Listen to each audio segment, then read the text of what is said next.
Hi. Hello.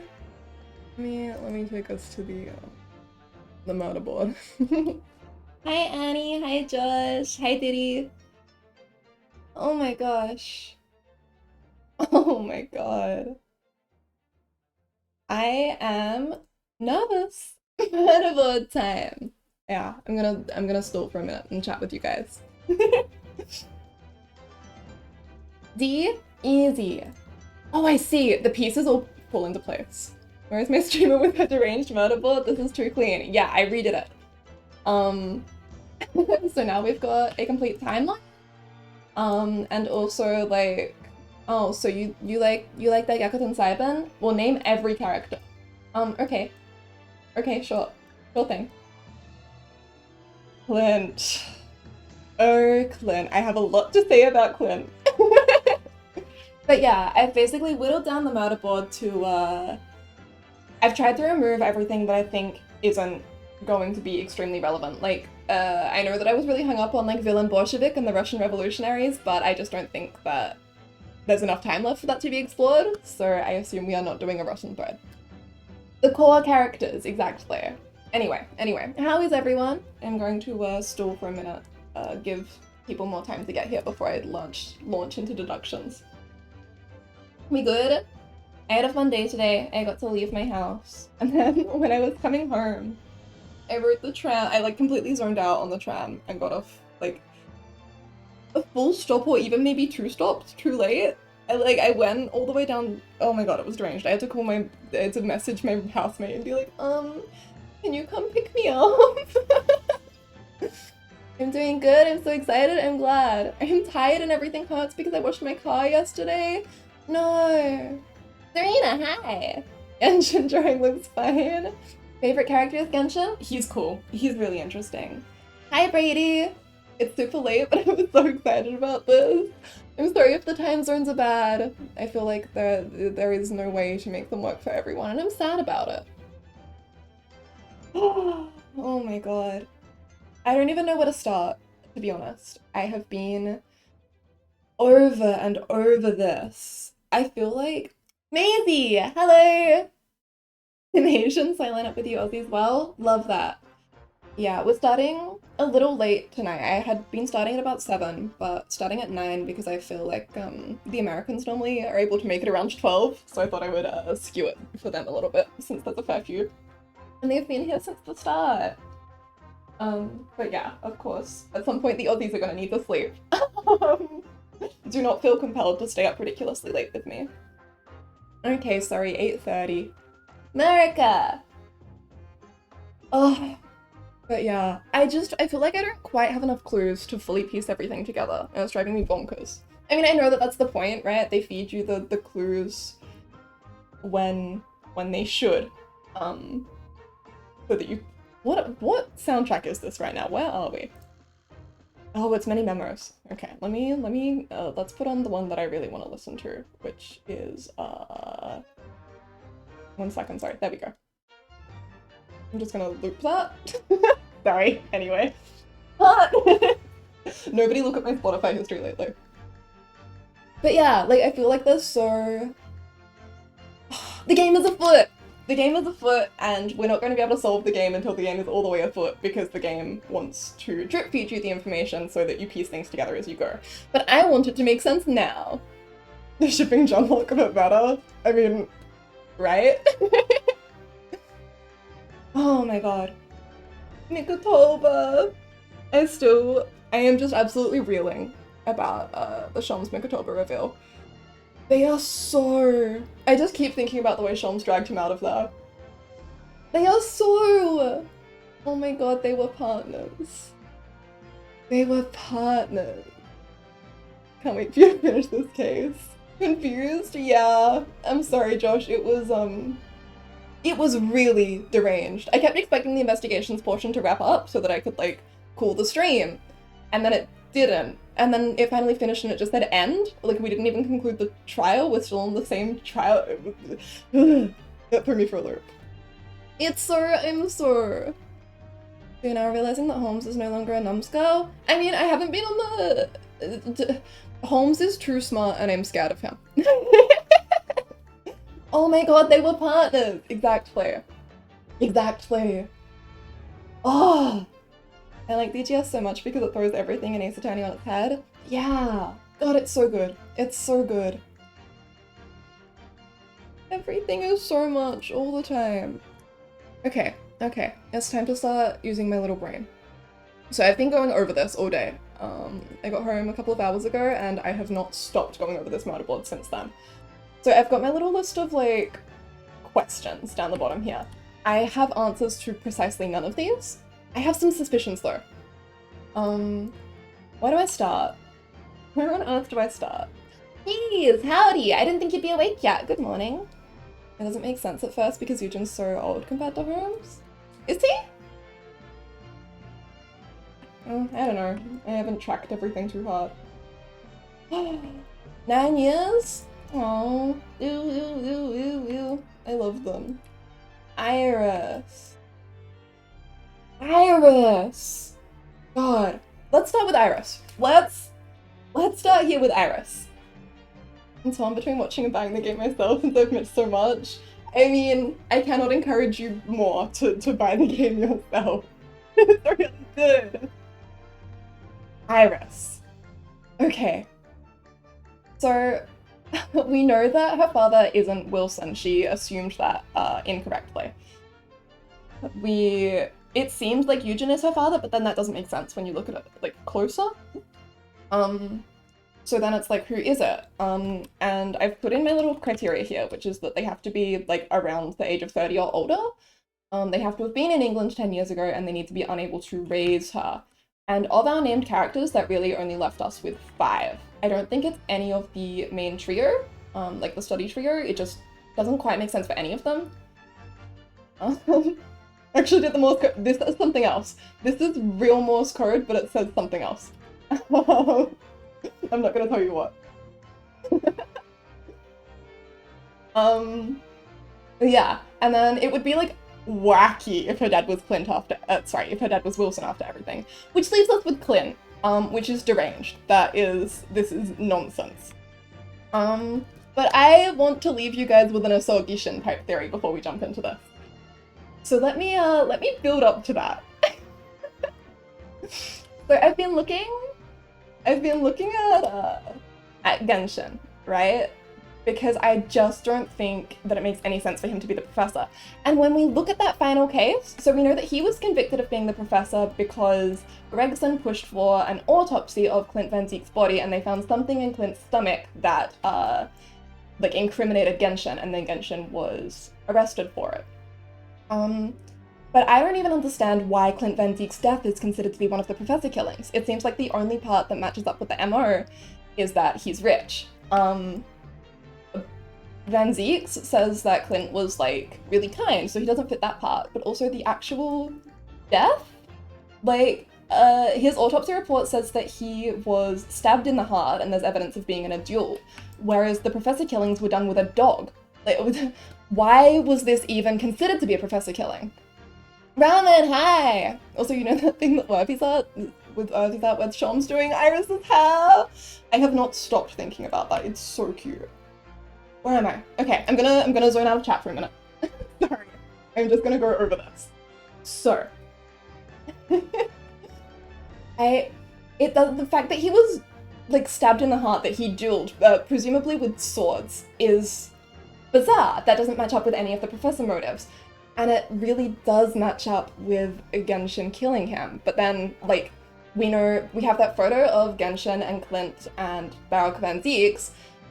No, sorry, we have that photo of Clint and Gregson and Van Zieks, and then we also have Genshin's remark to Van Zieks when he saves him, that's like, if I don't save you, like, Clint won't forgive me. What is it precisely? I wrote it down. If I let them kill you, Clint would never forgive me. So it seems really weird that Genshin would kill Clint, especially because everyone says that Genshin was really good and kind and had a lot of integrity. I have a theory about that. I have a lot of questions that all point to the same bizarre theory. Joshi translated the Morse code. Ah. Okay. So then where are we? Oh, it's so hard to keep track of all of this. It also seems, right, the way that Genshin, like, he wasn't executed, and in the dismissal note for Vigil, it says that the jailbreak plot was conceived prior to incarceration. It's almost like Genshin knew that he was going to be convicted and made plans anyway.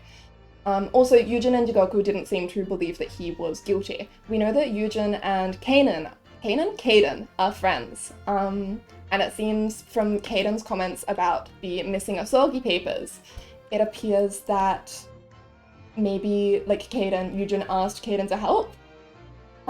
And so Kaden was able to help spring Genshin, and then Vigil took the fall for it. Which, the fact that he knew makes me wonder if he let himself be accused of the professor deliberately. And if he did let himself be accused of being the professor deliberately, is it because he had guilt because he took a human life? That feels weird as well, right? Because then the professor gets away with it and is able to keep killing people, except they don't. The killings stop after Genshin's execution. And so, like, why would they... Like, I believe they resumed as the Reaper because the motive for those killings seems to be the same, but by and large, the professor doesn't happen anymore after Genshin's execution, even though Genshin doesn't seem to be the professor. So, why? And this brings me to my absolute crack theory. I'm sorry. I am aware that this is like a Thogi Shin level, but it kind of makes sense. So I believe that the reason that there were no more killings after Genshin's execution is that the professor was dead. I believe that the reason that Genshin took the fall as the professor was that he knew that the professor was dead, and that outing the professor would just cause more pain to someone he cared about, that person being Van Zieks. I believe that he dueled with Clint Van Zieks and killed him because Clint Van Zieks was the professor. It's the only reason I can think of that he would kill his friend, that he would duel with him, and it does explain why he would take the fall to protect Van Zieks, and it also helps explain Van Zieks' memory loss. I believe he might have been present at the duel based on his scarring.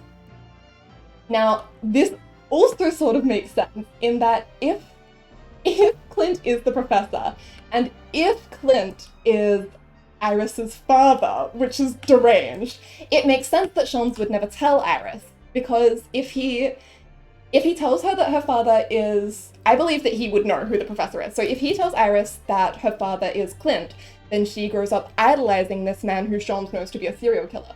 And if she grows up... Sorry, this is so insane.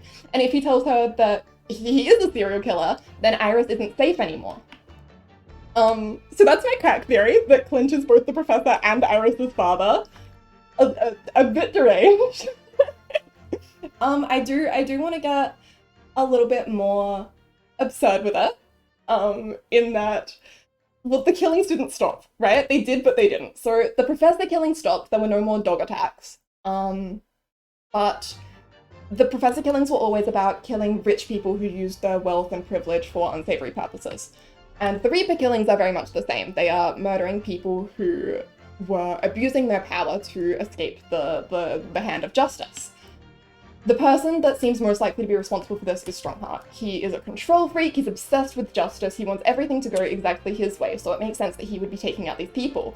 I think that he somehow controlled Clint, and then later Gregson, to do the reaping for him. I'm not sure how exactly, I think he must have dirt on them, right? Like, it must have been blackmail of some kind. I can't think of a different way that he would be able to manipulate them like that. But yeah, like, while I think that Van Zieks is definitely a unreliable narrator when it comes to his brother, he talks about how he was such a good person, maybe that was coming from a place of idolization rather than reality. It's possible that he was right, and Clint Van Zieks was a good person, he was just in a terrible situation as orchestrated by Strongheart. So yeah, that's my current theory, and that Strongheart is also behind the Reaper killings, using Asa Shin and potentially Gregson as well. So that's my big overarching theory. The problem is, I still have a lot of things that I completely cannot explain. I don't know what this note is about. I believe chances are it was probably sent before any of them died, and then they all died, so that makes it seem like a hit list, but they're all from different affiliations. Even if Acer Shin and Gregson are both part of the Reaper organization, even if we make a giant leap and assume that Wilson is as well, there's no way that Asogi was. I don't know who would have sent Asogi the letter. I think Van Zieks is the most likely suspect, but I can't quite crack his motivations on that. And also, if Iris is Clint's daughter, I'm not sure why Van Zieks wouldn't know about it. That's sort of weird. But yeah, I don't know what Shom's whole deduction was around Acer Shin.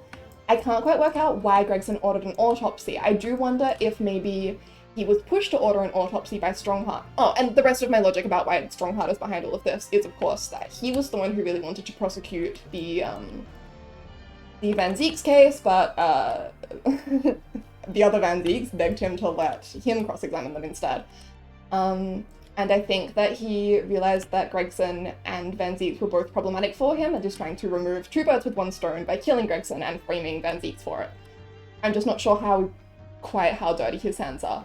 At this point in time, it seems like Asogi killed Gregson, based on Asogi's absence and the remnants of a sword that we found on Gregson's case. But I don't actually believe that. I'm not capable of believing that of Asogi. That's just how it seems right now. Oh, but yeah, I still have so many questions. I want to know what was on the Asogi papers. I do suspect that the Asogi papers that were lost and have now been replaced with what I assume are fakes that are just a will, were given to were found by someone like Strongheart or someone working for Strongheart, and that alerted them to the fact that Asogi wasn't really going to be killed, and so that's why he was shot when he rose from his grave. I think that was part of a setup rather than a coincidence. I think that's everything. Let me read chat again for a minute. Give me 1 second.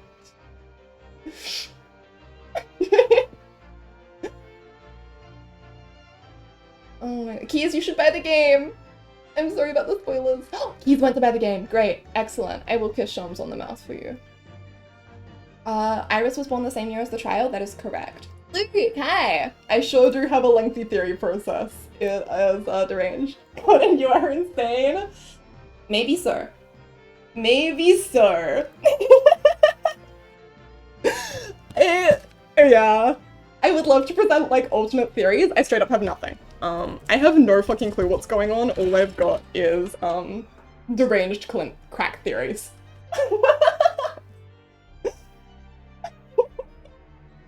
It just doesn't make sense. But then you put Clinton as the professor and suddenly things make a little bit of sense. Not all of them, just some of them. Yes, I do. I know exactly who you are, Luke. Hi. What if Clint knows he doesn't want Iris to be affiliated to him? This genuinely is so fun to watch, and I can't help but smile at your theories and the voice acted gameplay. I'm glad! This has been bonkers. I want to crack the code behind the Morse code names. I don't understand what they mean. Why those 4 people? Why those 4 people? But I suppose there's only one way to find out. Let me wake up my Switch. Let's dive into the gameplay. Are we finished with the game yet or not? We are beginning case 5 tonight. Oh.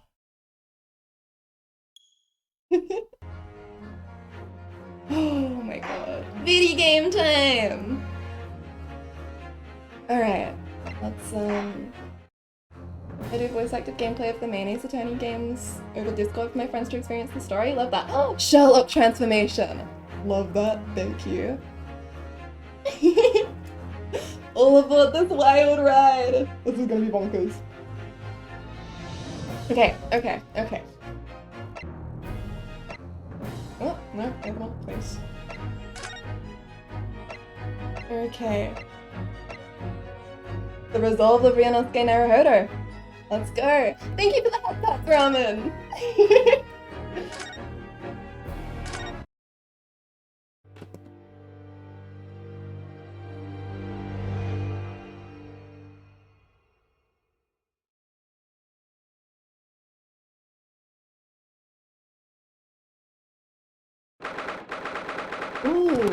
Not even a little voice acted bit. Interesting. Okay. 3rd November, 9:14 a.m. The Old Bailey, Defendant's Antechamber. So, the time's finally come. Today, we unravel everything. I'll be counting on your support more than ever today, Miss Susato.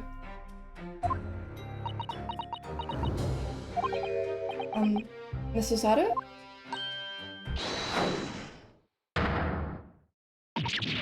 Oh no! What's the matter, Mr. Naruhodo? Nothing? I was just saying that I'll be relying on your support today, but... I'm so sorry, of course. I know I can be rather incompetent at times, but... I shan't let you down. Literally when, baby? You are the most competent person. But yes, the theme? Oh my god. Sorry, I didn't want to respond to chat because the theme had me so... I have to respect this moment. Would you mind helping me to my feet then? Thank you, Ramen. It's so nice having a music bot that isn't a bot. Oh dear, I'm really very sorry.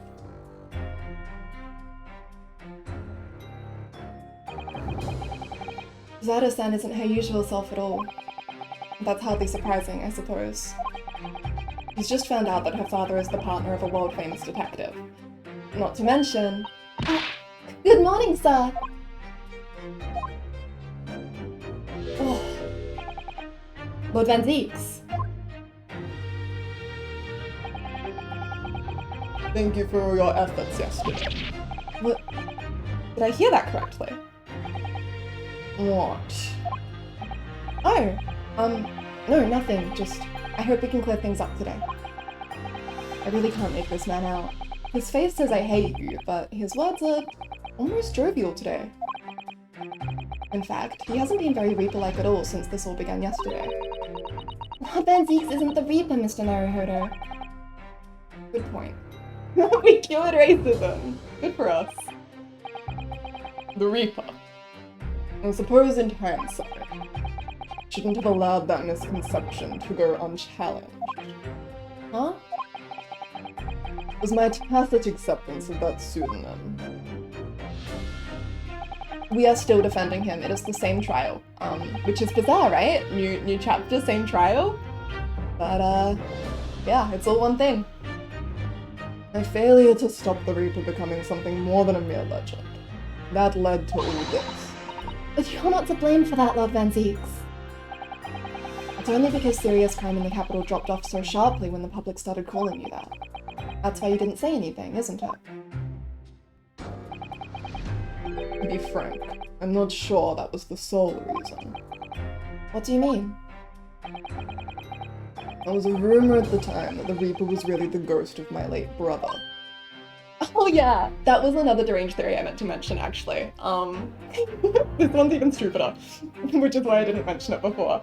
But my theory was that the professor was Clint Van Zieks and Clint Van Zieks didn't actually die and he's still alive and the Reaper literally is the ghost of his brother. You know, the ghost of his alive brother. His brother is alive and not a ghost and is killing people. Which is more deranged, I think, than the fact that Strongheart would carry it out. I just thought it would be funny if it was that literal. The Kazuma didn't actually die either. Really good point. Neither did Shamspear. No explanation on that. And having been slain by that evil killer, Clint's restless spirit returned as some sort of demigod, who wielded a deadly blade of justice where I, by dint of the law, could not. Yes, we've heard that story too. When I lost him, I felt as though I'd lost my guiding light. I didn't know where to go or what to do. And so, in some small way, I wonder if perhaps those rumors made me feel his absence a little less keenly.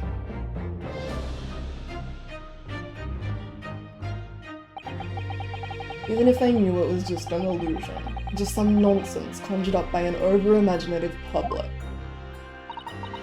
He was obviously extremely important to you. Lord Clint Van Zieks. Well, what's important now is uncovering the truth. That's all that matters. Gotta leave because I have chores to do. We'll probably watch the playback of the stream in my free time. Enjoy your chores. I hope everything goes well. Have a nice day. I know that you didn't take anyone's life. And I intend to prove that beyond a shadow of a doubt in court today. Is that why you touch his badge when emotional then? Yes! I was looking at the, where is it? Yeah, in this photo, you can see that Clint is the one wearing it.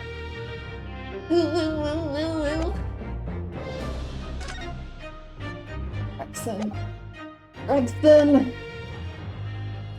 never thought I'd say this, when I can see it in your eyes. That burning desire to cut through all the lies and deception.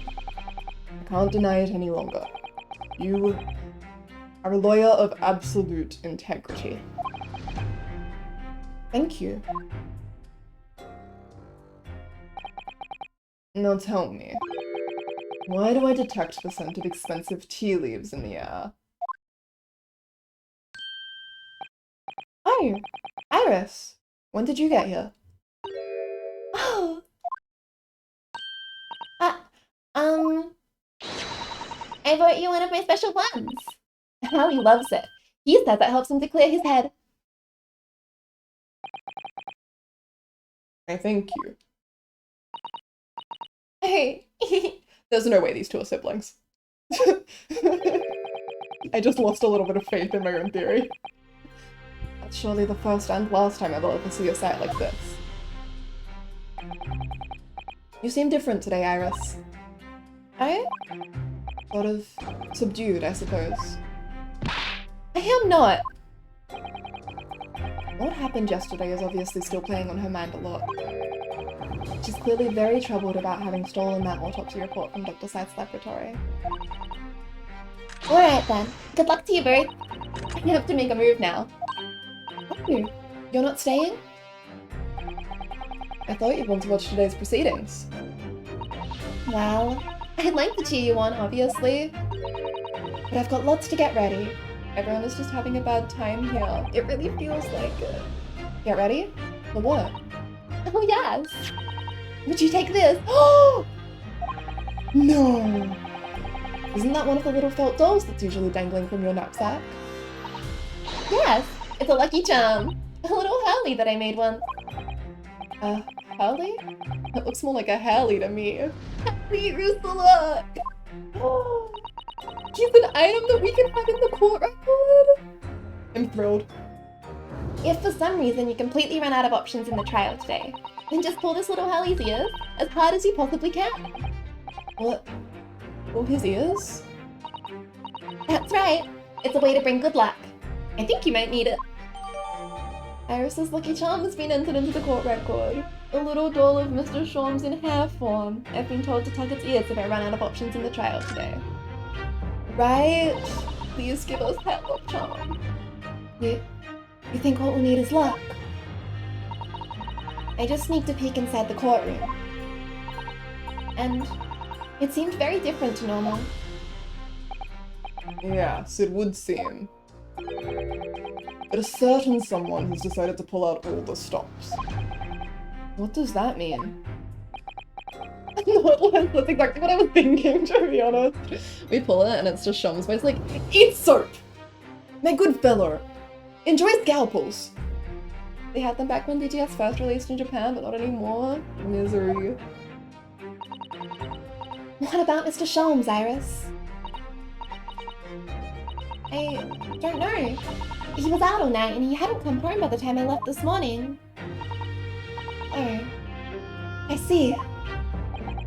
Was Professor Mikatoba out all night too, do you think, Mrs. Sato? Yes, it would seem so. I telegrammed the hotel this morning. Oh my gosh, I wonder what they were up to. Probably something really important. Like catching up. And apparently they didn't come back to their rooms last night at all. They? Father and Judge Shigoku, I mean, 3 of them. You do you. Judge Shigoku too. That's right. Nobody appears to have seen either of them since yesterday. Counsel for the defense and the defendant. Court is about to be in session. Please make your way back inside the courtroom at once. Hi, partner. I love them.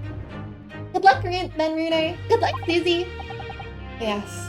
Thanks, Iris. And you, Mr. Reaper. I hope it goes well.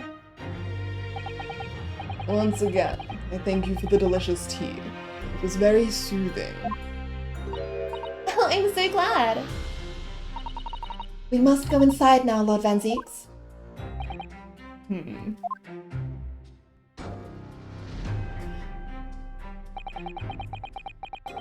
Lord Van Zieks has always been the formidable prosecutor I've had to lock horns with in court. But not today. Today I battle with another in pursuit of the truth.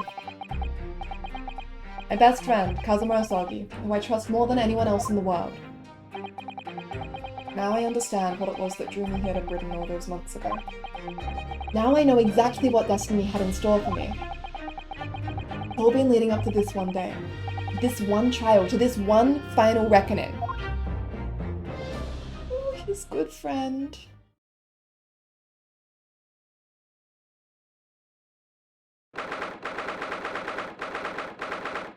You think you're scared? 3rd November, 9:30 AM. The Old Bailey courtroom. They're partners! It feels even more oppressive here than it did yesterday. There are cold stares piercing me like knives from all sides today. Mr. Naruhodo, look! No. Lord Strongheart. I'm glad he's here, actually. It'll make it so much easier to summon him to the stand and tear him to little shreds. Kazuma must have known beforehand. This is gonna be Rick's trial, though? Yeah, I think so. We'll see what we can do about that, though. We're pretty good lawyers. The ramifications of this trial now extend far beyond the murder of one Scotland Yard inspector. In fact, events have come to light that threaten to rock the very foundations of our country's legal system. The escape of a condemned criminal on the night of his execution, the subsequent unlawful shooting of the man, and the revelation that prison staff must have been complicit in the jailbreak. Britain is currently hosting influential members of the judiciary from countries all around the world. It is imperative that we uncover the truth in these proceedings to avoid international embarrassment. By royal decree, this will continue to be a closed trial. And one over which I, Male Strongheart, exercise total and unequivocal authority. Okay, I don't like that. I don't like that even a little bit. The 6 jurors' flames just... As was the case in yesterday's proceedings, those here present in the public gallery are distinguished members of our judiciary, assembled to bear witness to a fair judicial process. In other words, a collection of your acolytes, Lord Strongheart.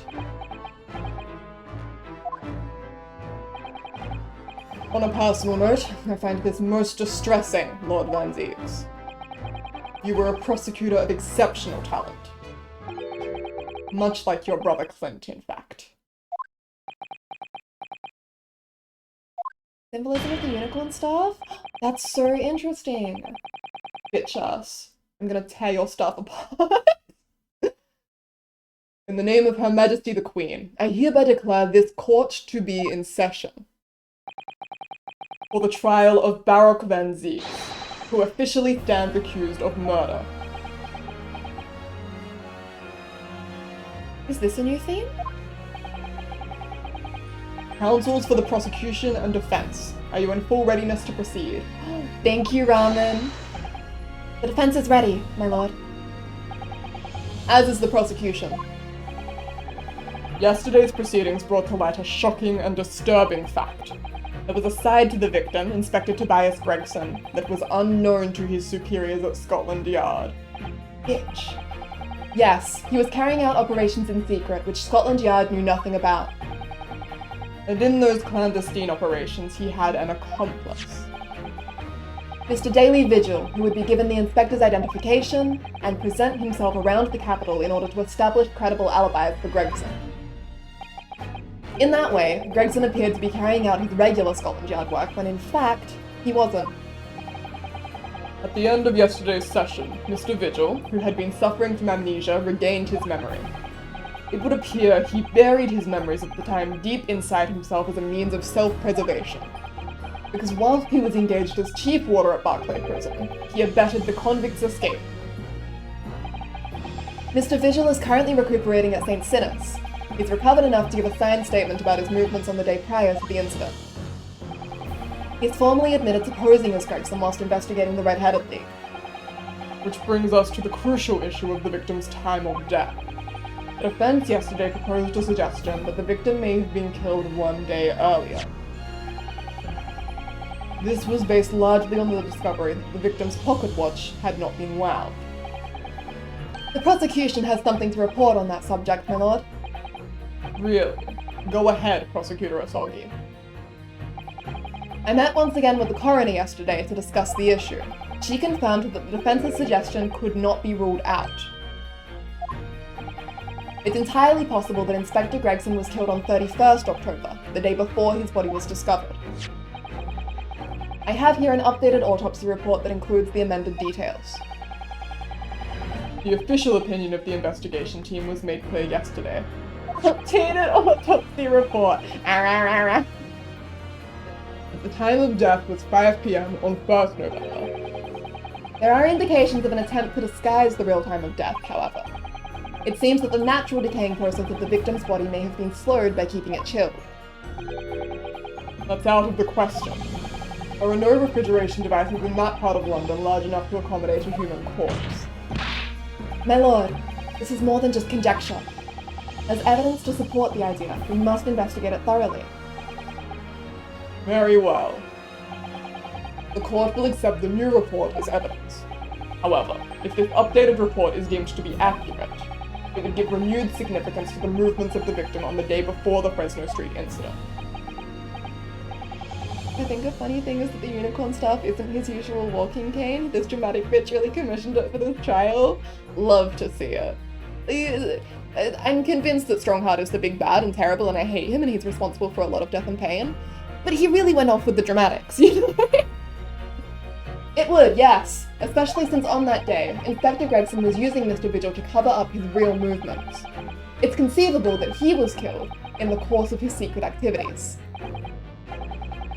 Do I sense that the prosecution has some information regarding those activities? Scotland Yard put an enormous effort into investigating that precise matter yesterday.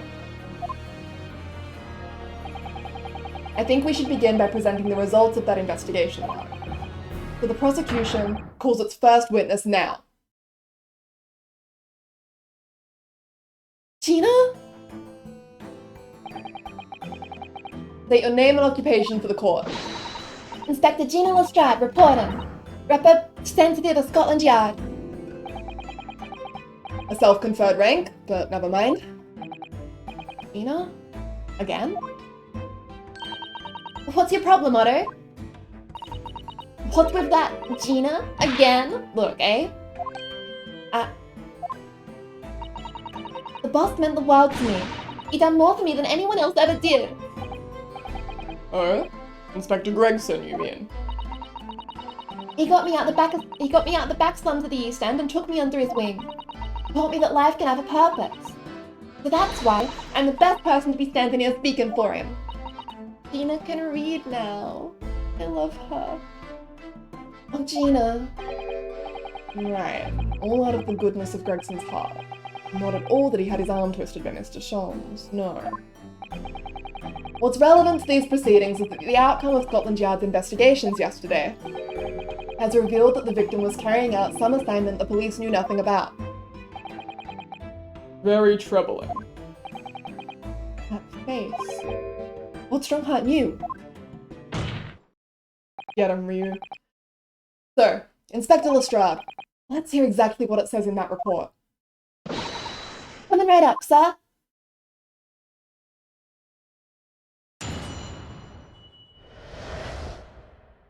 The victim's movements. All Yard detectives are supposed to follow orders and investigate what they're told. But a little search of the boss's office turned up a notebook that had a load of secret meetings in it. According to that, the boss was looking into some smuggled goods dealings that day. Looks like it was a big job and all. coppers weren't onto it yet. What matters most is, there's witnesses what saw the Reaper at the place too.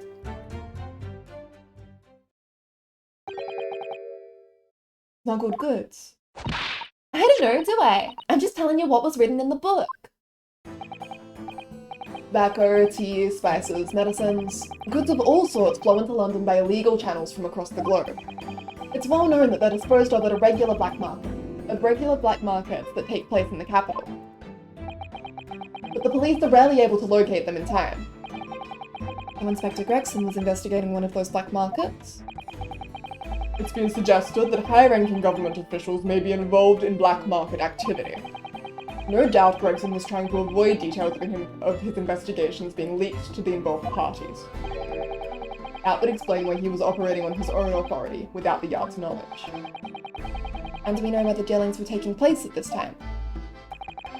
In a particular room of a certain exclusive London gentleman's club, and on the day in question, the accused is known to have been there.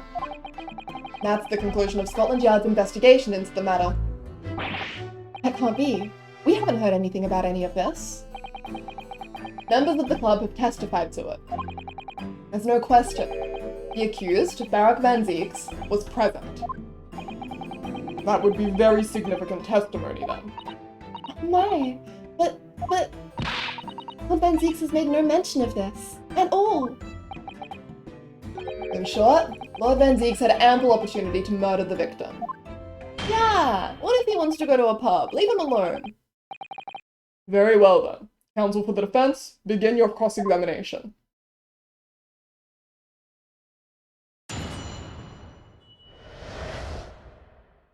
The victim's movements. Okay. So, supposed to follow orders and investigate what they're told to. But they found the boss's notebook that had a bunch of secret meetings in it, and we know that that's the same notebook that Van Zieks used, or we can assume that that's the same notebook that Van Zieks used to find Gregson. According to that, the boss was looking into some smuggled goods dealings that day. Looks like it was a big job and all, but the police didn't know about it yet. And so there's witnesses that saw the Reaper at the place too. Okay, cool. So we know that Van Zieks was tailing him. I'd like to know more about these smuggled goods. Do you have any idea where those dealings were taking place? Yep. It was all there in the boss's notes. Let's see if I can remember. As I already said, the illegal dealings were due to take place at a gentleman's club. Yes, I remember, but I was hoping to find out the name of the club. That won't be necessary. What? It's conceivable that the club might be used again by the smugglers in future. Therefore, the prosecution has been asked not to reveal the name in these proceedings. In this closed trial? I don't know what all the fuss is about. It's right here. All I've got to do is read it out. And I could too. I've got this reading game buttoned up now. Can't I show you what I can do? Come on, what's the yarn?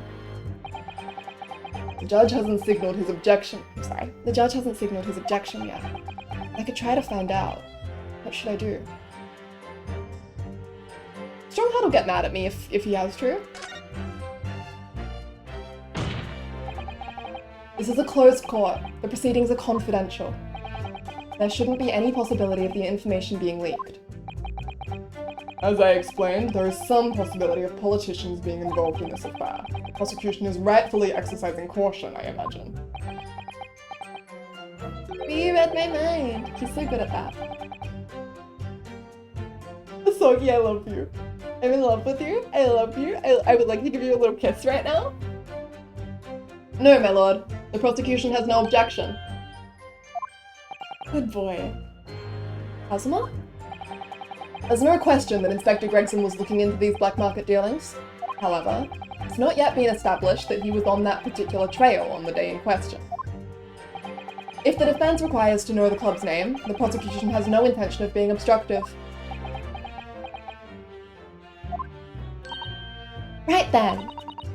I get to show off me reading skills. Apparently, the smuggled goods deal was going to happen at a gentleman's club called The Grass. It looks like it was a big job and all, but the coppers weren't onto it yet. Okay. Gentlemen's club called the Grouse. Do we have literally any? I need to refresh myself on the court record. This was the bro ticket, wasn't it? That's for the Blackbird line.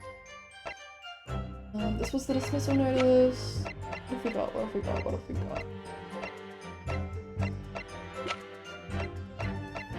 Nothing that says Grouse. Oh, I want to examine the doll. Am I allowed to? It looks like I can examine the head, but I wonder if I should wait to do this until the going gets hard. I'm not supposed to pull it until I get stuck. It's so cute. Hold it! The Grouse? What sort of a club is that? Examining is fine? Okay, we'll go back to it in a minute then. I ain't got the foggiest. Clubs ain't exactly my thing. But I am kinda curious. Not places where a foreign student like you would be readily admitted. Have you looked in the mirror recently? I tell you what. Me and Chief Inspector Toby could go in undercover. Would you though? I could pick out a few good marks and see what else I could find out while I was in there. I really don't think you should go picking out anything. Anyway, that's why these black market dealings were going to take place, is it? Yeah, it's gotta be. That's what the lower ranking detectives at the yard reckon. As the even lower ranking detective.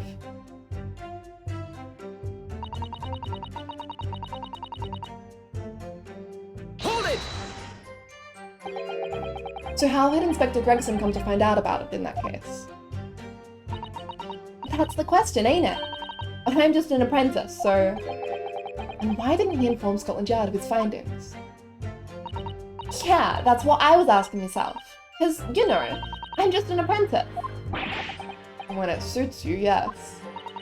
Anyway, the point is, something went on at that club, no question. You can't say that for certain though, surely.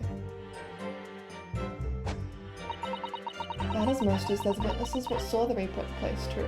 Hold it! Lord Van Zieks was at the club. He was. Detectives who visited the club yesterday to make inquiries have confirmed it. Several members report having seen the accused being admitted to the room in question as a guest. Looks like there's no disputing that he was there then. Well, we know that Lord Van Zieks was investigating Inspector Gregson, don't we? Perhaps he'd already discovered the inspector's secret notebook. Which led him to the club, you mean? Maybe. Presumably then, there are also eyewitnesses who can testify that Gregson was there? None have been identified at this time, no. So the all-important victim wasn't seen at this mysterious club. Hey, why aren't you asking Inspector Lestradia, huh? That's all I've got to work with. Tina's not holding back with that ice-cold stare of hers, is she? I really don't know what to make of all this. Lord Van Zieks told us that he was investigating Inspector Gregson, but he never once mentioned that he met the inspector the day before the incident. You don't think Lord Van Zieks could have been lying to us, do you? That's not the only way to explain this. Oh? If everything Lord Van Zieks has told us is true, then there must be a mistake in this testimony somewhere. You mean, there are details we've yet to uncover? Exactly. A clue, perhaps, that even Gina hasn't noticed. That's what we should be looking for here. Blue. Ryu's so smart. I love him. Thank you for helping me out, lovely. Okay, a clue, a clue, a clue. It's probably gotta be... I feel like we pressed and then we got a definitive detail, and this is one of the definitive details that we have, so it's probably buried somewhere in the court record. I just have to find it. This definitely isn't for the Grouse. The Blackbird line, nothing about Grouse. Okay. We've got a dismissal notice, nothing about Grouse.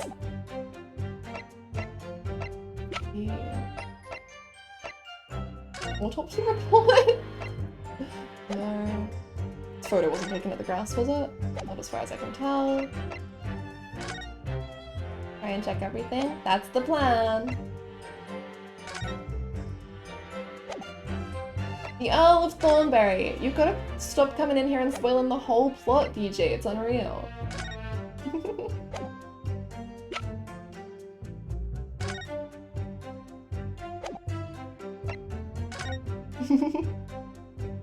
There's probably nothing in there. We'll come back to that if I don't find it. I'm sure it's in here somewhere. Well, howdy. How you doing? Wait. Okay, no. Report.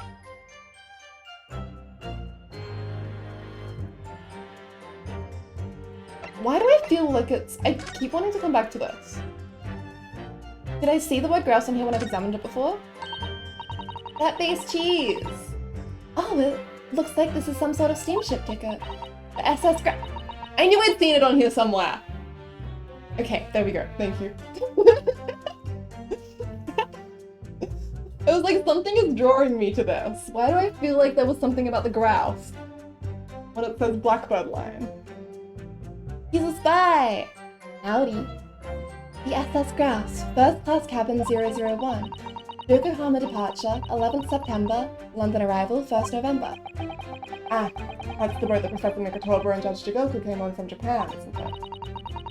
Yes, I think it called at Dunkirk on the north coast of France for a night before finally arriving in Dover. I think it's been almost a year since we arrived in Dover in the SS Barrier.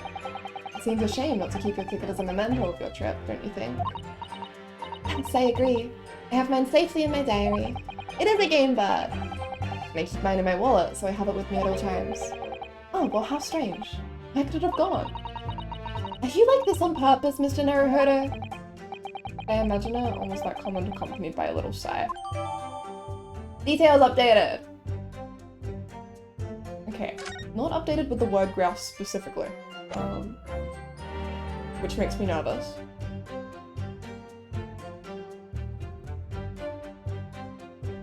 It makes me nervous that this didn't include the word... I'm doing it anyway. Objection! Yes! Hog. I've read about these clubs that exist here in Britain. As I understand it, they're places where well-to-do gentlemen socialise with friends and colleagues. I dropped my controller, I'm sorry. Don't imagine for a second that a foreign student like you would be admitted. Seriously, is your mirror cracked or something? Sometimes the games dupe you like that. I feel like every time I make a mistake, it's because I haven't, like, updated the court record fully. That one made me nervous. Do we know for sure that the contraband dealings were definitely happening at a club called the Grouse? The police are currently looking for evidence, but haven't found anything definitive yet. And I'm sorry to say that they probably won't. What do you mean by that? I mean that the place Inspector Gregson was secretly going to visit on 31st October may not have been a gentleman's club at all. You're showing a very irreverent attitude towards our country's police force there, Counsel. If it wasn't a gentleman's club, then what was it? A steamship. You think it's a ship? I have the evidence to prove it. Here. Let me see that. This dark-suited young man is not in the least bit untrustworthy. The other side, my lord. Be more specific next time. I think about ships a lot, Kazuma. You and me both. Ah, this would appear to be a ticket for passage upon a steamship, yes. The back of the front. Yo, who was that angry judge? Where is the nice one gone? This is the Lord Chief Justice, Mayor Strongheart, who I think is maybe a murderer. So I'm quite nervous that he has full control over this trial. The SS Grouse. Objection! So there's a steamship named the Grouse that happens to share a name with the club. But I'm afraid to say, there's a flaw in your logic there. How? Look at the ticket. Notice the date of arrival in port. The ship arrived at the port of Dover on 1st November. The day on which the sound like a gunshot was heard on Fresno Street. In other words, on the day in question here, 31st October, when the victim was on his clandestine mission. That ship hadn't yet docked on British shores. That would certainly make an undercover investigation somewhat challenging. Objection! The fact that the steamship hadn't yet reached Britain substantiates the defense's assertion that the victim was investigating the SS Grouse on the day in question. And show your evidence for that assertion. Very well. That makes such a sound. Oh my god, the way it echoes. In that case, counsel for the defense, present your evidence to the court now. Evidence that substantiates your claim that the victim was investigating the SS Grouse on 31st October. That would be... The Bing sound is so satisfying. Evidence that substantiates the claim that the victim was investigating the SS Grouse on 31st October. Was there something? Is something here? I've forgotten all of the evidence. We've had this dialogue before, so I'll just skip over it.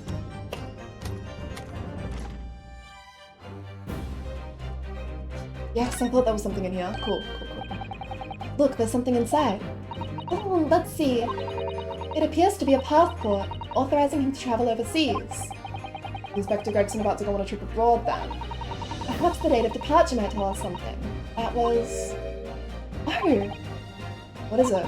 It was for travel on 31st October, just one day before the incident. What? Really? Okay. Great. Cool. Gregson went to France the day before his body was discovered.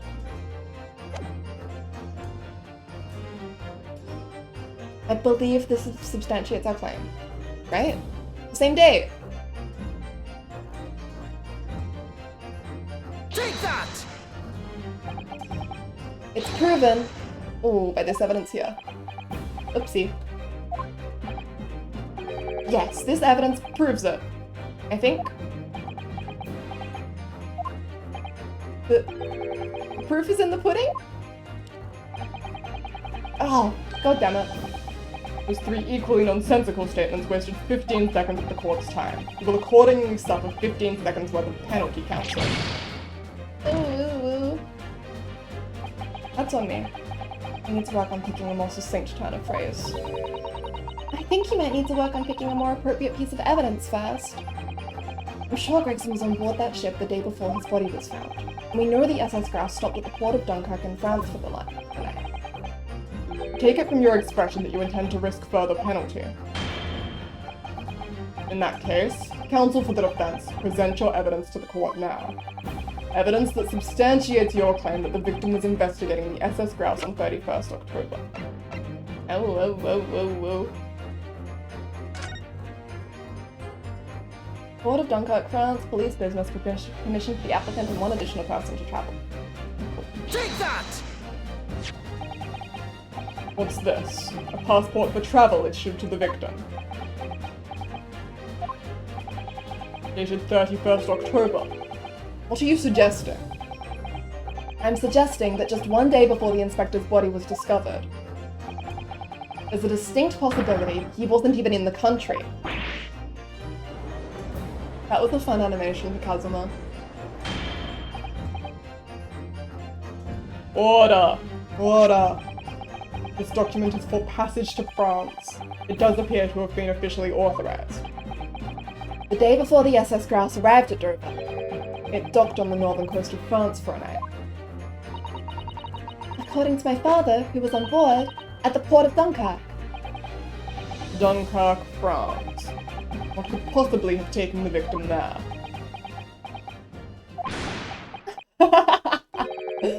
I'm impressed, Ryunosuke Naruhodo. I certainly didn't expect you to get your hands on that passport. What? You mean, you knew about this? Kazuma. The prosecution strategy for this trial has been laid down by the Crown Prosecution Officer. On the day before the incident, the victim was investigating contraband dealings at a London club. That's the outcome of Scotland Yard's investigations and the line the prosecution has been asked to follow. But personally, I don't agree. I think the prosecutor's office is trying to hide something. The deranged rebellious boy. I love him. What? And now that you've expertly disproven their assertion, I intend to reveal what I believe that something to be. Cosmo's like, I don't follow orders, bitch. He's crazy insane. Base Sogi. What are you playing at, Prosecutor Asogi? A courtroom is a forum for the truth, my lord. Which is why it's my duty to present all the facts, without exception. Let me guess. This was your intention from the outset, wasn't it? The reason Inspector Gregson secretly made his way to the steamship docked in France on the day in question was to carry out a mission for the Reaper. The Reaper? You do sound a bit deranged when you say that, Asogi. Affectionately, deranged. I know what that's like. Order! Order! What on earth are you saying, Counsel? The prosecution made an assertion in court yesterday. Inspector Gregson was investigating the identity of the Reaper. When he discovered the location of the man's secret hideout, he was killed. As I'm sure everyone can imagine, by the Reaper's hand. But in reality, the truth is the opposite of that. What? Inspector Gregson wasn't investigating the Reaper at all. He was, in fact, acting for the Reaper. So, you're saying the mission he was undertaking was, obviously, an assassination? On what trial? Barak Van Zieks never carried out any of the actual killings. Whenever the Reaper's victims lost their lives, he always had a cast-iron alibi. Which tells us that he must have had an accomplice. And you claim that was Inspector Gregson. What the hell do you think you're saying, eh? My boss would never have done nothing like that. And yet, when you consider all the facts, it all makes perfect sense.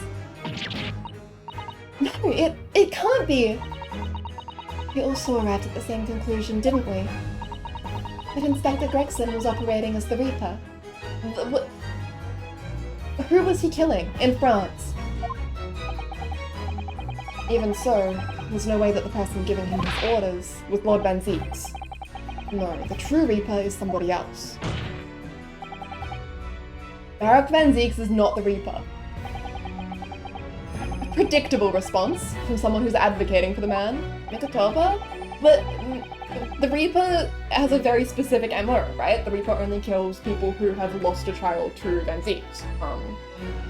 Which is literally, like, unless he was taking Gina there to murder her, which I don't believe he would have done. I think that would be where he drew the line. There's no reason for him to be killing anyone, since Albert went overseas. And even if it's true that Gregson was operating as an agent of the Reaper, the suggestion that he went aboard the SS Grouse on an assassination mission doesn't follow at all.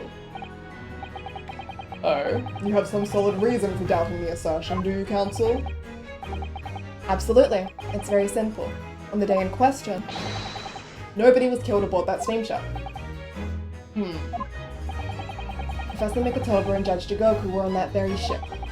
If someone had been assassinated, I'm certain we would have heard about it. What's so funny? You're right, of course. No suspicious deaths were reported on board the ship. But I think, perhaps you've missed the point. That's precisely why Inspector Gregson himself lost his life. What? Oh, I see. I see where he's going with this.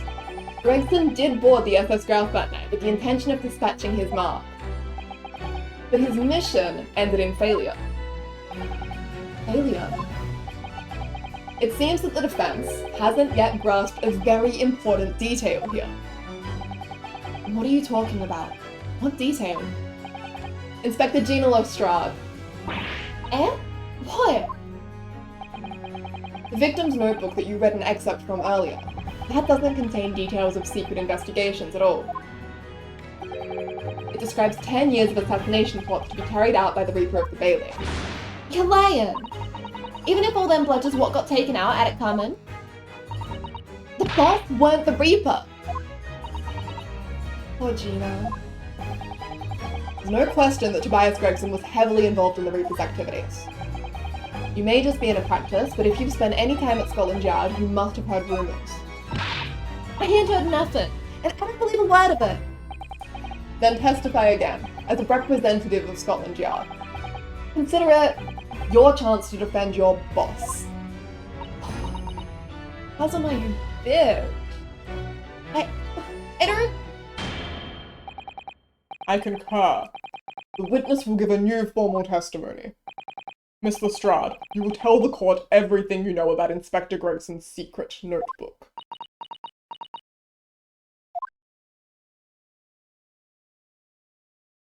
Hazardous bias is so powerful.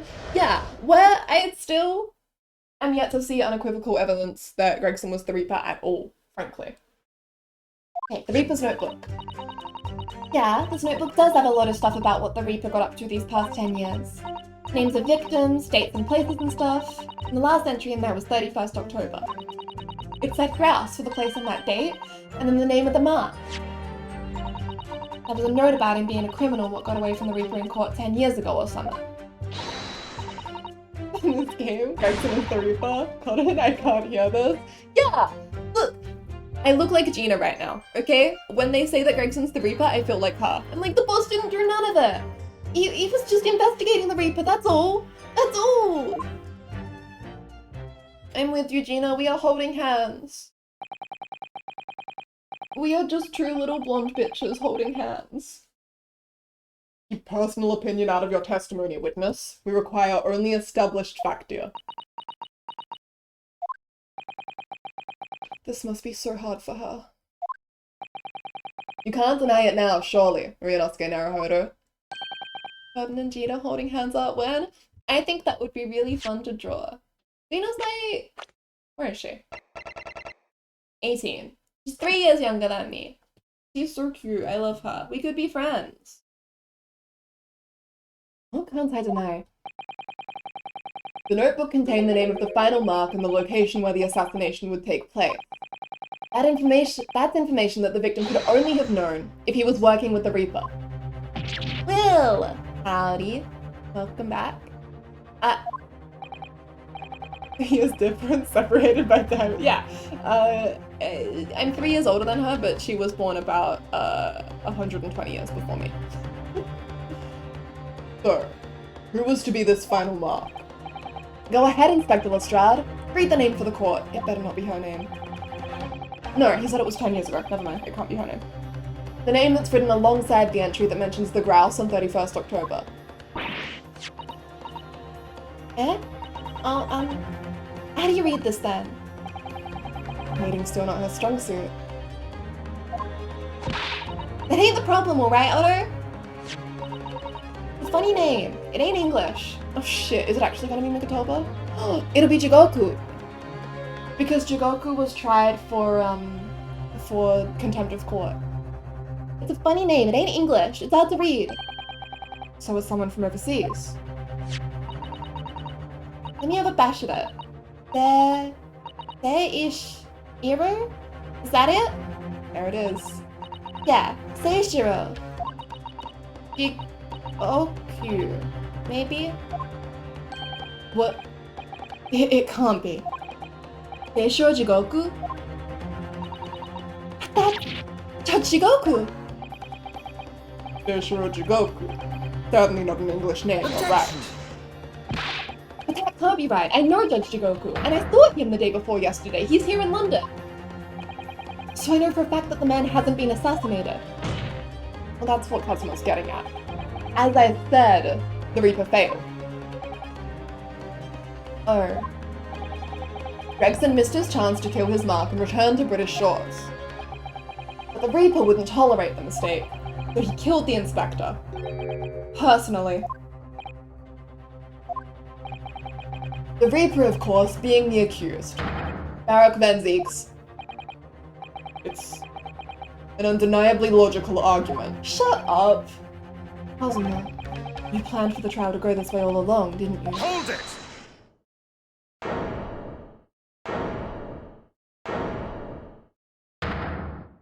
His wine! Wine and leg. Pray forgive the discourtesy of filling my hallowed chalice while I stand accused of murder.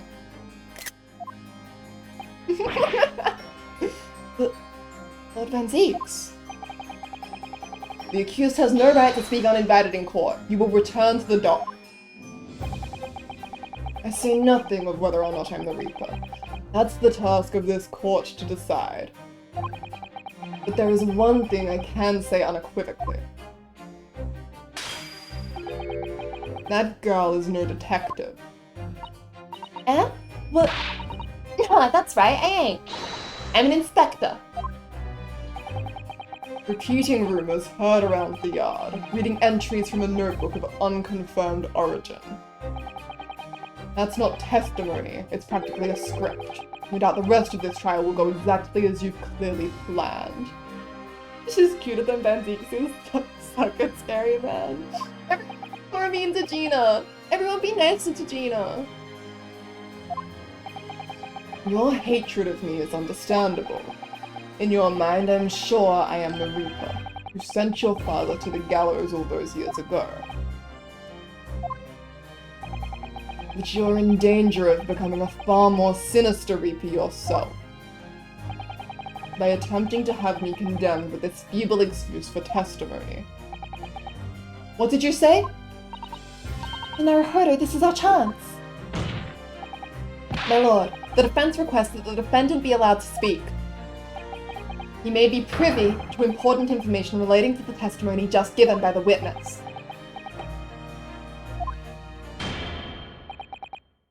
Very well. I'll make an exception and grant the request. The defendant may remain in the witness stand for the cross-examination. Then allow me to toast the court's impartiality. Don't raise your glass in my direction, sir. Counsel for the defense, begin the cross-examination immediately. At once, my lord.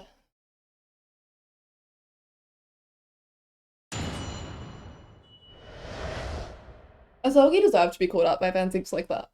Right. The Reaper's notebook.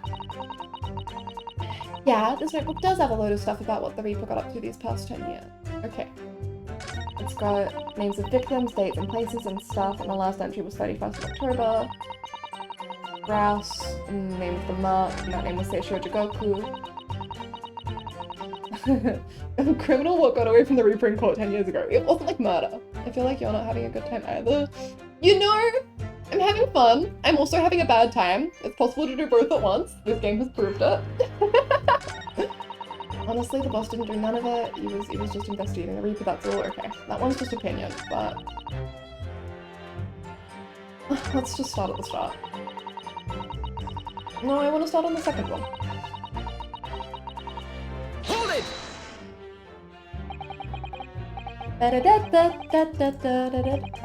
Names of victims, dates, places, and stuff? What in particular? Gina, Cotton, Susanoo, and Iris? Girl Squad! I love them. We're having fun, yes we're suffering, yes we exist. Yeah. Well, besides the victims' names, this other name kept cropping up. What other name was that? It's the one I told you yesterday. The same name, written over and over again. You mean Asa Shin? Yeah, that's the one. She's a friend of yours or something, isn't she? Were you even listening yesterday? Asa Shin. The assassin. The assassin. Assassin. What? Like a killer, you mean? Gregson was the tactician, the one who came up with the plan of attack. He investigated the marks thoroughly, finding out when they would be vulnerable, and who to use to get at them. Assassin. The person actually executing his plans was someone else, you're saying? If that's true, the Reaper does indeed start to sound like an organized group of vigilantes. And perhaps what it said on the passport document.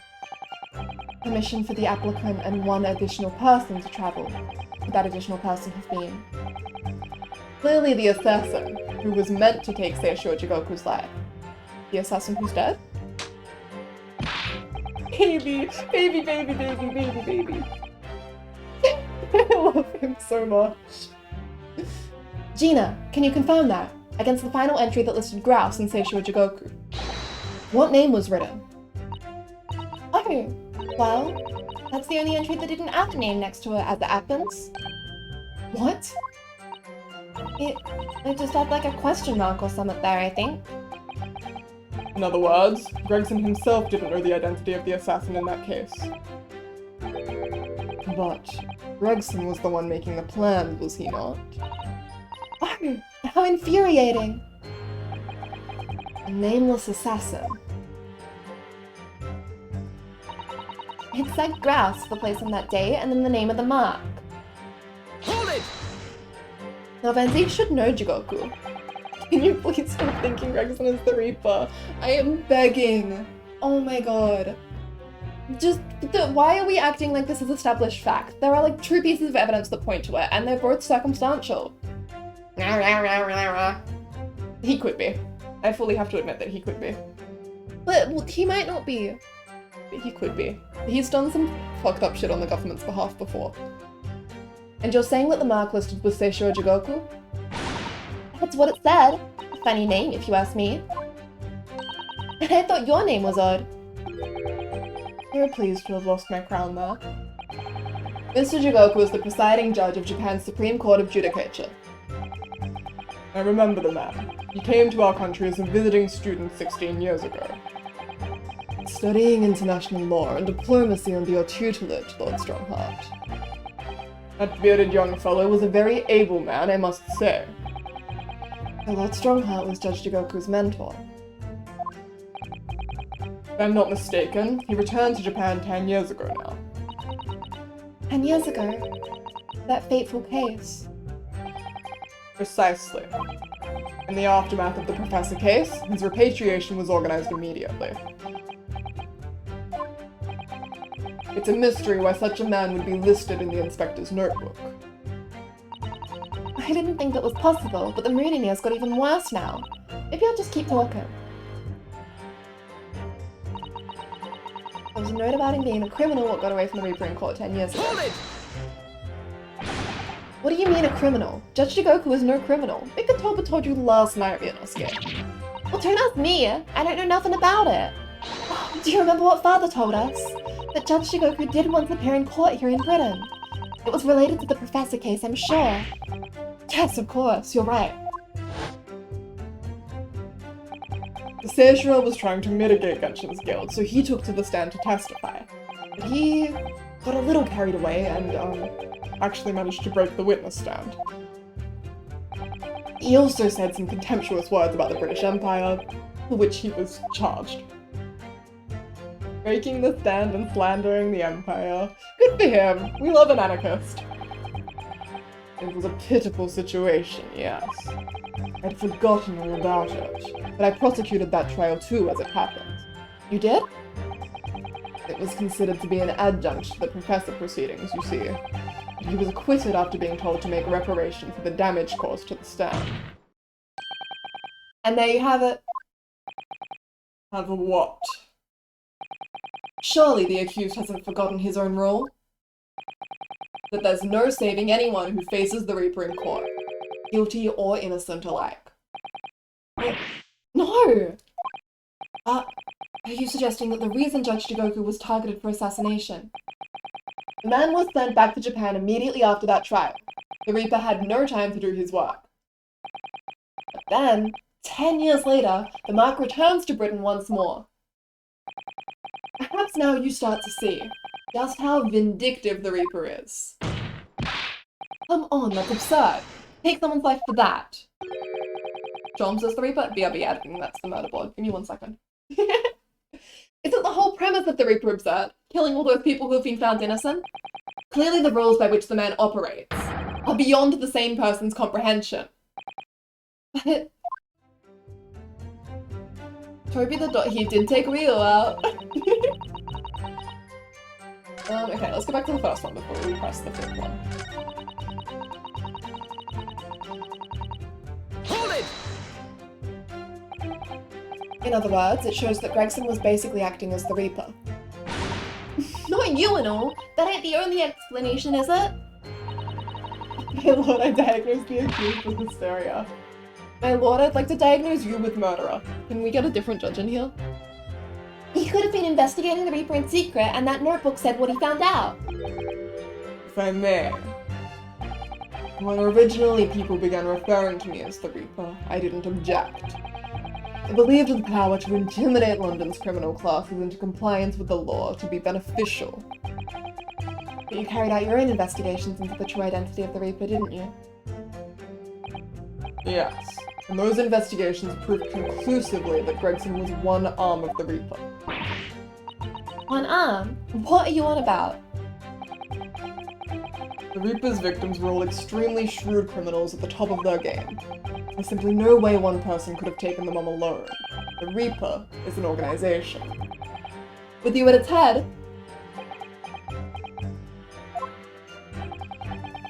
I had spies at the yard keeping me abreast of Gregson's movements, letting me know when he was elsewhere. I'd been able to check the most recent entry in this book. I knew the location. You knew it said grouse.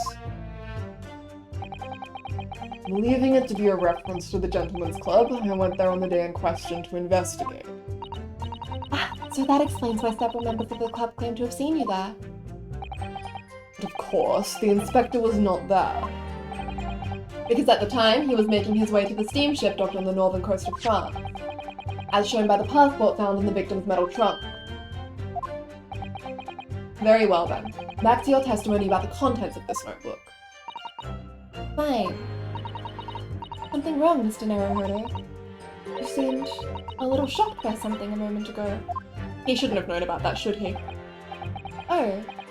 No, it's alright. Really evil and partially everywhere rascals? Really good, thanks, Josh. Really, really good. I'm overthinking this, aren't I? Get him, Ryu! Wait, get him, Gina! Right, I've had just about enough of this. Gina? All this nonsense about the boss planning to kill people. It's cobblers. Come on, Otto. Yes? Why ain't you saying nothing? Why ain't you yelling out objection or something? What? You've got to find a flaw. You do usually. Someone's lying here, no question. You've got to work out who it is. Please. For the boss. Oh, Gina. Gregson can't be the Reaper because then Gina would be very sad and then I would be very sad. And also Gregson can't be the Reaper because then I would be very sad. That outburst was an insult to the court and to your own testimony. I might have known that a common pickpocket from the back slums couldn't make a detective. I want him dead. When this trial is over, you will forfeit your warrant card, Miss Lestrade. I want him dead. Shut the hell up. Is that clear? I've had it with a lot of you. It's like every beating place you look in this world, innit? Well, I've had enough. Gina. I want that hunk obliterated. So have I. After that little speech of Gina's, I've made up my mind. To do what, Mr. Naruhodo? There was one point in this cross-examination when something that was said just didn't sit right with me. One statement that seemed odd. Oh, do you mean? I'm not going to let Gina's plea for help fall on deaf ears. Ryu, I love you. What a good boy. Come on, Otto, help! You've got to find a flaw somewhere. I feel like...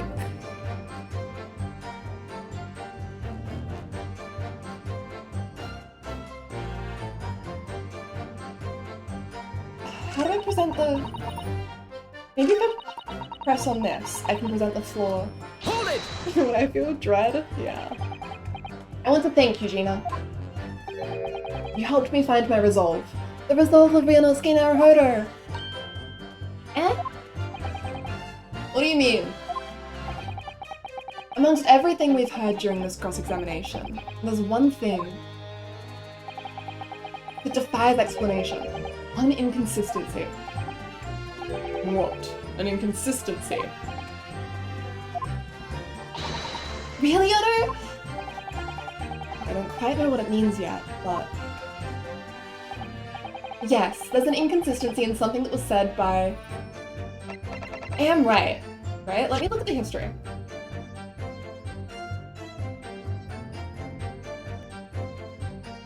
What was it? It was up here. As shown by the passport found in the victim's metal trunk. I know I presented that mistakenly, but realistically, you shouldn't know about that. And that's what Naruhodo catches on. Okay, cool. Take that! By you, Kazuma Asagi. Me? Is this some attempt at filibustering, Counsel? Prosecutor Asagi has given no testimony. What are you suggesting I said that was inconsistent? You let something slip that you shouldn't have. When I present the relevant piece of evidence, I imagine you'll realize what you've done. Very well then, Counsel. Go ahead. You're having to confront Asagi is so juicy. Yeah. Welcome to the divorce court. The boys are fighting. What evidence reveals this alleged inconsistency in something Prosecutor Asagi has said? Take that! This is a trunk that belonged to Inspector Gregson. A metal construction, is it? It's certainly very heavy. What's this? A bloodstain? And a relatively fresh one, too. What? You mean that ain't grease from all the boss's fish and chips? Fresh blood on the inspector's trunk. That suggests that the victim was traveling with that luggage when he was killed. That can't be. There was no mention of any trunk in Scotland Yard's report. Yes, there's a reason for that. Immediately after the inspector's body was discovered, one of the street peddlers made off with the trunk, hoping to sell it. I found it. Me, with me nose for trouble. Which means that nobody should have known anything about the trunk. Unless, of course, we're talking about somebody who was present when the victim was killed.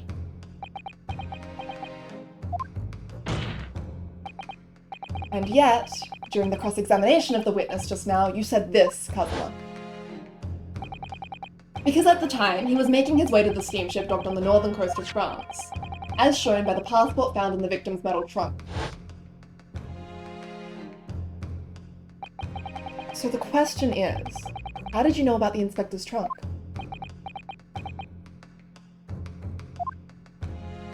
Nautilus, I'm so sorry. I don't want this either. We know the man went on a trip to France. Where else would he have put his passport? Objection! But you knew it was a metal trunk. Answer me honestly, Kazuma. On 31st October, where exactly were you?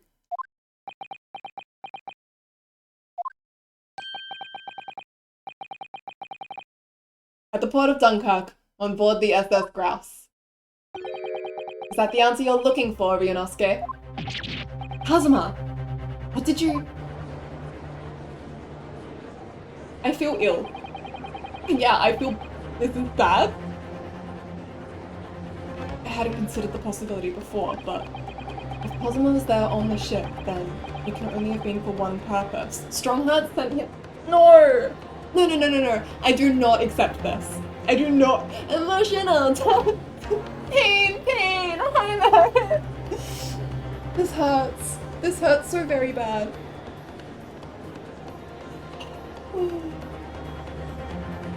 Oh my god. No! I know that it's like this suspicious, the slash with the bit of sword stuck in it, but we still don't know his mission. I know. Thank you for the head pats, Ramen. Thank you for the hydrate. Let me drink. Thank you for the head pats, Tiffany. This is hell. And posture check, Serena. I'm sitting pretty good. My back is straight. My legs aren't on the ground, but my back is straight. No. I know But I know I knew this was a possibility, but it can't actually. We'll turn the trial around. Asogi didn't kill anyone. Asogi didn't kill anyone. I need something a little stronger than water. Yeah. If Kazuma was there on the ship, then it can only have been for one purpose. Mr. Naruhodo, surely you don't think... Come on, Ryunosuke, you know the rules. The only thing that really talks in the courtroom is hard evidence. And he laughs. As I understand it, Inspector Gregson always took that case with him when he travelled. So as it stands, you've proved nothing. Kazuma, are you challenging me to prove it, beyond all reasonable doubt? That you were there that day, in the same place as the inspector? He was there, with Gregson. There's a clue that you've overlooked, a secret the trunk can tell us. I can't be sure at this point, I'll need to verify it. But I have a nasty feeling that I'm going to be right. The accusation being made is deeply disturbing, but nevertheless, we must test it. Getting rickrolled by TGS. Defense will identify for the court where in this trunk the alleged clue is to be found. Where is the evidence that ties Prosecutor Asogi to Inspector Gregson? I feel extremely ill. I am raising my hand. Can I examine this before I present it? Have you seen this huge gash across the side of the trunk here? It's gone right through the leather and into the metal behind. Oh, I didn't see the stretch from Cheeky as well. Oh, that's because it's new. Let me stretch real quick. Thank you, Cheeky. Oh, I feel so terrible. I hate this. Gosh, for a metal chest like this to have been so badly damaged, whatever made the gash must have struck the side of the trunk with considerable force. I wonder how it happened. I feel like I should open it so that I can present the actual metal. Let's have a look inside.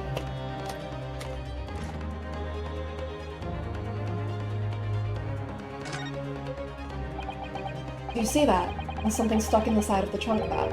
It's glinting. It looks like a fragment of metal of some sort, but it's wedged in so tightly I can't remove it. Well, don't cut yourself. You better leave it, I think. Okay. I think the metal should be enough because then we can make Kazuma pull out Karuma.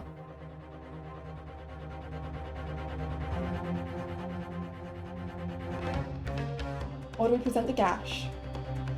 I'm nervous, I don't want to get it slightly wrong.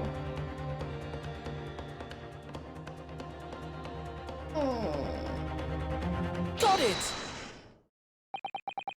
Okay, there's a small piece of metal lodged in the wall of the trunk here, like the tip of a blade. Eh? A blade? Thank you. I'm trusting my gut. Kazuma, slung around your waist as ever today, is the esteemed blade Karuma. Of course it is. Won't you draw it, here in this courtroom, for all to see?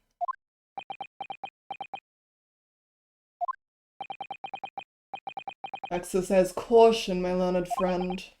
That man is the son of London's most notorious killer. Bailiff, watch Prosecutor Asogi like a hawk. As if he wasn't there on your orders. That won't be necessary.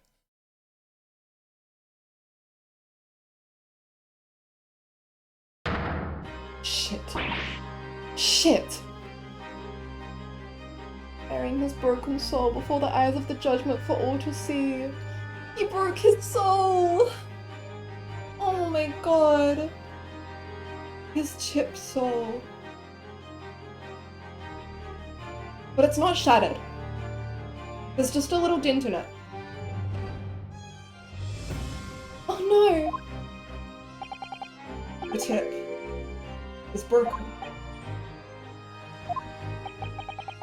If the fragment of metal from the trunk fits together with the end of the sword, the question of who was there with Inspector Gregson will be answered. Agreed? Kazuma Asogi?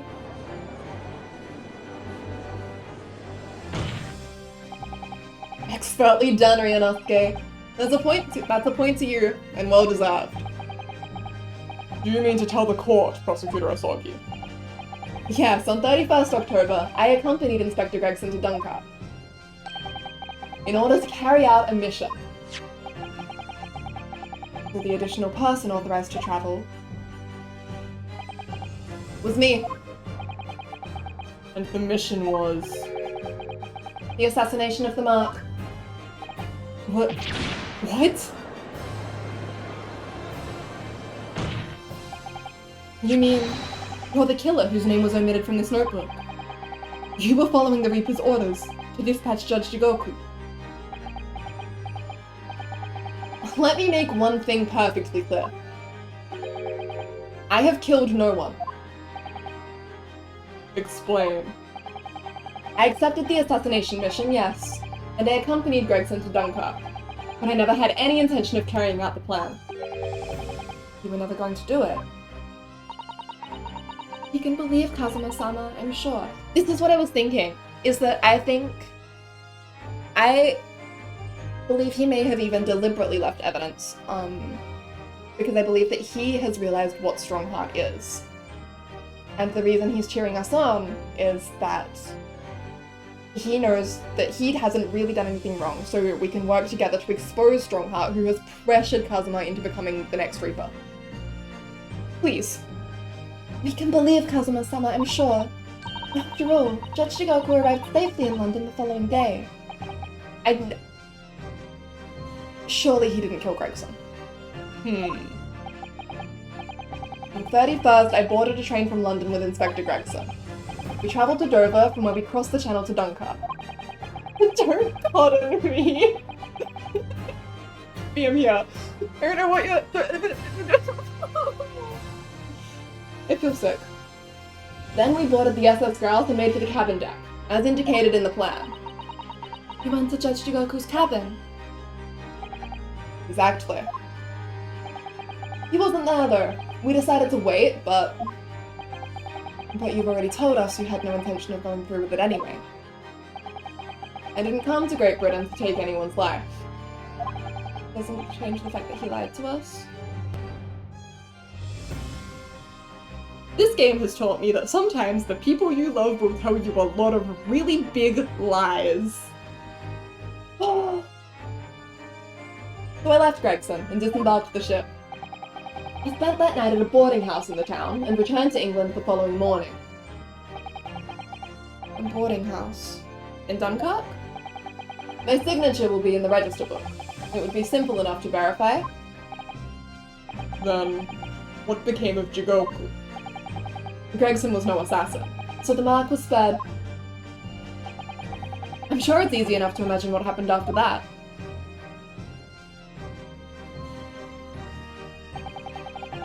Gregson returned to England as well, having failed to complete the mission. He met with the Reaper in that room on Fresno Street to report the failure, causing the infuriated mastermind to pull the trigger and end his wretched agent's life. If you never encountered Jigoku, why were you slashing at a metal clock?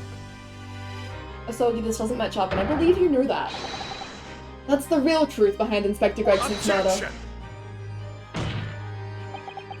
If you did nothing as you claim, how did the tip of your sword come to be lodged in the inspector's trunk?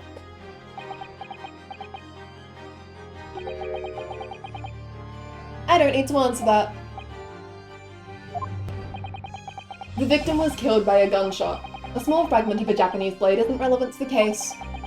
And accordingly, I choose to exercise my right to silence on that matter.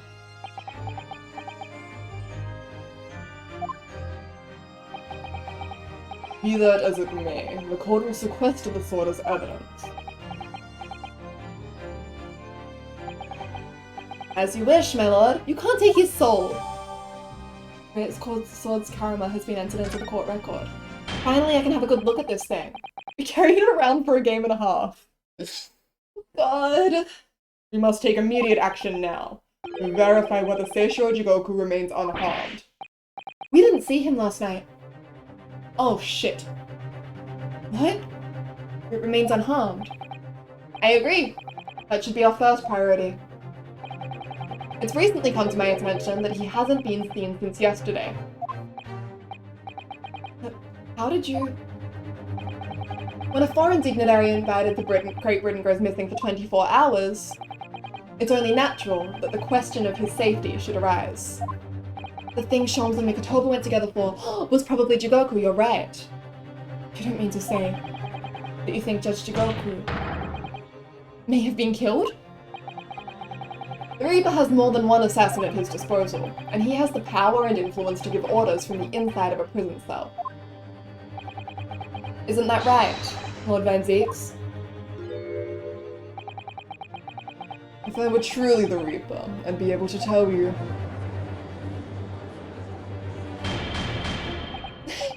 Enjoy your food, Nautilus. Enjoy taking a break from this hell world that we are in. Order. Order in court. Order. We'll take an emergency recess for 30 minutes. Now? Guests at the symposium have been told to maintain regular contact with the organizer's office. If the man can't be located within half an hour, we will have to assume the worst. Oh no, not Judge Jigoku. No one would want to kill a harmless Japanese man who'd only just arrived in the country. Except, that is, for the Reaper, wanting to finish off a mark that slipped through the net 10 years ago. I would have to agree. Mr. Naruhodo, for the defense's sake. My lord? I sincerely hope we are successful. If we're unable to confirm Mr. Jigoku's healthy existence in the next 30 minutes, he will face grave difficulties. Did you kill him just so that it would be harder for us to prove it? Please don't let him be dead. Court is adjourned for 30 minutes. Crying, laughing emoji, but mostly the crying. I love him. So he can't be dead. The characters that I love never die. Kazuma-sama, the Reaper's assassin. I feel as though I'm living in a nightmare. I can hardly believe it either. But, on the other hand, Kazuma isn't in the habit of making up stories. I have such a terrible sense of foreboding. If something awful has happened to Judge Jigoku, I feel as though things will only spiral farther and farther out of control. How are you feeling? I'm feeling really bad. Music. I felt it from the moment I stepped onto the courthouse this morning. It's a strange sensation that we were careering towards a foregone conclusion. Well, in the worst case, we might only have 30 minutes left. Unfortunately, though, I don't think there's anything we can do but wait now. We're out of options. No! Sholmes knew about... If Sholmes and Mikotoba really did go get Jigoku, then there's every chance that Sholmes was able to hide something in the little Harley doll for us. We're supposed to pull it when we feel helpless, right? Thank you, Ramen. Actually, there may be one last hand we can play. Or rather, one last ear. Why is the dialogue? Why am I always 3 lines off? Of course. The little Mr. Sholmes doll that Iris gave us. If for some reason you completely ran out of options in the trial today, then just pull this little Helly's ears as hard as you possibly can. Perhaps now is the time. What should I do? Pull Hallie's ears or not? Pull, pull, pull, pull, pull, pull, pull, pull, pull. Here goes then. I'm going to do it. Good luck, Mr. Naruhodo. No looking back. Heave! Ow! That scream sounded like Mr. Sholmes. Mr. Sholmes? Where are you? Here, my dear fellow. Here! It's the felt doll talking. Pull the ears again, Mr. Naruhodo, as hard as you can. Alright then, I'll put all my strength into it. Heave! Ow! Please, my dear fellows, you don't need to pull my ear off. What? What? What?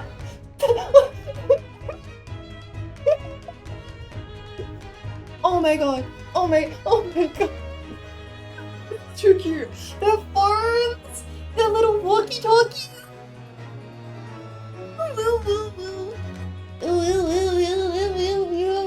This is so cute. This is so charming. Mr. Sholmes, where are you? Myself and my trusty partner are presently in the first-class cabin area of the SS Grouse. The SS Grouse? She left over last night after the final pieces of cargo were loaded. We are currently docked at Dunkirk, but due to be underway again in half an hour. You've taken a ship to France? Please, even with my athletic prowess, I would struggle to jump the Straits of Dover. After we left Baker Street last night, we hurried by cab to the station and by train to the port, in order to board this vessel in time. So, you mean you'd already worked it out? That the steamship was where everything really took place? Mr. Naruhodo, pray, what is my name? Sherlock Sholmes, world-famous great detective. Recited to perfection. Oh, done. You're a genius, Mr. Sholmes. That's the only word for it. Ow, ow, ow, ow, ow, ow, ow. Miss Sutter, gently with this genius's ear, please. I'm ever so sorry. If I may, Sholmes. Ah, there you are, Mikotova. You may remember that it was in fact I who made the connection to the SS Grouse. At Scotland Yard yesterday, when we examined that notebook and I recalled my steamship ticket. But of course it was, my dear fellow. And not once did I controvert that fact. I merely had our court-bound companions utter my name. Yes, you did, didn't you? You're such a brat. We've just entered a recess. The trial resumes in 30 minutes from now. And if we're unable to present any new lead by then, I'm afraid to say... Do not fret, please. It's for precisely that purpose that my partner and I have made this journey. I have no doubt we shall have welcome news for you within the half hour. Thank you, Mr. Sholmes. That would be wonderful. Until later then. Yes, you'll be hearing from us if you're not in touch first. Ow, ow, ow, ow! I shan't be hearing anything if you keep tugging my ear in that mindless fashion. Whatever was the idea behind making a receiver operated in that way in the first place, Sholmes? Why the deuce would I know? It's Iris's invention, not mine. Then the intent was clearly to bully him. I feel less sick now. Oh my god. That was some much needed levity. Thank god. I love them so much. Miku time, let's go!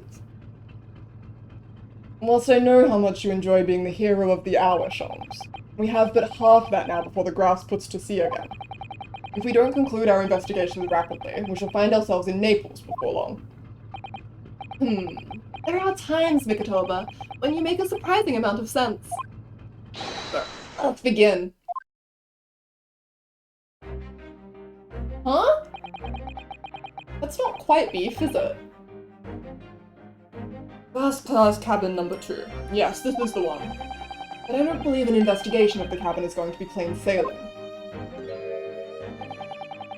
A crewman standing in front of the door is an angry-looking fellow. We really get a whole gay dad sequence? This is the best day of my life. Why you are loitering here? Who are you? My dear fellow, do you not recognize a world-famous great detective when you see one? The question really ought to be, who are you? Do you not recognize a world-traveling great sailor chicken... Chicken Stroganoff when you see one? Great detective? I don't think so. Chicken Stroganoff and beef stroganoff. Sorry, what's on your arm? Do you see that, Mikotova?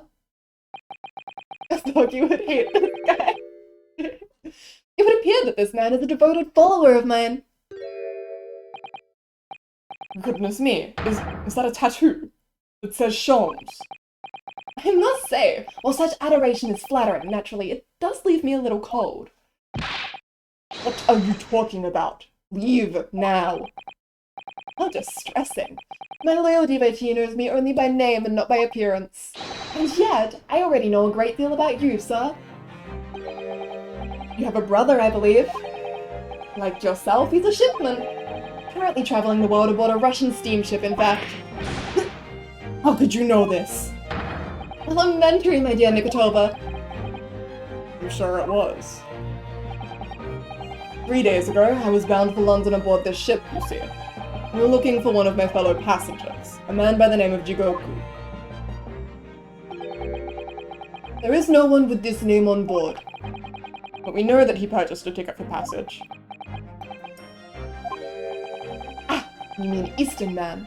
He left ship 2 hours ago.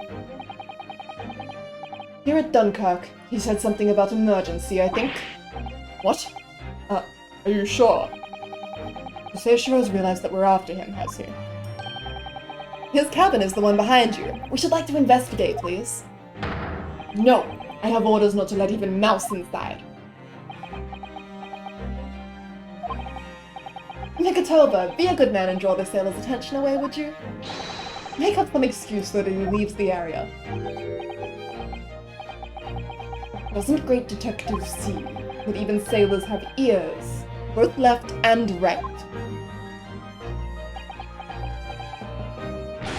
Curses! The plan is ruined. And you have only yourself to blame, I'm afraid, Sholmes. Hey, Dads. Forget it. Cabin door is locked. Even if I am not here, you cannot get inside. Nikotova! I am sure you haven't forgotten my special talent. Opening any lock. Within a mere 5 seconds. So if you'd be so kind as to afford me the requisite time, old friend, in your typically accommodating manner. How could I refuse such a typically unappealing request, old friend? How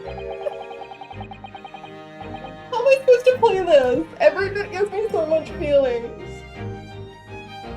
Mara, I just want to say it makes so much sense that you're here for the portion where Asogi is the absolute worst. You really do carry a little Asogi curse on you. They look so fondly to each other. Oh my god, I love them. It's so fun seeing them actually work together, and it's fun seeing Sholmes in his element, that he's still like a cocky, funny, stupid idiot. But he's also like competent. He's no longer dumbing himself down so that Ryu will have to step up. Do I need to distract that burly sailor for 5 seconds, do I? Good man. So, the game is afoot. The game is afoot. He finally got his partner back. Nikotova POV. Please check the mousetrap. Yes, sir. This must be a mousetrap, I think. Perhaps I could distract the crewman's attention with this somehow. I love True 5 so much, they will make me insane. They are all so ridiculous. Choo-choo! That sounds like Big Mouse in trap. Choo-choo! I will bring bucket of water later and put out of misery. I don't like the sound of that. In any case, my dear fellow, that was quite unconvincing. Only Japanese mice make a true sound. Oh, really, Sholmes? And pray tell, what sound do Russian mice make? Pee-pee, naturally. They're also quite unconvincing, I readily admit. So go ahead, Nikotova, do a pee-pee this time. No, thank you. I'm sure I can come up with an alternative solution. Pee-pee. I love him. Any other flavor that we should try? This seems like a... No, this will lock the door. That would be, bad. This could be fun. As a speaking tube for members of the crew to communicate with one another around the ship. The light is pretty funny. Okay. I could just persuade our stocky sailor friend that he needed to use it. Sholmes could unlock the door whilst he was distracted. The question is... how? Is this the light switch? Or is this the stop the ship bell? Can I do anything with them? Yes, oh, that's the stop the ship bell. I see it. Okay, so this is the light switch. Easy. Ah, the switch for the electrical lights. Perhaps if I were to turn off the lights, the crewmen wouldn't be able to see what we were doing.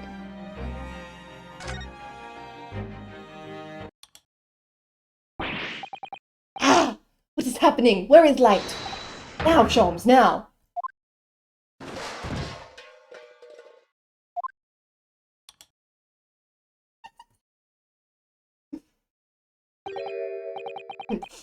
Nobody there. That was a close shave. They are so stupid. Quite a knack you have, stumbling so violently in an apparently empty corridor. Do be quiet, Shums. I shall have to think of another approach. I'm affectionate. That was so cute. The way they work together. That's another first-class cabin, and yet its door is completely unguarded. Empty as well. I had a quick look inside earlier.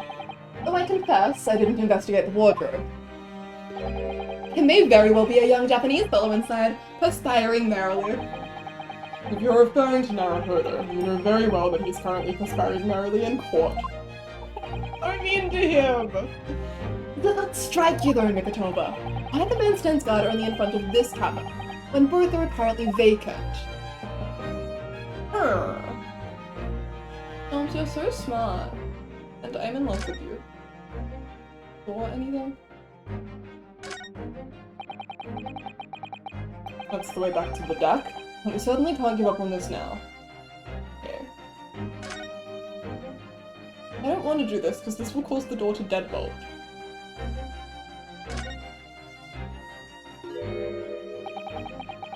He's like a Neo-Temple Guardian statue, this fellow, and the way he's glaring at us so fiercely. Tell me, why are you standing guard here if the cabin is unoccupied?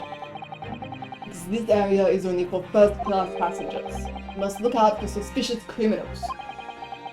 He was looking straight at me when he said that. My dear fellow, as you can plainly see, we are quite unsuspicious as criminals go. But still criminals. No. For goodness sake, Shong, tell the man. We're neither suspicious nor criminals. Ah, yes, quite right, Nikotova. Versus, the seaman is far too able for his own good. Be extremely careful in what you say. One of us ought to be, yes. They are both so stupid. I love them so much. Okay. What else have we got? I guess it's just the alarm bell left, isn't it? Okay. This would appear to be an alarm bell. Well, hell would break loose if that thing were to ring. The whole crew would know about it. Here goes then. Pardon me in advance. You! What are you doing? If we were at sea, that would be a very bad problem. Going on down there. Seaman Stroganov, report at once. Sorry, sir. Nothing to report. It was just a stupid trick. No, not by me. By world famous... No, as I told you. Now, Shams, now. Done. Not even 5 seconds, eh? But don't stand there gawping at my brilliance, Nikotova. In we go. Oh, yes. Nikotova, that was a useless game moment.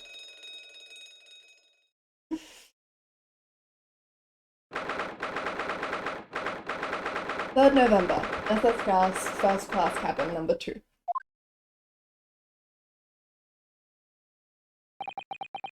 Good gracious. It would appear that the occupant of this cabin did indeed disembark rather hurriedly. His clothes on the floor there. They're Seishiro's, without question. Well, it seems we're just a little too late. Yes, by about 2 hours. Still, whilst we're here, we should investigate thoroughly. There may well be 2 hours worth of clues to find in here. But that burly crewman may return at any moment, Shams. Indeed he may, which makes this all the more thrilling. Oh my god, I love them! I have so many questions about everything here. Let's start with the wardrobe, for old time's sake. According to the report I was given, Naruhodo was concealing himself in Asogi's wardrobe. Indeed he was, and it was in a similar size to this one. You must climb inside yourself, my dear fellow. What of a for? It was the site of my first fateful meeting with Mr. Naruhodo. You can experience the moment for yourself now, complete with my dramatic rhetoric. Come along now, in you go. This will only take a moment. Really, Sean, surely you can just tell me what you said. Well, I added some brilliant remark and opened the wardrobe to reveal the stowaway murderer. I think I'll just read about it in the Adventures of Herlock Sholmes. No, do go on, Shams. Tell me Kotoba about how you accused Ryunosuke of being a Russian revolutionary traveling from Afghanistan. Please, I would love to hear more about that. Wait, this is ice. Why is there ice here if it's been less than 2 hours? I mean, if it's been 2 full hours.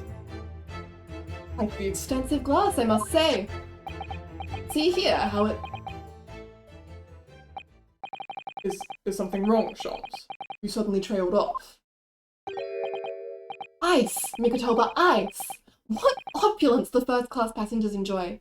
Your drinks! Pardon? Could it be that this steamship is equipped with an electrically refrigerated cold room, do you think? Well, it is a luxury liner after all. They have enormous refrigerators for storing all sorts of lavish produce as well as ice. On our voyage from Japan, we enjoyed culinary delights from all over the world. Suddenly, Mikotoba, the sight of you is making my mouth water. What? Pardon? Sorry? Huh? What? What? I saw this screenshot once and thought it was edited. What the? Homer real. Warlock real. Wait, it's not in the... Okay, it's not in there yet. Homer more like Homer. Homer Micker. Oh my god. Sorry, we're sitting on this for a moment. I'm having an aneurysm. This is everything. How did this case go from being the most stressful thing in the world to the most delightful thing in the world in about 5 minutes? I'm insane for this! This is more than unnecessary feelings. Like, significantly. What the fuck? I'm feeling... Okay. CGS said I'll give the gays everything they want. Yeah, let me, You know what, Ramen? Let me just, Hang on, how do I do anything? There you go. You should be able to post a link anytime now. Please. We're taking a brief feelings break. No! VIPs, I'm sorry. I lied to you apparently. I didn't mean to. You would think VIPs would be able to. Thank you, Ramen. I'm sorry about how often you get put in baby jail. Feeling large. I don't want to open up a quick studio, so everyone just click on that yourselves. Beloved. Okay, where are we? We're investigating. Jigoku might be dead. We need to get on top of them. I haven't taken on the flavor of the food I ate, you know.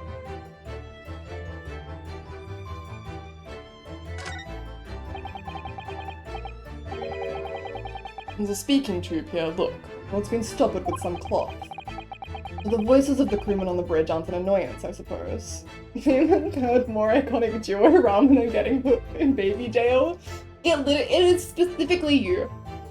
First and second are Hamamigo and Azario, of course. Yeah.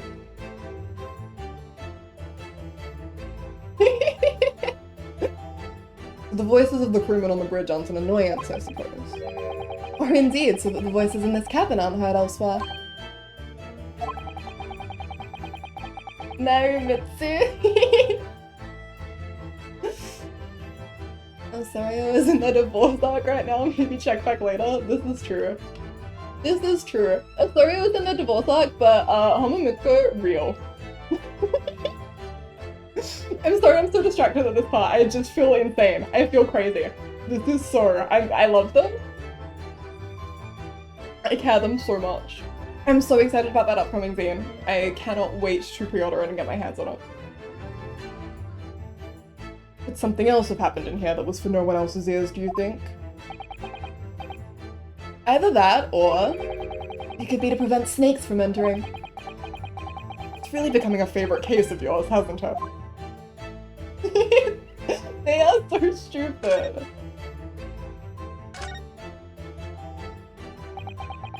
It's a very sizable trunk indeed.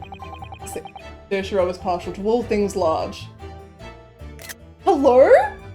What the hell is going on here?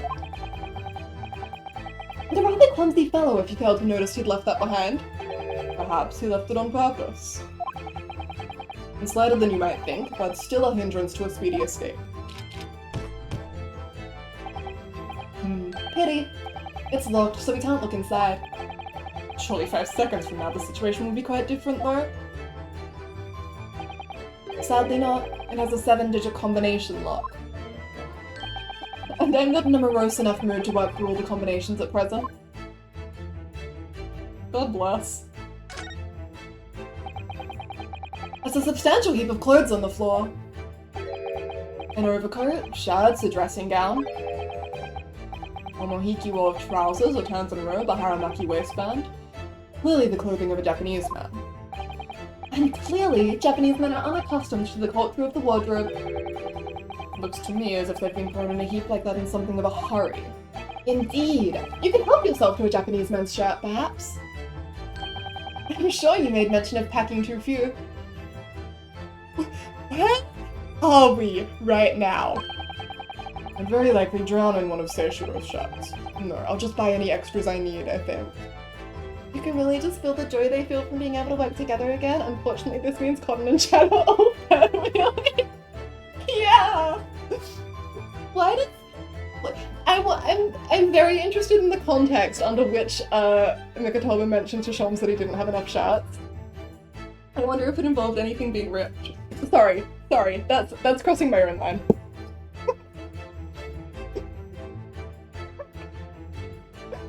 Feels so crazy. I feel crazy. Thank you for the hydrate. Sorry for being thirsty.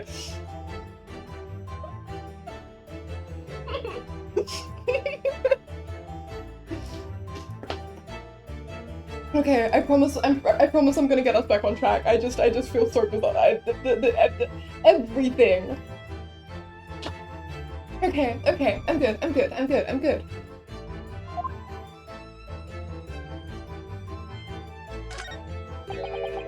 The wall is a slightly different color just here. You see? Indeed. What you have observed arises when a frame that has been hanging for some time is removed. Perhaps your friend is an art thief. Now there's a bold deduction worthy of a great detective, I'm sure. He may very well be the elusive thief who has been plaguing France's galleries of late. I think perhaps we should focus our attentions elsewhere, Shoms, don't you? An outline on the wall. I feel as though I might have spotted something of a similar shape and size elsewhere. Thanks for the like, Josh.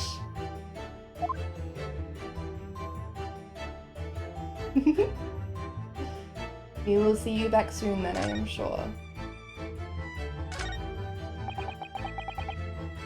These are the rules of passage. Passengers must not keep weapons or other dangerous objects in their cabins. Pets are also strictly forbidden. Additionally, there are severe punishments for stowing away in wardrobes and/or travel cases. Interesting! I wonder who necessitated those rules. I feel the rules have increased since I last read them. Probably just my imagination. What about the fact that they're not straight on the wall? Doesn't that strike you? You may be right. Probably just your imagination, though. A trifle.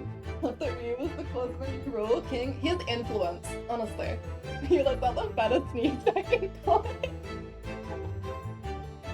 Beloved. You know what I always say, Mikotoba? There's nothing important about trifles.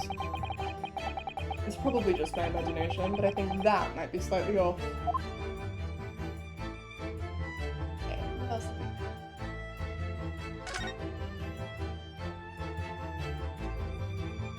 Four. Hey, this one doesn't have a bolt.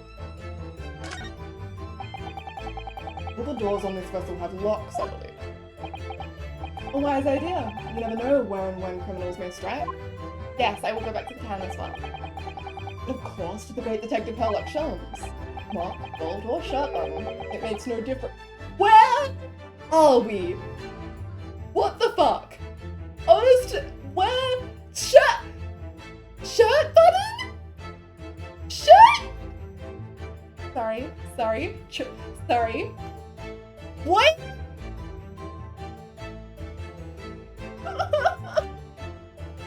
Shirt button? What is wrong with you?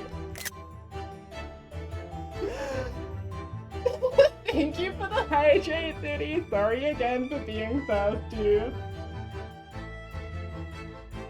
Should we leave? I feel like we are very unnecessary here. I'm choking on the water. I laughed and it went up my nose a little bit.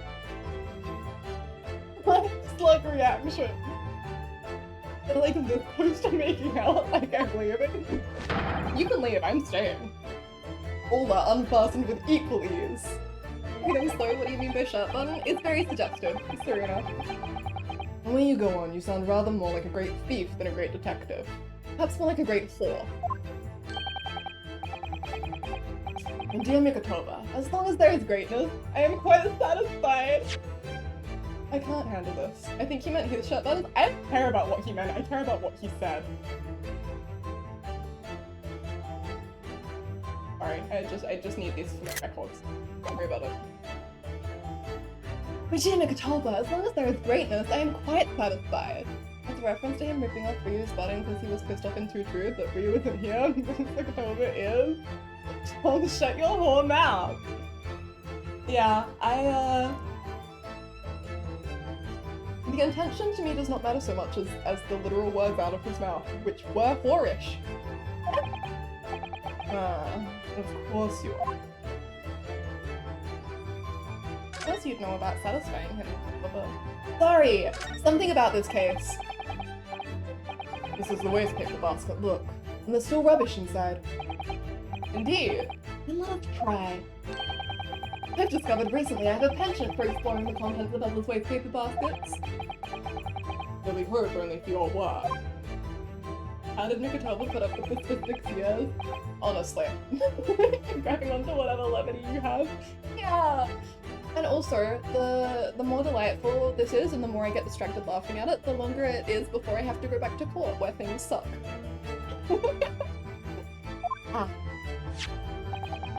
Here we have a notice issued to passengers from 3 days ago. 3 days ago, the night before we arrived in London then. I was still aboard myself. Evacuation Joe notice, 31st October. Following departure from the... What? I didn't finish... Okay. Oh yes, that was an evacuation trip. I remember now. For our safety and security, all first-class passengers were constantly under the watchful eye of the crew. You can check it later. God, I hope so. Shutterbug! Hi! It was a welcome relief to have some privacy for once. Okay. Evacuation drill itinerary has been entered into the court record. A notice about a practice evacuation to be carried out by the crew of the SS Grouse the night before the ship arrived in Dover was found in Judge Jigoku's cabin. Chicken. You are still here. We are bad wheeling so hard. Able Seaman Stroganoff. Hello again. I was beginning to think you'd never materialize. You were waiting for me. Of course. I was expecting you to burst in with a hearty Russian profanities far sooner. Was in trouble with Captain because of trick you played before. Poor innocent chicken. It's all your fault. Ship is leaving port soon. Get off. Now. Of course. We shall disembark presently, my dear fellow. But first, there's something that must be done. What are you talking about? Why, naturally. The debunking of your deceit and the bearing of the truth. Quite. I'm afraid I see through your lies. Yeah, DGS stands for that gay shit. For one thing, Mr. Jigoku has not left this vessel at all. Not yet left this vessel at all. Ah, prelude to pursuit? Thank you, Ramen. And for another, my dear Seaman Stroganov. You know exactly where the man is, even as we speak, don't you? How can you? The gracious shot. I mean, work it out. All of it. Have a little faith in Mikatova. You know him, he's brilliant. It's really been too long, Castle's dog friend. 10 years, no less. Are you ready, Cotton? I am not. No. So, would you care to join me for a dance of my inimitable logic and reasoning? I'm blushing. Nothing would please me more. Oh my god. What is this? Oh, micro dance introduction! Oh my god. We have but minutes until the vessel puts to sea. No games now. Time is of the essence. Mr. Stroganov, allow me to remind you of your earlier claim. You told us that Jigoku left the ship some 2 hours ago. That is what I said. Sadly, that was a rather clumsy lie. You see, there is something in this room that quite clearly contradicts it. What? Ah, yes, of course. I see you've noted it too, Mikatova. Then please do take the lead. What in this cabin shows the impossibility of Jigoku having disembarked 2 hours ago? Let's see what the last 3 years have done to your observational skills then, Mikatova. It's been 10 years since we last did this, Sholmes, not 3. Why, of course it has. Quite. Now, all the clues are here in this cabin for your eyes to see. I always say, you must not merely look, but observe. Observe and the answers become clear. So, impress me. I think I can manage that. Fellas! I believe that would be loss of eyes. Take that!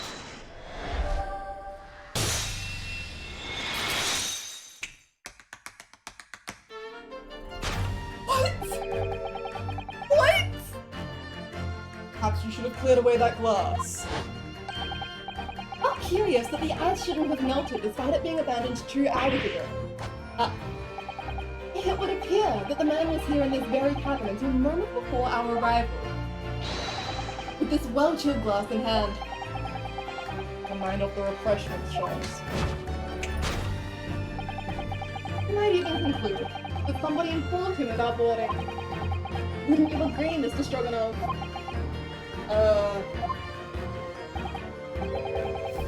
But I would say she will run.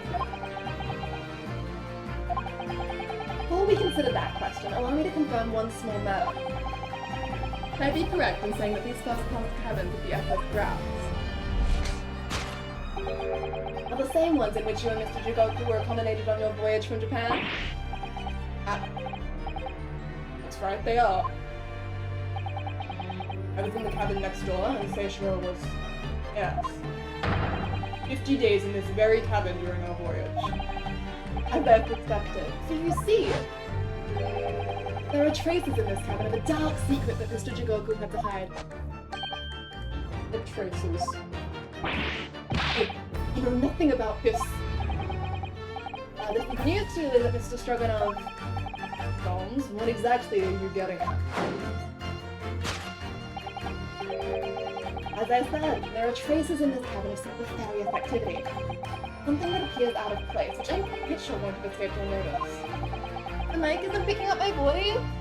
Thank you for letting me know. What happened there? I'm sorry if we missed some. Thank you so much for telling me. Yeah, looks like a little closer.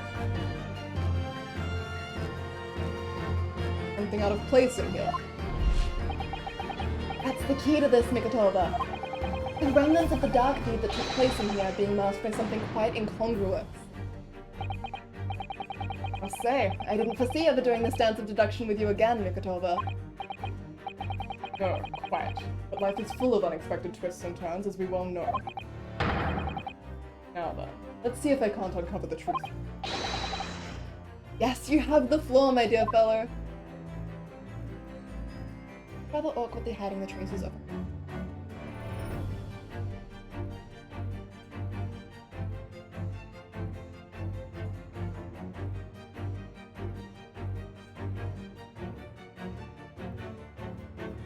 Can I examine? Alright. But wait.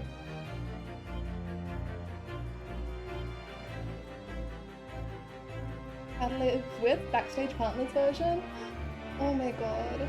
This is so, and also the observation about the 7-8 but 8-8 because his partner is complete. Oh my god. You are killing me.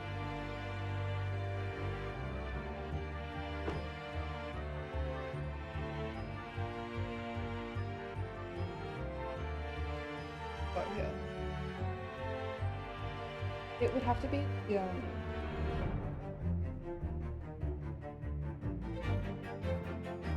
This has been moved, right? So this must be hiding something. Take that!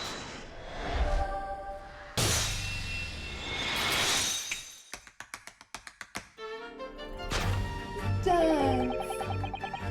The rules of passage in this frame here, they're obviously out of place.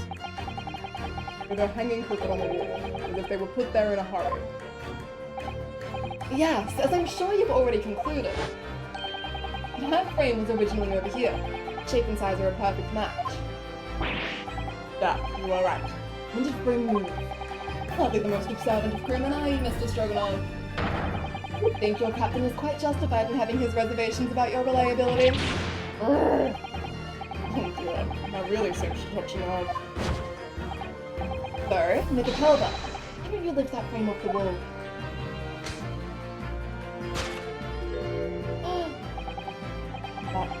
That looks like a bullet hole. Would that be the hole behind Gregson, then? What? Who has been shooting wolves? I see the projectile has been removed. Clearly, the careful occupant of this room has already disposed of it. Now then, Mr. Stroganoff. I have the distinct impression that you're attempting to shield said occupant. I don't know what you are talking about. Why would I try to protect Eastern Stranger? Ah, so we're talking about the same man, I see. Good. Ugh. I'm sure we can get to the bottom of this in no time. Aren't you? Because there's some very noteworthy evidence that explains the reason why you're lying to the man. Yes, you've been told to keep up this pretense as clearly shown by... Really don't know how to approach this one, Sharks. Ah, my dear Mikatova, simply keep first principles in mind. Study your subject from every angle. And I'm quite sure that you'll see it. In fact, I'd put a wager on it. Going to glare at the fellow from all sides. Well, I can certainly do that. Put something in your hand? Honey. A bribe? Take that! Oh my god! Yeah, you should probably head off. It's been lovely hanging out, but yes, please experience the games at your own point.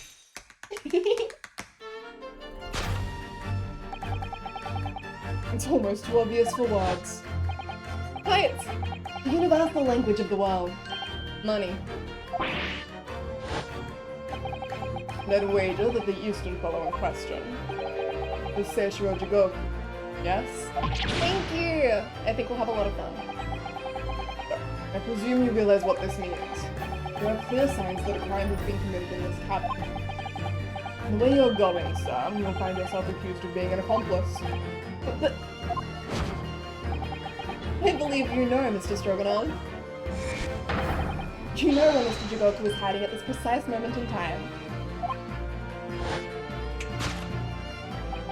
As always, Mikotoba, in matters of deduction, the furtive glance is your unfaltering ally. So I think you're onto something there, Shams. You found the chink in this burly fellow's armor. We need only follow the man's gaze to know where our prey is hiding. I don't want to hear about gaze from you, Shams. Eyelids flicker in the pupils, a minutely delayed blink. Nothing escapes my attention, even that which is barely perceptible. I'd hardly call this barely perceptible, Shams. The man's turned his entire head. It's not exactly what you describe as a furtive glance, is it? It's almost too obvious. We shall let your tapping toes decide, my dear fellow. Okay, he has turned his whole head to look at the, he's looking at the trunk, right? Josh! You've just missed homosexuality, nothing else, don't worry about it. We are uncovering Jigoku's, location. Take that!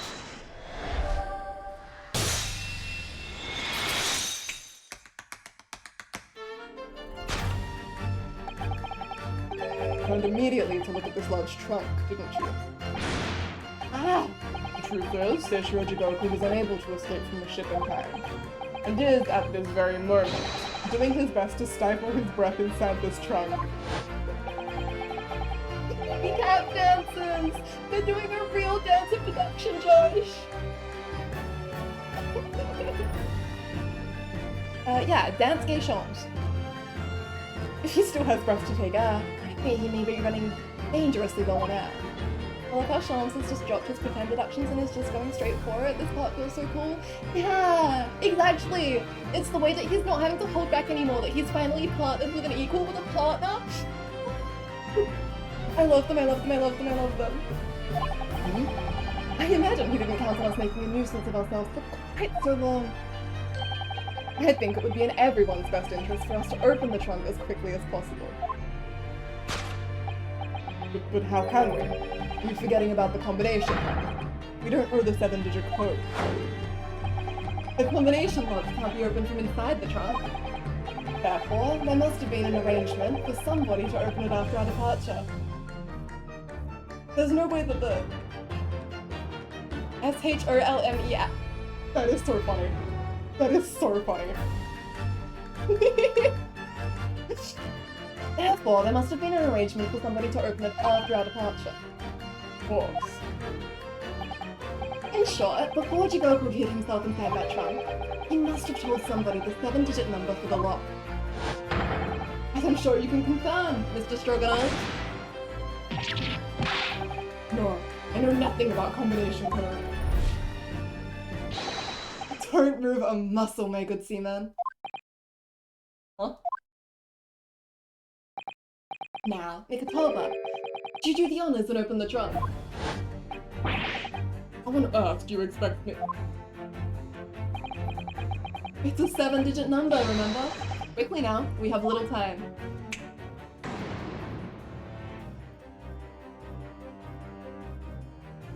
Okay, what have I actually got here? I can't believe I have to fully crack the lock. So, the passcode is Shams. How do we spell that with 1 to 5? How do you spell Shams with 1 to 5?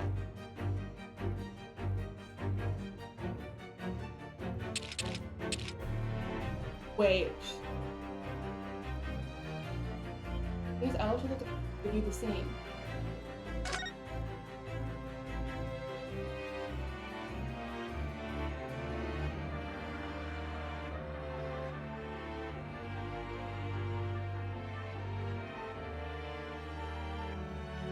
No. If it... Wait! Oh, no, I got it. So that should be... Now, is it? Hold on, let me do it once more. I need to put it in backwards.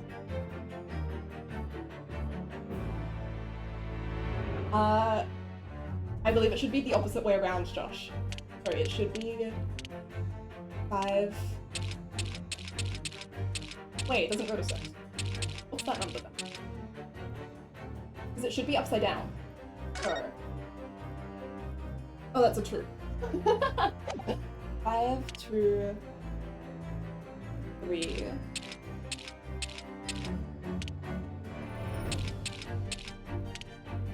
Or... 5. Let's say chance? 5, 2, 3, 1, 0, 4, 5. 5, 2, 3, 1, 0, 4, but yeah, cool. Aha! Take that!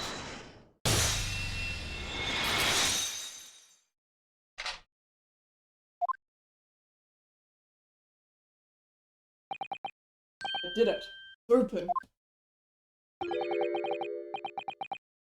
You had to meddle, didn't you?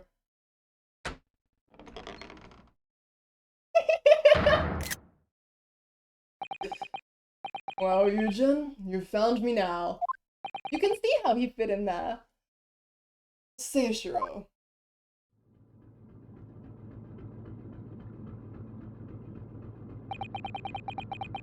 I was really hoping beyond hope not to find you here, you know. But you're not entirely unsurprised, I take it. Oh, quite. I just wish it was some other way. Well, are you ever going to introduce me? Ah, your reputation precedes you, Mr. Sholmes. I've read stories of many of your exploits.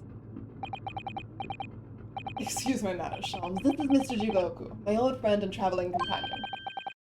Devil is in the details, Mikotoba. I believe you meant to say, your old friend and traveling companion, who made the cowardly decision to flee the country without a word to anyone when things turned sour. I see my reputation precedes me as well. What an honor.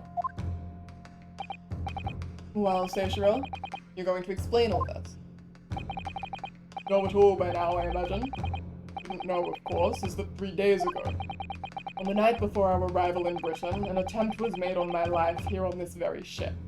If Jigoku can understand English, then why didn't he understand ASIC during the trial in Case 1?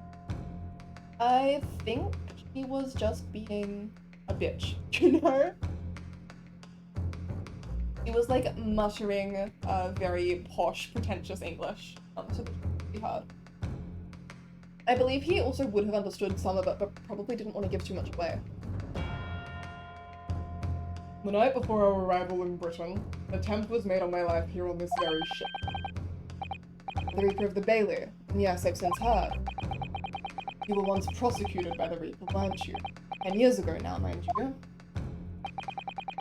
Musicians shut up lives rent-free in my head. It's so...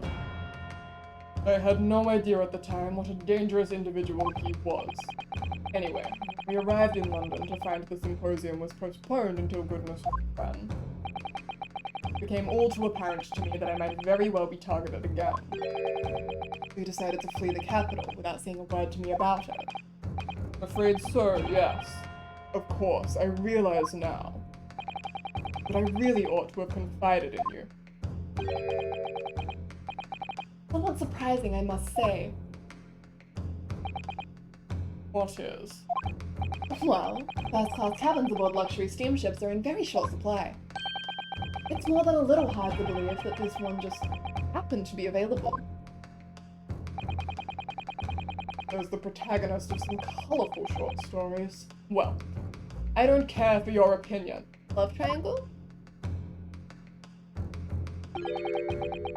Cabin did just happen to be available.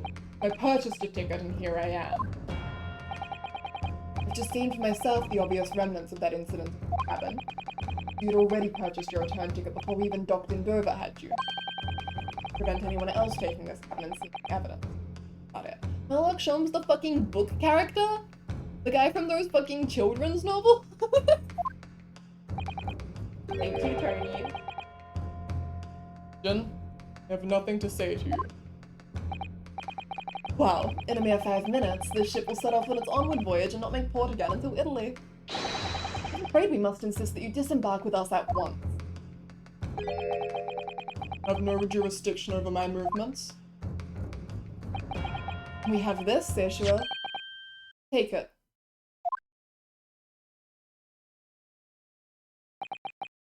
What is it? It's a subpoena from the Old Bailey. You're a man of the law. You know what the ramifications of ignoring a document like this from the British courts would be? Came prepared then, Eugen. Come on, let's go. One moment. What is it, Sholmes? Inside Mr. Jigoku's trunk, I found this rather fascinating trinket. Is that? Aishiral? Can't help you, I'm afraid. Some small component from something. What? I have no idea. The look on his face. He genuinely doesn't know. How?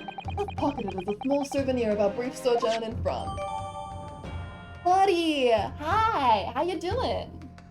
Welcome, welcome. We got DILFs galore. Small component has been entered into the court record. This does look like the base to a watch or something. Oh, young Naruhodo, I think we've done as much as we can. The rest will be on the shoulders of you and your assistant. But what? We've got DILFs! Although I believe the DILF section has just ended, which is misery. Back to pain! Oh. No, I don't want to be in the Old Bailey. I want to be on the grouse with my gay dads. And back to the divorce arc.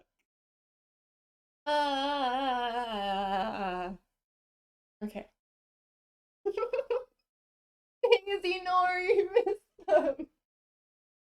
I am in misery. They are so. Nakatoba is the misery. Sholmes. Yeah, who's Reese's Puffs? I feel like Sholmes is Reese's Puffs, but I also feel like he's CPR.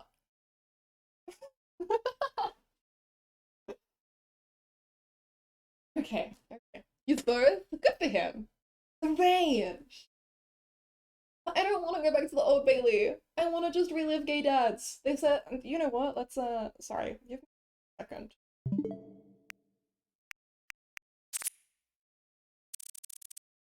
God, sorry. Sometimes I time travel in Animal Crossing, so all of my dates are out of order with like other games. Lock, bolt, or shirt button. I love him. This one was a lot. The sight of you is making my mouth water. What a non-heterosexual thing to say. They are insane. That whole section was so Horlock real. Okay. Let's go back to hell. Horlock, my beloved. Okay, I miss him. Time to face the music. Well, the music's pretty good, so I don't mind doing that. 3rd November, 12:10 p.m. The Old Bailey courtroom. The vibes here suck. Kazuma Asagi, I know you. I know you wouldn't lie. But still, no doubt that you're holding something back. You know more than you're saying. During the past 30 minutes while this court was adjourned, all possible efforts were expended. But sadly, Mr. Jigoku's whereabouts could not be ascertained. We must accept the unfortunate conclusion that the Reaper has already done the deed. He is wearing his little DLC outfit! I love him. Susato has one too. There's no sense in wasting any more of the court's time. The prosecution calls for an immediate verdict. Objection!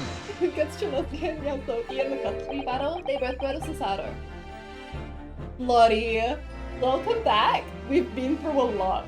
I cannot possibly catch you up, I'm so sorry. This shit is deranged. No, the trial cannot end now. You're a Japanese man, Ryunosuke. You should know when to lay down your sword. Why is he hot? And alive. Yeah. God bless. I love him. And you should know never to presume when the battle is won. The court has already been presented with all the evidence and heard all relevant testimony. There can only be one conclusion. The accused is guilty. More relevant testimony. Far from it. There's still a crucial witness, from whom the court is yet to hear a single word of testimony. In that case, call your witness to the stand at once, counsel. Yes, my lord. Tomorrow, if possible. When have they ever pulled punches? This game hits you in, like, case 2. It's like, haha, by the way, the first case is like, oh, by the way, you're accused of murder. What? Insane. Came back wrong. Oh. Yes, my lord. Tomorrow, if possible. Oh, sorry you aren't pulling punches. That's true. Yeah, and it hurts. The witness is already on his way and scheduled to arrive tomorrow. Who on earth is this crucial witness? Seishiro Jigoku. The very man allegedly murdered by the Reaper. Jigoku, you found him. And fuck Asogi. Investigations of every policing resource in the capital suggest that Jigoku is already dead. How in the name of God did you find the man? He was located in France during the recess, the port of Dunkirk. Strongheart? I fully believe he is evil, and we are going to take him down. Oh wait, Asogi? Asogi is, Asogi is... Well... Thanks to one of Mr. Herlock Sholm's famous deductions, Asogi is human. Herlock Sholm. Unnecessary feelings, if you will. Inspector Gregson almost certainly met with Mr. Jigoku on the night of his death, because along with Prosecutor Asogi, Gregson was on a mission to assassinate the man. Which means that Seishiro Jigoku is the sole witness. Can clarify exactly what happened aboard the SS Grouse on the 31st October.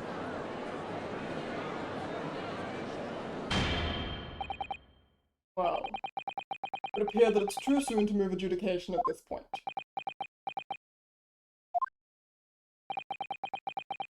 Prosecution concurs. The court must hear Mr. Jigoku's testimony. No judgment should be passed until all testimony has been considered.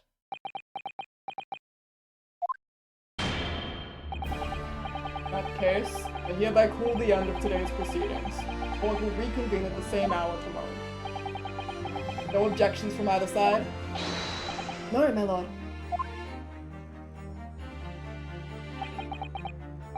No objections, my lord. We live to fight another day. Get the skin of our teeth.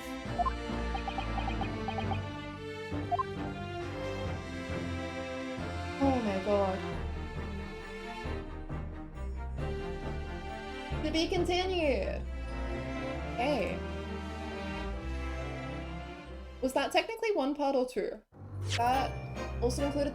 The investigation was a separate part, right? That was trial plus investigation? Yeah, I'm in pain. What kind of question is that? Kazuma is so stressed. Ryu is so stressed. Kazuma is taking years off his life. Kazuma is so scary to go up against. Okay, we should be... That should be the first two parts down. 2 to go. I want to... Thank you for the head pats, Josh! I don't think I have any updates for this. I just want to have a look over it and take a quick breather from feeling things. Stretch! Thank you, Diddy. Let me do that. Simply do not pain. Okay, sorry. And that a board. Okay, is there... I should actually write my theses down. My stupid theories, I should write them down. So, where am I gonna put that? Yeah. The holy board! Okay. So, my 2 big points. God! I have to write these down, it's so embarrassing! This is ridiculous. I'm writing them.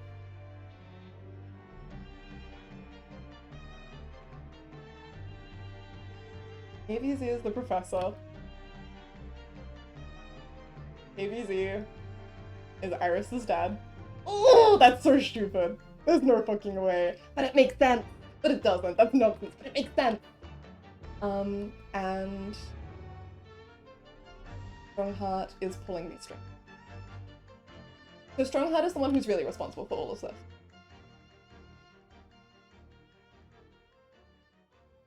Hydrate! Yes, sir, Godzilla, sir! I support the KBC as Ira's dad. I feel like it only makes sense if he's the professor, because otherwise, literally why? Literally why? Since the flow of Iris to Shams makes sense, I guess, if it goes Flinch to Genshin to Mikotoba to Shams. And of course Genshin can't pay for her because he is being executed. Oh. Everything's hard. I still don't know what the Baskervilles are. Like, literally, that has not come up again. It is just the name of the book. Why call it Hound of the Baskervilles? What's the Baskerville? Oh. But yeah, it just doesn't make sense. I should draw some blood on this. It doesn't make sense for Genshin to be the professor. But the killing stopped when Genshin died, and Clint was the last person to die. And it makes sense if he was killed in a duel, that duel was with Genshin if he was the professor, and Genshin found out and killed him, and then Genshin takes the fall for it and doesn't expose it because he doesn't want to hurt Eric Frenzy.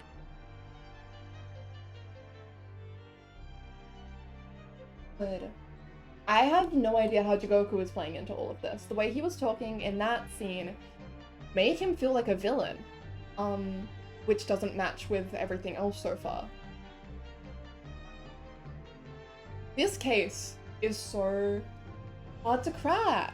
I'm elated, but Tony's gonna hate this part so much. Tony is gonna have the worst time, and I'm excited. I can't wait to see, because she should, she's now seen the Master Disciple in the newspaper clipping, but hasn't actually interacted with him yet. I think she'll get it as soon as she interacts with him. I think, at the very least, Ryu's comment will tip her off. But I'm very excited to see it. Once more, let me... I can join you in the spoiler channel! That is so good. I actually thought about popping my head in recently and just not reading anything. There was something Tony said either today or yesterday that was so comical that I wanted to talk about it in the spoiler channel for a second, but I didn't want to risk spoilers. I can't even remember what it was now. It was something so very deranged. It was in Grab Happy Ride. He's going to kill us all for gaslighting her for half a year. I'm excited. I feel like it's so much worse for her because she's been playing this for so much longer. Putting Kazuma hater jail. God bless. Excited to have you on the spoiler channel, but don't open until you finish first. I will not. I'm excited to join you guys. It's very fun. I'm just really glad I get to hang out with everyone. I'm so happy. DGS, thank you for being so good to me and then helping me watch Tony streams and then letting me into Tony stream Discord. I don't know. I've been an Ace Attorney fan for quite a while now, and everyone is so nice to me online and like I interact with people on Twitter and stuff, but I haven't really felt like part of a community until this last like week or so, and it's been so pleasant. Really grateful that there's so many cool people around. Tony's gonna dissipate when she finds out Kazuma is going to prosecute, especially the divorce arc. There's no way she's coping with that. I'm excited for Sogibot to have new lines added. Plus I can finally share this around it. Watching you just get deleted. You know what? Sorry, let me fix that right now. Give me 1 second. We're taking a little breather break. This is equivalent to intermission. We will go back to the floor in just a minute. Where am I? Twitch setting.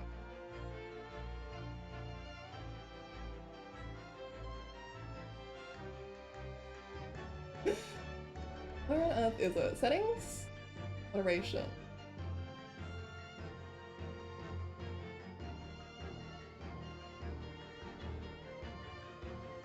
Is it?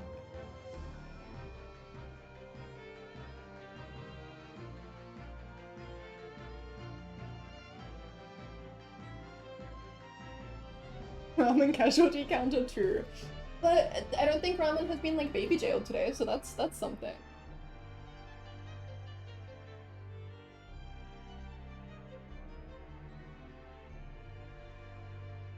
There must be a setting on Twitch that says the VIPs can send links.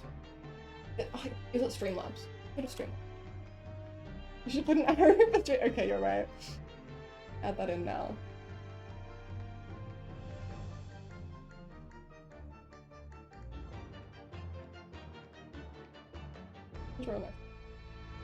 Instead of behaving straight right now. Despicable.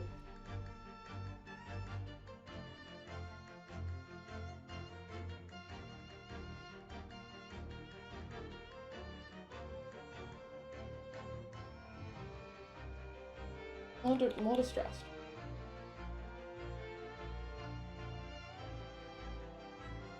The mouth goes first. Yeah, there we go. That's how we do it.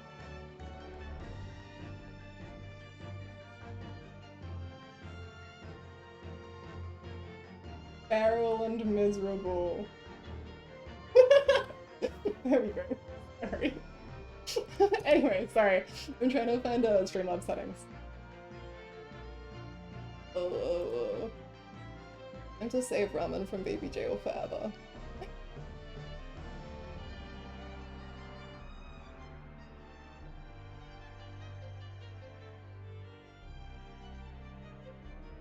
Preferences. How does it determine what a regular is? If I auto-commit regulars and subscribers, does that work? Wait, and then I can... Pretty sure it's just a Twitch setting? I'm looking in Twitch moderation and not finding anything. I don't know where else it would be. I look at like the auto mod stuff and there's nothing about it. In fact, I don't even have block hyperlinks on Twitch, I just have it on Streamlabs.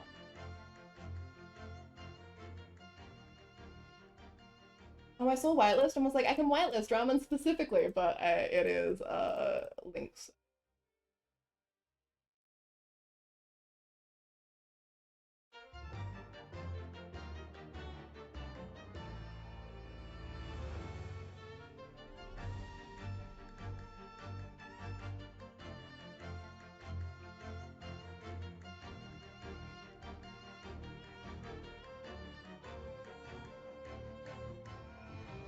Okay, that's set to auto commit regular. I don't know how it determines who are regular. But hopefully that helps. Okay.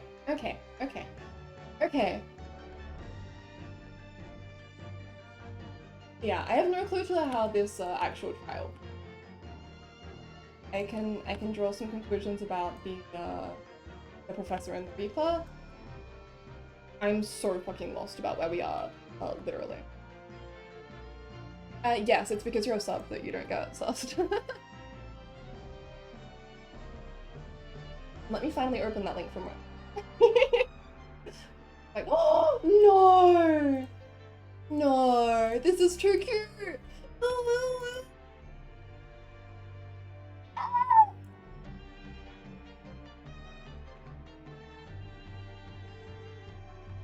this is so cute! This is so cute!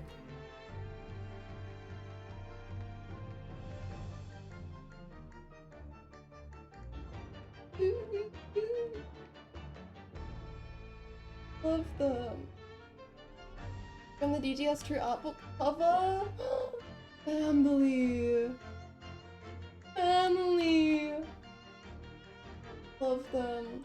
I hope that instead of Susato and Ryu going back to London, and Smokotobita coming back to Japan, we can Tobita come to London and just stay and just be a little family.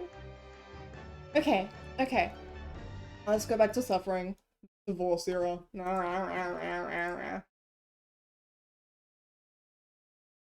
221B family. Let me drink some water real quick.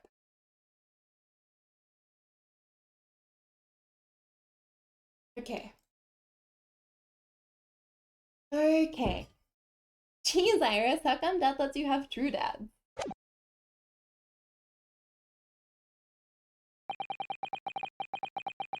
The unexpected hold of proceedings sent the clamour around the courtroom. Outside the Bailey, while Londoners knew nothing of the secret trial within, the typical still night. Little past 8 o'clock that evening, Mr. Shons and his partner returned to Baker Street. 3rd November, 8:07 p.m. Home sweet. You have returned, my dear fellows! Welcome back to Britain. Thank you for your timely help. Think nothing of it. I believe you've had an even more worrying day than Mikatoba and I know. You could say that. We were on the brink of defeat in court earlier. This prosecutor, Asogi, had you on the ropes, did he? And he's your best friend, you say? Can we make a Mikatoba siblings? You open that. No. She's doing her little hair. Back to clip.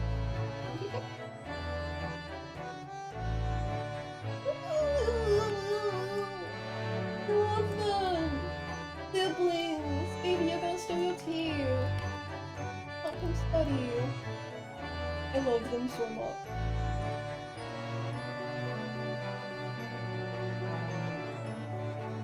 So this prosecutor Asogi had you on the ropes, did he? And he's your best friend, you say? Well, he's not really the man I knew in Japan anymore. Kazuma's changed. Also, Titty, that's so cute. Oh my god. This hurts. I'm focusing on chat as a way to focus on not those words. Naruhodo. It's incredible. I think that he'd even entertain the idea of acting as the Reaper's assassin. Well, nevertheless, you must introduce me. After all, I've only ever met the young man at the corpse. What's that you lied about, Shams? It all started almost a year ago now. Shams still hasn't told us the truth about what really happened back then. Yeah, and whose fault is that, huh? About the motivation for what he himself described as a great detective sly. This is what I want to know, right? He so easily could have been like, oh my god, he's been injured. Let's take him to a medical care. Let's treat him. He might have amnesia, and that might be really disappointing for you guys, but we can get him to a doctor. But instead, he's like, no, this is a corpse. What was even Asogi's mission? It actually, I'm sorry, wait, I dismissed this because I didn't want to talk too much about it in case it was actually a plot hole. But sorry to immediately take us right back to the murder board. But in 1-1, Jigoku tells Asogi to remember his mission when he goes to England, which is bizarre, right? Because Asogi told us that after he received the letter, he showed it to Jigoku, and he saw from Jigoku's reaction that it was true, but Jigoku tried to cover it up, right? Jigoku was like, haha, that's such a weird prank to play on a child, So then why would Jigoku be like, remember your mission, if as far as he's concerned, Kazuma should believe that his father wasn't a murderer? Which makes me think that he had another mission. So he's got his little reform the JP legal system cover, and then he's like, I'm gonna go to London to uncover the truth behind my father, but then there's maybe even like a third mission buried beyond that that's to do with the government. I don't know. Anyway, maybe Shams will tell us in the next 2 lines what normally happens. Let's find out. Shams woke up that day and decided to cause problems on purpose. That's how he wakes up every day. About the motivation for what he himself describes as a great detective sly. He's a monster! Welcome! Thank you for following! Lovely to have you join us.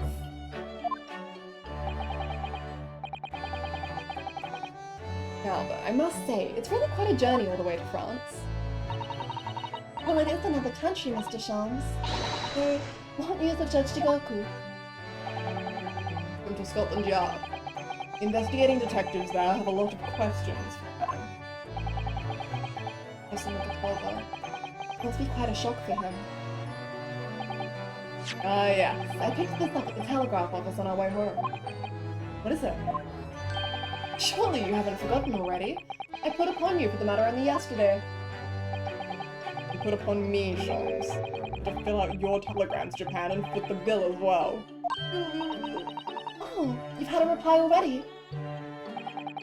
What was so urgent though, Mr. Shams?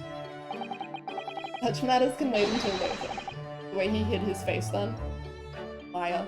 I'm far too hungry for an involved conversation at present. That's good news, because supper is ready, everyone. And it was amazing, Iris. Ah, and what a feast it is! If I were none the wiser, I think the trial will win already. Roast beef, kippers, stew, steak and kidney pie, Yorkshire pudding. Tomorrow could be a very long day, so eat up! I love her. The little Iris. Whose stream is that? Asher. Cute. He's so cute.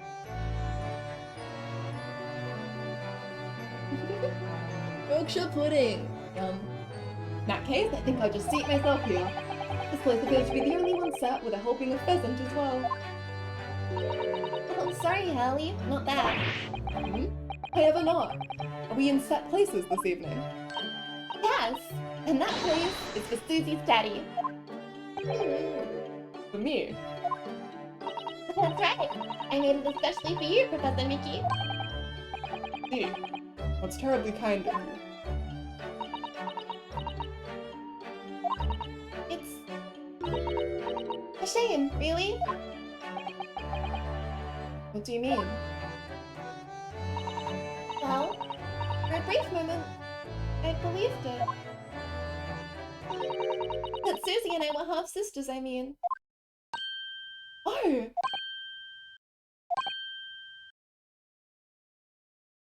You shady bitch. This sprite is so traumatizing. Iris, do you mean... Yes, I know now. I overheard yesterday. Secretly listened into the conversation you had after I tricked you all into thinking I'd left. What? What?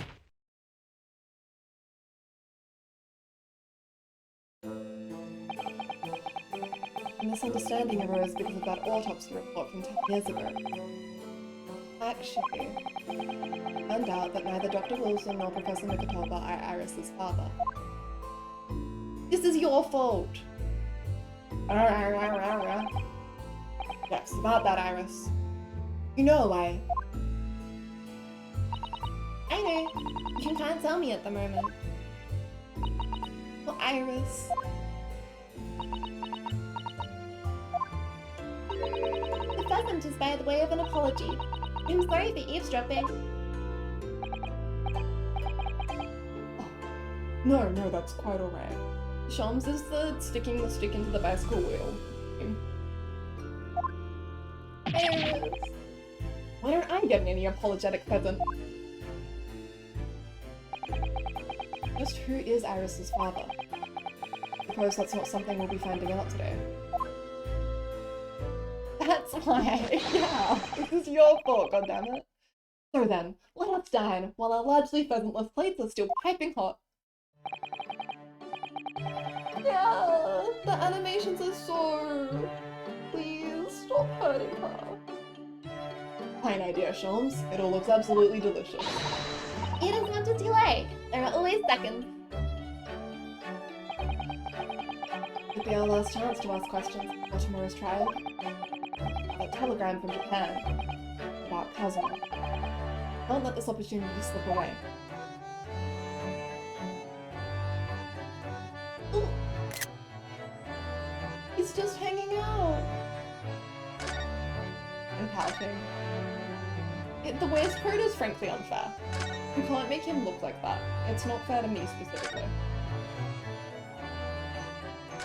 What? Mr. Shams, what are you doing? Aim? Surely it's abundantly clear. But I wasn't brooding over Mikatoba's refusal to share his pheasant with me. Nevertheless, felt the need to withdraw from the social circle for a while, and with hungry eyes. Sorry, Hallie, but I cooked that pheasant especially for Susie's daddy. I like that he's such a pouty, bratty, little whiny, little needy little bitch. And Mikatoba's like, uh-huh. Anyway, moving on. He does not pay. Though I've played the role of father too far longer. It's also the Azario dynamic. This is true. Oh no! Anyway. He wouldn't chat every 3 years old? Yes. Mentally? Have you met this man? Mr. Sholmes, can I discuss some things with you?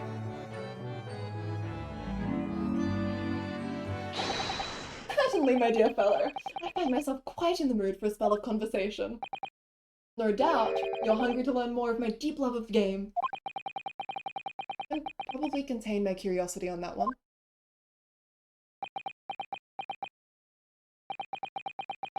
You needn't look at me in that fashion. What fashion? It seems that before we discuss the pheasant, we have some rather unpleasant matters to discuss. Need to let for a bit? See you later, Nautilus. Oh, so funny, Mr. Sholmes. Uh-huh.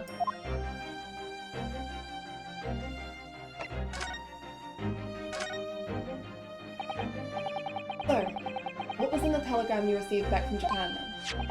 Aha, this. I think my lucky stars had arrived in time. Record found as indicated. Duplicate follows. Kei Asogi, A. Shin, T. Gregson, J. Wilson. It's happening. But those 4 names. We've come across that exact same list before. They came up in that unforgettable case last spring. What appeared to be a simple case of aggravated murder turned out to be masking one monumental one. A plot that involved the sale of British governmental secrets to foreign states. Exposing the means by which those secrets were being leaked, we deciphered a fragment of the message. A. Asogi, A. Shin, E. Gregson, J. Wilson. I missed the metering on that before. You need to stay. I didn't realize that it was Kei Asogi / A. Shin, comma, T. Gregson / J. Wilson. I can't tell if that's important or just the writing. That sure is your theory, Nautilus. When it's phrased like that, that sure is killer, killer, victim, victim. But, I don't know, it's still... Yeah, that wasn't in the first case, I'm pretty sure. Okay, cool. I don't know what... Still haven't been able to work out the thread other than they all ended up dead. There's so many places in which they all overlap, but aren't the same. Let's just find out. We didn't find the names out until the case was over, and we never did get to the bottom of what they meant. All we knew... The information had been sent by somebody in the British government to somebody in Japan. So, why are the names coming up again now? Yes, why did the sender of your telegram discover them, Mr. Sholmes? Here's the message I had wired yesterday. Allow me to read it to you. Enter Judge Jigoku's office undetected and investigate telegram records. Expect to find communications from Britain dated 1 year ago. List of 4 names. Need by tomorrow. Naruhodo. Sent it to a detective I know who specializes in clandestine missions of this nature. First, Inspector Hosonaga to undertake such an onerous task for you? And in my name? Hosonaga! I wonder what guise he opted for this time. My dear followers, it was a matter of great urgency, you understand. Anyway, the list of names was found in Seishiro's office, as Sholmes predicted. So you mean that mysterious collection of names that was sent from Britain to Japan was... It was sent to Judge Jigoku! He was the intended recipient! I don't believe it. That doesn't answer the question of what the list of names actually signifies. Holmes? I did formulate a hypothesis about that. But without a shred of evidence, I couldn't possibly have shared it. Holmes. Deadly serious for me. The guy from Japan has been entered into the record. Oh my god. Finally.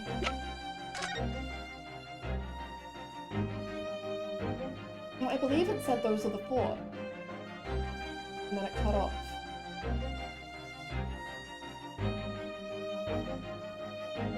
Finally! Just looking at it feels so good. This has been plaguing me every day. I talk to my housemates. I'm like, Kei Asogi, Shin, T. Gregson, J. Wilson. Every day I open up my little theory document. We have it in our hands finally. They haven't, like, talked about it. Oh my god. Thank god. Okay. Asogi Shin. Listen. The start of it all. Asogi Shin was deranged. It did put me on the right path. I did the wrong maths and got the correct answer. So explain what this is at once. Asogi Shin was pretty funny though. Listen. It connected in a way that made perfect sense because what it meant was correct. It was just completely the wrong clue. I need them to stop doing the Asogi jump scare. This is too cruel. That tragedy we had to go through in the SS barrier. It was all for nothing. Kazuma wasn't dead at all. We were completely taken in by the lie you told us. Your great detective's lie. Marit, personally victimized by this image. I took no pleasure in deceiving you. However, at the time... We should punch shells with this, I think. All that concerned me was preventing the young man's study tour from taking place, whatever the cost. Interesting.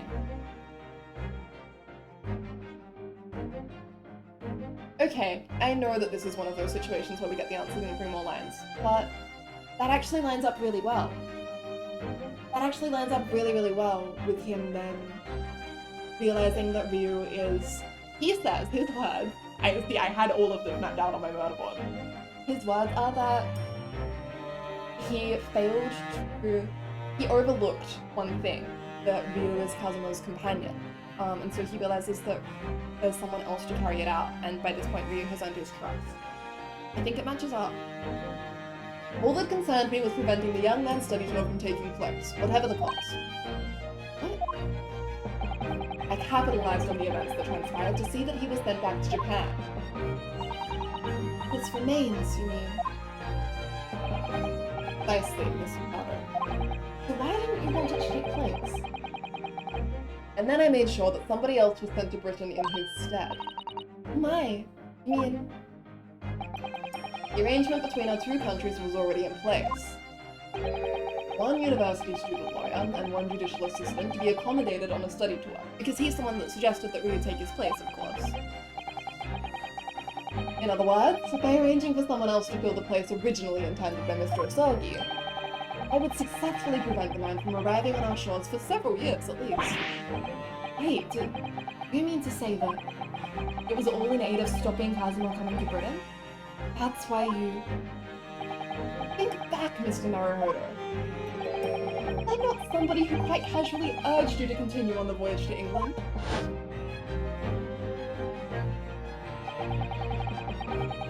The terms of this study tour were negotiated by the Department of Justice for Great Britain and Japan. The light is Mr. Asogi's unfortunate death. I'm afraid the study tour could no longer go ahead.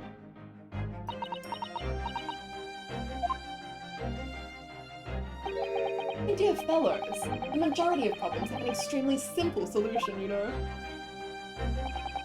All you require is 1 lawyer and the study tour can continue, surely.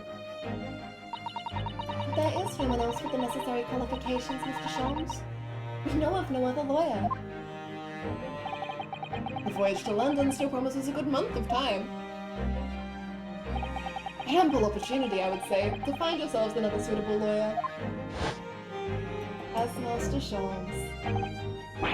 So, manipulated me. Ryu! Baby, come on! He's been manipulating you the whole fucking time! At no point was he not manipulating you! He had me at first. I'll admit, I was taken in. I was like, haha, he's so stupid, he's such an idiot. But he's not. Look him. I've often remarked on the extraordinary lengths to which friendship will drive a man. I was quite sure that you would rise to the challenge for your late friend. I don't believe it. It was all contrived. I mean, what happened was treated by the authorities as murder. A woman was mistakenly arrested as the perpetrator. What do you suppose became of her? implies that if the accident hadn't happened, Holmes was fully prepared to take Kazuma out himself, which is slightly scary. Naturally, I didn't allow the misapprehension to have any serious repercussions. So he really did plan this from the fucking start!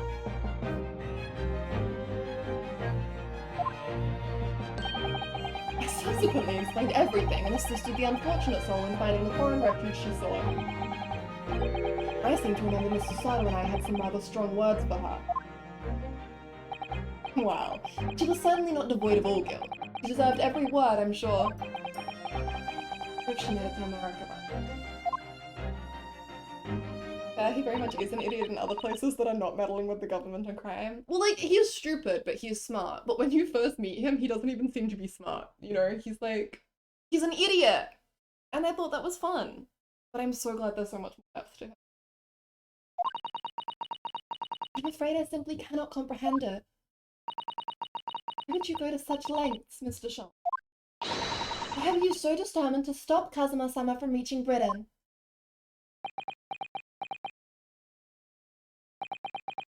Truth is, 12 months ago, it was already a very tangible omen of the impending tragedy, you see. Oh, An omen that, at this very moment in time, is close at hand. An omen of all the tragic events that already existed a year ago is close at hand. We need to find out exactly what Mr. Yeah, we do.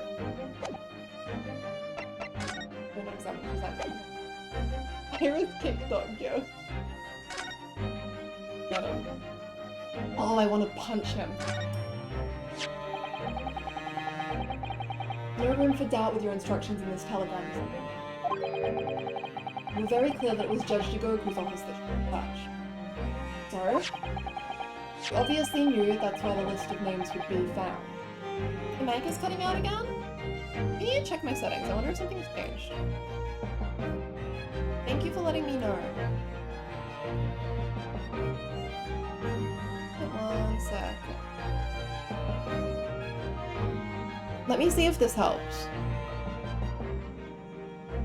You obviously knew that's where the list of names would be found. A. Asogi, A. Shin, T. Gregson, J. Wilson.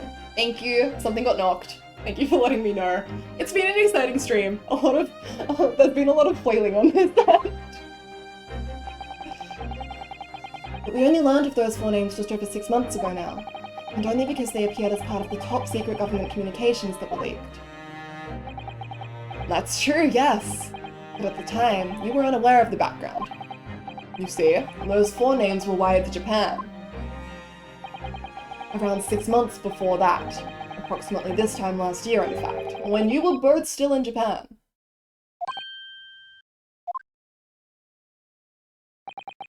It really would be hypocrisy on my part to reprove others for intercepting state secrets.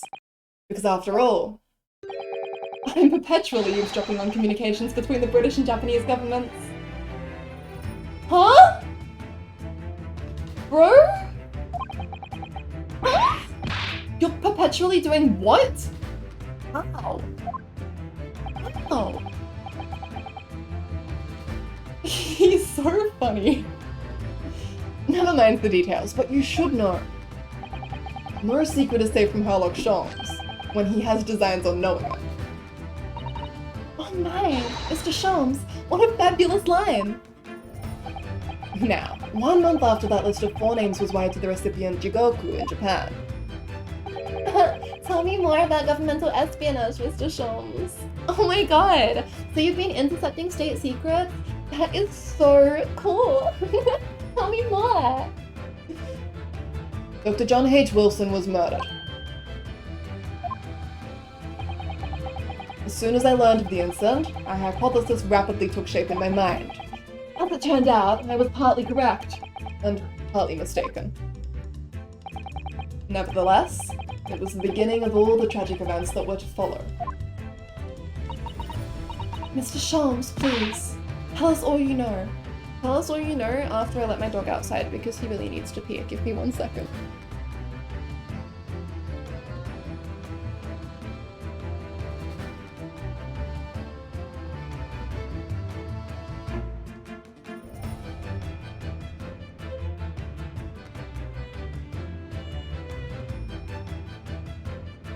I always say hi to my dog Ryu. And yes, I will sob to him, I suppose, also. Okay. Mr. Sholmes, please, tell us all you know. Tell us about these 4 names and the tragedy to which they're all somehow connected.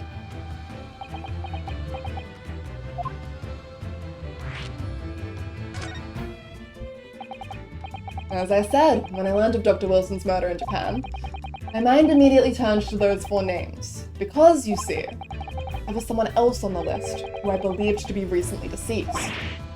What? Who? Shin? A Shin, as it was transcribed in Japanese script. In actual fact, Miss Asa Shin. That was a familiar name to me. She was a professional killer, well known among London's unsavory classes. Oh, I see. But she had completely vanished from existence several months before Wilson's murder. So I came to the logical conclusion that she had herself been killed. And accordingly, I became fearful for the lives of the remaining 2 persons on the list. Aosogi and T. Gregson. Owing to our proximity, I decided to take measures to protect Gregson myself.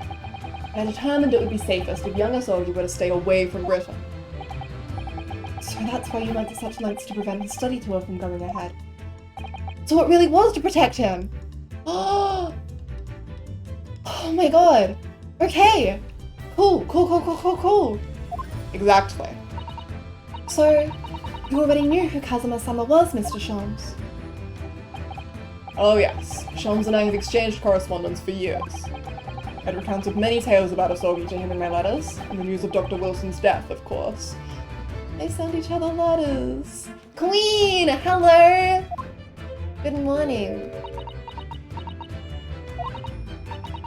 So, Dr. Wilson is dead then? I didn't know. Oh, Iris.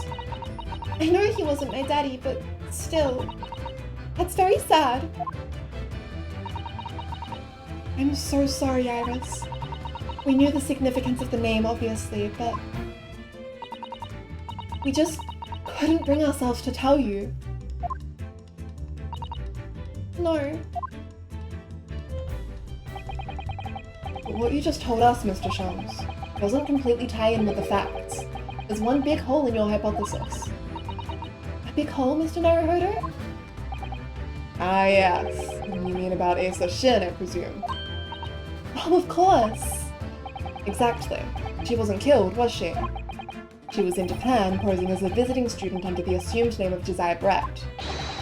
I'm glad you're keeping up, my dear fellow, but I only became aware of that fact 2 days ago, in the foyer of the Great Waterloo Hotel.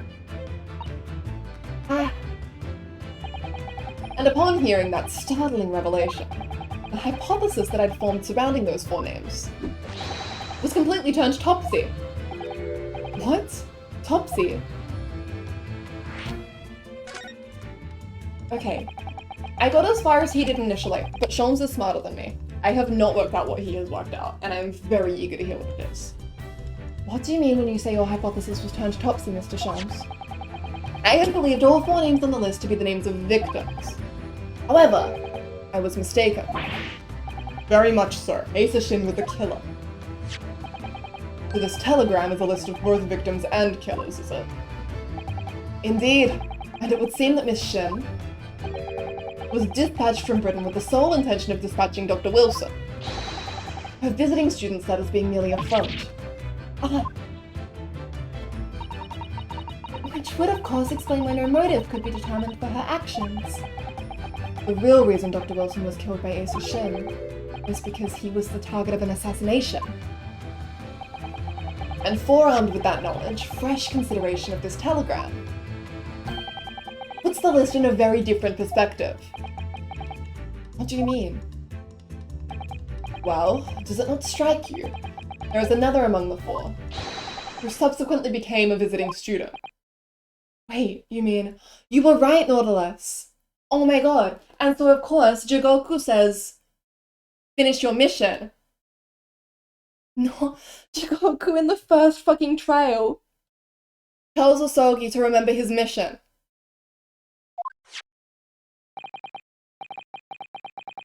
No. No! No! No! No, I don't want to believe it. I didn't want to believe it when Nautilus said it, and I was like, well, that makes sense, but I can't think of a Sogi like that, and I don't want to believe it now. No.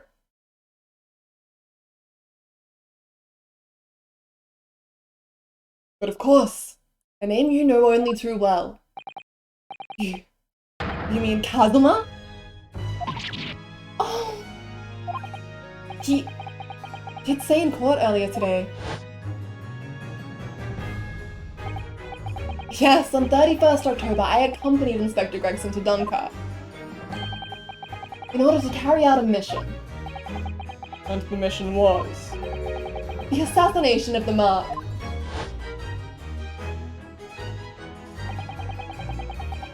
Ramen! Literally. Like, it was all in front of me and I've still been blindsided because denial. The song symbolizing Ryu's vision and idolation of the Kazuma he knew crumbling. No. No! No!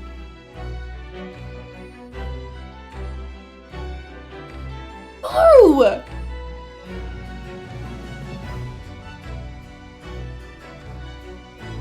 I can't... No, okay. My Joker arc is starting. This is my assassination point. No, you know what? Just because he... I know good luck. Just because he was an assassin, and was sent to kill Gregson, and, acted like he was going to act on his mission, doesn't mean that he's actually a bad person. You know?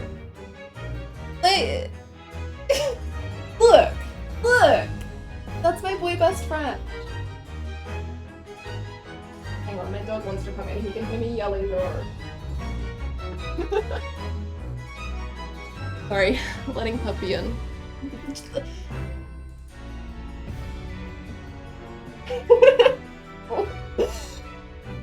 Anger and bargaining. Generally, if you take up assassinating targets, you are labeled as a bad person. Celeste? No! Here's the thing. We haven't proved that he killed Gregson yet. And, more importantly, more to the point, Gregson was shot and Asogi used with a sword. So as far as I'm concerned, Asogi didn't kill Gregson, and therefore Asogi never had any intention of killing Gregson, and therefore he just took this mission as a way of getting international, like, of being able to move. He accepted the mission to be able to go to London to investigate his father's death, and it has nothing to do with anything else, and he was never... He still lied to us? Well, yeah! Like, what's he... Can you imagine if he told Ryu who can't, like, think without everyone seeing what's on his mind? Unwavering trust. Shit.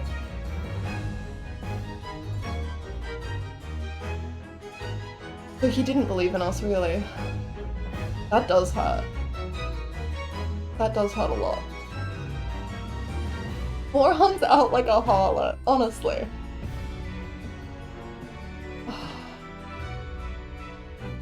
Look, this is a betrayal.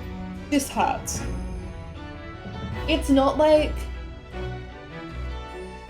every time he was about to tell Ryu but couldn't bring himself to. Yeah, like he kept getting interrupted. During 1-1, Kazuma was going to give up his mission for Ryu. God.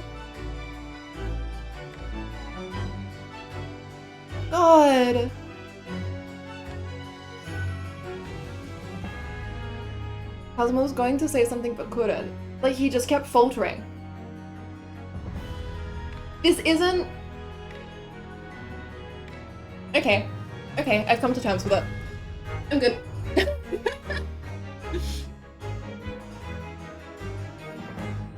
It's fine. Look, yes, our boy best friend is an assassin sent to kill someone, but he's still our boy best friend. And even if he... Yeah, I can't tell if this is acceptance or I'm repressing it. It's one of the two. Will you please see it through with me to the end? Merit!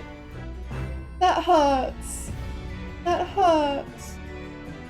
He was willing to have everything taken from him if he couldn't defend Ryu, even if it meant finding out what happened to his father. That's because he believed in Ryu unwaveringly. And I'm Ryu. I get to choose. I get to choose to believe in him. No matter what, I believe in him. And I believe that he is fundamentally a good person. Even if his path has been difficult. Even if he... Yeah, I think that Asogi can contemplate a little assassination as a trait. Fuck. Shit. God damn it.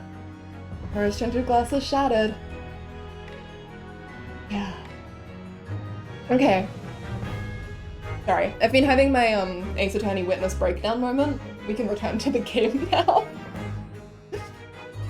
Young Mr. Asogi accepted that mission a year ago. Surely not. In conclusion, this document is a contract of sorts. Ryu spent a full year idolizing the memory of his best friend and then this.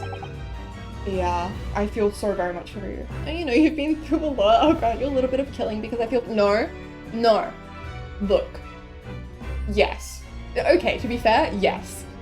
If Asogi killed Gregson, that's not okay, but I love him.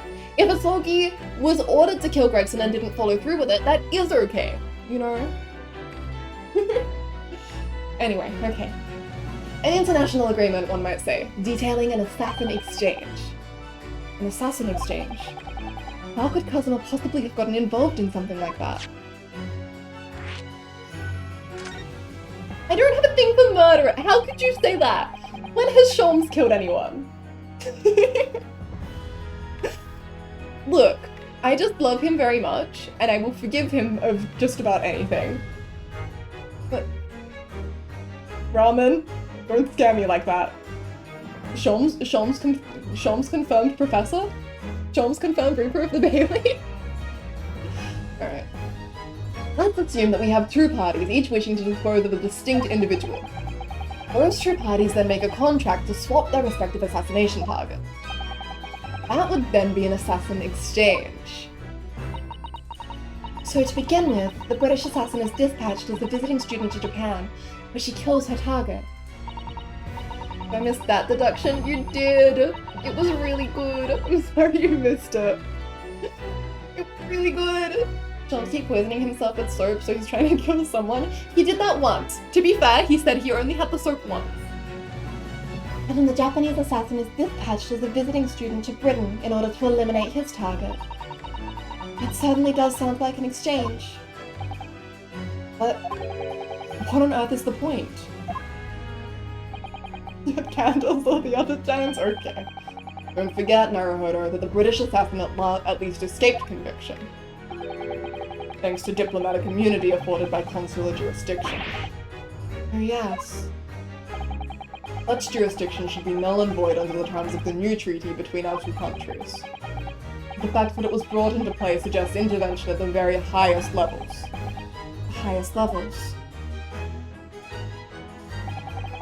These murders were two sides of the same coin, linked not by a common motive, but by a contractual agreement. As such, they appeared utterly unrelated. Yet in truth, the assassins were complicit in one singular, devilish scheme. The disassociation and the safeguard of diplomatic immunity were, I believe, the motivation behind this plot. But wait a minute, Sholmes. If this telegram really is describing the exchange of assassins as you're suggesting, it would mean that the Japanese killer's target was never Seishiro Jigoku at all. It would mean Asogi's target was actually Inspector Gregson. What? Kazuma was here for Gregson? To Judge Jigoku wasn't actually the mark. Yes, that's exactly what it would mean.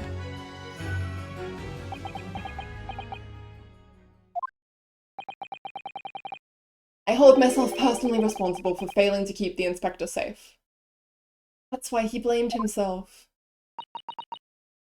Mr. Sholmes. I told him of my fears and implored him to seek a transfer to an overseas position. Obviously, with the young pickpocket in tow. Yes, Gina. Come to think of it, Inspector Gregson did mention that to us at the Great Exhibition, that he'd be transferring to the Paris police and taking Gina with him. But without informing me, he engaged in one last assignment, it seems. And sadly, turned out to be his very last. It's too much to take in.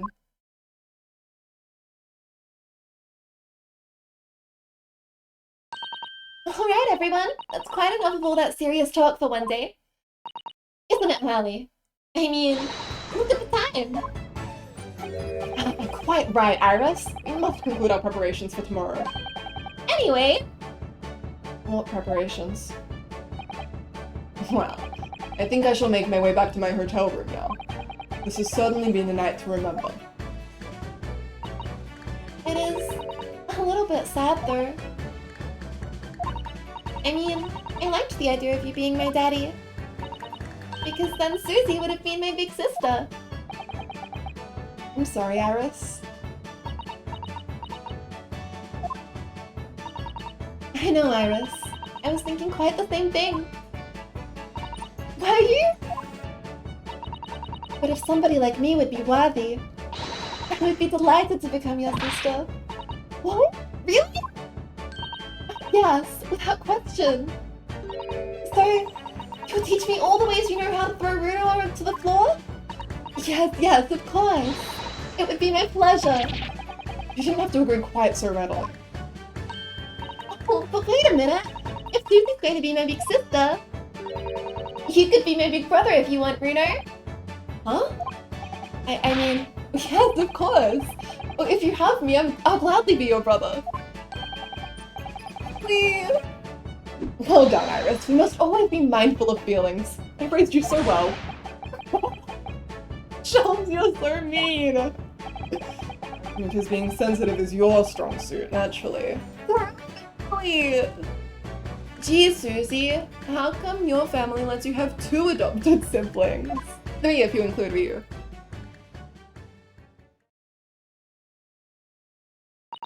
right. I'm going to work extra hard for tomorrow now, because it's for my big brother and sister.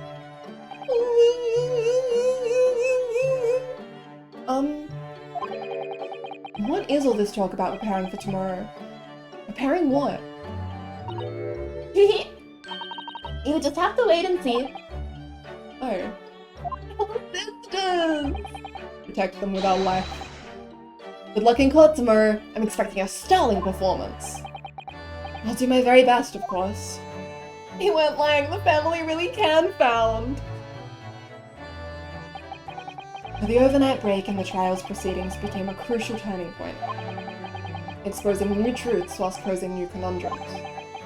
That list of 4 names on the telegram in Judge Jigoku's office, and the extraordinary assassination plot in which my best friend had somehow become involved.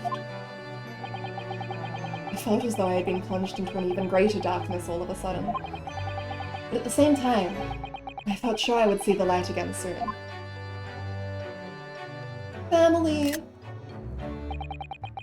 Because I was lucky enough to have the most wonderful family in the world standing steadfastly behind me. Signs that take me out! I'm not crying. You're the one who's crying.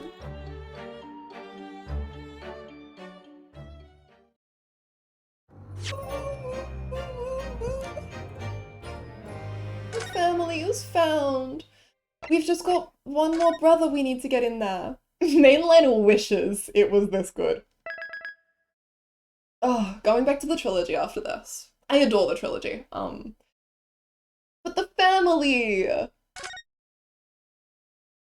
Ooh.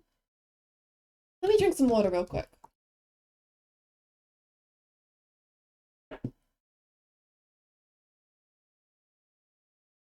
I like trilogy, but this is just fantastic. It's so good. Squeezes Van Ziegson. Well, if you take my current theory, that would make Van Zieg's Iris's uncle. No, it's too stupid. Shutakumi was like, I didn't underline the found family enough in the trilogy. Let's fix that. Yeah, family is so. They are sore. Ooh, deep breaths. Deep breaths. Okay.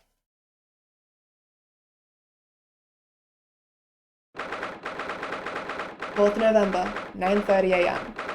221B Family Week is happening soon? Interesting. I would love to join that. Do you have is there like an account that's running that is like a touch base for that? I would love to get more information. That sounds really cute. Okay. I'll send it, give me a sec. Plug! Sorry, I'm still taking deep breaths. I'm really scared. I don't want to return to the divorce court. Van Zieks would be so good to Iris regardless. He'd be so gentle with her. Yeah. The interaction at the start of this episode was really cute. I really liked it. She gave him tea. It actually sort of made me feel a bit valid. I'm glad that I picked a crack theory to cling to. Thank you! Let me open this up. You think you're scared? That's why you don't like it. I was about to ask. Happening on your birthday? Happy 4th November birthday, Josh.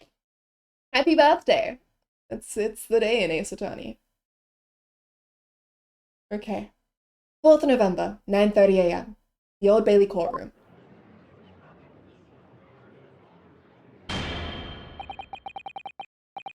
Before we begin today, I have a brief announcement.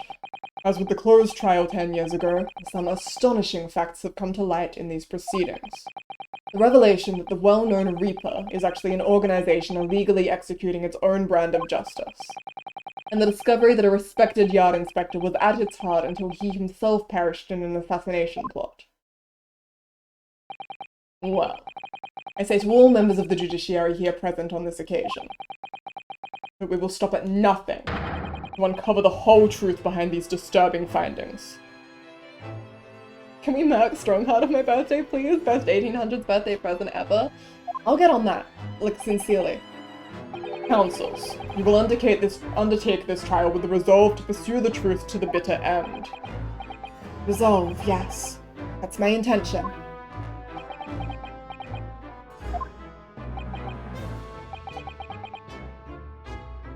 Yeah. My lord, if I may inquire. The defendant may speak. On what grounds is Kazuma Asogi permitted to continue in his role as prosecutor? They don't have another British prosecutor is the issue. They didn't want to animate another character.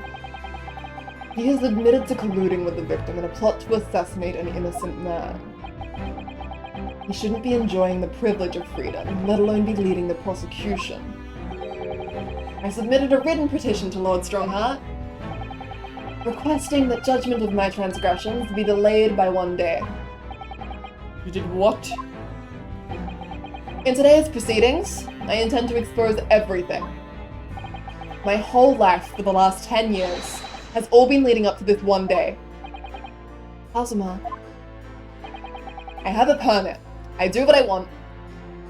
Whatever the outcome of this trial, I give my word that I will accept whatever punishment is deemed appropriate, however severe. And I suggest you prepare yourself for the same, Reaper.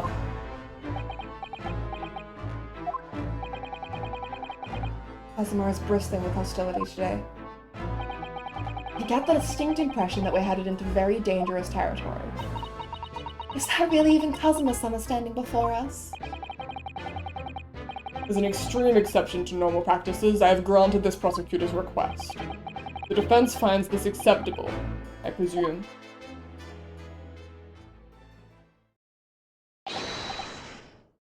Yes, my lord. In that case, in the name of Her Majesty the Queen, I hereby declare this court to be in session again. We resume the closed hearing of Baroque Van Zieks. The defense is ready, my lord. The prosecution is more than ready. Kazuma having to hear his only family in the world questioning him in front of all of the British judiciary. It hurts. It hurts. Very well then. This preamble has taken long enough. Prosecutor Asogi, begin. Get him. As you wish, my lord. The prosecution calls the first witness to the stand. Bring Seishiro Jigoku into the courtroom. At last then, we've reached the final battle. putting literally everything on the line now in order to get to the truth.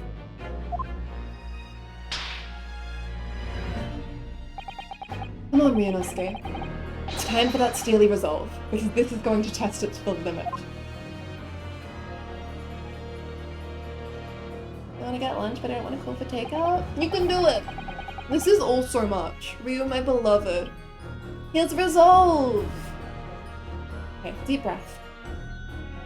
Witness, state your name and occupation for the court. Well, it was you who issued this, was it? Your subpoena. I did what was necessary. Well, look what the young man has become. I didn't think I'd see the day when you'd take that turn with me, I must say. The witness will ensure his responses are pertinent to the questions asked.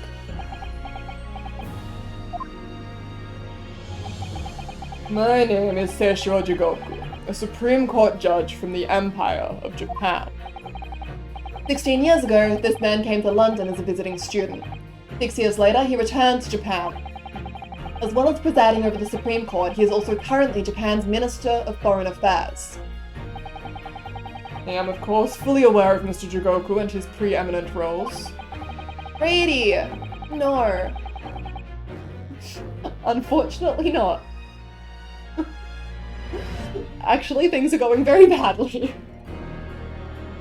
I invited him personally to the International Forensic Science Symposium as a representative of his country. Yeah, babe, and I'm still gonna lack. Easy.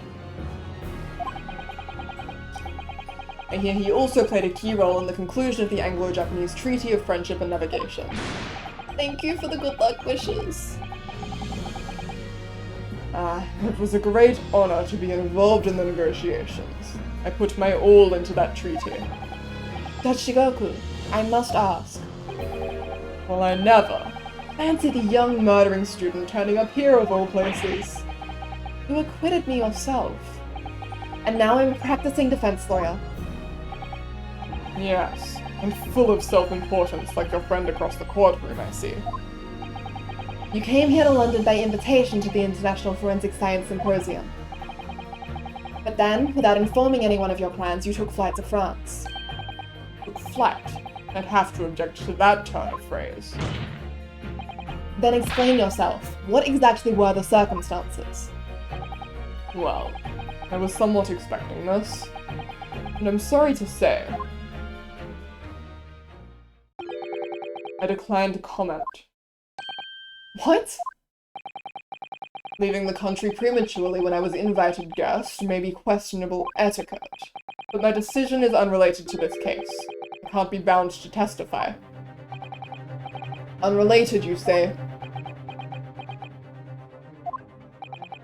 I appreciate that a respected police inspector has been killed, for which I offer my condolences. However, being an alien, I'd obviously never met the man, nor do I know the first thing about him. As such, I'm in no position to testify. It's as simple as that.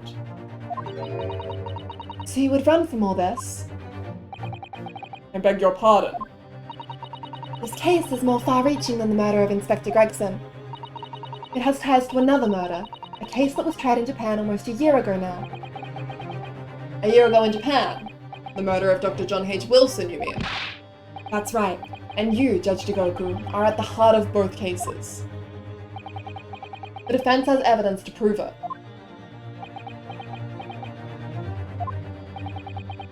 Well, Ryunosuke, I see from the look in your eyes that you're resolved to carry this through to the very end, too. Let's see your evidence, then. What proof do you have that Seishiro Jigoku is involved in this case?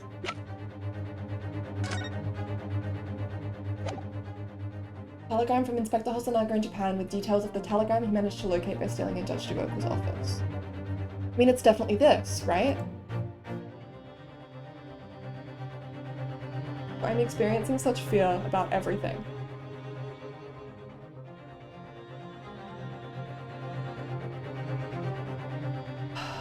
But he's part of the case. Trust my guts. I'm scared. Something about this feels off.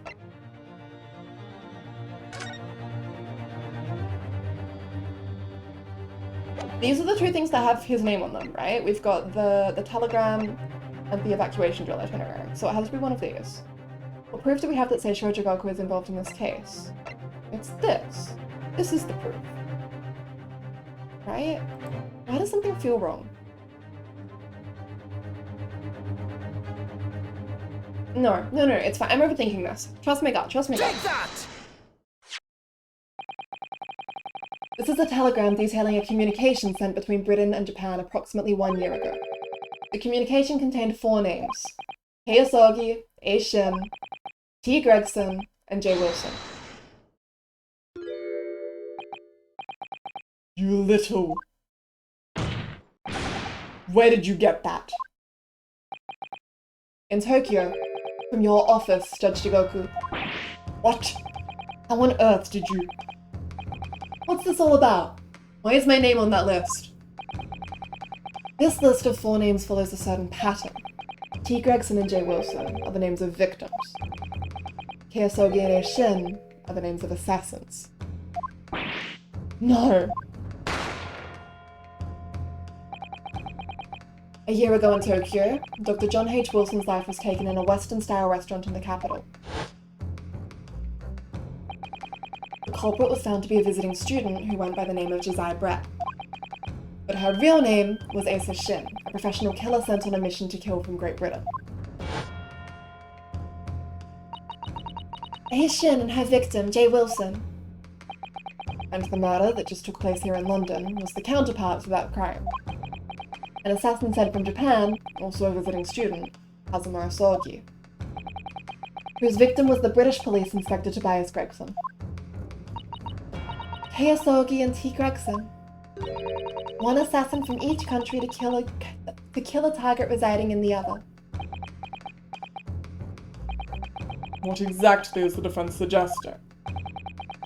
These 2 cases of murder, one that took place in Britain and one in Japan, were masterminded by a pair of individuals from each country as a form of assassin exchange. And the telegram the defense has acquired is proof of this international contract to kill. What?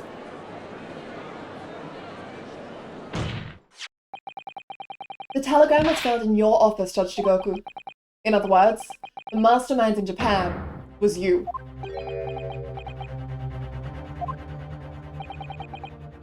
Judge Jigoku, what's this all about?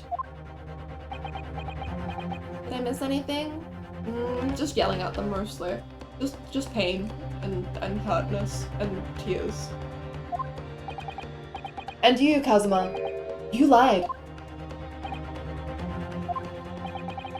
During yesterday's proceedings, you acknowledged that you'd accepted the assassination mission. But the mark wasn't Judge Jigoku at all.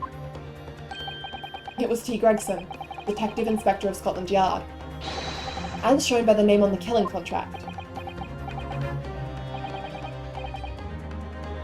Very impressive, Ryunosuke.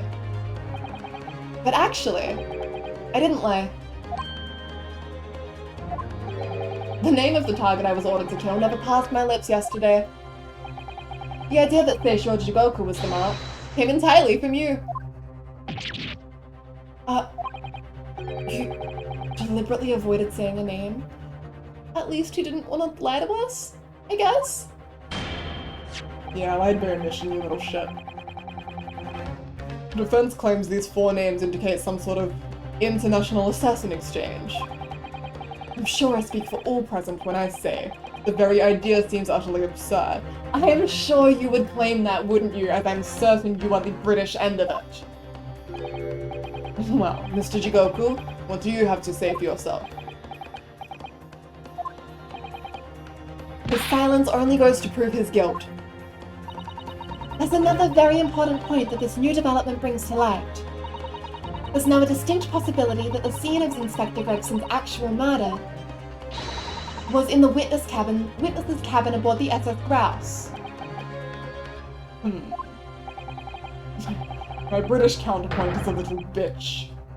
Judge Jigoku, you have to testify now. To refuse would put you in contempt of court.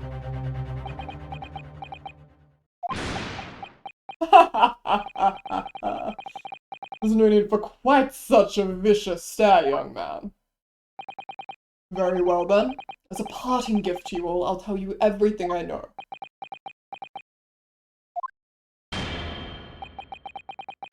It seems this Japanese gentleman has information that the court must hear about the alleged assassin exchange and the events of the night of the 31st October. Present your formal testimony now. Jigoku, please be cool. As you wish, my lord.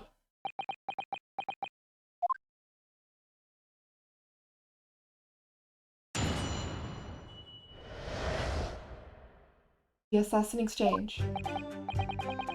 It's true that Kazuma Osogi was assigned the assassination mission 1 year ago now. The target was Inspector T. Gregson. That was a condition of the British study tour.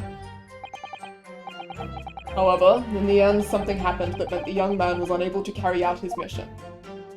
Why would he stop being cool now? He was really cool for a little bit in the middle there.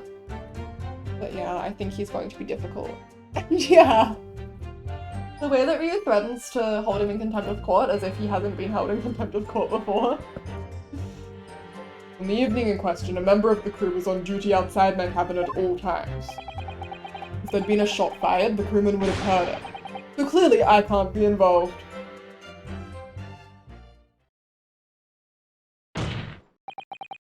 So you admit it then?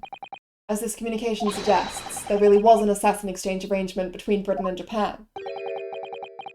Political endeavor at the highest levels. Not something I can discuss here. You use such a worthy practice to foreign study to coerce somebody to commit murder. It's the most appalling thing I've ever heard. Appalling. Well, it's easy to judge. Pardon? Asogi had a reason for taking his sword to that British inspector, you know. What? Which is why he accepted the mission in the first place. Isn't that right, Council? Kazuma-sama? Judge Jigoku, if you are the mastermind behind this operation in Japan, then tell the court the identity of your counterpart in Britain. I'm not obliged to divulge that information. As I said yesterday, I've killed nobody. I freely admit that I accepted the mission, but on the night the plan was to be executed, I backed out. Because you're a good person. In short, this assassin exchange that the defense has identified is unrelated to the events of this case. Jigoku killed him, right? Like, that's where we're at. The crucial point is this. Your police inspector can't have perished aboard that steamship in Dunkirk. Because if he'd been shot in the cabin, it's inconceivable that a member of the crew wouldn't have heard it. Except wasn't there a practice drill? All crew members are required to assemble on the main deck at 10 PM. Yeah, keep pushing this line. Keep pushing this line, I dare you.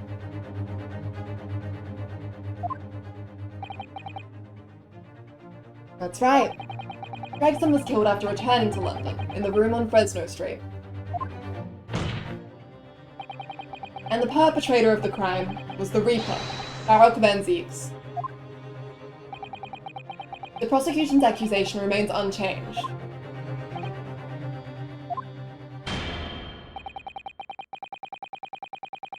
Oh, Lottie. Oh, Lottie. I'm so sorry.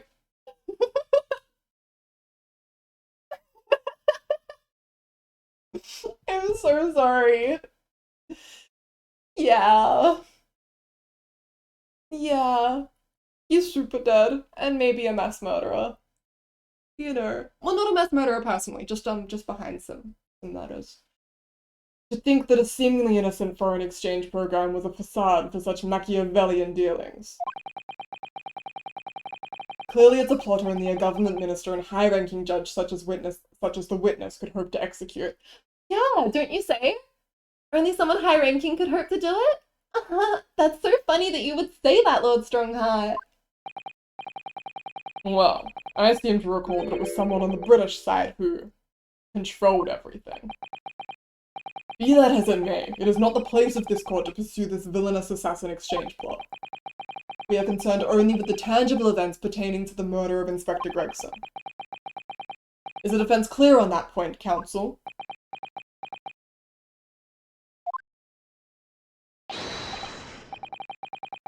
Yes, my lord. I'll keep that in mind as I cross-examine the witness.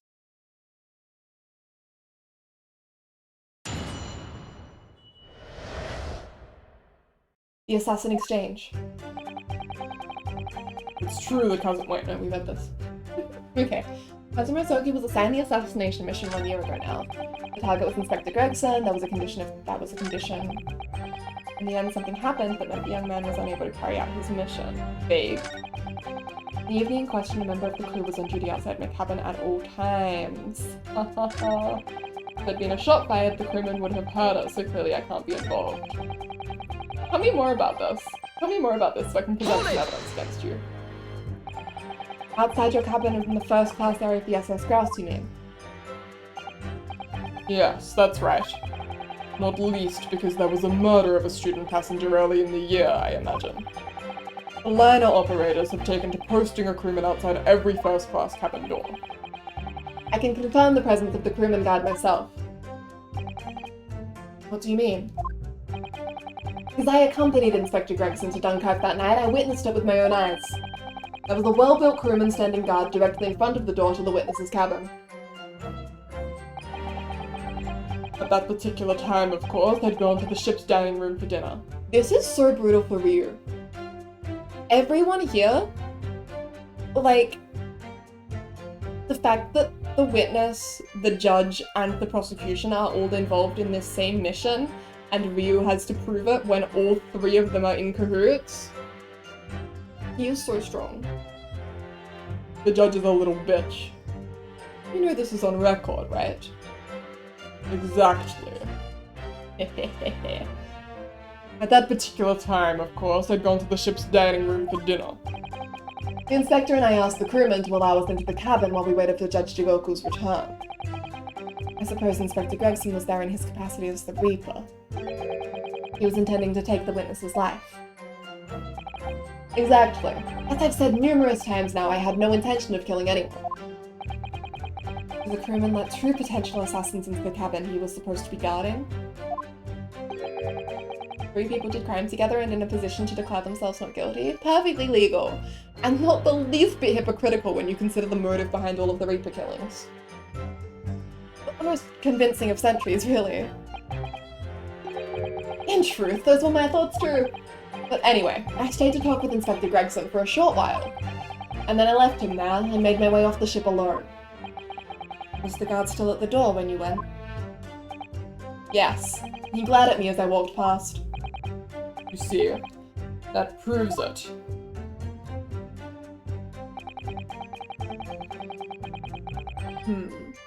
Okay, cool. Since we've established that he is fully claiming that, that they were there the whole time, I think that we can go ahead and present that statement.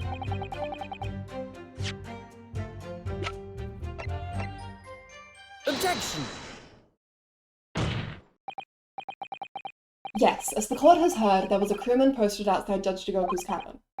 However, we can be sure that, contrary to the witness's claim, the guard wasn't there at all times. What? I have here a notice of a particular event that was scheduled to take place aboard the steamship on the 31st. Where did you get that? It's evidence gathered by Mr. Herlock Sholmes. You were acquainted yesterday, if you remember. Herlock Sholmes again. According to this itinerary, after leaving the port of Dunkirk at exactly 10 PM, and for a period of 20 minutes, all crewmen of the SS Grouse were to gather on deck for an evacuation tram. All crewmen were away from their posts. And during that 20-minute interval, of course, any gunshots emanating from your cabin would have been heard by no one.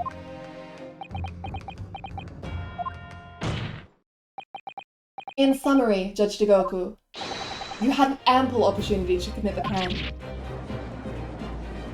He looks really good in this. Objection! Objection! A 20-minute window of opportunity. That's an excellent find, Vianosuke. But it amounts to nothing. Why?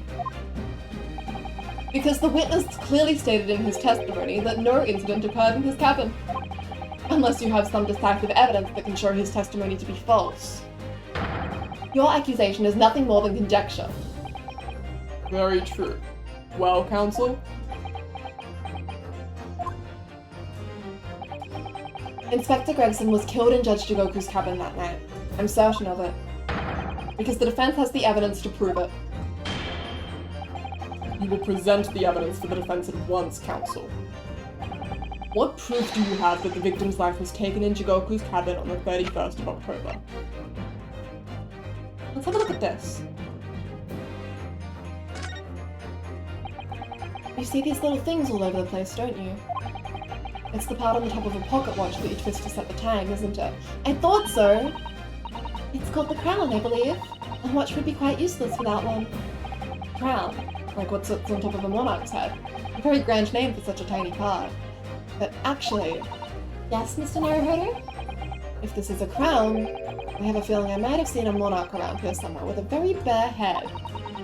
If by monarch you mean pocket watch, then I'm quite sure you have. It's Greg's. Wait, I should turn that over, make sure I'm not missing anything. There's a little, like, bottle looking thing. Can I examine that? No. Okay. In that case, if I examine that like this.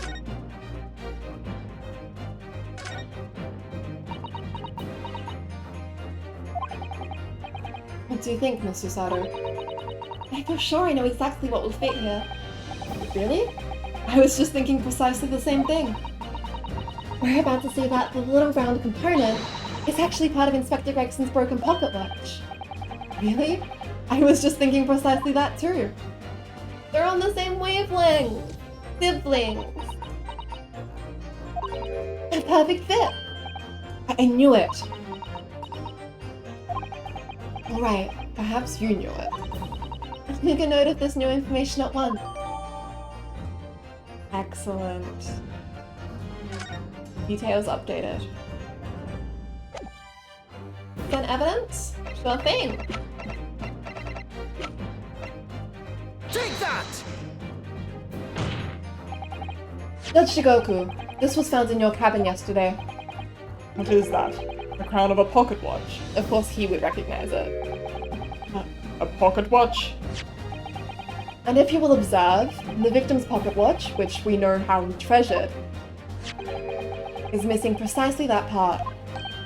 It can't be. Moreover, this crown is a perfect fit on the spindle protruding from the victim's watch.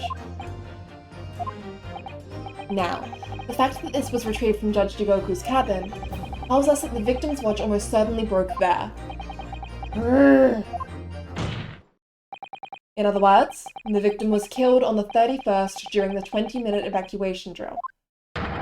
In the cabin occupied by you, Judge Jigoku. Well, you're razor sharp, aren't you, young murderer? Objection! Expertly maneuvered, Ryunosuke.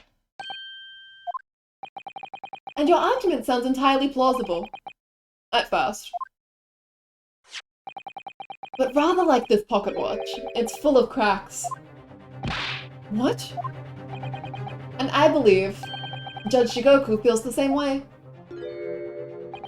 I love how Kazuma keeps calling him by his name. Yeah.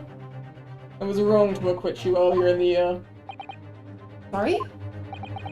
If I'd known that it would result in anyone having to listen to this drivel, I would have declared you guilty just to spare the world your ridiculous bombast.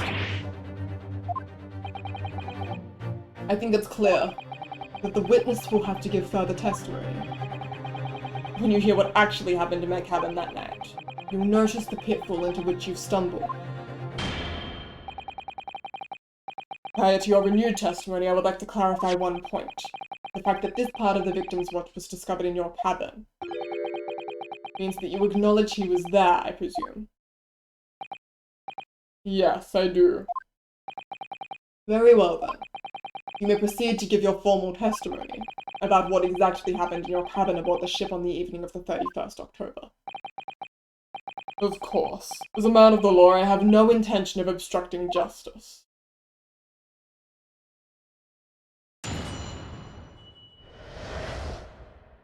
The events in the cabin. I had a guest waiting for me when I returned to my cabin after finishing my evening meal in the dining room. When I walked through the door, a mustachioed Englishman was there, foolishly waving a gun at me. I soon took care of him with an Ippon Seo thrower. He couldn't wait to run away after that. I imagine his watch was broken when I threw him over my shoulder. It has nothing to do with his murder. The inspector was clearly killed, having returned to Britain, because his body was found in London. But we know the we know the ship has refrigeration, so that last part doesn't hold true at all. Wait, sorry, did I forget to read that? Ippon Seo. Ippon Seoi. Ippon Seoi. A common jujutsu martial arts technique in my country. I was careful not to use too much force, but the man obviously landed too heavily for his watch to take.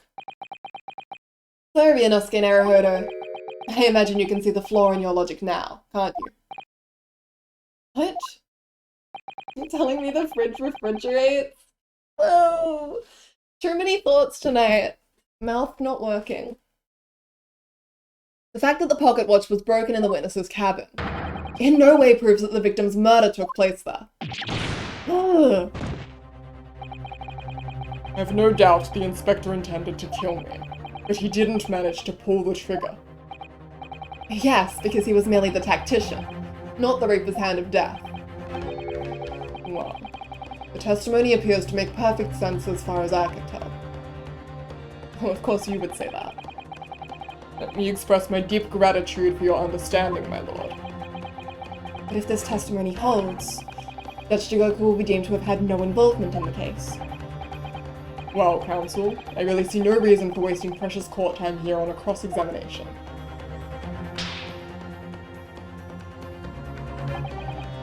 Sorry, my lord. The defense has the right to cross-examine, and I don't intend to squander that. You're an embarrassment to your countrymen, not knowing when you're beaten. In that case, proceed, Mr. Naruhodo.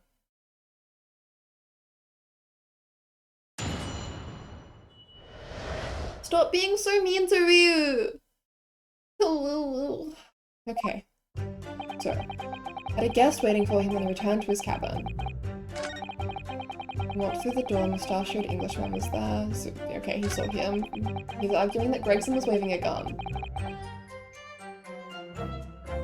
Threw him, he ran away. Mentioned his watch was broken when he threw him over his shoulder, and it has nothing to do with his murder.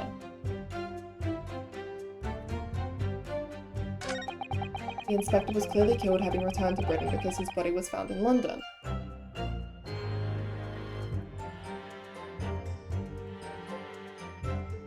This is the thing that's like the most incongruous, right? It's very clear that he would have just been executed. There's no evidence that proves the victim ever returned to London alive.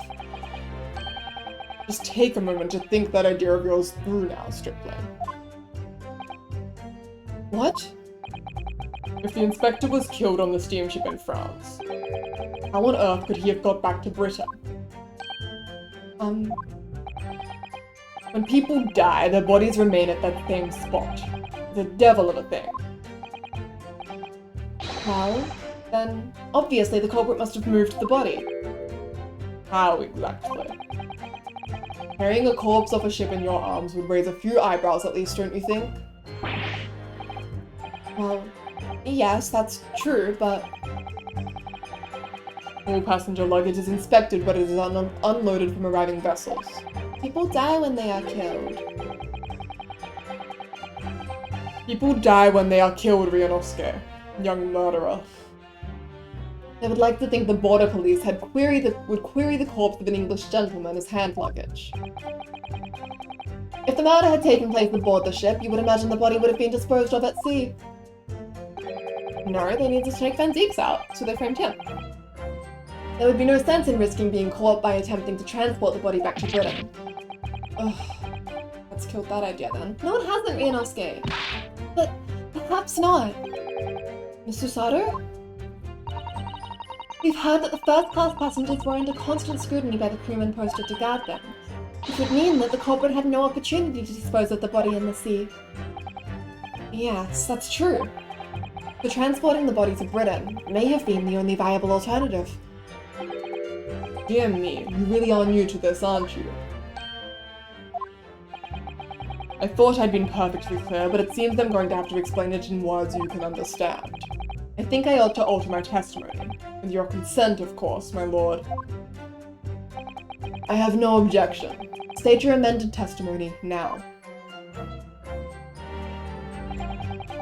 There's no possible way I could have transported the victim's corpse back to Britain. Now that is a clear lie. Okay. So, he could have transported it in his case. How much longer will the stream be? We're streaming until we finish. So I'm not sure. I'd estimate probably at least another 3 hours. Just based on how many questions left unanswered. But I'm not sure exactly. I love that Rhea's little stowaway act made it impossible for him to dispose of the body at sea. Yeah. Now, something I noticed. This is strange, right? I took a photo on my phone so that I could compare it on my Switch. I went back and forth between Gregson's trunk and this photograph of luggage. Trying to work out if the... Oh, that's why I hadn't spotted it before! See, I went back over the evidence. The reason I hadn't spotted it was that my head covers it. That makes so much more sense. But yeah, I was going like over and over this luggage, like, is this the same luggage? Is this the same luggage? Does it have the same number of rivets? Does it have the same shape? And it doesn't, but that doesn't matter. You can put a person in luggage. We've seen so many people in luggage. Josh, go to sleep. Objection! There's no possible way you could have moved Inspector Gregson's body, you say? I would say the opposite is true. The dead body was right beside us. He was in there. And I was busy being like, oh my god, Jigoku, you look so hot in that suit. This is so upsetting. I would say the opposite is true. And what's that supposed to mean? Far from being impossible for you to do, the transporting of Inspector Gregson's body back to Britain is something only you could do. What are you talking about, Ryunosuke? As well as being a judge, Mr. Jigoku is also Japan's Minister of Foreign Affairs. Which means he's exempt from having his luggage searched when he enters the country.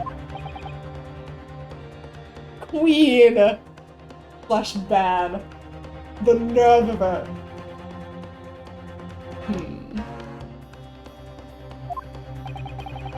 We learned that when we first met you upon your arrival in London. How could nobody notice the smell? He was refrigerated.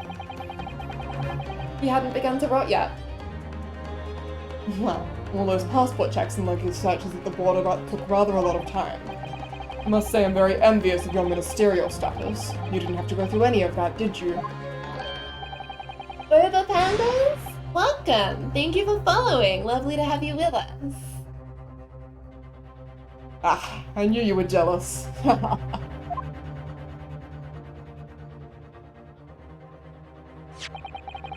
I presume you recall this, Tetsujiro. It's a photograph we took in the foyer of the hotel to mark the occasion. As the cult will know, you have with you your large travel trunk. Hello! How you doing? Large enough, in fact, to have a corpse inside. Mr. Naruhodo, surely you're not suggesting... I'm afraid I am, yes. 3 days ago, when we were chatting innocently with the new arrivals from Japan in the hotel, the body of Inspector Gregson was just meters away from us, inside Judge Jigoku's trunk. Jigoku wasn't smiling in that pic. God. This is so fucked up. This is so fucked up. Gregson. Order. Order. Order in court. Found Jigoku hiding in the same trunk as my guy really shoved himself into the same space a dead body was in a couple of hours ago. Christ. Christ. Why did a sexy man have to kill another sexy man? Gregson, I miss you so much. I'm skeptical, Counsel, that a grown man's body could fit inside even the largest travel trunk. It could. Because I happen to know that the witness himself, a man of considerable size, fits inside his trunk. And verifying that would be extremely simple, wouldn't it, Judge Jigoku? But inside his trunk? How horrifying.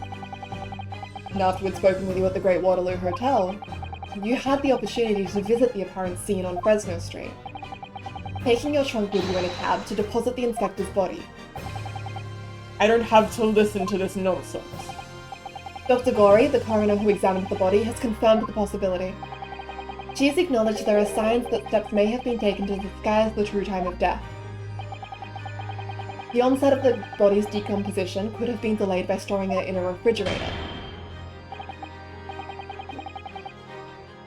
Counsel, as I remember explaining yesterday, refrigerators of the requisite size are few and far between. Yes, I'm sure they are. But one place they're certainly found is on large ocean liners. Such ships are equipped with electrically refrigerated cold rooms to keep food fresh on their long sea voyages. And the SS Grouse is no exception. Professor Mikatoba told me about it only yesterday. Well, Judge Jigoku?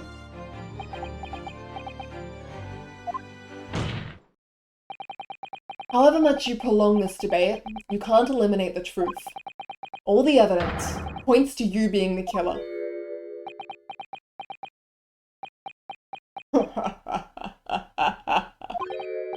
Well, this is all very heartening. I can see that it was a wise move in letting Asogi and you embark on this study tour. What are you talking about now? Logical reasoning, of course. All court proceedings will be built on logical reasoning in the new century. And I can see that you've both laid firm foundations for that already. Judge Jigoku, please, stop diverting attention from the issue at hand. The defense has made an accusation against you. How do you respond? Thanks, I guess. Yeah. Respond. There's really no need for me to respond, is there? Why ever not? Because before you can even begin to answer the question of when the victim was killed, you must first establish one key fact. Where was the victim killed? It's quite logical. The actual scene of the crime. The prosecution stance is unaltered. The killing took place on Fresno Street when the gunshot was heard. As the accused, Baruch Van Zieks shot the victim at point-blank range. Since no tangible evidence exists to disprove the prosecution's claim at this time, the defense's deductions amount to little more than an elaborate fairy tale. I'm afraid that's how the logical reasoning the British are known for really works, young stripling. The victim was shot in that little room on Fresno Street and died instantly? I'm afraid it's the prosecution's claim that's the only fairy tale here. How can you say that? Quite simply. And because that claim directly contradicts a certain piece of evidence in our possession. Very tantalizing, counsel. I think you had better explain yourself to the court, don't you? The prosecution claims that Inspector Gregson died instantly when he was shot at the scene on Fresno Street. But this evidence clearly contradicts that claim. I totally know what you're talking about, Ryu. I know exactly what you're on about. I know exactly what you mean. Wait, this is the wrong autopsy report, that's Clint's. Wait, I didn't even end up examining this. Hang on. Sorry. I wanted to examine this sort for so long, and then when I finally had the chance, I didn't. Aruma, the Great Blade. It's such a thing of beauty, I want to gaze on it for hours. But there's the missing tip at the end. There's nothing engraved on it or anything?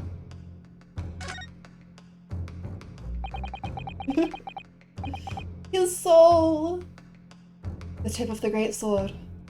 Broken. It's such a shame.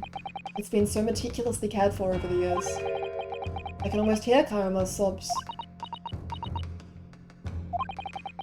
Azuma must have really taken a swing for that to happen.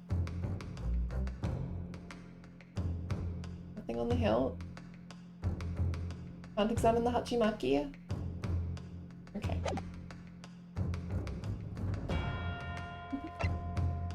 Okay. What is the contradiction here? We know that it didn't happen in the room. We know how it did happen.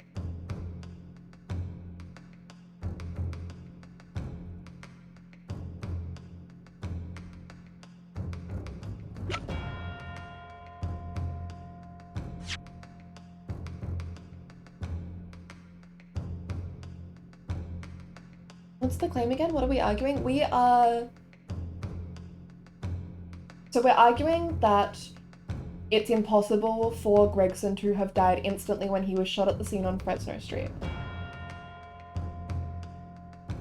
He says, so the prosecution's claim, precisely, was down here further. The killing took place on Fresno Street when the gunshot was heard. As the accused, Barak Van Zieks shot the victim at point-blank range. And then, quite simply, because that claim directly contradicts a certain piece of evidence in our possession. Anything in the autopsy report? Where is Gregson's autopsy report? Here we go. So the time of death is indeterminate, so that doesn't really help us. Victim was shot in the chest at close range from the front, resulting in instant death. Scorch marks the point of entry, the bullet exited the body from behind. Is it this? Because there's no, like, I don't believe the bullet was found, right? I don't know, ballistic marking or the fingerprints of the gun. The bullet wasn't found. Was it that?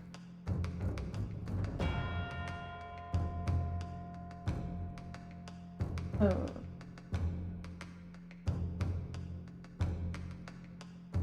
If Gregson died at Fresno, how would his body have been like?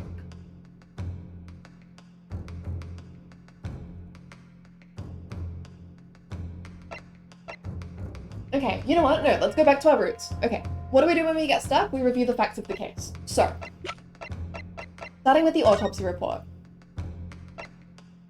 Gregson was shot in the chest at close range from the front, resulting in instant death. There are scorch marks at the point of entry, and the bullet exited the body from behind.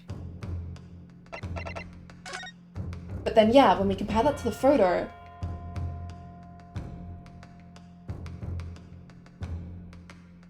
his eyes are closed, which implies that it's, like, you know. Also, how did he... He's shot from the front, right?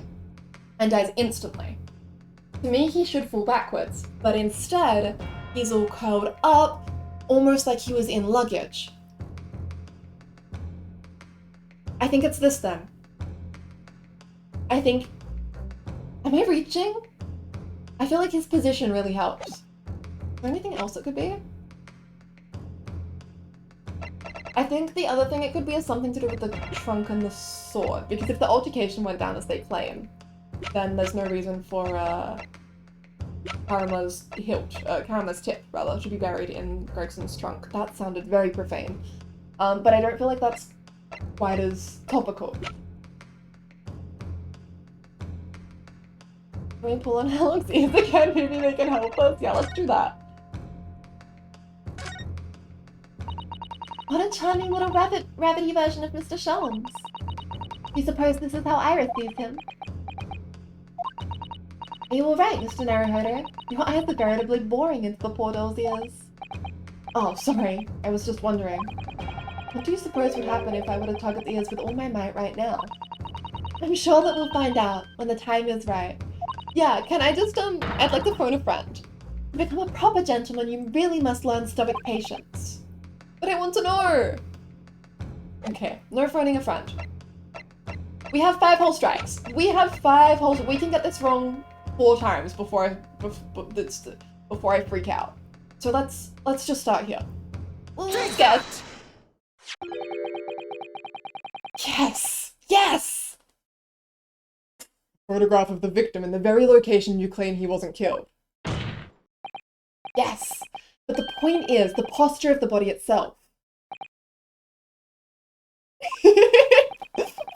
Thank you, chat. This is so affirming right now. Oh, that one had me nervous. That one took me so long to figure out. You got it so fast. It hurts. Everything is hard. Thank you, Maisie. We did it. Let's go.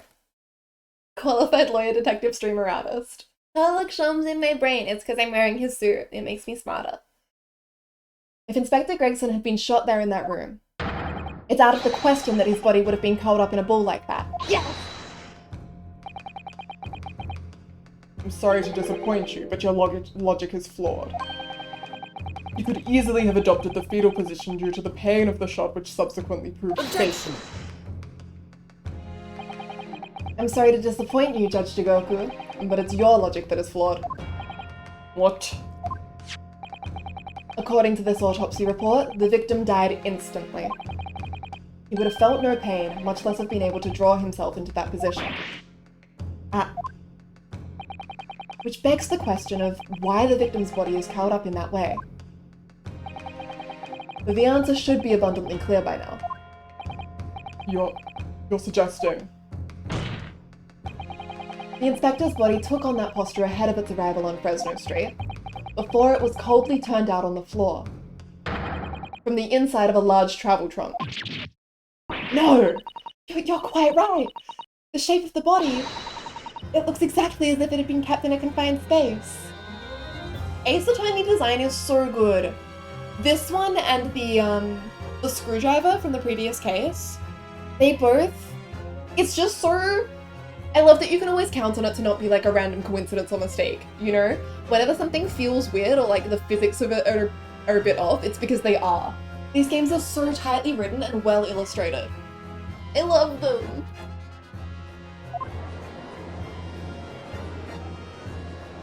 EGS, one of the games ever. Perhaps the most game ever. Judge Jigoku, present your trunk for examination. I believe it's very possible that it would contain traces of the victim's blood. Ugh.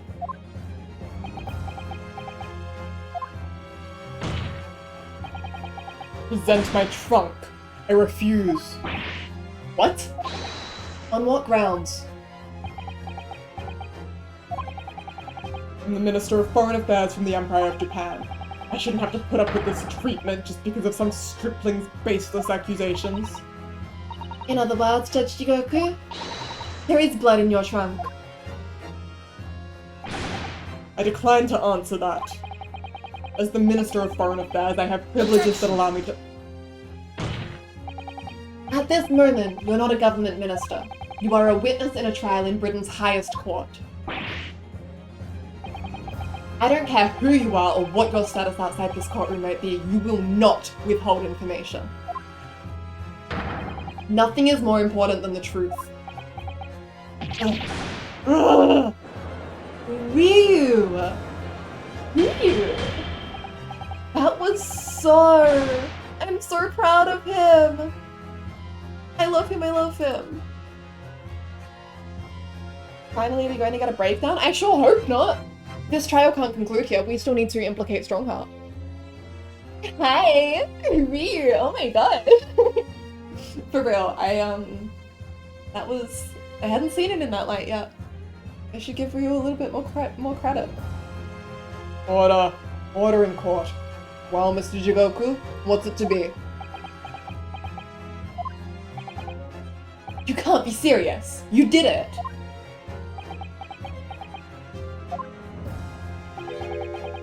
Have you no shame at all, Kazuma Asagi? What?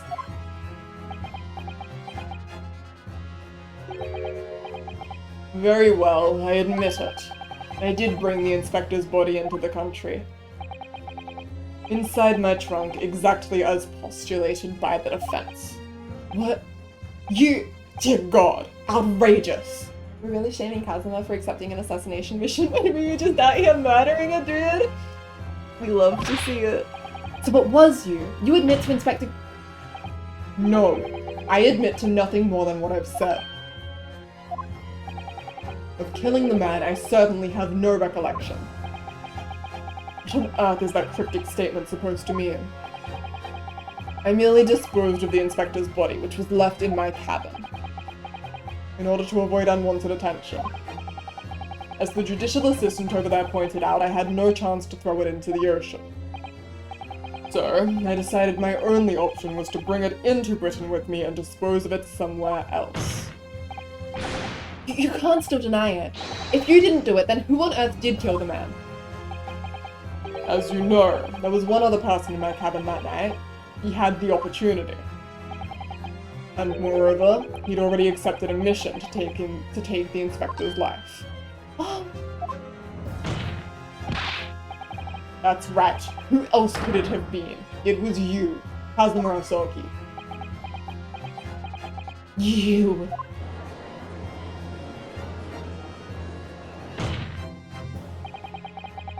I never thought you'd stoop to this, Seishiro Jigoku. You've taken the words straight out of my mouth, Prosecutor Kazuma Asogi. You thought by leaving the body in my cabin you could pin the crime on me, did you? Well, the prosecution counsel has already admitted to visiting the witness's cabin on the night in question. Yes, on an assassination mission, no less. You wouldn't. So, what do you make of that, young stripling? You've heard my testimony now, and that's all I have to say on the matter. I'll admit to nothing more. I don't believe this.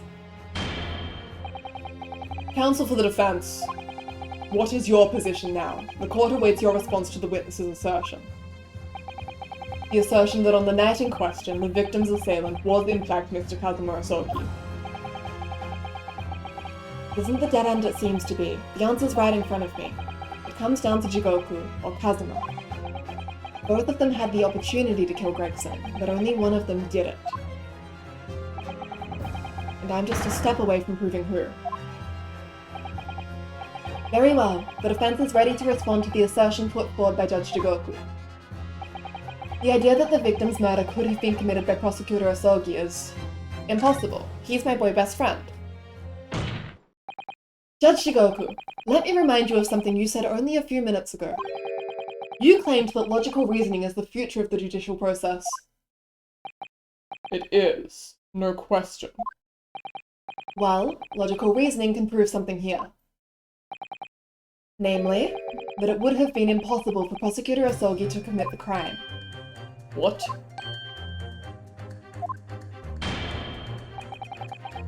The court will only accept an argument that is supported by compelling evidence.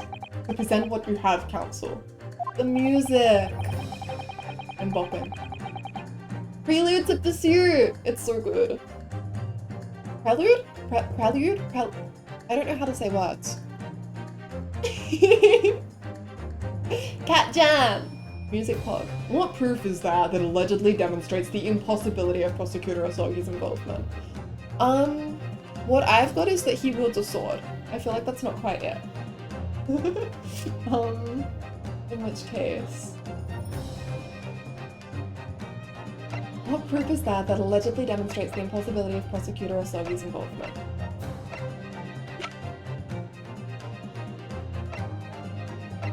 We still have the whole Professor case to unravel.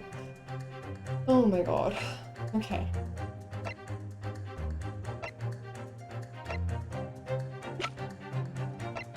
Asogi can't have done this because I love him.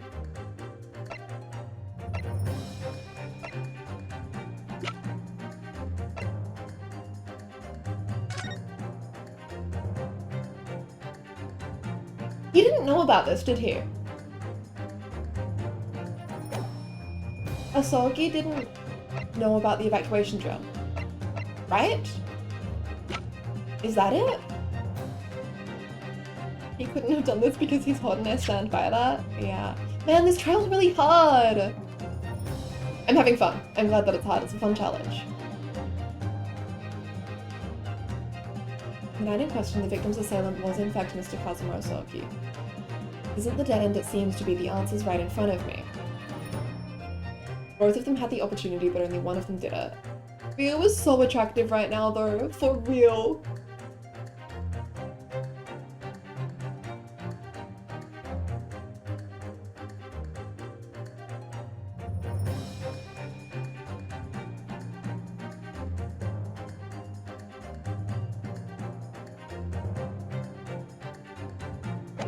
I get it, I know my Kazuma fell for him. Yeah, his resolve is so attractive. And the armband proved that he couldn't have done this because I love and trust him. That's sort of my vibe right now, to be completely honest with you. I'm feeling a little lost again. Okay, let's go over the facts. So, Asogi couldn't have done this because... What happens?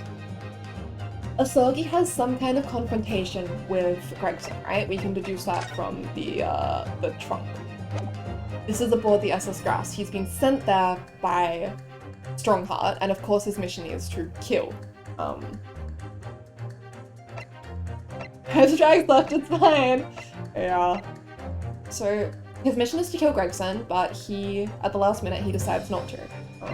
Whether that's because he has a moral awakening or what, I think probably yes.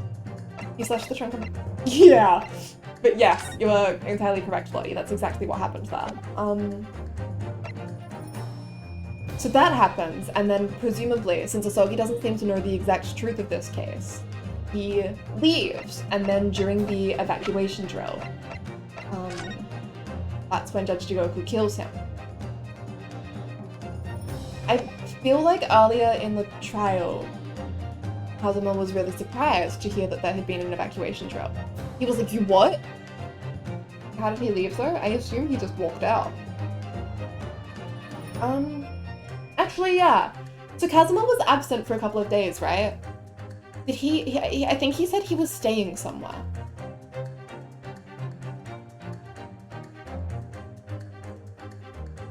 I don't think he knew about the- that's straight up the only thing I can think to present. Literally that or the armband. Bill feels slightly more likely than the armband. The watch doesn't help, the telegram doesn't help. That means he's not on the ship since he left, right? Exactly. The other thing I can think to present is this sword, because Asogi doesn't use a gun, but that feels pretty flimsy. It's not the passport, it's not the lucky charm. We're not up to the professor stuff yet. It's not Gregson's... probably not Gregson's trunk. Probably not the pen and paper. Won't be the photo, the identification, the pocket watch, photograph of the victim, Guinness firecracker, the notice board, crime scene floor plan, the autopsy report, photograph. We have so much evidence! What have you got, Nautilus? I will take suggestions from people who haven't played it, and if those don't get us anywhere else, take suggestions from people who have played it. I will ask for him. Actually, it is Tally. He has a miniature gun stapled to his hand. Can I check that drill again? Yeah. Following departure from the port of Dunkirk, all crew members are required to assign. Wait!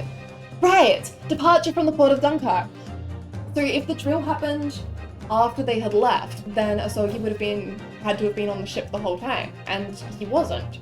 He said that he stayed at like a hostel type situation. So what is this?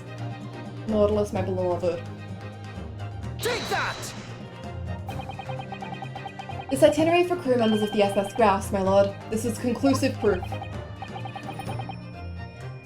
An itinerary. How does that prove anything? Between Nautilus and I, we have the whole thing cracked.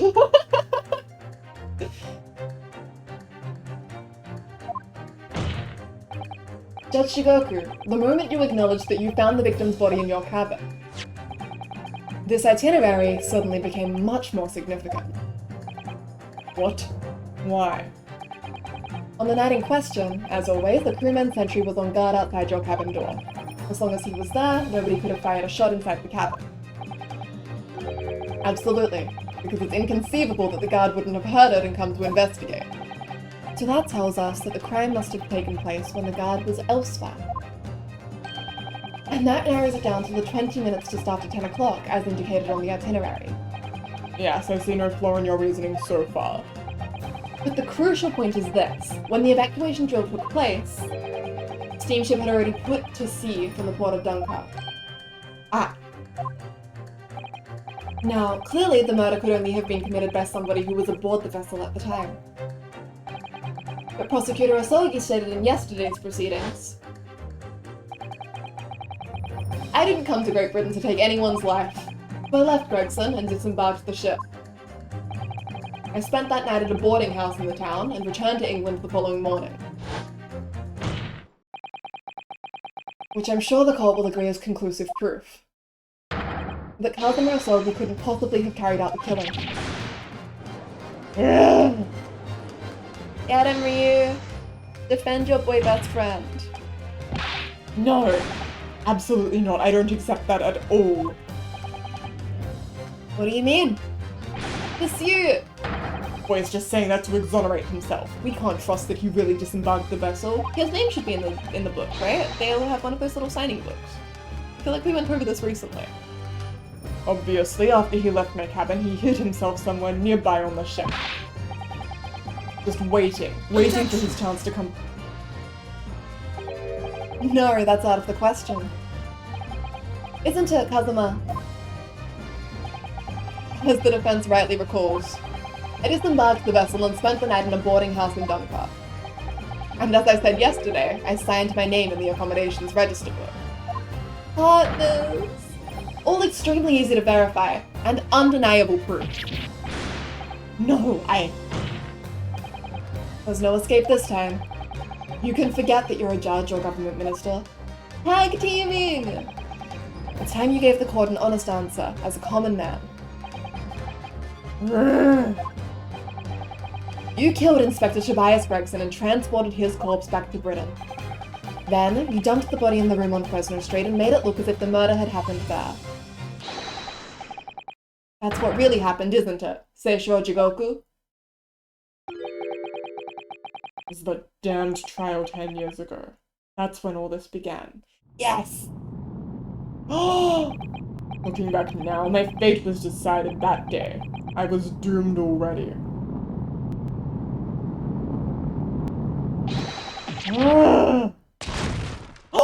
Again!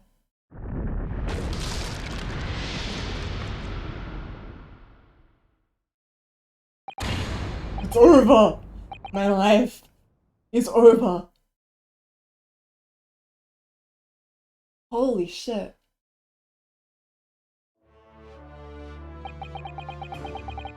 British assassin to eliminate a professor in Japan. A Japanese assassin to eliminate a detective in Britain. Both assassins will use diplomatic immunity to evade conviction and return safely to their homelands. Yo, Shalms, are you seeing this shit? The assassin exchange request arrived from Britain about 1 year ago. Though it was hardly a request, it was a demand. And for that, you decided to recruit Mr. Asogi. But things didn't go according to plan. Your chosen assassin never made it to Britain. And you found yourself unable to dispatch a replacement. Because I was already on my way to Britain at that time in Kazuma's place. The fruits of ambition? Ooh. And that left me with only one option for carrying out my obligation. To eliminate the mark myself. Personally. Of course, there was but a single opportunity for me to do that. The International Forensic Science Symposium, I presume. That's right. I decided it would be safest to carry out the plan before my arrival in Britain. So I enlisted the help of my British counterpart, and made arrangements for a pretext that would take the inspector to Dunkirk. Delivered the Manion, he was given a sham mission by the Reaper. What? The Reaper? But there's only one person who could have done that. The mastermind of the entire operation. The Reaper himself. Ah. So, that means that the assassin exchange was... It was all planned by the Reaper! I'm not at liberty to say anything about my British counterpart. Anyway, the inspector accepted the Reaper's mission and dutifully infiltrated my cabin on the steamship. But it was all a trap designed to lead him to France, and his own death. How awful. It was past 9 o'clock when I returned to my cabin from the dining hall that evening. I didn't give him time to attack me. I choked him until he lost consciousness. But there was a guard just outside the door, so I left it at that for the time being. Even the slightest noise might have aroused suspicion, so I bided my time, waiting. For the 20 minutes after 10 o'clock. I had intended to finish him by strangulation, but moments before I had the chance, he suddenly came round and went for me in a reckless move.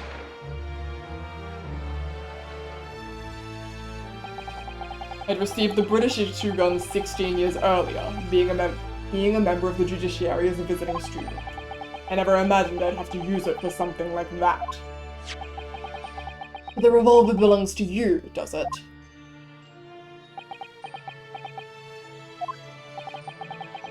And the victim was killed inside your cabin on the SS Grouse. Which begs the question of why you arranged for his body to be discovered in the room on Fresno Street. The young judicial assistant over there has already answered that question. There was no way I could take the body up on deck to throw it over the side. That's precisely where all the crewmen were gathered for the evacuation drill. Sorry, lead you on. Before the first-class cabin sentries returned, I took the corpse to the refrigeration room. And then on arriving in Dover, you concealed the body in your trunk in order to smuggle it past the border police. I knew I needed to take steps if the police were to be convinced when the body was found in London. In that case, you must have known. You must have had intimate details of Inspector Gregson's intended schedule. Yes. My British counterpart sent me everything I needed to know. The inspector was due at Fresno Street at 5 o'clock that afternoon, in order to meet a man by the name of Hugh Broom, from whom he would take back his police identification. Hydrate? Thank you. I have been talking a lot.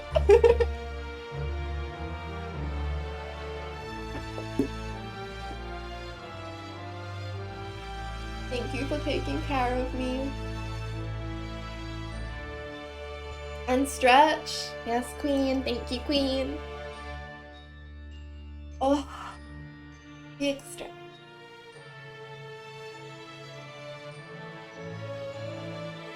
The good thing about playing on Switch is that I don't have to sit in one position too much, which is nice. Okay. Ah. I decided that man would be the perfect person to set up as the culprit. I took a hackney carriage over there with the body still in my trunk. That must have been just after we took this photograph with you at the hotel then. Yes, I wasn't expecting a welcoming committee. I was more than a little nervous. It is still good to stretch anyway. On Fresno Street, I spotted a young girl selling little firecrackers. Miss Venus, of course. I conceived of the candle trick there and then. So I donned a simple disguise and approached the girl to buy enough firecrackers to replicate a gunshot. What sort of disguise? For some reason, the inspector had a bright red hairpiece in his own traveling case. So I put that on, although I suspect I drew more attention to myself in that than I would have otherwise. The hairpiece we found at the scene. The inspector had it ready for the Red-Headed League investigation. I only arrived at the room at around 5:15. I quickly placed the body on the floor, moved the notice board, and set up my little candle trick. I arranged it so the firecrackers would go off with a bang around 15 minutes later. So that Mr. Boone, who was due to arrive at 5, would walk straight into a trap.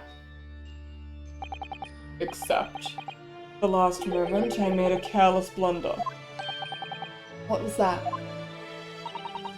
I imagine it was the bag of fish and chips. I didn't notice that it had fallen out of his overcoat pocket when I moved the body to the refrigeration room. I put it back into his pocket the following morning, but...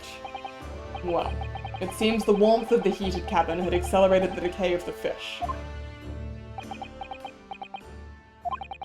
Anyway, that's everything. All the sordid details of what I did.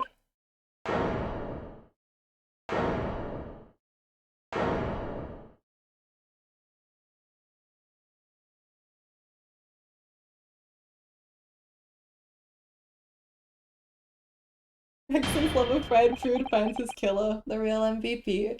Infinichips came in handy. We're not going to end the trial here, though. Strongheart's certainly going to want to, but I hope Rio and Kazuma can protest that. Because there are still several things that we need to bring to light. I've heard enough. We've arrived at the truth about the murder of one of the country's most capable and respected police inspectors. The witness will be tried in the coming days. For a crime of such vile nature, you can expect the most severe penalty.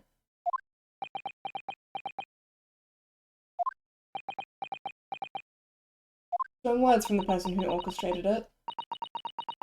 An exchange of assassins. What a foolhardy idea. Mr. Jigoku, one last detail. Who was your counterpart in Britain? Who was the mastermind behind the assassin exchange?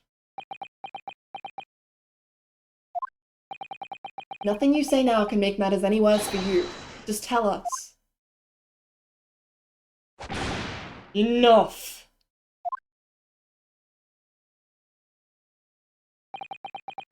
I've already told you that I cannot say. Even though as things stand, you may very well never set foot in your homeland again. Does Jigoku have a family? What are you waiting for? Can't we get this over with now? It's finished. All of it.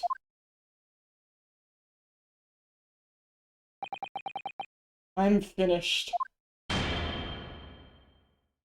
Kit, hi! Doing our absolutely best on the voice acting. Then, in the name of Her Majesty the Queen, I now pronounce the findings of this court. This man before us has admitted to the willful murder of Tobias Gregson.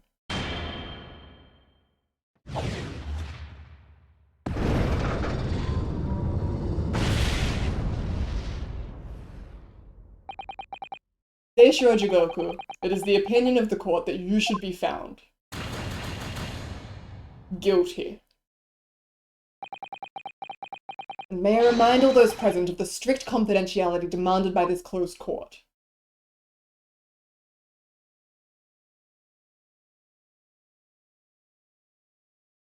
Are we really? But someone object. Moments ago, Mr. Jigoku signed a written confession, admitting to the murder of Inspector Gregson and the subsequent conveyance of the body. In short, the defendant's innocence has therefore been established beyond doubt. Members of the judiciary are allowed in the audience, so we've got people like Mikotoba and Shons watching on. Oh, wonderful! Well done, Mr. Naruhodo. Yes, thank you. Is something wrong? I'm just a little troubled by his silence. The true identity of the Reaper of the Bailey and this extraordinary assassin exchange. We do remain in the dark about these mysteries. However, insofar as the indictment brought against the defendant in this trial, we have reached a conclusion. I have every intention of pursuing both mysteries as a prosecutor. As you wish. Now, for the formal adjudication. I hereby declare the defendant, Baruch Van Zieks. Objection! Yes! Kazuma! Thank you! The prosecution calls for adjudication to be deferred. Counsel. The accused's innocence hasn't been fully established at all. And therefore, it would be wrong to deliver a verdict at this time. That is the prosecution's unwavering position. What? But Judge Jigoku has already confessed. Nevertheless, Baruch Van Zieks has committed crimes for which he must be punished. Well, it would appear you have information that the court needs to hear, Prosecutor Asogi. Certainly. The murder of Inspector Gregson was actually carried out by Seishiro Jigoku, but it's clear from the witness's testimony that he was coerced into complying with the plot. into this sick, merciless assassin exchange. That may be true, but... So what I want to know is, who coerced Jigoku? Who was pulling the strings? The victim went to France having been ordered on a mission for the Reaper, only to be murdered. In other words, the mastermind behind the assassin exchange is someone in a position to give such an order. As we've already established, the Reaper himself. Well, certainly, that would appear to follow. The prosecution hereby formally accuses the man in the dock, Baroque Van Zieks, of being the Reaper of the Bailey. And furthermore, I'm going to prove his guilt beyond all reasonable doubt. Why is Van Zieks so daddy? It's unreal. Listen, Kazuma is right about absolutely everything. He's just directed it at the wrong person. Lottie, the best. What?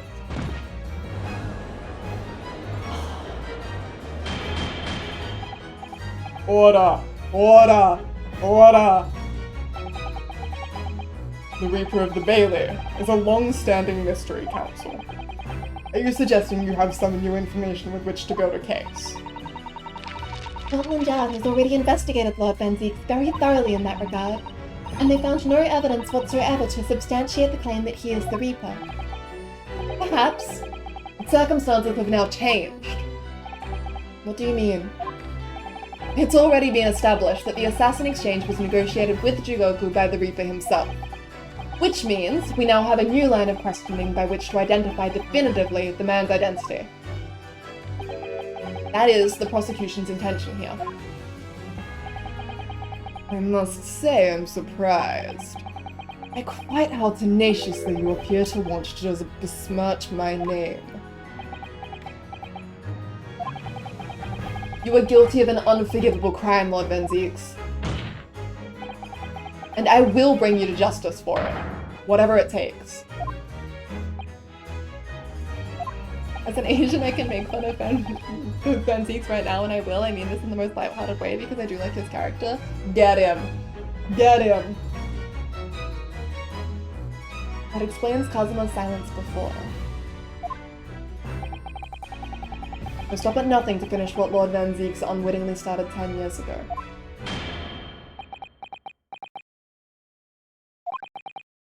Very well.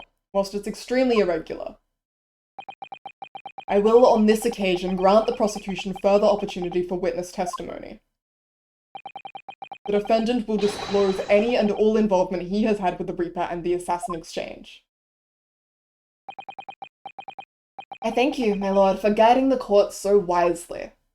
I hereby declare this court to be in session for a supplementary hearing.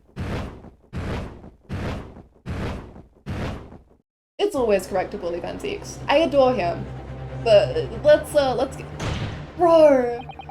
You are so sexy and cringe. Both of them at once. Pray turn a blind eye to the discourtesy as I verify that this vile and unremitting accusation hasn't soured the contents of my hallowed chalice. Lord Van Zieks! I first had to suffer the pseudonym of the Reaper 10 years ago now, and ever since that time I've endured the weight of implied guilt that's gone with it. And Glass Crush? Oh my god. So I welcome the chance to testify now and crush those allegations once and for all. Thank you, Queen. Good. Then let justice decide, Lord Van Zieks. The prosecution seeks to begin building its case by calling the accused to the stand as the primary witness, in order that he may answer the accusation brought by the prosecution that he is the Reaper of the Bailey. At least anything he throws backwards now won't hit anyone. Finally the court is safe from Van Zieks' tyranny. And what says the defense? Putting the defendant in the witness stand can be extremely dangerous. And Kazuma-sama is so emotional at the moment. He's not thinking logically. You're right that he's not himself. But I knew it would be like this. And I came here today determined to face him through whatever might arise. As a lawyer, and as his friend. And that's what we must do. The defense has no objection, my lord. That's what Kazuma said in 1-1. Wait, open the history.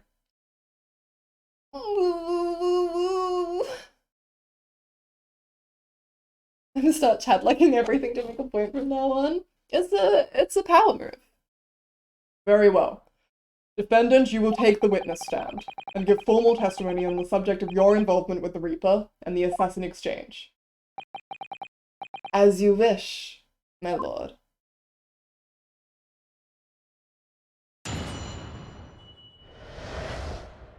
The Reaper and the Reaper and the Tongue Twister. The Reaper and the Assassin Exchange. I've never taken the life of another, nor have I instructed another to kill.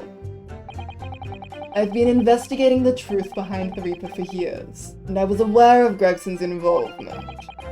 That's the reason why I went to Fresno Street that day, and how I came to discover the body. The point is, no common thread exists between myself, Gregson, and Dr. Wilson.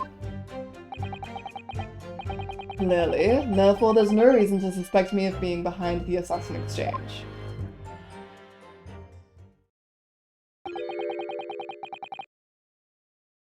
To deny all accusations by the prosecution. Both that you are the Reaper of the Bailey and that you masterminded the Assassin Exchange. I acknowledge that the public at large believes me to be the Reaper. However, that's a fallacy, which I alone am in a position to forswear. Naturally, the prosecution believes the testimony just given by the accused to be untrue.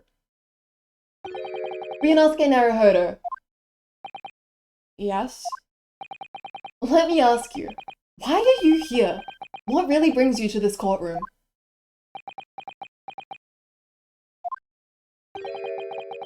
A desire to uncover the truth. Even if the truth proves your client to be guilty.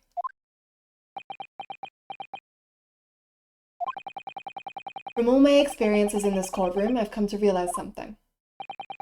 The truth can't be hidden. Sooner or later, it will come out.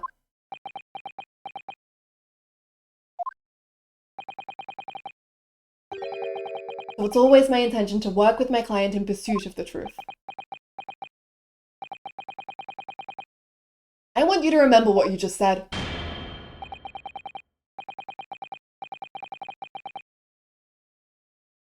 Enough dilatory chatter. Counsel for the defense, proceed to cross-examine the witness. Yes, my lord. I know exactly what you're thinking, Kazuma. I know you're just waiting to point it out. The contradiction you're convinced lies somewhere within this man's testimony. Okay. Okay, what have we got here? Never taken the life of another or instructed someone to kill. Been investigating the Reaper and he was aware of Gregson's involvement, so he went to Fresno Street and discovered the body there because of that. No common thread exists between myself, Gregson, and Dr. Wilson. That's incorrect, unfortunately. Hold it!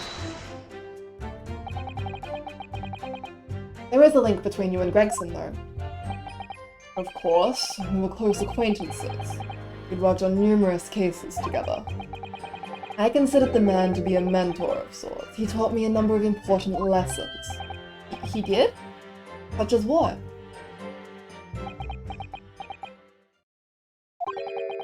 Where to buy good fish and chips, and such like.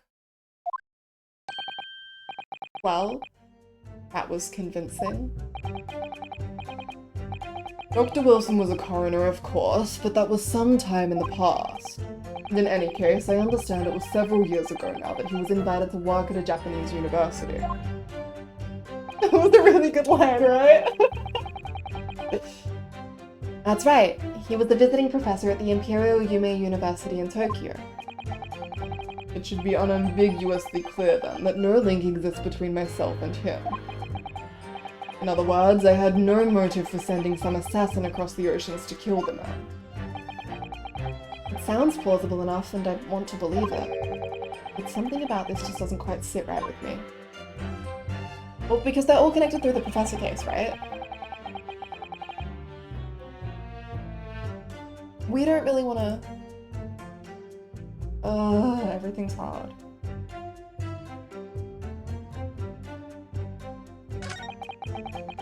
No common thread exists between myself, Gregson, and Dr. Wilson. We work with him to discover the truth. And the truth is that... it's this, isn't it? Clint Van Zieks, John Wilson, Inspector Gregson. All three of them. The common thread is Clint Van Zieks and the Professor killing. Objection! What is this? An autopsy report. Wait, he's 10 years old. From the autopsy of Lord Clint Van Zieks. What? My brother's autopsy report? I am pleased to see the defense doesn't intend to run from the undeniable truth.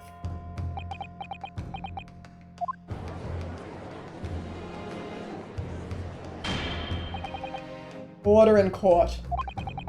What reason do you have for presenting a 10-year-old autopsy report here, counsel?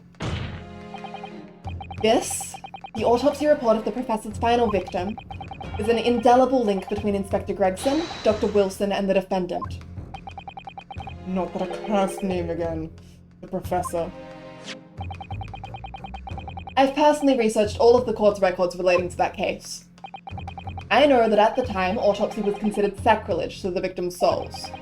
And for a member of the aristocracy like Lord Clint Van Zieks, it was unthinkable. But someone implored the powers that be to allow the autopsy to go ahead, Inspector Gregson. He declared that he was certain he would obtain conclusive proof from the procedure. And it was Dr. Wilson who conducted the autopsy. His signature is clearly visible on the document. As promised by Gregson, the autopsy did indeed produce evidence. Please tell me what it is by now. Evidence that conclusively proved Genshin Asogi was guilty of the murders. In my brother's dying moments, he mustered all his remaining strength to leave that vital clue behind. Indeed, that was the key to indicting the Professor for his crimes and the conclusive evidence that convicted him. It enabled Lord Van Zieks here to avenge his brother's senseless death, with a marvelous victory in court. A marvelous victory, was it? I wonder if that's really true. What? Could the same be said if it turned out that the key piece of evidence in question was in fact fabricated? If the inspector, the coroner, and the prosecutor all colluded together to cast an innocent Japanese man as a mass murderer and send him to his death. That's outrageous. And now, 10 years later, for some reason, the secret has been threatened and needs protecting. Which is why the inspector and the coroner had to be silenced. Isn't it? By someone in power in Japan and in Britain, using the true killers recruited for the assassin exchange.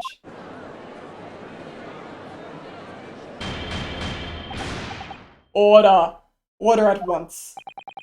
10 years ago, my father was convicted in this very courtroom as a mass murderer, to be sentenced to death.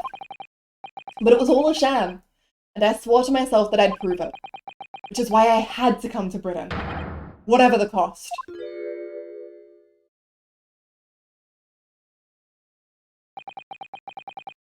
You'll have to forgive me if I feel compelled to toast this vengeful Nipponese's tenacity of purpose here. However, he who fails to quash his emotions in the courtroom has failed as a lawyer. Thank you, Queen. Come on, Kazuma, you know this won't wash. You're claiming your father was misrepresented in a trial that took place a whole decade ago. And he's right! You must see that without evidence, that's nothing more than a wild accusation. As it happens, I have evidence. What? As the court has heard, I crossed the channel to France with Gregson on the 31st. I went with him on the pretext of being the assassin recruited to kill Seishiro Jigoku. But my true intentions were to make the inspector tell me the truth. What truth? The truth about the evidence. And he acknowledged what I'd already deduced. There's a closely guarded secret about what went on in that autopsy 10 years ago. What? A secret? I know nothing of any secret. While we waited for my supposed mark in Jigoku's cabin, I drew my clan's illustrious sword, Karuma, before the inspector's eyes. He very quickly understood what my true motive was. Right, I see. You're that Asogi's young lad, are you? And what? You're gonna cut me down with that thing, is that it? That will very much depend on the answers you give to my next questions. I want to know what really happened 10 years ago. The truth. That's all. Before we get into it, let me make one thing clear. You believe your father was the professor? No doubt in my mind. He is a bit of a finger with a moustache, but he's a finger that I love. But unfortunately, back then, we didn't have the evidence we needed to make the crime stick, because he didn't do it. So, you admit it then? The evidence used in my father's trial was fabricated. It was for the good of the country. Anyway, I was just following orders. Orders? What exactly did you do? Speak! I'm not saying another word. Even if your life depends on it. That's right. Even then.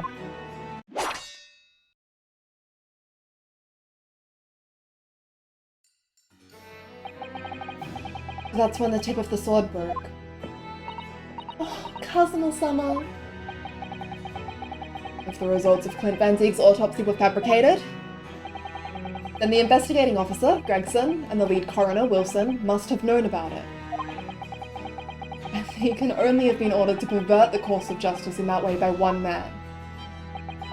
The man leading the case for the prosecution, Baruch Van Zieks. In other words, the defendant did have cause to organize this exchange of assassins. Exactly. And as was established earlier, it has to have been the Reaper himself who liaised with Jigoku in Japan to arrange the exchange.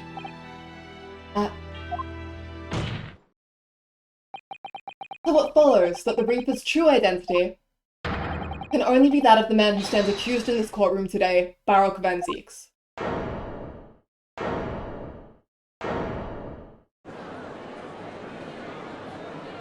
Objection! Kazuma Asogi. What? What you've just told the court. Are you absolutely certain of your facts? Did Gregson really fabricate evidence for that trial 10 years ago? I heard it with my own ears. His shameful admission.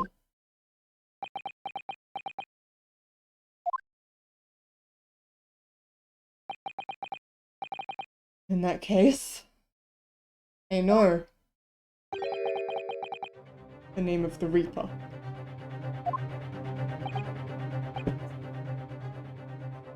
Van Zieks?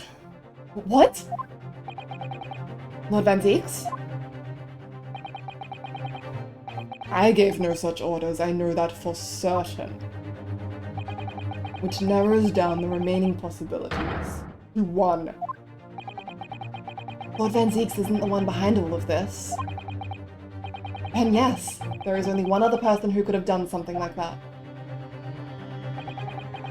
I believe I know who it is too. You! I just had a feeling this name was going to come up. The true identity of the infamous Reaper of the Bailey is... Oh my god! We finally get to present it!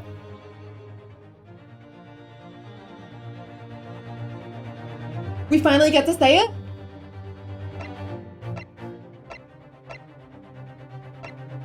Oh!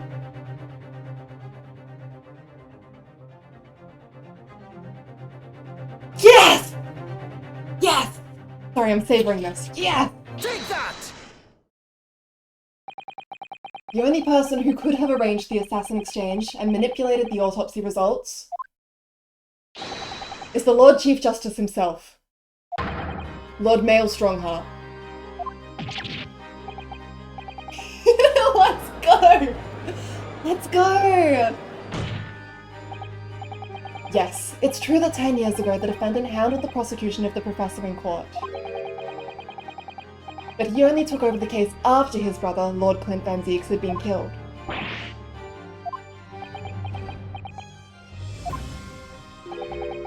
I can only assume that this is the most inappropriate joke in British judicial history. Well, Lord Van Zieks? 10 years ago, I was very new to my profession, but I had a burning desire to avenge my brother's death, so I pleaded for control of the case.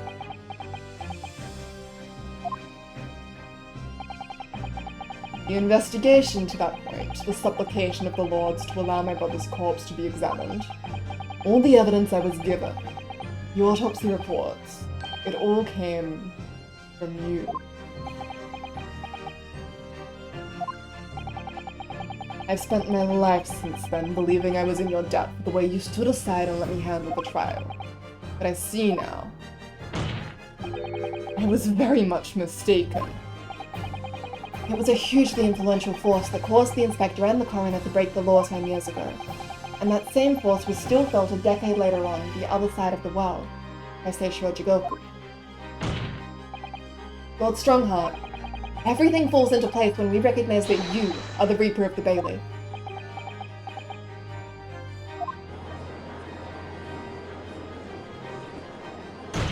Yes! The court awaits your response, my lord. This may very well go down in British judicial history, but I assure you, It is no joke. Consider this a formal accusal by the defense. Doesn't warrant a response. A formal accusal? Don't be absurd. The defense's claims are utter nonsense, a wild fantasy at best. you're not going to defend yourself. You claim there was some wrongdoing with Lord Clint Van Zieks' autopsy? That's utterly untrue. Objection! But I heard it from Gregson's own lips. He admitted to it. And where is your evidence? What? Gregson's dead now, unless you were thinking of summoning a ghost to the stand. No, this isn't the mainline games. You mean to say... I forget how the system works in your little backwater country. But in the courts of the British Empire, without evidence, there is no case. I have no intention of entertaining some wild fantasy that can't possibly be substantiated by anyone or anything. Don't worry, we'll substantiate it. Order! Order in the court. Following Inspector Gregson's murder, and in light of Dr. Wilson's death as well. There's really no one left who could testify about the events of 10 years ago, is there? So that was the real purpose of the assassin exchange. This court has no business raking over the coals of a case that was concluded a decade ago. The accusal brought by the prosecution and the defense is categorically denied. I take it there are no objections. Kazuma, he's more or less waited his whole life for this moment. Is there really nothing else we can do now? Is there no other avenue we can go down in pursuit of the truth about what happened all those years ago? If only there was someone who could testify about Clint Van Zieks' autopsy. He's gone to extraordinary lengths to cover his tracks, even so far as dispatching an assassin all the way to Japan to ensure Dr. Wilson's silence. And Dr. Scythe won't say anything against Strongheart. But there's still one ray of hope. Objection!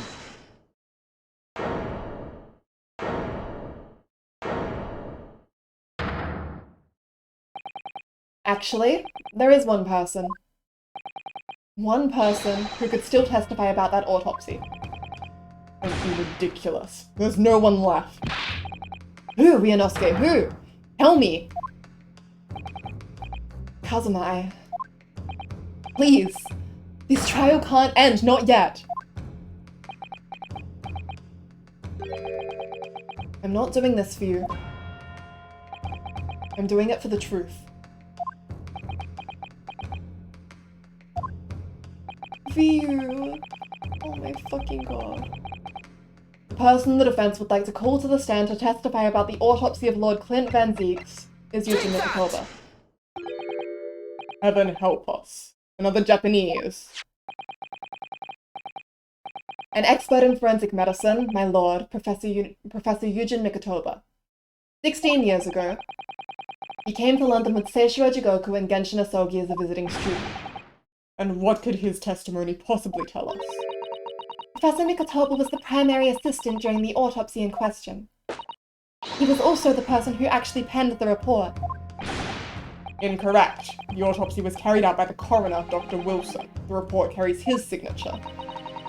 It was the primary assistant's duty to keep a written record of the coroner's work during the procedure.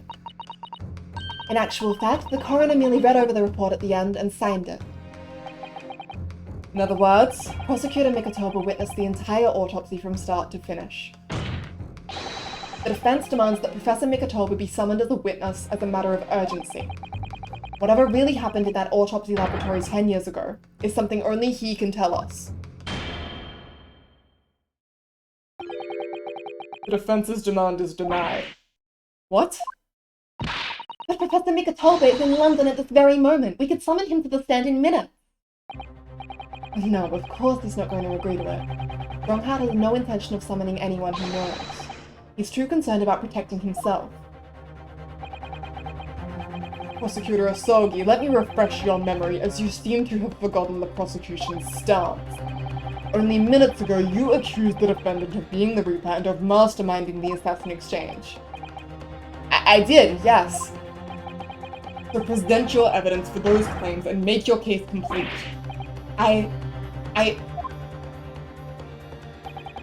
At this time, I don't have the requisite evidence, but that's exactly why we need witness testimony. The professor case is closed. There are no clues in the distant past that will bolster your argument today. I'm afraid to say, Prosecutor Asogi, that you would appear to be possessed by the spirit of your late homicidal father. Now, as I stated earlier, this court has already reached a conclusion with respect to the matter at hand. Inspector Gregson was murdered by Japanese Supreme Court Judge Seishiro Jigoku. As for any hidden circumstances that may exist, they will be investigated in due course by the proper authorities. Objection! But we all know what will happen. That'll just give the mastermind of the whole venture time to cover his tracks again. By which you mean me. Your punishment for this contemptible behavior will be decided at a later date. As for you, Prosecutor Asogi, you will be remanded following these proceedings. Willingly, I trust, since you gave your word. Ugh. This futile game of revenge is over, young Master Asogi.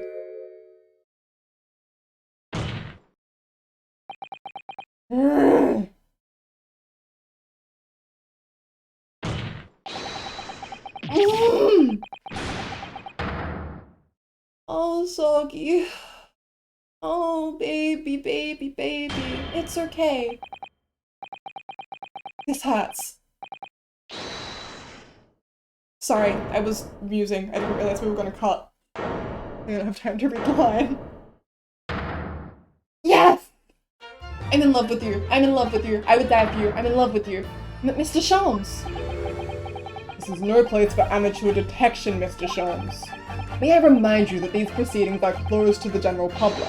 You will leave the courtroom at once. Objection!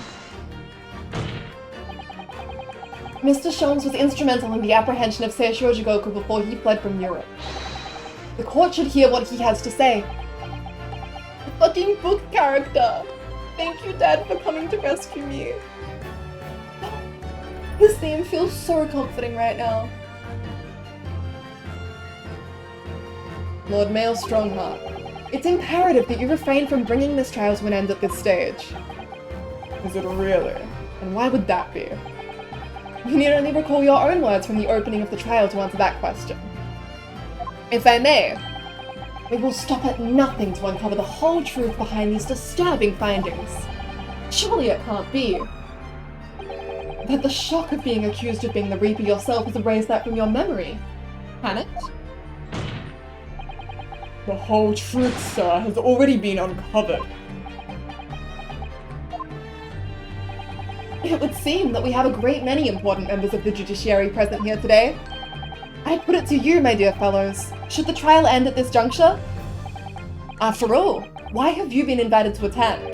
To nod along to the prevarications of your superiors?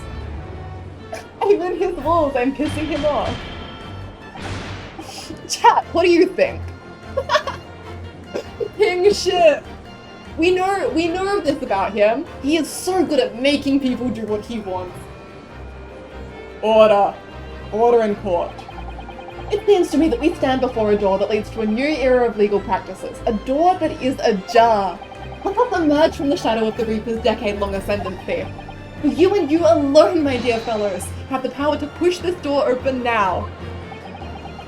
The auditors in the gallery have no rights to express an opinion on court proceedings. Silence. He's right. The judge has absolute authority here. Yes, if he calls the trial to an end, it must end. What will that really do? I sense dark things occurring behind the scenes. Dark things indeed. Is there a single person here present who can honestly say they don't feel the same? But what's... Also, hi, Small Blue Cloud? Trial should go on. Summon witnesses. That's right, we need to clear this up before that young Japanese fellow is remanded to custody. Look, Kazuma. My lord, you assured those present that you would uncover the whole truth here. Vindicate yourself with this outlandish accusation. The truth, the whole truth, and nothing but the truth. That's the very foundation of British law. Kazuma. A toast to my dependable colleagues in the gallery. On with the trial! On with the trial! Testify! Testify! Testify! Well, my lord, you hear the voice of British justice, I take it. I think you'll find it would be rather awkward to silence.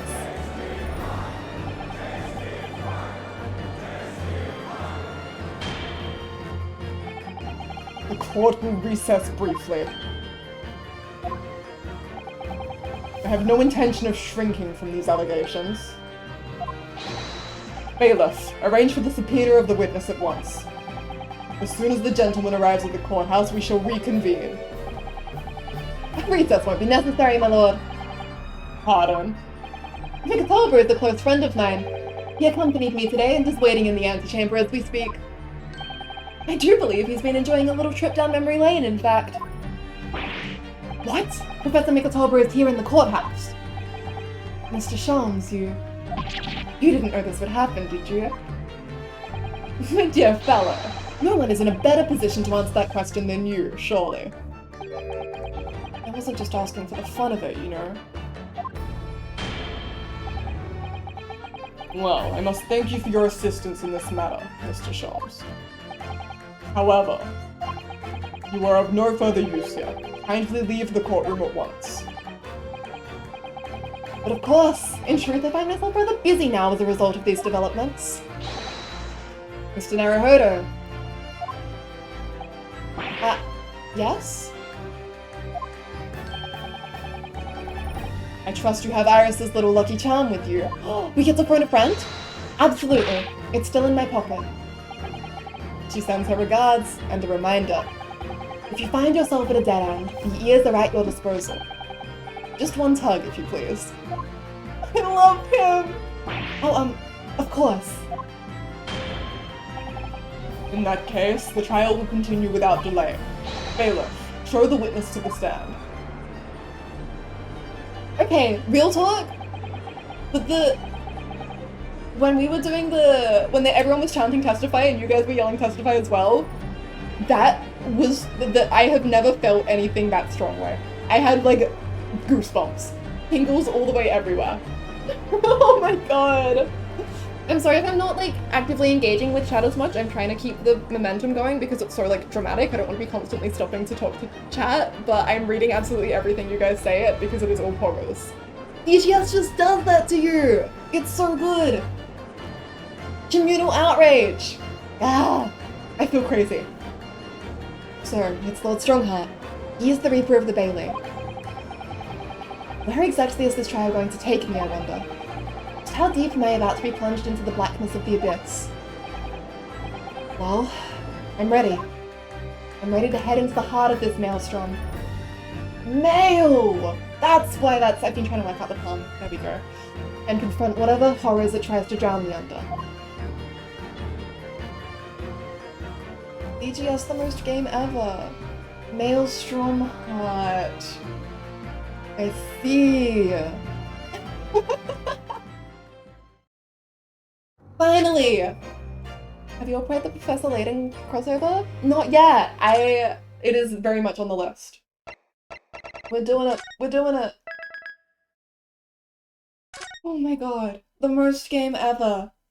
I've got a little muesli bar next to my desk that I want to eat, and I should drink some water before we launch into the final part. What do you guys want to hear? You want to hear partners afoot? The game is afoot. I know that's what I want to hear. We can pick other things. Little snack break quickly though. Prosecutor Reborn, yes sir. Let me add it to the queue so it'll play after this. Kira, thank you for following! Hello, hello. Kira, Catastrophist, I see. Just like any Saturni characters. Prosecutor Reborn. Add to queue. There we go. Okay. Snack break. This kit, easy.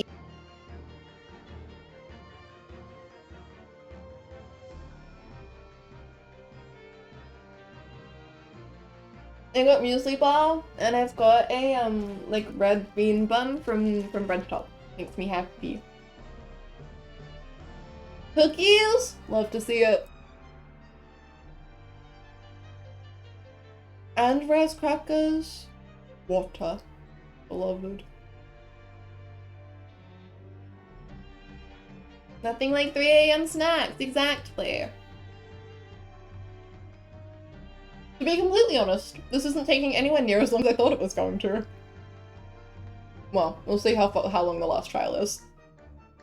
We might hit 10 hours yet.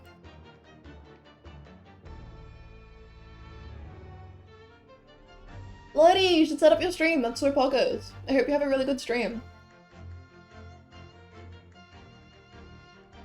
Burger for breakfast? Love to see it. Joms. I love him. Hehehe, cookies. I want to stay for this whole finale, but I am getting so sleepy. Understandable. Yeah, I'm not sure how long we have. As I understand it, it should be one more part, and then it'll be like final conversations and stuff, and credits. But I'm not sure how long that'll end up being.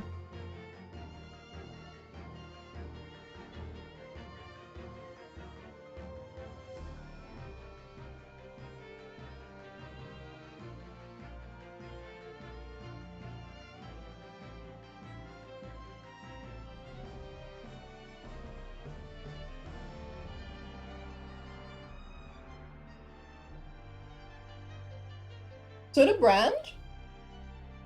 Australia's got a bit of a monopoly going, so basically everything is Schweppes. I like Sprite. Yes! Sorry. Yes, of course. We've met new people. Sorry. I'm a conspiracy theorist. We've been through several iterations of the murder board. This is the most recent one. Let me pull up a couple of the prior ones. So yeah, we've been a bit deranged. We started murderboarding at the beginning of game 2 case 3, I believe. Oh, the tap dance. Ooh. Put a tinfoil hat on my model, maybe so. But yeah, so we've been through like a lot of versions with the murder board because we keep getting new evidence. But this is the one that I put together for this trial specifically. And so this is my thesis down the bottom. I'm happy to go over that and re-explain it before we jump in. Pepe Sylvia! Yeah, that's very much the vibe. Hang on, if I take us to like the BRB screen, we are very connecting the dots.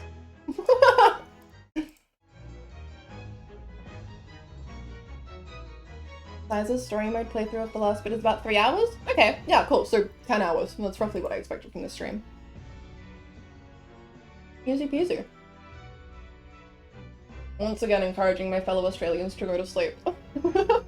Don't be like me.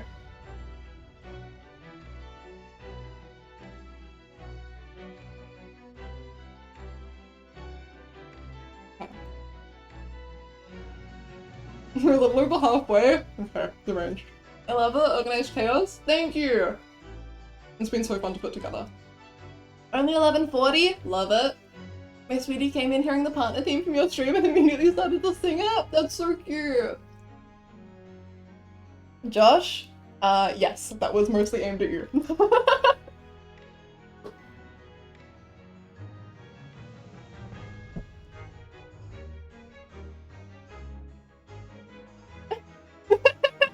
Sorry, that was entirely aimed at you.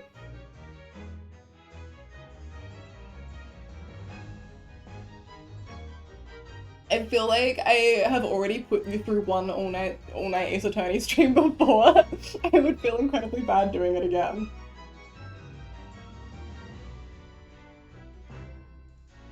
I need to sleep, but it's okay, I don't have anything in the morning. Yeah, that's my vibe as well.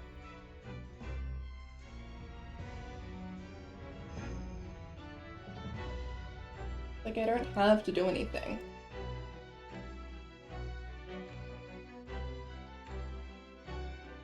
Oh my gosh. Melbourneite, but Insomniac, so we good. Exactly. Handshake. No, I do trust you to catch me up. Yeah, I will ramble. You know I will. God, the final stretch. I'm so nervous. Literally just woke up. What? Rippler uni lectures. Ah. Good morning. We got so much time zone diversity. Oh. God, everything is so much all the time. Okay, so what did we just learn? We learned that we finally solved the mystery of this. So we learned that this Jigoku was pressured by Strongheart into sending out. Good night, Josh! Sleep well. Enjoy your rest.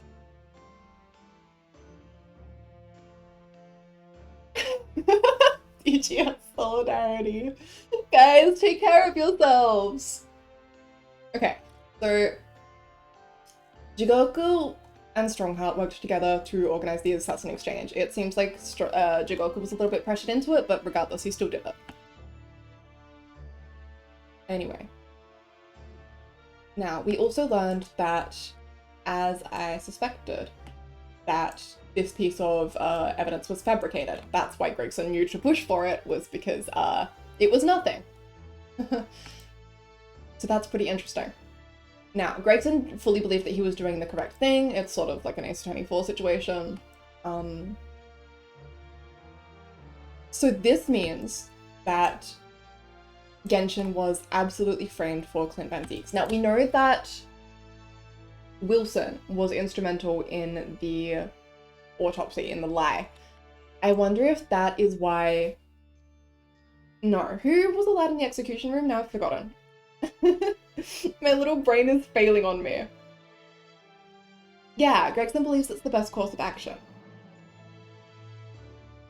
He's trying to protect his country. Thank you, little nerds. Got my backwards slant going.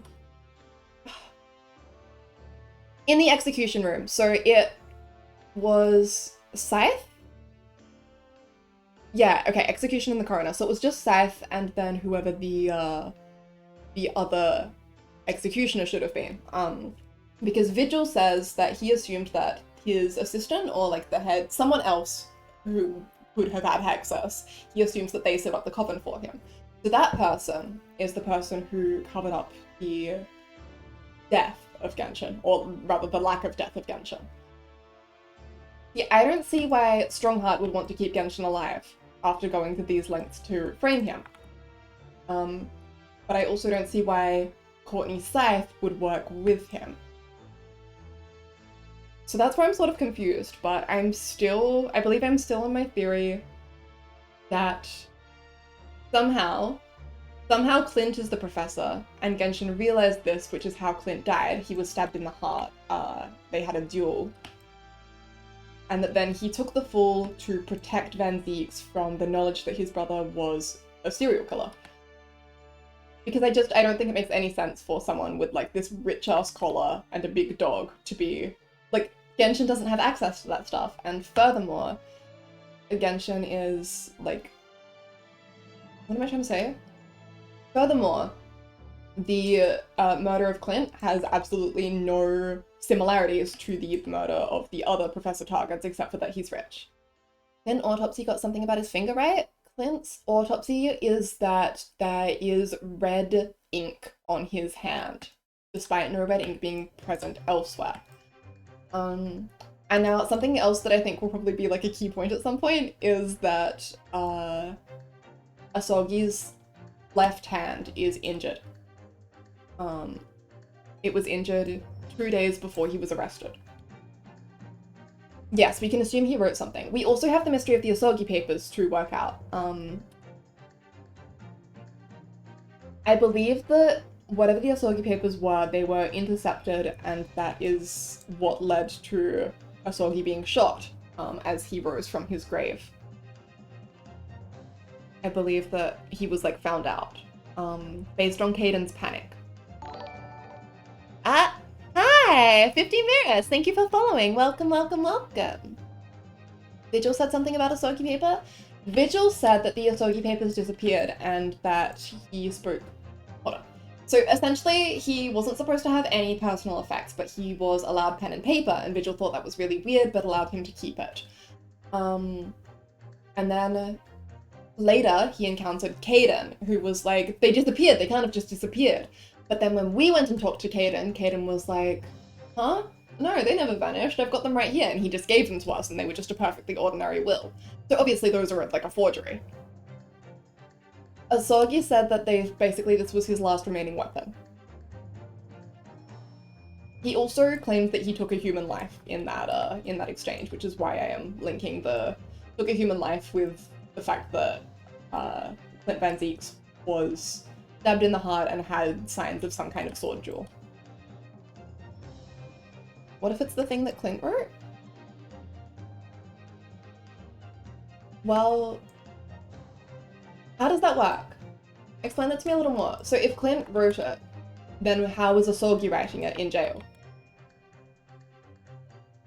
Now, the fact that he had red ink on his hands though, I do wonder if this, on the collar, if it's blood so much as it is ink. And of course, the Clint Van Zieks is the professor theory then also ties into Iris's father. Since we can more or less eliminate all of these people, that basically just leaves us with Clint, or some random, like perhaps someone who was killed during the professor killings. But if it is Clint, then it makes sense that Sholmes would lie about it, because he wouldn't want to tell Iris that her father was a mass murderer, and if he didn't tell her that, then he wouldn't want to tell her. He wouldn't want her to grow up idolizing a man who wasn't very kind. It has never said it was written in jail, it just said it was there despite him not having writing materials. And if we assume Clint is the professor... That's interesting, actually. You're right. You are right, completely. I don't remember if Vigil said that he had a pen. He definitely said that he had paper, though. And if he wrote something before dueling the weapon... You're right. You are so right. Nautilus, your brain! Okay, but yeah, if we look at our timeline... So sort of by... I think it goes in this order because when we have the photo, Van Zieks doesn't have his scar. And then Genshin says Van Zieks, and his comment is something along the lines of, Clint would never forgive me if I let you die. So I believe that that's right before his falling out with Clint, where Clint is killed. Where did it go? Strongheart took it? I think so. I think... No, if he had key papers written by Clint and a clear tie to that, why would that not have been presented in court? Ugh. Anyway. Hey, at least we were able to confirm one of these. We'll see if my other crack... Well, Strongheart wasn't a crack theory. Strongheart was a theory that I was certain of. These two are crack theories, but I just feel like they make sense. Ooh, do they though? An aristocrat killing another aristocrat. Ugh. Okay, let me drink some more water and then we'll get back into it. For real, Pepe Sylvia energy. I'm sorry, you should have We've been deranged. I did manage to correctly predict that like the betrayal was by Kazuma's father. I got there by assuming that A Shin stood for Asogi Shin. So, you know, some issues there. Historically, I've been very good at making a completely wrong assumption, but then connecting the dots around it correctly. I was just completely wrong on the very center point. Divorce arc. I feel rabid. I don't want your dad to be a murderer. I hope I'm wrong. I love and appreciate the effort that goes into the motherboards. Thank you! Yeah, I spent a lot of time setting these up. Writing out all of the characters' names was especially tedious, but it was also kind of fun remembering them all. We've got everyone who's not listed on the board here is here. Roughly grouped in like really important, probably important, miscellaneous. This game is just a lot of idolization projection. You've been consistently hitting the wrong target in the bullseye. Yeah. It's fun. It's fun! I'm glad I get to murderboard. Is Isotony Investigations as linked? Ruby is important, you're right. So is Wagahai. I drew a little Wagahai, but not a little Tony. That's okay. Tony? Toby. Oh my god. Sort of interesting. Because I feel like all Isotony games, you know, they all have their little overarching plot. Maybe the second game, but not the first. Duly noted. Tony equals Toby real. I don't think Tony would be mad about that. Toby's adorable! Oh my god, wait, no, my red bean gone. I want to eat that too before we start. Sorry, I've got like 2 mouthfuls left of it.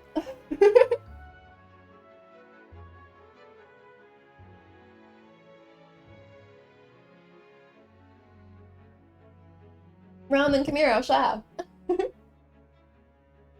The first is standalone, but the second is very much a sequel. I see. I'm an Ace Attorney virgin, so this is spinning me out, but I'm here for all the boys. Love that. Have you played Ace Attorney always, or... Sorry. What am I trying to say?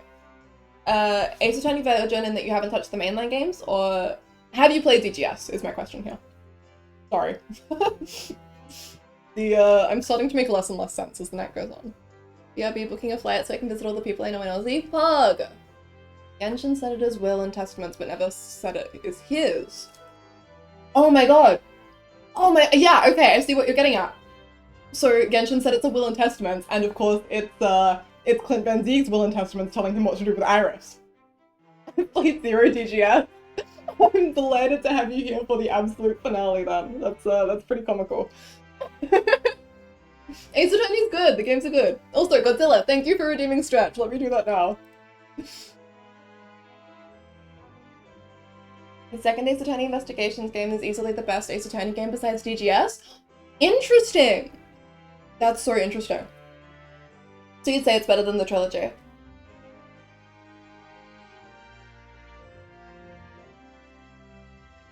Wow! Okay. Okay, cool. Cool.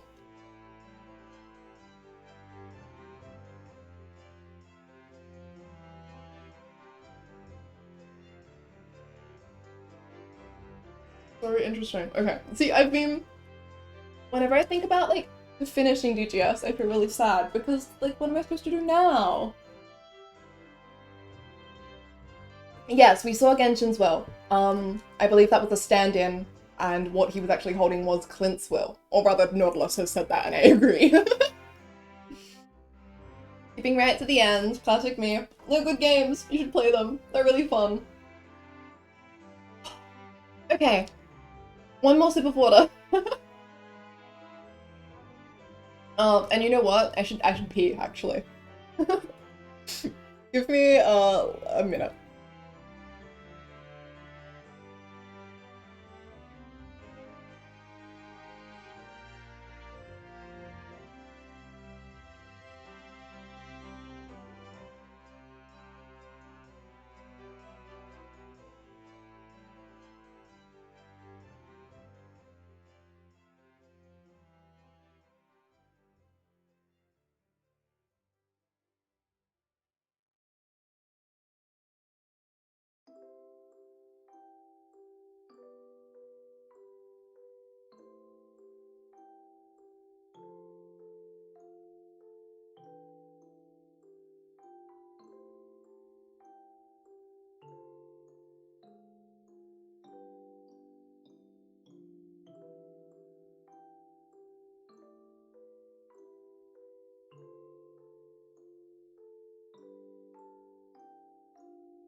Come back and the first thing I see is Shalmsy eats coffee beans like cereal. You're not, like, wrong. I think Rio would wear glasses and needs them, but doesn't know he needs them. That's so cute. Did someone that watched my stream start watching at the end and she ended up buying the game so she could play it from the beginning? That's so cute. We had Keys here before, who... See, Keys gets, like, the kudos of kudos. Because Keys has been watching my Daigaku Tenseiban stream since the very beginning when I wasn't even doing any voice acting. Like, God bless, you know? But then, of course, time zones get in the way. And, now Keys has gone off to buy the games despite seeing bits and pieces. And I hope that they have the best time playing them. I'm echoing? Interesting. Who have I got that's echoing? Static? Bizarre. Sounds alright? Okay. Truthfully, I do not have a particularly good mic. I would like to get a new one, eventually. Okay. In the meantime, let's get back into it. Thank you for bearing with me through this lengthy, gap. I needed a moment to clear my mind. Boy. Okay, here we go. The final stretch. Oh, Maria.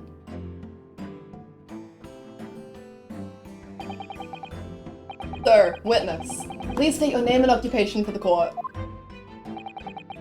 Yujin Mikotoba, lecturer in forensic medicine at the Imperial Yume University in Tokyo, Japan. Little freak, I love her. And Professor Mikotoba, the young lady beside you is... This is Dr. Mariah Gori. Scotland Yard's practicing coroner. The daughter of Dr. Scythe, I understand. Yes, Dr. Scythe. I'm afraid I can't tell you why she's here. She just appeared.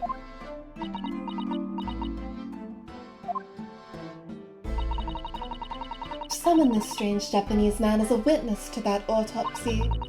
But you don't summon Mama. That makes no sense. She was there too. That's about the size of it. Look behind you, Maria appears. I can complain. I think she's cute. Maybe we could be friends as well. I've had her eyes boring into the side of my cheek constantly. While I was in the antechamber, too. Oh man. The idea of it's making me shudder. The revelations about Dr. Scythe that came to light some days ago defiled the reputation of the entire judiciary. She was therefore deemed unfit to appear as a witness in today's proceedings. Maria's everyone's goth girlfriend. She's so cute. I love her. Is she in our record yet? She is. I love her. Lily, hi! My avatar was cute, thank you so much! Young GTuber. Mariah. I miss her mother. Maria! Sorry, I don't know why I keep Mariah-ing. Signs adoption papers. She's only like 2 years younger than me. There are so many girls in this. Yeah, Mariah Carey, Maria Gory. She carries out all her autopsy work on corpses. It's against her will. Do we have Scythe in here? Do we really not have Scythe? No, I want to look at her. I can't believe Susato was so baby. Daughter. Tiny. Anyway, sorry. Oh my god, we're supposed to be doing a trial. The Ministry of Justice's decision on that is final. Wow, we wouldn't want any more perjury to be committed, would we?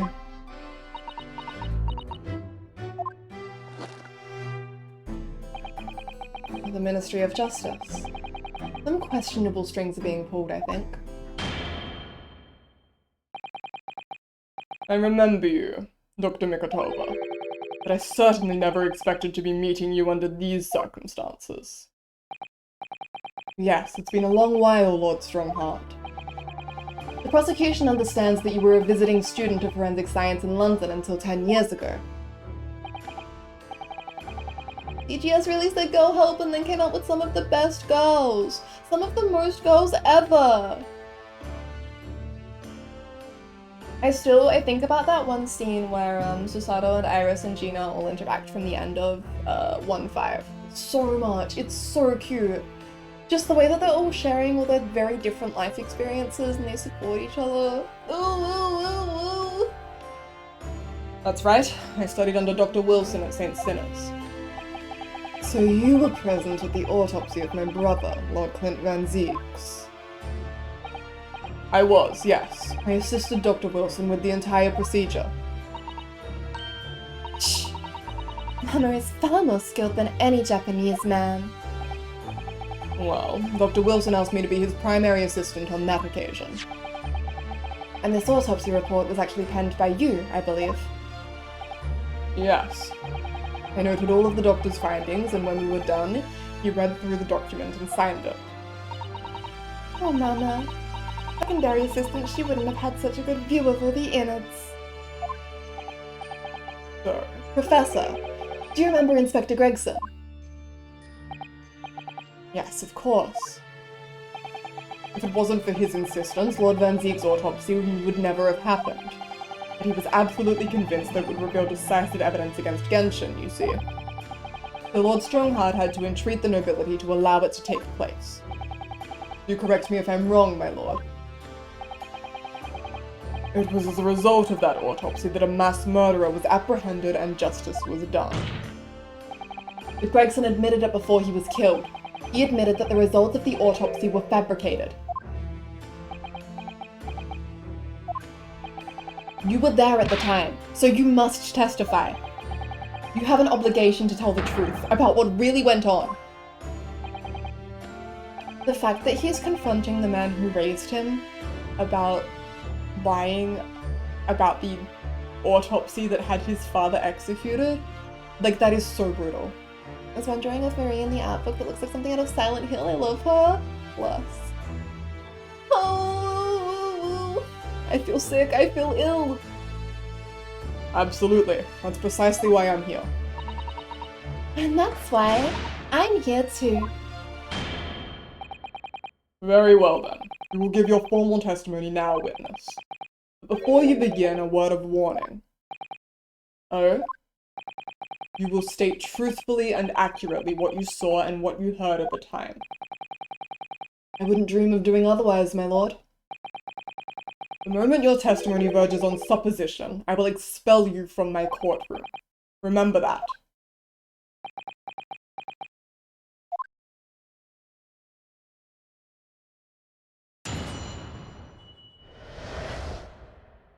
The autopsy of Clint Van Zieks.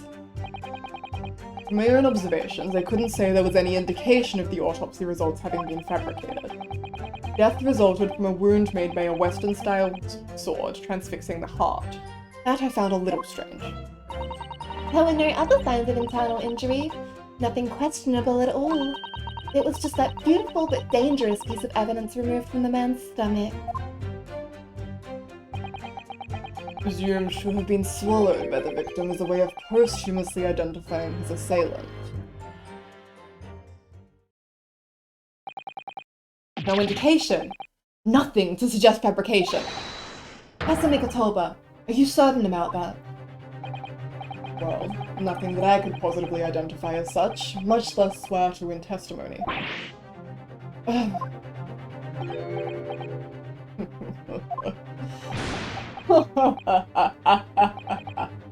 Well, that clears things up nicely. The only fabrication here, Asogi, has come from you. What? He doesn't seem evil at all. That was totally normal. You claim the inspector confessed just before his death, but that is the fabrication. No! He freely acknowledged it, I swear he did. Really, with the tip of a sword at his throat. The man was clearly at his wits' end. The court will give no credence to this confession that was uttered in obvious desperation. Quite simply, there was nothing questionable about the investigation of Lord Clint Van Ziek's death. Dream on. And with this testimony we have, without question, uncovered the whole truth of the matter.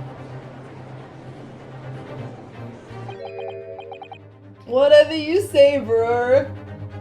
If I may, my lord. There was most certainly something questionable about it, and the whole truth does rather elude us, I feel. I beg your pardon? Well, you're obviously aware of the facts of the case. All 4 of the professor's previous victims died when an enormous beast was set upon them that ripped out their throats. Such horrifying crimes. But curiously, the killer's last victim, Lord Clint Van Zieks, suffered a different fate. Yes, you're right. He was stabbed through the heart with a sword. That's enough. You don't want us digging too deeply, do you? I believe I warned you about this, witness. I promised to curtail your testimony as soon as it entered the realms of supposition or speculation. Very well, my lord. In that case, the defense will pursue a conclusion to this during the cross-examination. What? I have the right to cross-examine every witness after testimony. And I fully intend to exercise that right. Ionosuke. I'm afraid that even the presiding judge has no authority to contravene the letter of the law. As I'm sure every member of the judiciary present in the gallery would agree. Get him, Susato.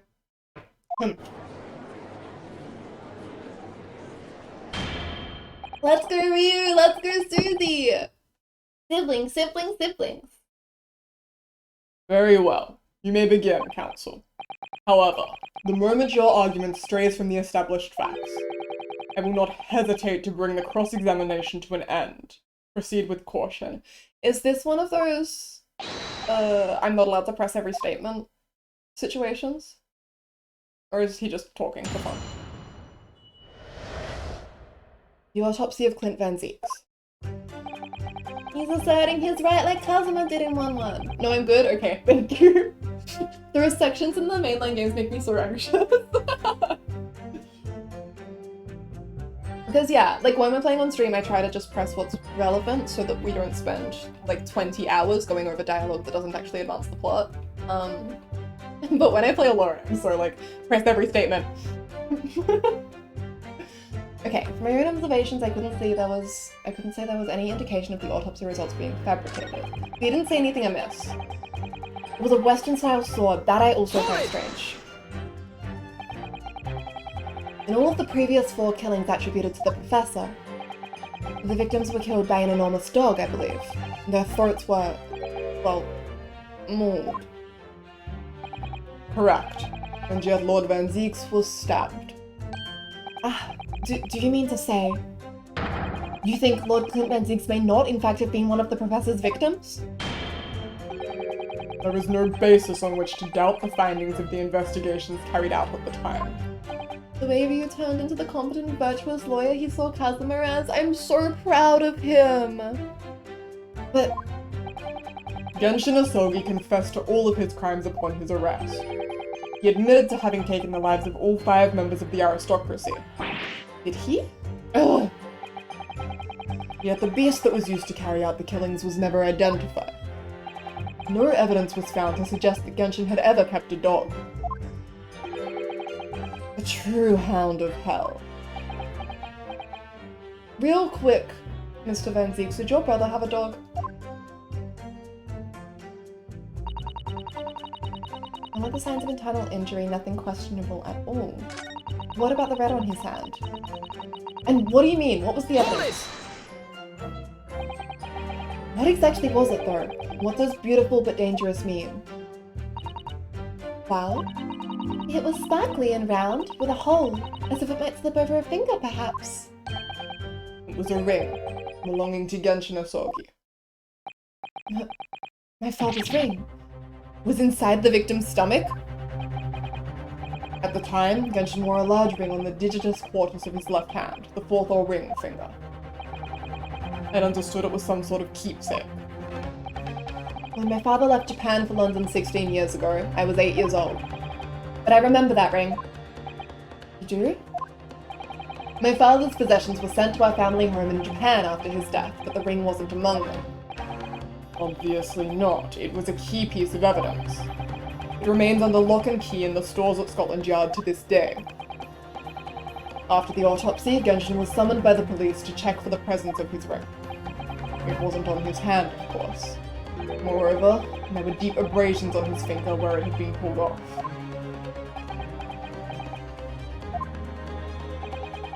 They arrested the man there and then, right before my eyes. How could they? I brought the ring along with me today. What? Here it is. A bit dusty from years in the stores. Good gracious. Yes, that's it. I haven't seen that in 10 long years. And That was found inside the victim's stomach. I hate how I'm told psychic damage each time I hear the word among now. kinda sussy. Yes, I'm afraid so. You hesitated there, Professor Nikotoba. Should we read something into that? Well. It's just that thinking back now, I didn't actually witness the moment it was extracted from the victim's body. Oh my, really? At that precise moment, Dr. Wilson had asked me to fetch him a new scalpel, you see. Haha. Dr. Gory. The removal of historic evidence from the stores requires my consent, does it not?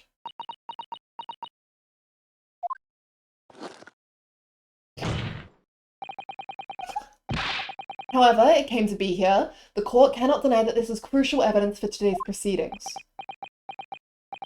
Thank you, Maria. Very well, you may submit it. Mr. Asogi's ring! Let me at it, let me at it. Let me at it. Let me at it. Okay, hang on. Let me read the... A ring belonging to Genshin Asogi found in Lord Clint Van Ziek's stomach during the autopsy. The claws grasping the gem looked sharp enough to cause a very nasty scratch. What secrets do you hold? Dragon claws. These fat claws are doing a good job of protecting the equally fat gemstone in the middle of this ring. Yes, if you were clumsy, you could give yourself a rather nasty cut on them, I should think. Ow. Now my finger's bleeding. Pause for the R-sharp. Oh my, that was very quick clumsiness, Mr. Naruhodo, even for you. Who would make such a dangerous ring? You couldn't swallow it without doing yourself some fairly serious damage, surely. Inosuke, are you like this on purpose? Silly little mouse. I sticky mochi bun of about that size would go down much better, with some red bean paste in the middle. That's what I just got to eat. Mine wasn't mochi though. Someone as clumsy as me would probably manage to choke on it somehow. Okay. Do you have any other secrets I can investigate? You are so oddly shaped. They predicted! They knew! Okay, I guess that's it for now. In the photo we have... Oh, of course, we don't have a photo mention, never mind. I just wanted to check it's not visible here for some reason. Mochi. I want mochi so bad. I love mochi. Okay. Not the sort of ring normally seen in Japan. They almost look like claws protecting that jewel. This ring is a bit dripless, yeah. You must examine it very carefully, Mr. Naruhodo. Very carefully indeed.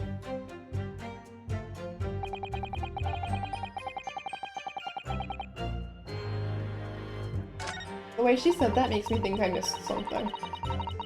Let me re-examine it real quick. There's nothing in the interior. It is just the gem, isn't it? I'm so paranoid now about misexamining evidence. It's just the gem. It's just the gem. Okay. Not the signs of internal injury. Now that's interesting. So if he swallowed this ring, there probably should have been some signs of internal injury. Hold it! But, you weren't actually present at the autopsy yourself, were you, Dr. Gory? Does that matter? Well, I just wonder how useful your testimony can be in that case, really. I mean, it would be different if your mother, Dr. Scythe, were in the stand, but... I hate engraving on the inside that says I did it well. Listen! I've read all the paperwork about the case, and Mum has told me the story countless times. The statement I just made is exactly what's written in the autopsy report. It's true. I did confirm that myself at the time, it's true. Besides the stab wound, there were no other signs of internal trauma. I see. Mama told me all about it. Oh? She said there was nothing of note internally. But they did find an amazing piece of evidence. Something unbelievable. Unbelievable? What do you mean? Come on, Dr. Gory, what was it? Queen! Snipers are very efficient today. Okay. Now I feel like I can probably present it, right? There should have been signs of internal injury if he swallowed this ring.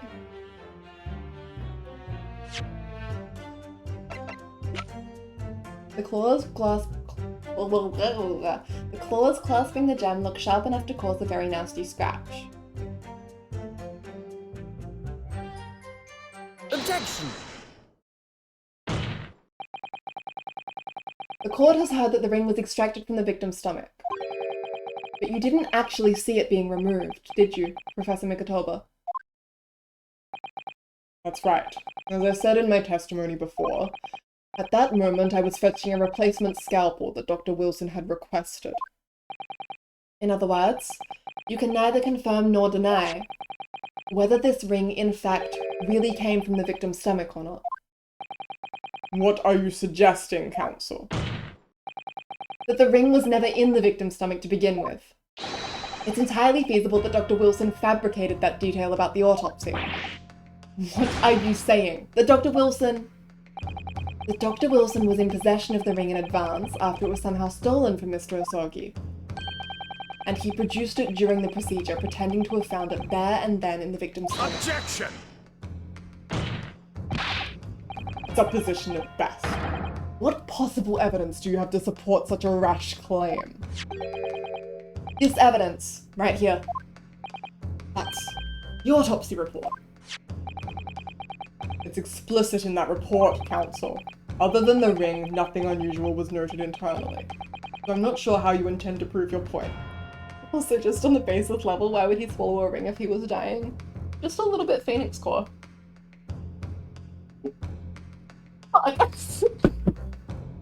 Ramen! You've killed me!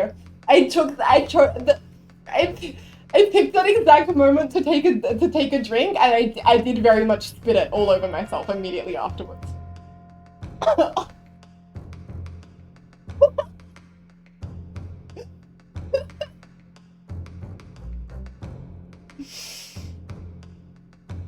Oh my god.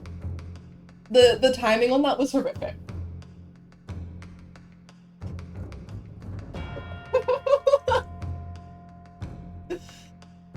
Cheeky no! Queen no! Okay, moving on. I'm looking away from chat. You are depraved. Other than the ring, nothing unusual was noted internally, so I'm not sure how you intend to prove your point. You've already done it for me, my lord. The lack of internal injury says it all. Thank you, Merit, for the hydrate. I will try not to choke on it this time.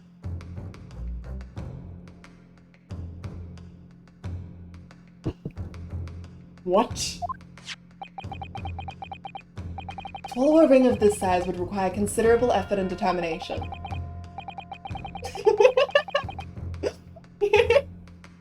Ramen, who gave you the right to be this funny?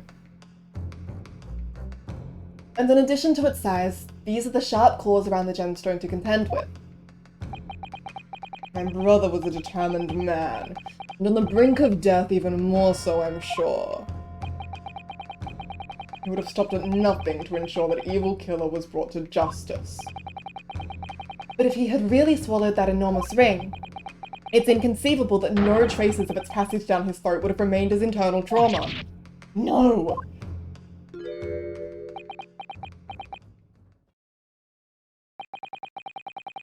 Now you've arrived at the sticking point. That's precisely why I had my doubts about the findings myself 10 years ago. And why didn't you say something at the time? I did. I still remember the conversation I had with Dr. Wilson in the laboratory that day. This theme. Christ. Look at this! Now this is a very curious thing to find in a man's stomach, wouldn't you say? But isn't that rather peculiar, Dr. Wilson? What's that now, Mikotoba? Well, if he swallowed a ring of that size with those sharp metal claws that it has, surely you'd expect to see damage to the throat and esophagus, or mucous membranes at the very least. Dr. Mikotoba, may I remind you that I have vastly more experience than you. I'm terribly sorry. I can think of plenty of ways to explain why no injuries would be seen. No, let's say this. The victim would appear to have ingested the item as evidence to identify his assailant. Go ahead, write it down.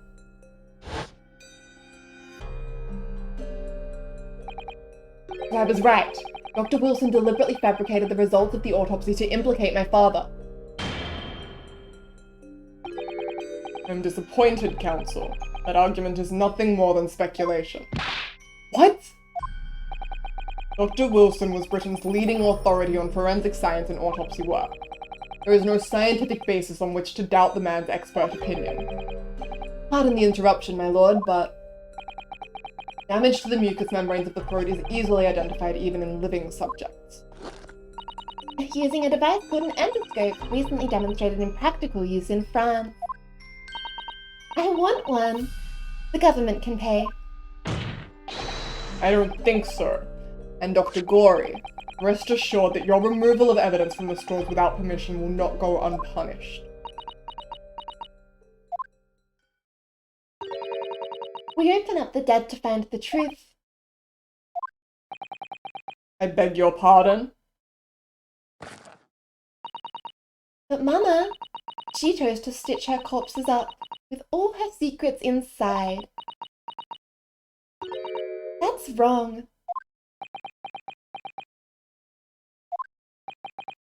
Dr. Gory, it's looking as though she's chosen to walk a different path to her mama. Maria, I love her. Sir? Bastard. Yes. The ring. What about the ring?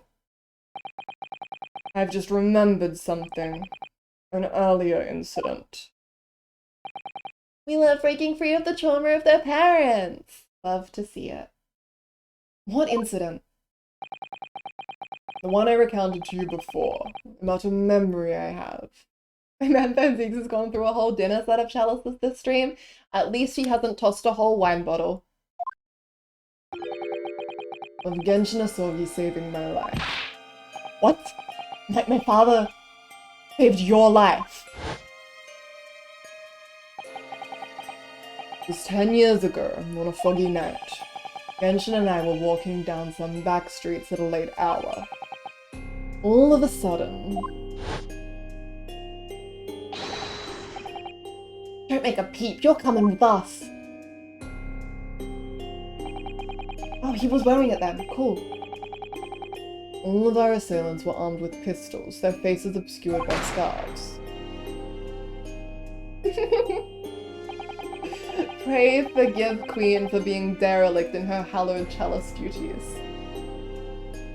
The next thing I knew, there was silence all around. Genshin lay on the cobbled street. Blood was seeping from his left hand. He'd shielded me.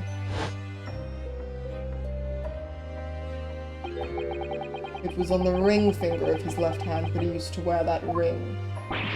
Are you saying? I've always believed those thugs were after me, but now I'm starting to question if perhaps I wasn't the intended target after all. Wait, but... Genshin was arrested 2 days after that attack, and in that short interval, the decisive evidence needed to indict him was miraculously found. You mean the ring was stolen from him? You think that's what those thugs were after that night? Interesting. Objection! Oh, Asogi. Oh, sweetheart. You pathetic coward. You expect me to believe that you weren't involved? What do you mean by that? It was you, wasn't it? You're the one who took it. You stole my father's ring. You set the whole thing up so you could paint him as a mass murderer and have him arrested. Kazuma. Open your eyes. Ryunosuke? You must know deep down. The truth can be completely obscured even when your judgment is only slightly clouded. But at the moment, you seem to be floundering through a dense fog. Is that why you were so insistent that I should be present in this trial? See you like this. God. Wow, this is an amusing spectacle.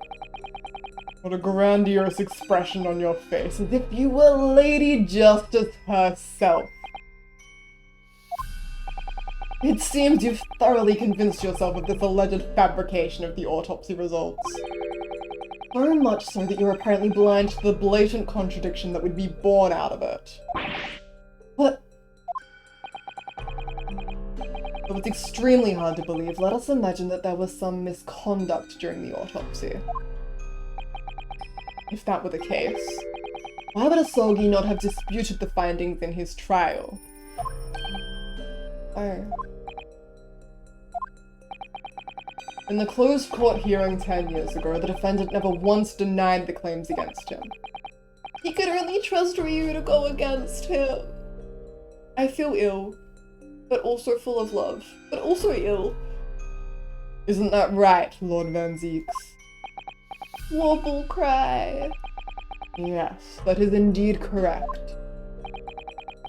Upon hearing the verdict of guilty, he merely closed his eyes, quietly accepting the judgment.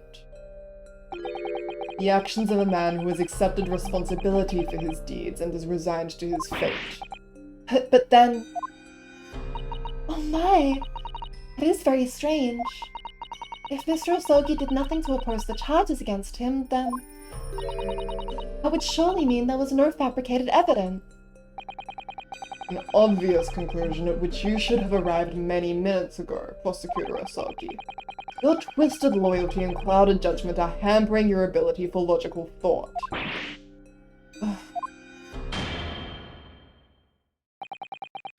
Genshin Osogi's silence at his hearing can mean only one thing. There was no fabrication of evidence during the autopsy of his final victim 10 years ago. Gaslighting. We'll get you, Strongheart, don't you fucking worry. But if that autopsy was all above board, there'll be nothing to stop Lord Strongheart bringing this trial to an immediate conclusion. Objection!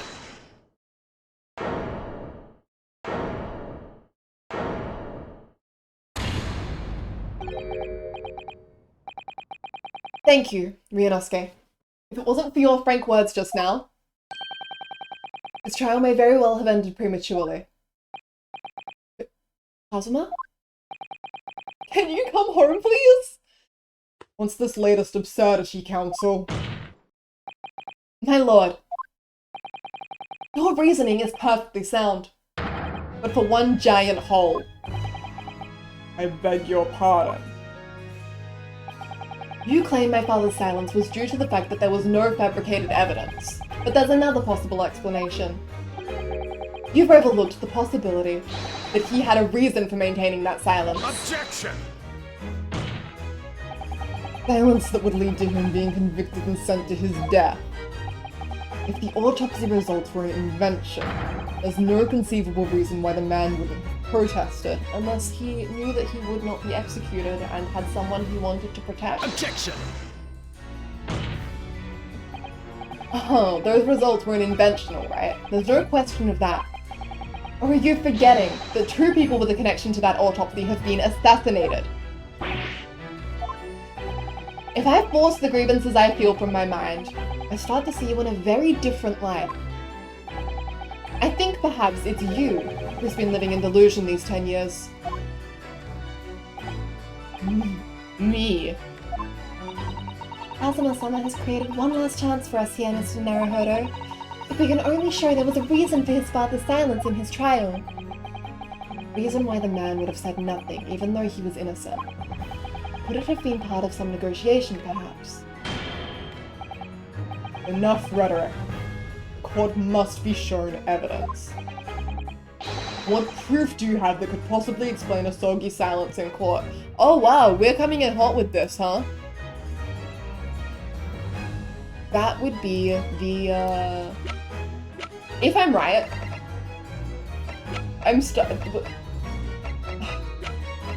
if I'm right, then it should be the fact that he knew that he wasn't going to die, which is in the dismissal report. What is that? Oh my god, it's right at the beginning. Chief Warder Daily Vigil is relieved of his post with immediate effect for having violated Clause 132 of Her Majesty's Code of Conduct for Prisons. All rights to redundancy pay and other financial benefits are fully revoked. Aiding and abetting the escape from this prison of convict name, just prior to his execution. Details of this escape are still being investigated. Full cooperation with inquiries will be expected.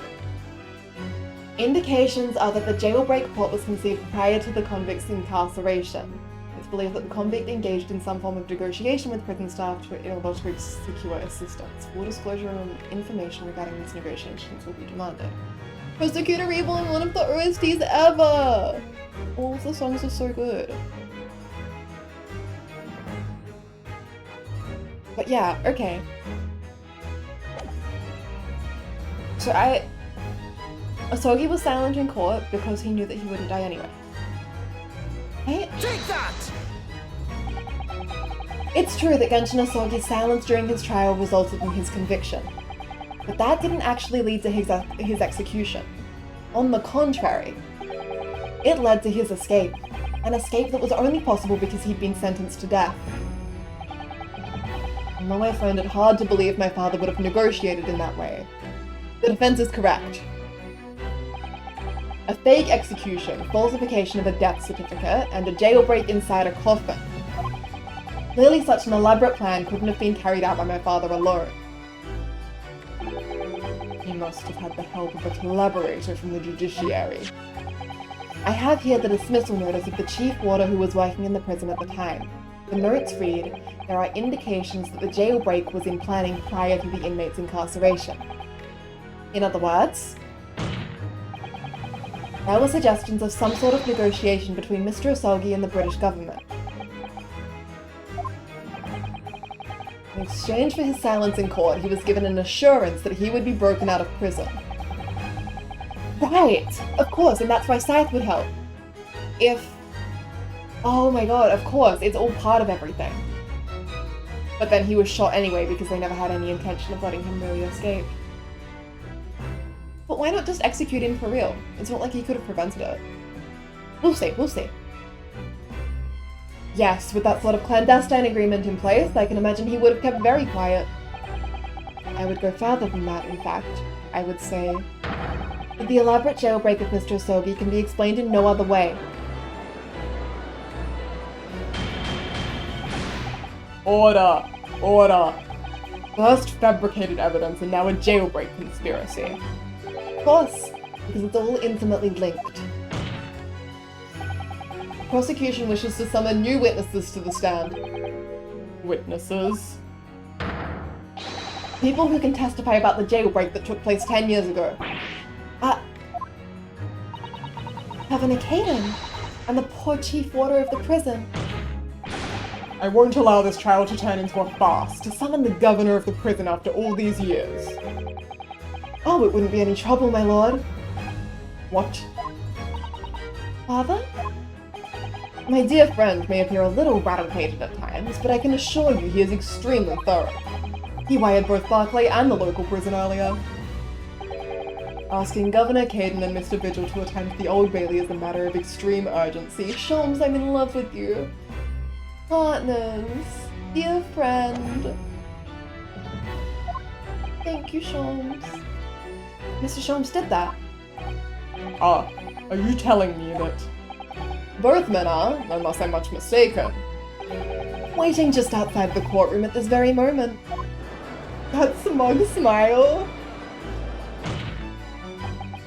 My lord, you must permit this trial to proceed as you declared at its outset. You promised that we would stop at nothing to uncover the whole truth behind these disturbing findings. Very well. Bring in the witnesses. Make no mistake, I too would like nothing more than to lay this business to rest once and for all. We will. He's losing control. We've got him now.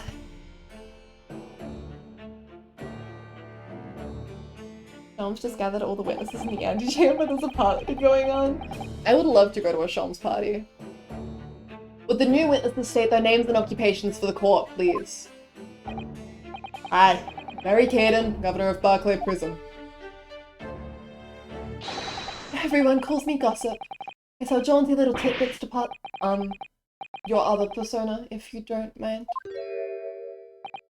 Oh, I do beg your pardon. Of course.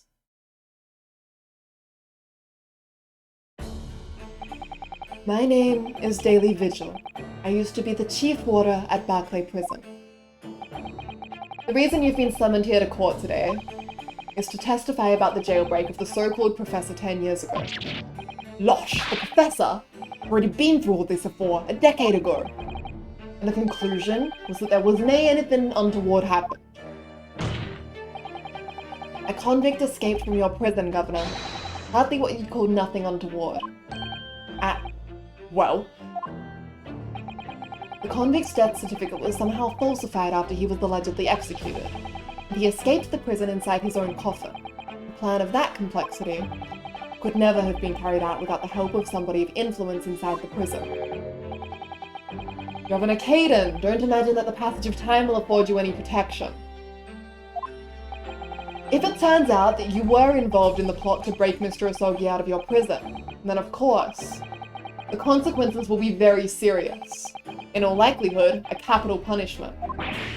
Gads, hold on there, laddie. All I did was... witness. Governor Caden. Aye, sir. You have a critical role to play in the public safety of our country, a great responsibility to shoulder. The significance of your testimony in court cannot be understated. Therefore, think carefully before you speak. And Prosecutor Osogi, if you threaten the witness again, you will be held in contempt of court. That's clearly Major Alex Louis Armstrong. Beloved. My apologies, my lord. There's no disputing the fact that an intricate jailbreak plot was enacted 10 years ago. Clearly, you were both involved in some way, so you will testify before the court now and explain exactly what took place. Very well. Let the witnesses give their formal testimony. Tell the court everything you know of the plot to break Osogi out of Barclay 10 years ago. Like you didn't just threaten them to be very careful about what they say. Uh-huh. Hey, jailbreak plot. It was the day that Japanese jock was found guilty. The directive came from the prosecutor's office. I assigned the convict to the chief warder Vigil here, and put the plan into action behind the scenes. I was responsible for Osogi right up until the night of his execution, but I knew nothing of any plot. I didn't care if there were some negotiations between the convict and the prosecutor's office. All I did was carry out my duty, for Her Majesty's Great British Empire.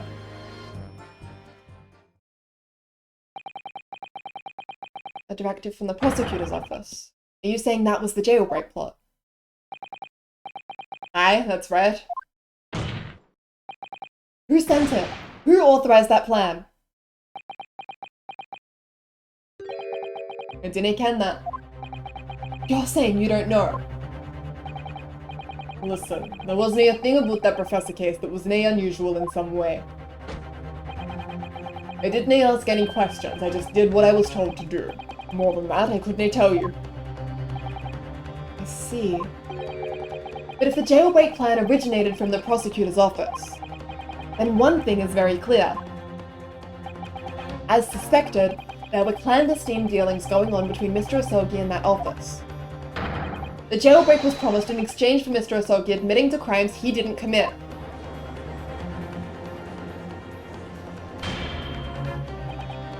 That, counsel, is nothing more than speculation on your part.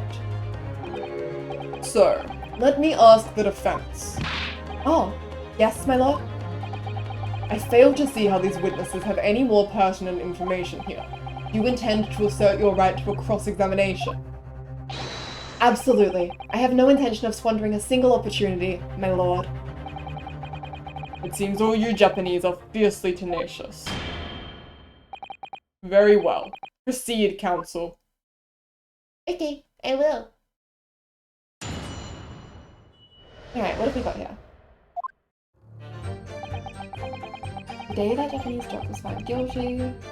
Director came from the prosecutor's office. He doesn't know who though. Yeah, that's a compliment. Thanks, my lord. Your racism was actually quite polite then.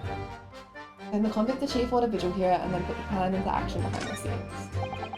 Responsible for Osogi right up until the night of his execution, but he knew nothing about the plot. But then again, if there were some negotiations between the convict and the prosecutor's office. Wait.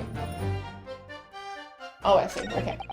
All I did was carry out my duty for Her Majesty's Great British Empire. Okay. You were just fine with, like, Vigil losing everything? Hold it!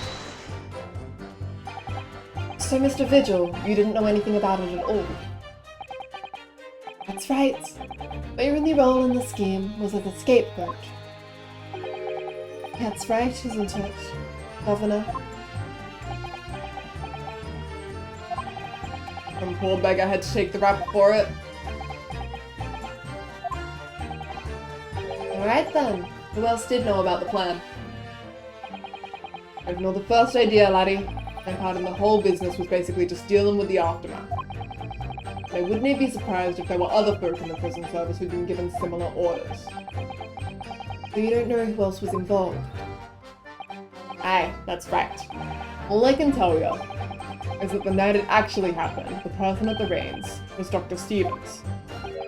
Dr. Courtney Stevens, or Dr. Scythe as she's known now. Why did I have to get caught up in such a terrible business?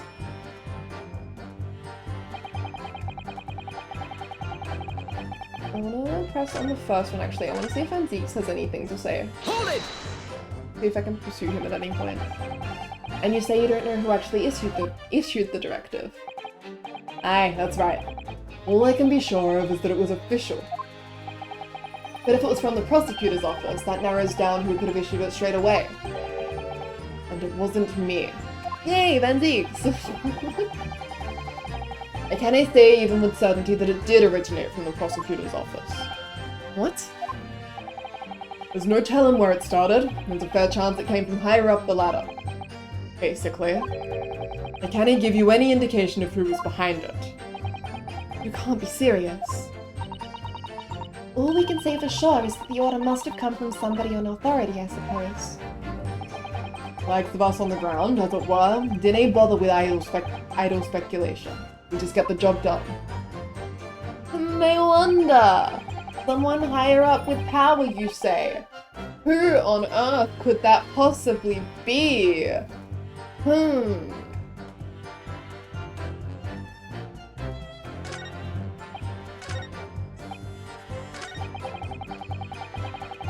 what exactly was your duty here? Hold it! Queen. Did you carry out the plan in its entirety? Aye, I did everything I could at the time.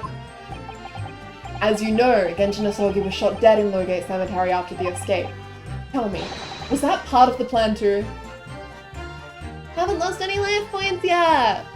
We are winning! I feel like we've come really close a couple of times. My instructions were to do with get on the joke out the jail and nothing more. I can't tell you anything about what happened after that. Only, personally, I believe his death was the last part of the plan. Excuse me! Excuse me! Mr. Vigil, there's something wrong.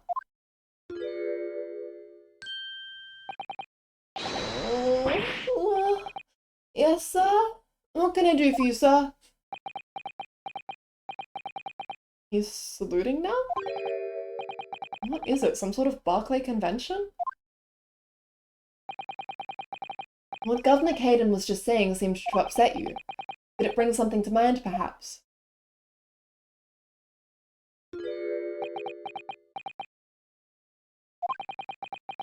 For the last 10 years, I've completely blotted out the memories of that time from my mind.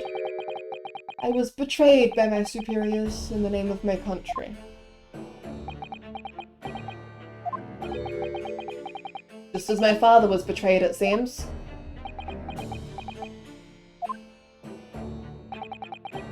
But you see, thinking back now, I really can't imagine that the shooting of Mr. Asogi in the cemetery was ever part of the plan. What makes you think that? Well, it just doesn't make sense, does it? You make the man admit to crimes he didn't commit with the promise of a jailbreak, only to kill him in the end. That's treachery of the worst kind. But the point is, if the intention was always to betray him, why would there be any need for all the chicaneries of an escape? Right? That's what I'm wondering. Yes, that's quite true. If whoever negotiated with Asogi never intended to keep his or her end of the bargain, it would have been far simpler just to let the man be executed in prison as dictated by his sentence. That's why I thought that it was arranged by his friends, initially, rather than the prosecutor's office. So now, who killed him? It all happened in that vast chamber of secrets that is Barclay, behind the high prison walls. I suppose nobody knows what really went on in the execution room now. Yes, it's an unsettling mystery, certainly. Truth be told, there's a wee matter that's never quite made sense to me. Jobba saw Genshin getting up, and then a shot was fired from behind. We also know that Madame Two Spells was there. You believe there was some kind of negotiation behind the jailbreak between Asogi and the body at the top? Doesn't he quite add up, does it? Governor Caden, I must insist that you explain these doubts that you have by amending your formal testimony. That's... Aye, go on then.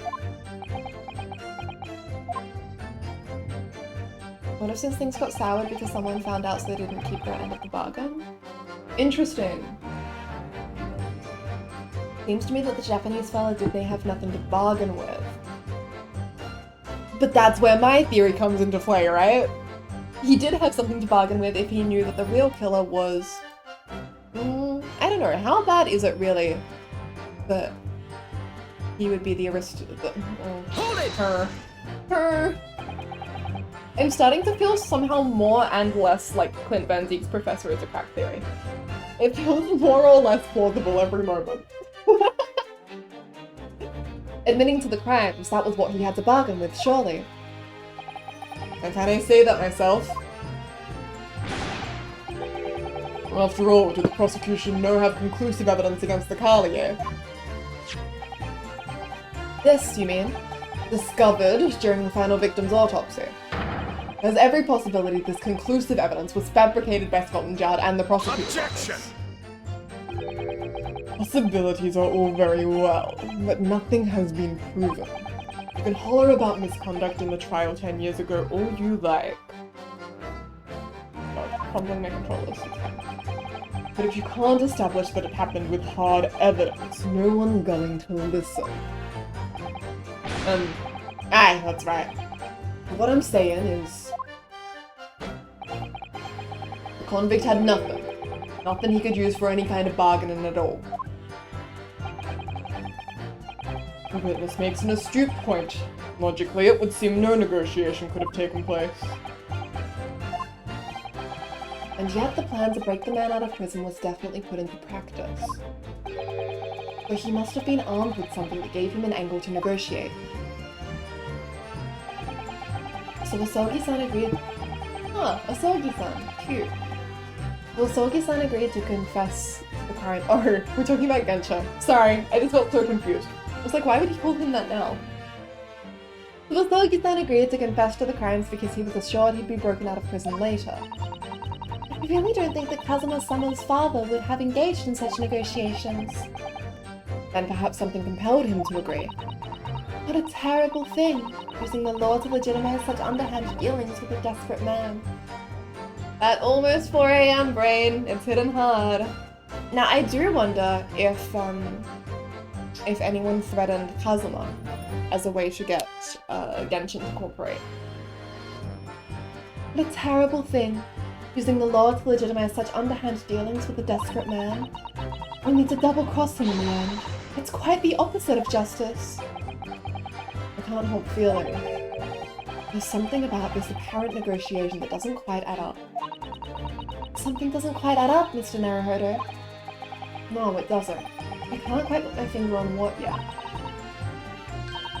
Well, in that case, we must keep digging until we identify the problem. This is the day that Japanese jock was found guilty. Okay.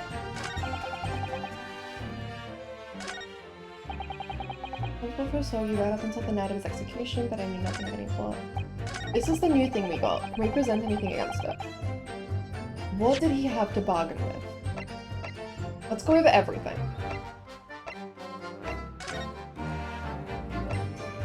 This isn't a lot.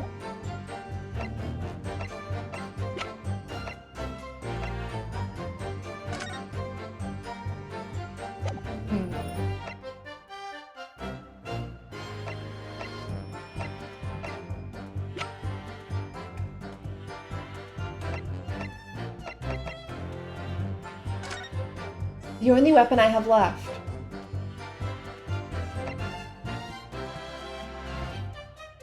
This is the only weapon he has left. Except obviously these ones aren't like the real Asogi papers. But is that what he had? Is that what he was able to bargain with?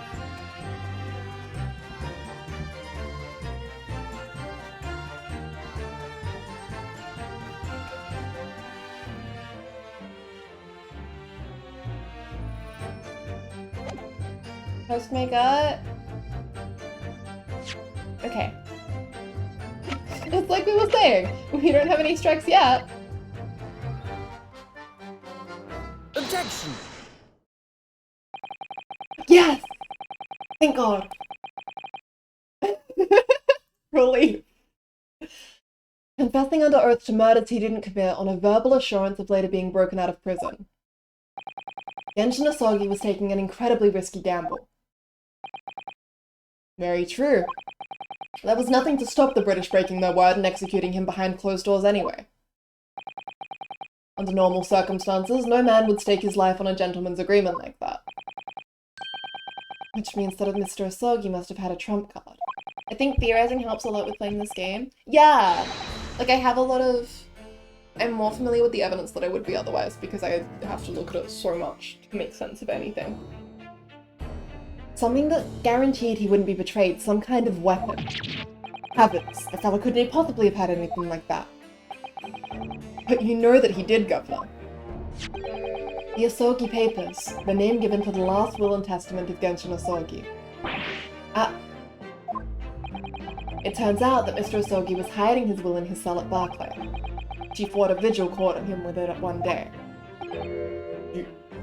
You squealed, did you, you wee rat? Did I not tell you to keep that a secret? You can't touch me now. Evidently he can. Lottie! You can stream later, maybe? When Mr. Vigil caught sight of that will through the bars of the convict cell, Mr. Asogi pleaded with the warder.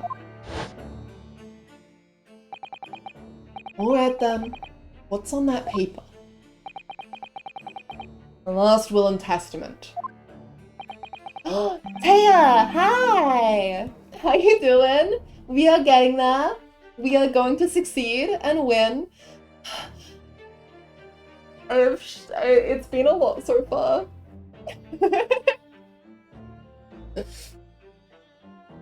It's been 7 hours, we're in pain. We've gone through a divorce, but also like a marriage deduction sequence. Oh. I'm in hell. I'm in a very nice hell. He seems so specific about words he uses, right? Genshin is someone who speaks very precisely. This will is the only weapon I have left now. At least it's a nice hell. A weapon. And after the convict had been killed following the elaborate pretense of the jailbreak, that document mysteriously disappeared, didn't it? Ramen, God bless. Well, yes, all the prison warders searched through the belongings in his cell, but that will was just nowhere to be found. As I understand it, an exhaustive search was made for the document, which became known as the Asogi Papers. Governor Caden, I believe you ordered your prison staff to find it at all costs, didn't you? Eh? Would I be right in saying that you knew that the so-called Asogi Papers had the potential to make great waves somehow? Jeez, what the blazes are you blethering boot? The will was found, right and proper, in the fella's cell where I said it would be. But how can that be? Where in his cell? We all searched the place from top to bottom. Well, you did not do a proper job, eh, you peely wally galoot? You can't criticize me now. I showed it to you before, did I not, you non-lawyer? Yes, you did. I have the document here.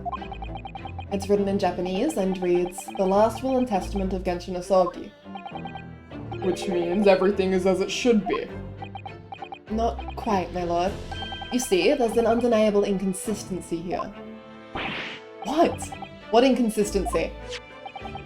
Mr. Asogi described this document as the only weapon he had left.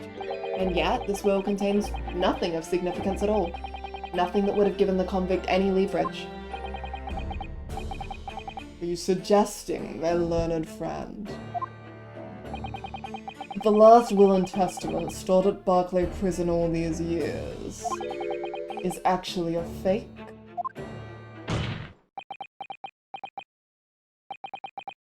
As has clearly been demonstrated already, what went on at Barclay Prison was far from above board.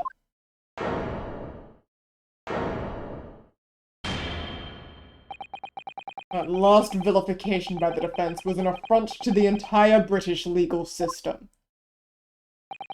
This absurd notion of a weapon is something for which we have only the former Chief Warden's word. The man could quite easily be lying, or at the very least, sorely mistaken. What? No, I definitely heard him say that, I swear. Clearly we need to get to the bottom of this. We need to know exactly what happened with these so-called Asogi papers. A waste of time. If the will was fake, where is the real document? Objection! Mr. Vigil was stabbed in the back by the judiciary 10 years ago. He lost everything. Very nearly his own life. And now you're going to do it again. You're ready to brand him a liar and turn your back on him without even letting him defend himself. It's clear that Barclay Prison is hiding something. It's clear that the jailbreak was masterminded by somebody in the prosecutor's office. It's clear that some illicit negotiations took place. Is your lordship just going to gloss over these obvious and reprehensible facts? What did you say? Really, I'm so proud of you. We should hear more from the Chief Warder. Have him testify again. The trial must go on. The man's voice must be heard. It would seem that a vocal few here are utterly blind to the truth. The chanting, chat joining in. This is so joyous. Very well then. Let the witness testify again. Tell the court precisely what you think you saw of the convict's last will and testament. Yes, sir, my lord.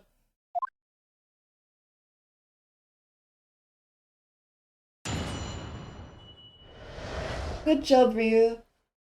The Asogi papers. As the warder responsible for condemned convicts, I attended to Mr. Asogi and kept watch over his cell. The night after he was found guilty in court, he was doing something with that will in his cell. We turned the cell inside out looking for it after the execution, but to no avail. I only found out about the Asogi papers when a directive came telling me to impound them. The document was in the folds of the fellow's robe that was left in his cell. A kimono, I think it's called. The papers for Asogi, the Asogi papers, the papers chosen specifically to be a weapon for Asogi. In his kimono? That's a lie. We searched every inch of the man's cell. We looked through all of his clothes. It can't be true. You're not satisfied with calling me a liar the once, eh, you wee waffinger? Huh? There's nothing you can do about it now. You don't have any hold over me anymore. Other than the hold you like to take on my cravat, of course. Is that what you're going to do, is it? Are you going to give me a good shake again? Or are you too scared?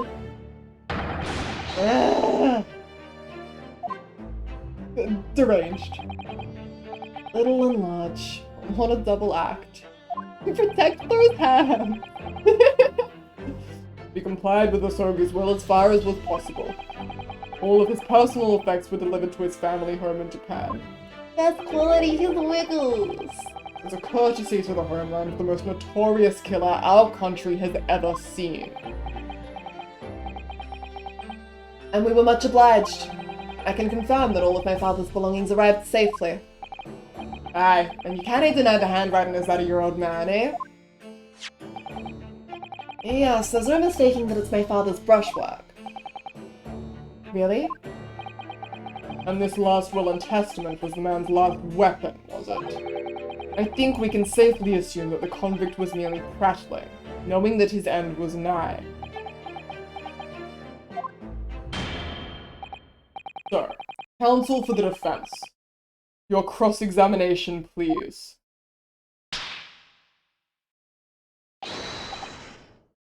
Yes, my lord.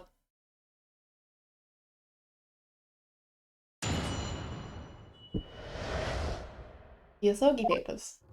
Okay, what have we got? He slapped! He was attended to Mr. Asogi. Hold it! And he pleaded with you not to report him, didn't he? Yes, that's right. And like the bampot you are, you didn't tell me. Like a breach of trust that was. I could see that the man had a noble spirit. I Found myself wanting to treat him accordingly. Hydrate and stretch! Thank you, Cheeky. Let me do both of those right away.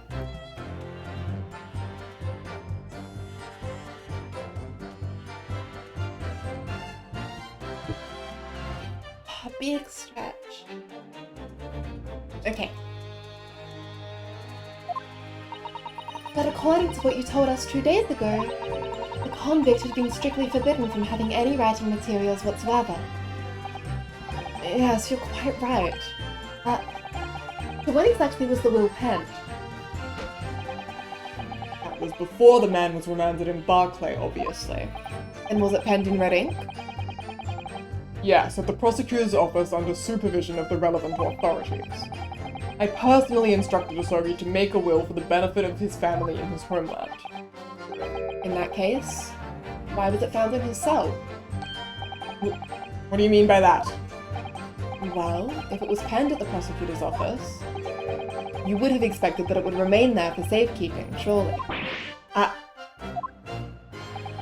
It's curious.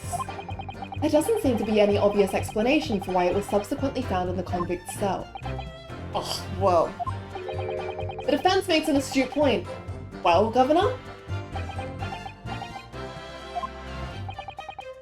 prison governor, can he be expected to ken the inner workings of the prosecutor's office? In that case, Lord Strongheart, perhaps you can shed some light on the matter. I'm unable to offer an explanation here and now. I would have to consult with the notary responsible for the will at the time.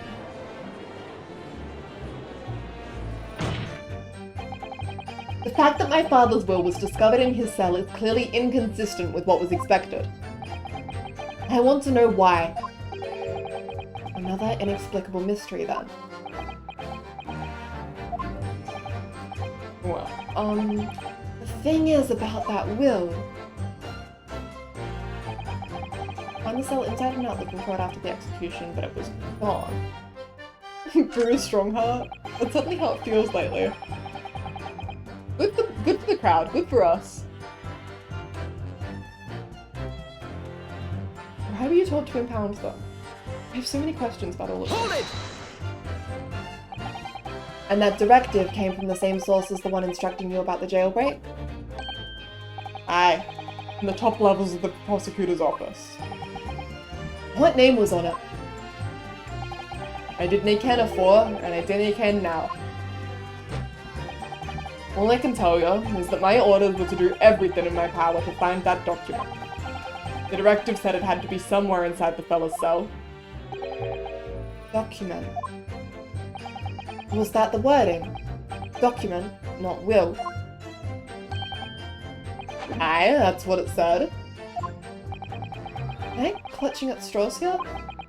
I just wonder if it was really Genshin Asogi's last will and testament that the sender of that directive was after.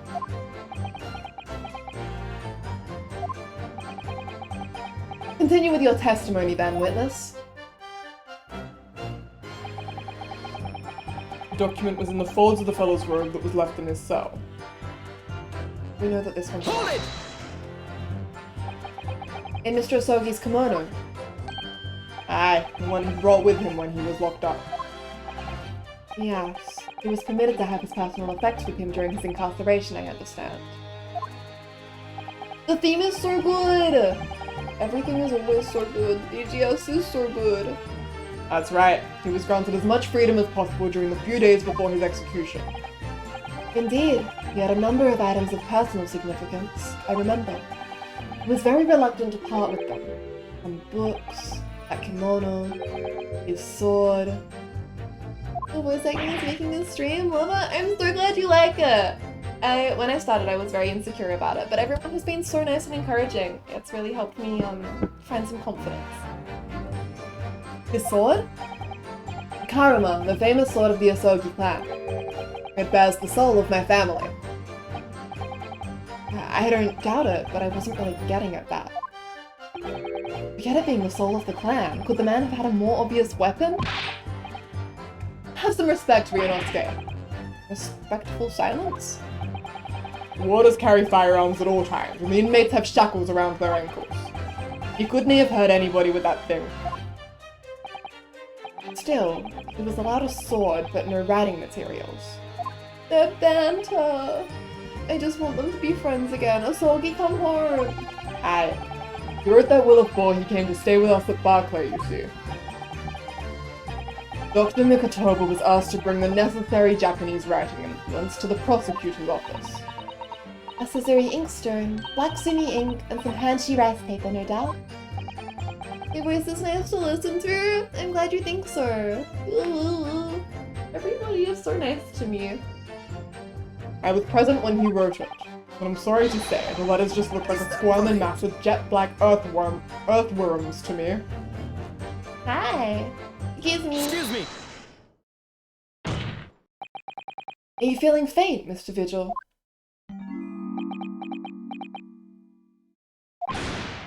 Mr. Vigil? Sir! It was Scarlet, sir! Yes! There it is! What? Oh, I'm terribly sorry. I didn't mean to blurt it out like that. The red ink. Clint's writing. Scarlet letter. Less swaying and more explaining would be helpful. Is it something about the testimony we just heard? Have you recalled something of importance? Something of importance. Possibly. Or possibly not. Unable to tell which way he's leaning, I'm afraid. My lord, the defense asks that Mr. Vigil be permitted to supplement his testimony with this possibly or possibly not important detail. Permission granted. Go ahead, Mr. Vigil. Yes! It was Scarlet! The document was written in scarlet ink. Am I being premature? I want to just go straight ahead and present the, It'll be Clint's autopsy report, isn't it? Recent scarlet ink stains. It all matches up. I'm doing it. We still don't have any strikes. I'm playing recklessly. Objection. And it's paying off! Scarlet-coloured writing is what you said you thought you saw, Mr. Vigil. And I believe that's exactly what you did see. What? What's that? Happens again. You've no evidence to say that. Have a look at this report. That's my brother's autopsy report. Yes, and there's something in here that's bothered me since I first read it. It states that scarlet-coloured ink stains were noted on the fingers of the victim's right hand. Yes, so it does. Hey, no! Twitch has been a bit bad lately. Every stream I've tried to watch has, the buffering's been a bit off. Scarlet ink. Now, I'm not familiar with the habits of the British aristocracy, I freely admit. But I would hazard a guess that they don't all go around with ink stains on their fingertips, do they? Your wit is not appreciated. My brother was a well-bred and fastidious man. Should ink have sullied his fingertips, he would have cleaned them immediately. What is your point, counsel? My point is this. Whatever Lord Clint Van Zieks was writing in that unusually coloured ink, it must have been directly before his death. Because he died before he had the opportunity to clean his hand. What? I remember something troubled me at the time. At the scene, the lid of my brother's inkwell was open. But Clint was punctilious about such things.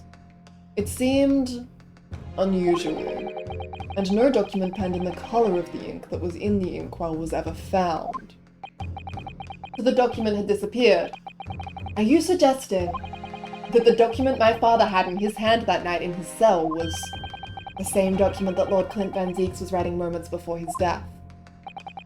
Then, it was...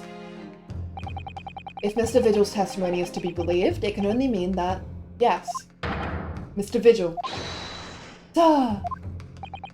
When you spotted Mr. Asogi with the document in his cell, his precise words were as follows, were they not? Alright then, what's on that paper? A last will and testament. This will is the only weapon I have left now.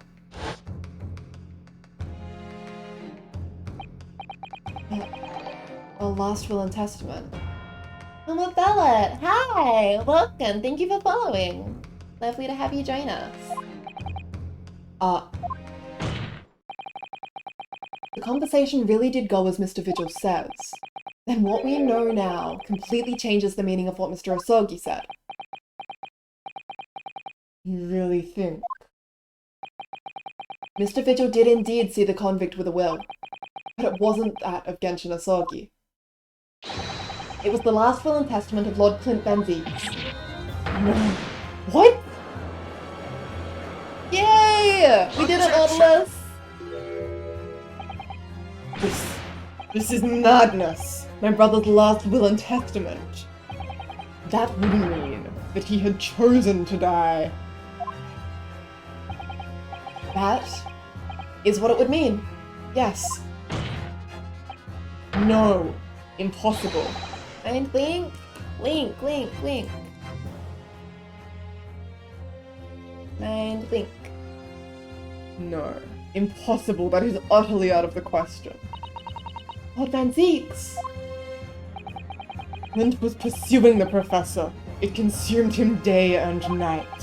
Whatever happened, he would never have abandoned his investigation before its conclusion. Never.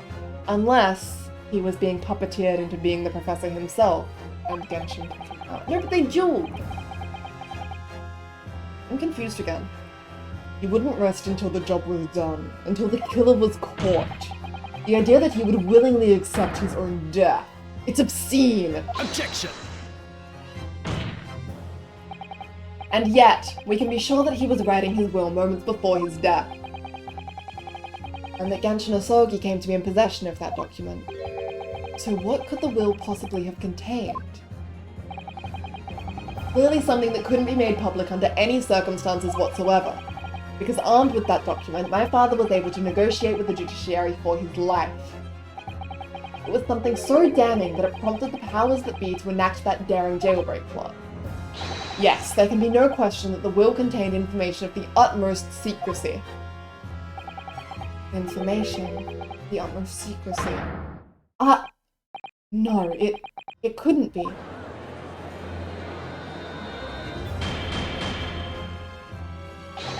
I've heard more than enough.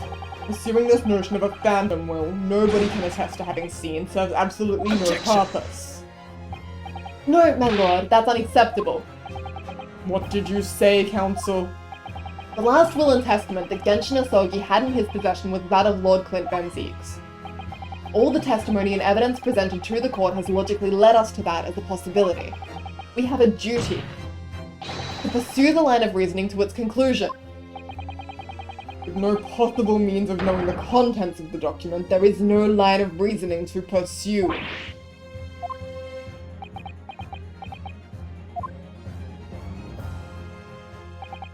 The reason why Lord Clint Van Zieks, a man of high noble standing, would have chosen death.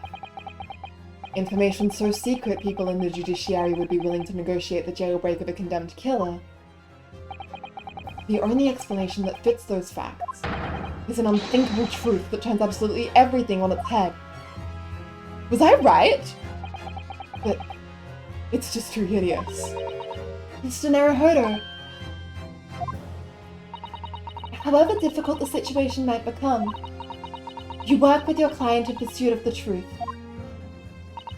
That's what you resolved to do when you entered the courtroom this morning, if I'm not mistaken. Mr. Sauter. So hold your head high and keep soldiering on. Strongheart's OnlyFans account? Oh my god. Yes. You're right. 10 years ago, in his final moments, Lord Clint Van Zieks left behind a will. A will that Genshin Asogi was able to use as a weapon to negotiate his escape from prison. In all probability, the details in the will were related to the Professor case. The defense's last statement is mere conjecture. What are you getting at, man? Ryunosuke? As soon as these words come out of my mouth, there's no going back. Was I right? There's no way. There's no way. I believe that the last will and testament of Lord Clint Van Zieks was, in fact, an accusation or a confession. An accusation or a confession.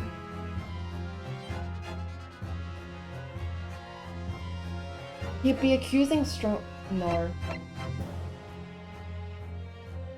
There's no way, my crack theory. This wasn't a Soggy Shin moment? Maybe I'm deranged. Maybe I'm deranged and I get my first strike here. But I'm going down with my theory.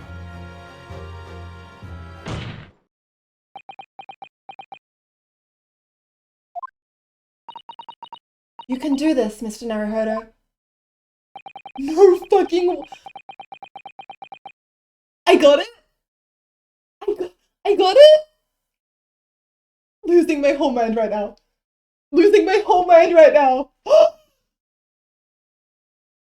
my god. I believe that what Lord Clint Van Zieks actually penned that day was a confession. A confession. It's so loud when I said something correct.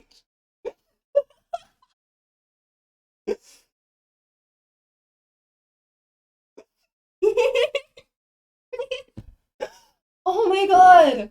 Redemption! Redemption! Regarding the mass murderer known as the Professor, and his true identity. Objection! Enough. Counsel. Van Zieks, I'm so fucking sorry. I'm so sorry. What are you saying? Do you even realize?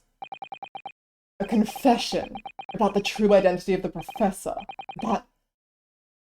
That would mean...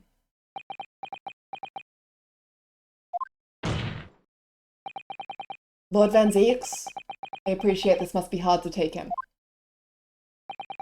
But it's the only explanation that fits.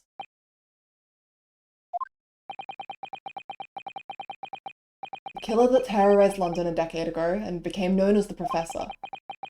The man believed to have murdered 5 members of the aristocracy. Wasn't Genshin Asogi at all. No! You can't be suggesting! It was in fact the man believed to have been the 5th victim. Lord Clint Van Zieks himself.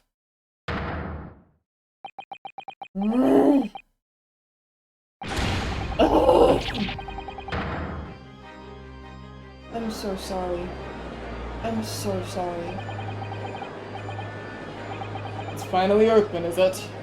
Pandora's box. Great Van Zieks' family. They've been thoroughbreds of the British judiciary for years. And Lord Clint Van Zieks, he was a paragon of justice in the capital. But he was actually a mass murderer. A perpetrator of atrocities of the vilest nature. The general public ought to find out, law and order in this country would be finished. My brother. Oh, this is too awful. Poor Lord Van Zieks. I wonder, though, did he never suspect? Mr. Naruhodo? Lord Barak Van Zieks is a brilliant prosecutor. Is it conceivable that he didn't realize what his older brother really was? Order! Order! Order in the court. Lord Van Zieks. Clutching the badge. Oh. The Professor made use of an enormous hound as his murder weapon. Tell me, did your brother own a dog? Yes. He did. Balmung was a well-known hunting dog. People called him a giant Beefle Balmung! There it is! Okay, so Baskervilles is just like a fun name that Iris gave to it, I guess. Learn to crack BBZ and Kazuma open and spill out all their repressed emotions, and True Fire was like, okay. Balmung! Not B for Bolshevik. Not B for Baskerville. B for Balmung. I see. I don't believe this. When my brother would go hunting in the forest of the grounds behind the house, he always took Balmung. After Clint's death, the creature passed away too, almost as if he were following his master. He was a magnificent hunting dog, worthy of the jewel-studded collar around his neck. A jewel-studded collar? That's right. No, sadly. Some years ago now, it was stolen by a thief who broke into the house one night. Holden. A jewel-studded collar stolen by a thief. It so happens that myself and my colleagues have come across such a collar during our time in London. How could you? There was an old emblem attached to the collar too, made of pure gold. It was topped with a small crown and bore an ornate capital letter B. Everyone acted like I was deranged! You all gaslit me! I was zooming in on Van Ziegs and all of his little flourishes that look exactly like that crown, and everyone was like, oh my god, Cotton. Gaslight, gatekeep, girl boss. The gaslighting in this game is the fun part. But I was right! You do. I appreciate it. I appreciate that you guys keep me guessing somehow. You did say it was the same Cheeky, but several others did not. But that's fun. It's fun that I cannot trust you guys. It genuinely makes it more enjoyable. Gaslighting is a sacred duty for any DGS stream. Shomscore. How very Shomscore of you all. It was topped with a small crown and bore an ornate capital letter B. What? An emblem bearing the initial B. Oh my, you know it. It's the insignia of the Baskerville family. Wait, Baskerville is a real thing. What? The Baskerville. Why is that name coming up now? Baskerville is the family name of my late brother's widow. He was married. Wait, the iris part of the theory is starting to look a lot more plausible too right now. Wait, when I said Iris Baskerville, I was joking. Alice, howdy! Great Twitch dancer wants a like on, and you do well to remember that.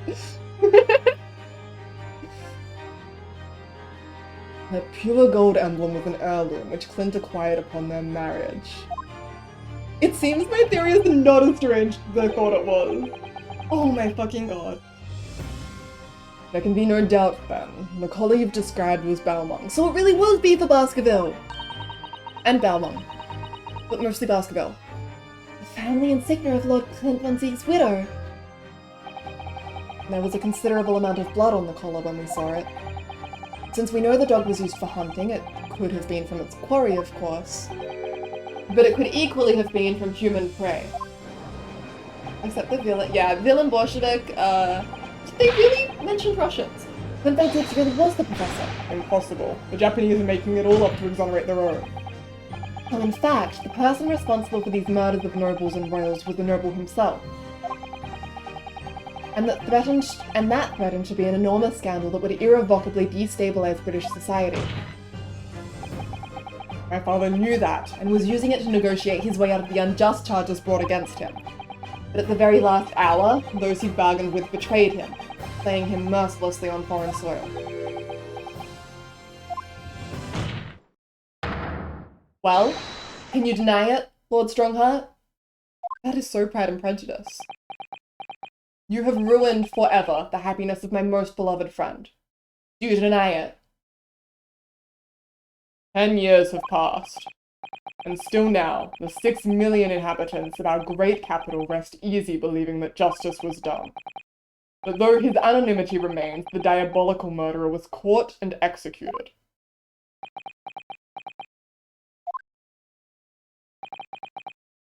Very well then. You may have the truth. Huh?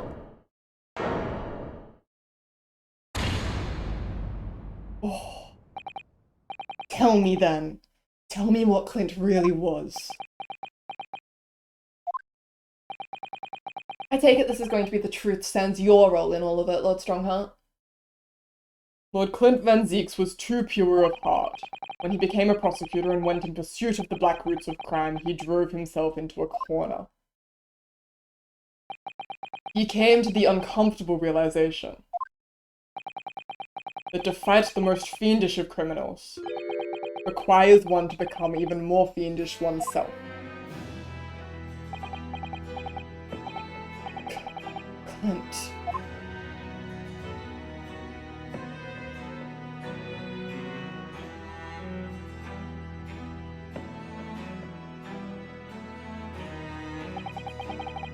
The 19th century was truly a miraculous 100 years for Great Britain, and indeed the whole world. New industry, new technology, and with the birth of the Metropolitan Police Service, new law and order. But these dazzling new developments meant ever deeper shadows were cast on society. Water sullied by factories, air thick with noxious fumes and crime, growing daily to fill the darkness. Lord Clint Van Zieks made it his mission to combat that darkness. As time went on, it slowly ate at his soul until eventually he was consumed.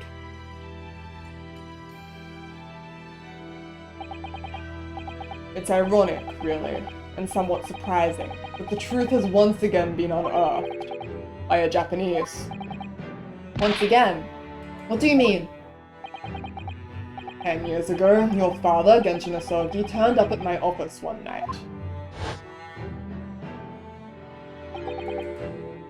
The professor. Yes, beyond all shadow of doubt. You must issue a warrant to search his home at once. Don't be absurd. The man comes from one of our country's most illustrious families. He's a paragon of justice here in the capital. Yes, that's the point. That's why none of you British can see it. He's using his noble status as a diversion whilst he commits these atrocious crimes behind the scenes. Do you have evidence?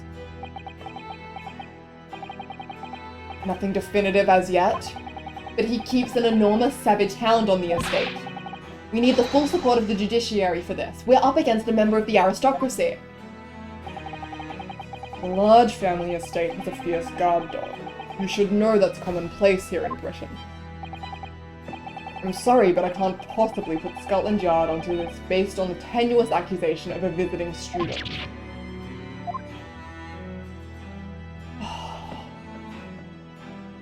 I'm sorry, Asogi. You were too trusting. You went to the mastermind. I turned down Asogi's plea, and as a result, he took it upon himself to visit the Van Zieks mansion on his own.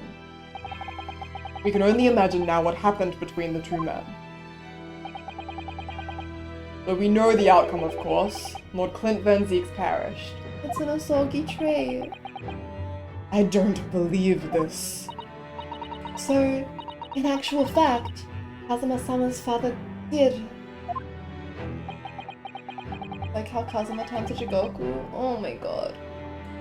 He made the late Lord Van Zieks meet the same fate. He put a permanent end to the professor killings by taking the drastic measure of ending the perpetrator's life.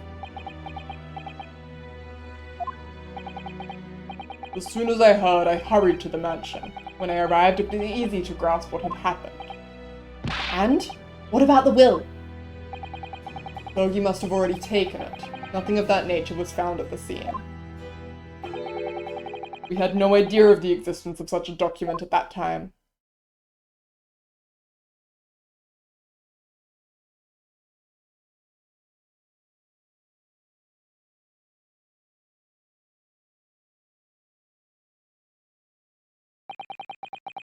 I was the only person who knew of the true identity of the professor. So, I resolved to keep it a secret and to guard the secret to the bitter end. So you're admitting to it? That you were behind it all? It was you, then, who pinned the crimes on my father? I did what needed to be done in order to protect the law and order of the British Empire. Even if that meant employing an unforgivable ruse. And it was you who arranged this fabricated evidence. I ordered that detective to take care of it, whilst keeping the truth from him, naturally. Gregson. Obviously, he opposed me at first. Are you off your rocker? We can't do something like that. There's no question that it was Asogi who murdered Lord Van Zieks. The house staff have made statements that they saw the man running from the mansion that night. Yes, well, no doubt it was that Japanese fella. But we haven't got a shred of conclusive evidence against the man. And worse than that, he doesn't keep a dog. So we're short of a murder weapon to boot.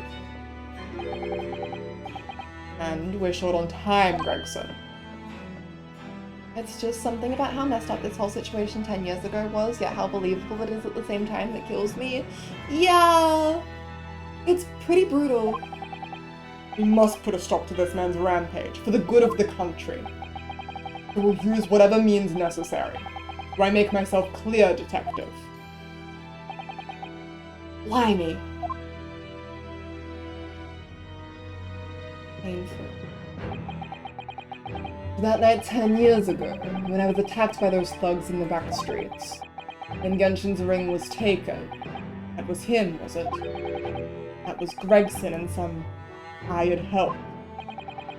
Then the detective handed the stolen ring to Dr. Wilson, who feigned its discovery from the victim's stomach during that autopsy. And in the light of that decisive evidence, Mr. Asogi was found guilty of the charges brought against him. However, behind the scenes, he had actually already struck a deal with his accusers, in which he agreed to silently accept the charges. For some reason, when he does that sprite with the hand over the face, Phantom of the Opera starts playing in my head. He is so Phantom. I love him. I can't believe that was Gregson either. I did not get that part at all. That is like a revelation to me. I just don't believe that part. As far as I knew, the man my father despised such underhand dealings.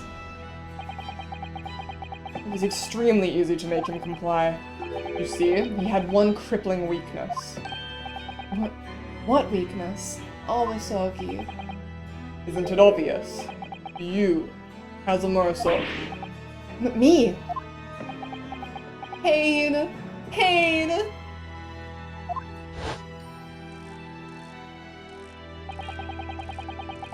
Perhaps you have no desire to return to your homeland, Asogi. What? Though I hear you have a 14-year-old son. Agree to cooperate and accept your guilt without contention.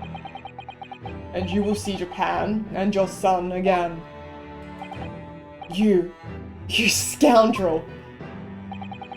Whether you choose wisely or not, it will be a closed trial by order of Her Majesty.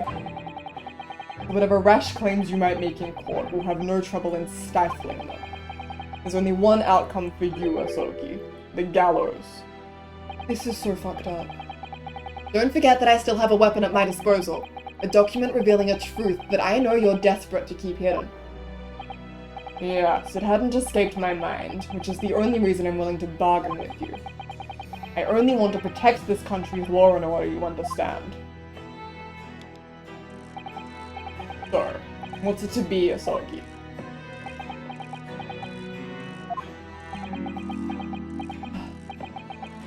Kazuma.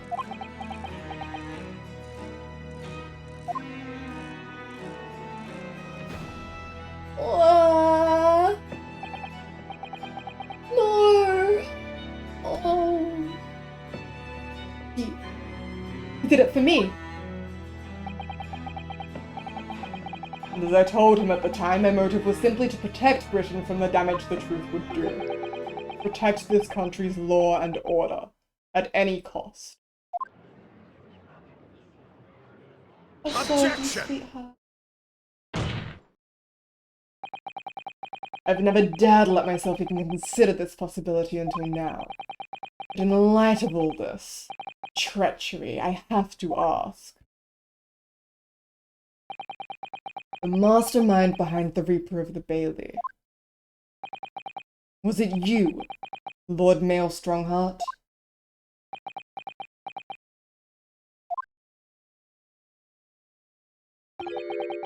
Rather brilliant idea, wouldn't you say, Lord Baroque Van Zieks?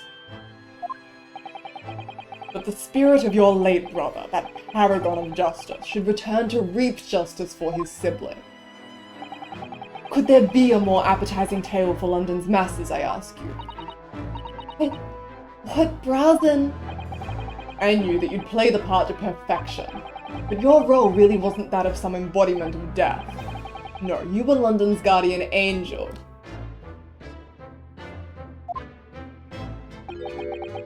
An angel with bloody hands? I think not. Those who had cooperated with me already were only too happy to participate in my plan. Inspector Gregson, Dr. Wilson. My minions worked tirelessly to ensure that the finger of guilt could never come to rest on you. It's all thanks to them that you were exalted as the demigod the Reaper became. But Dr. Wilson left Britain 4 years ago when he was invited to work in Japan. That's right. So I had to employ the services of his young protege after that, Dr. Courtney Scythe. Doctors hate him. In fact, everyone hates him. I hate him. Dr. Scythe. So what with the execution of the Professor and the subsequent reign of the Reaper of the Bailey, I've successfully safeguarded law and order in our mighty capital for the past decade. That is everything. It is not. I fully do not know. I still think that you were the one pulling the strings on the Professor as well. I think that there's only one reason that Strongheart would confess to any of this, and that's to avoid having to confess to even more shit.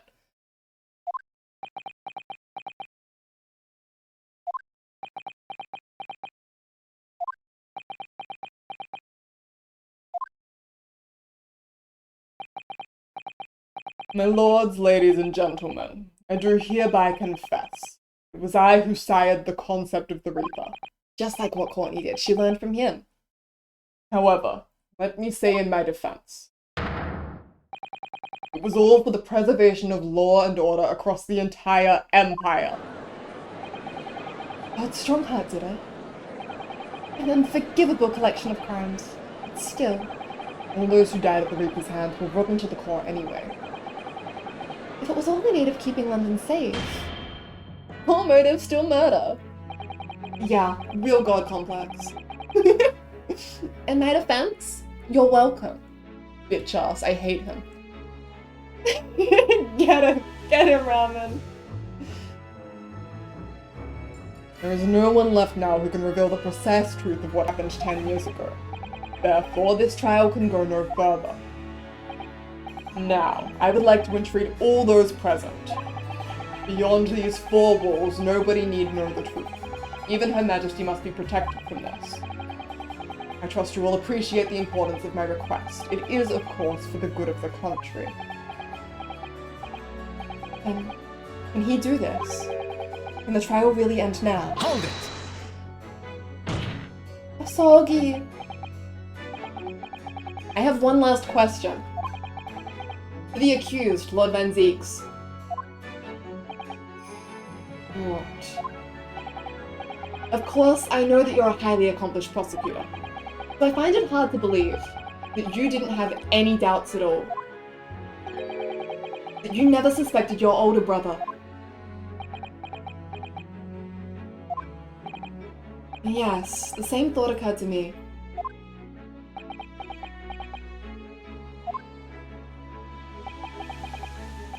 It was only once, but yes. I couldn't say that I never had my doubts. Marriott setting one of his clocks to the wrong time? That is truly devious. My brother's sense of justice was extremely strong. Perhaps too strong, I observed. At that time, there were members of the aristocracy who were bleeding the country dry for their own gain. And since they were nobles, they were untouchable. For my brother, it was a source of great turmoil. And coincidentally, at the same time, the professor began his terrifying reign. During the time of the professor killings, my brother did not appear to be himself. And that made you suspect? Yes. But it was only once, not more. Only once? Really? Clint wasn't the culprit. That was my conclusion at the time. And I still believe that now. Do you have any evidence to support that idea? The third victim was the Lord Chief Justice at the time. It was he who had recognized my brother's potential and trained him as a prosecutor. No matter what the circumstances, it's unthinkable that my brother could have killed his friend and mentor.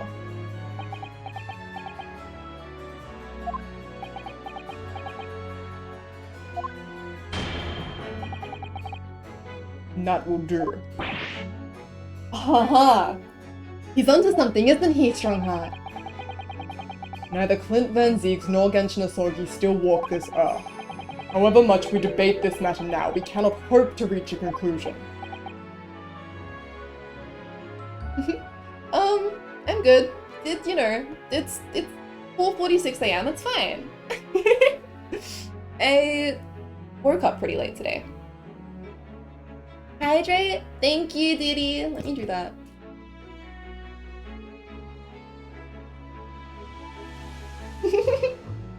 It's good, it's good. It's been almost 8 hours. I will absolutely sleep in after this. I wouldn't do this if I had to get up early. My work is very, I choose my own hours. This way I don't have to clock in the morning. I can just sleep all day. I will sleep for a long time. And since we did that stupid 10-hour stream for the end of DGS1, it felt good to honor it with another stupid long stream for DGS2. This is nothing my eyelids aren't heavy at all. Uh-huh. Sure, cheeky. Okay. Actually, I've drunk so much water, I really need to go pee. I'm sorry to take a break in the middle of nowhere. Give me a minute.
Howdy.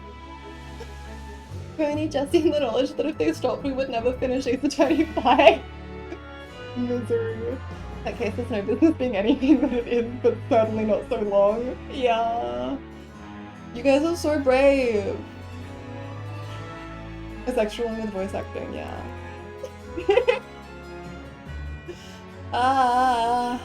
Okay, back to game.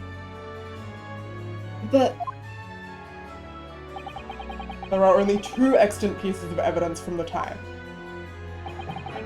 That woebegone ring that acted as the incriminating evidence to condemn Genshin Asogi. And the 3-page last will and testament penned in black ink and left behind by the man. around an hour ago that I have work in 7 hours? Kit, please! You need to sleep. The wretched truth of what happened is exactly as I have explained.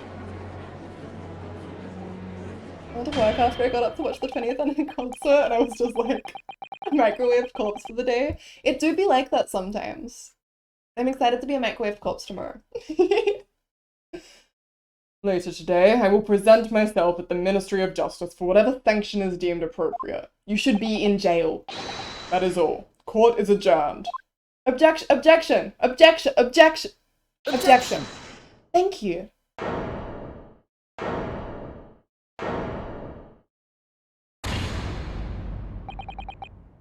Thank you, Kazuma. Me.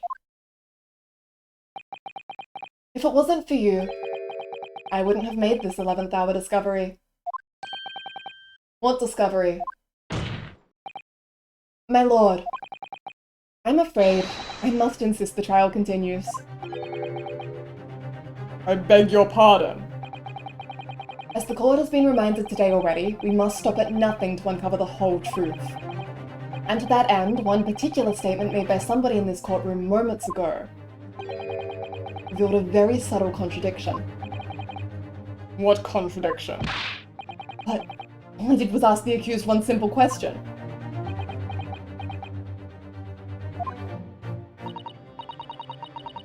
Well, it began with Lord Van Zieks and his recollection about his brother. But Lord Strongheart didn't permit the defendant to speak at length. Wait, you're right about how they just, like, are forced to stand up all day. But I like to think about, like, Phoenix, and he would get sick of it, and so he would just, like, vogue on the bench, you know? Draw me like one of your French girls. More so than Phoenix, Clavia. I have chronic pain and I give it to Phoenix to cope, so yeah, please get these guys a chair. Only Strongheart gets to sit? Take away his chair, he shouldn't have rights. But Lord Strongheart didn't permit the defendant to speak at length. I merely pointed out that we can draw no further useful conclusions here, so where on earth is the contradiction?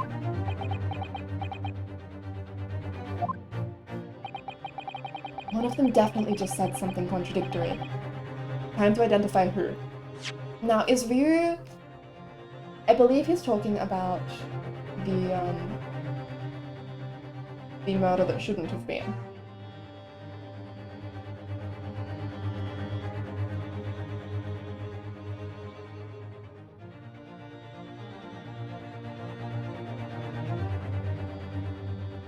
Five9 Nick, I love him. I believe Rhea was talking about how there is absolutely no motive for the third killing. And then Strongheart shuts him up. And then yeah, he goes on to say that there's been a contradiction. And Susato says that it began with Lord Van Zieks and his recollection about his brother, but Lord Strongheart didn't permit the defendant to speak at length.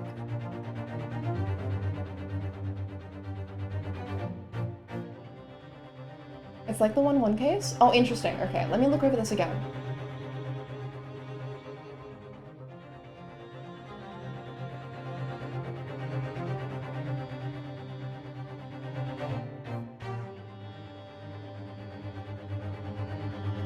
Ah, I see it! Wait, do I? Hold on, where's the court record?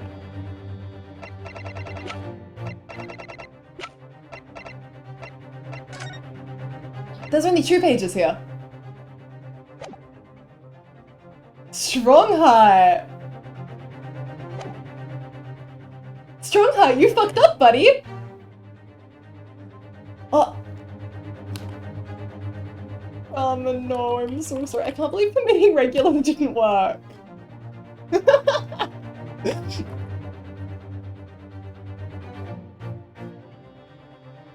How do I What if I give you more power? I gave you power to fix it, what if I give you the most power?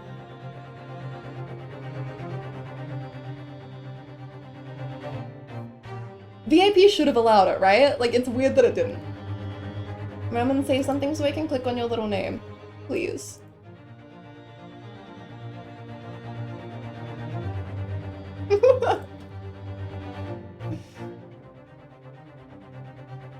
They died for real. Okay.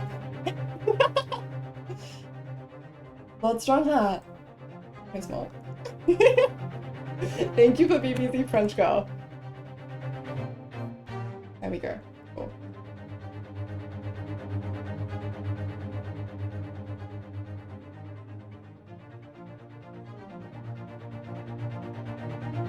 You should be safe forevermore. Do not abuse your power.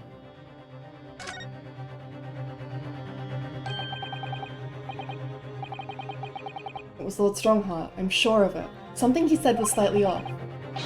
Come on, Mianosuke, think back over his words. Find that problem.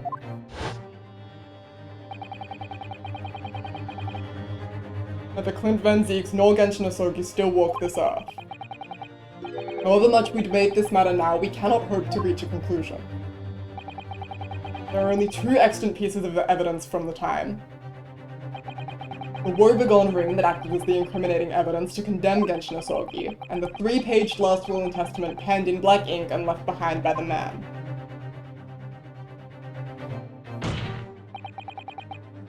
Lord Strongheart, would you care to explain?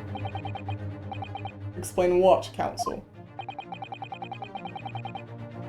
Among the statements you made just a few moments ago, something you said was inconsistent with a certain piece of evidence we have. Well, then I don't expect you to actually mod, it's okay. I just want you to be able to post links. I trust you not to be malicious.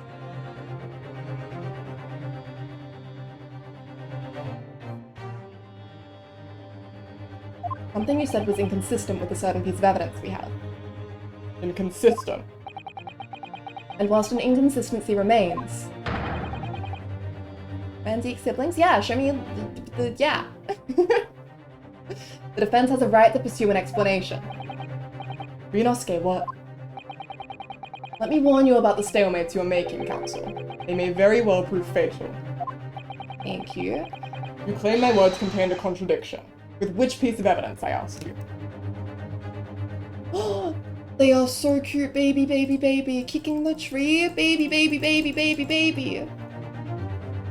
Baby. The contradiction would be with the Asogi papers. You claim there's 3. We only have 2.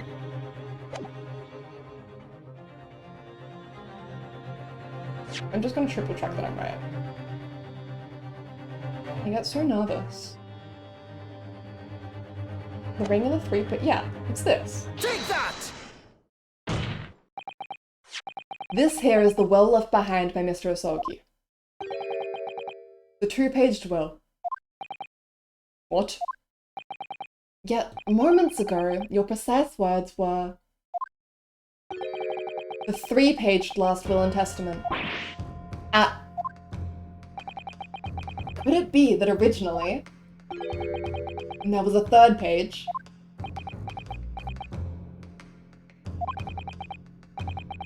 For a moment, I thought perhaps you'd identified something worthwhile, but it's a mere trifle, I see. a trifle? Governor Kaden. Eh?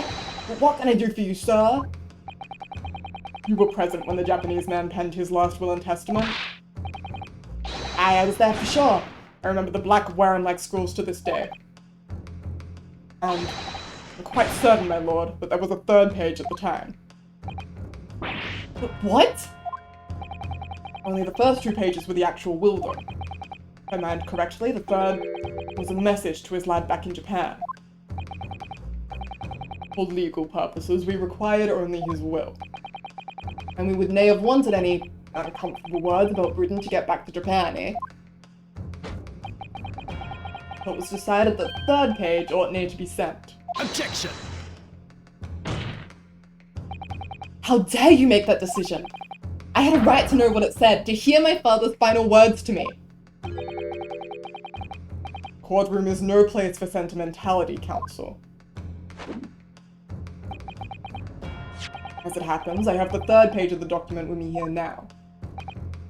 My father's message. It will be given to you at the end of these proceedings. Interesting. It'll be too late once the trial is over. We need to know what it says now. Even the slightest thing may give us a vital clue. My lord, the defense calls for Genshin Asogi's last words to his son to be read out loud before the court now. Your request is denied. The inevitably maudlin words can be of no consequence now. Objection! The prosecution agrees. The court should know the content of that message. Every possible piece of evidence must be thoroughly examined. Very well then. Governor Caden. You will read the third page of the document for all present to hear. Yes, sir. Only, I should point out, my lord, that I can't actually read Warren language. This beautiful handwriting. Shame on you, Barry. Mikotoba! I love your being. Thank you. Ooh, ooh, ooh, ooh. Mikotoba, hi! Hi! Hi! Hi! Hi! If I could be of assistance here, I would be happy to translate the words into English for the court. Papa!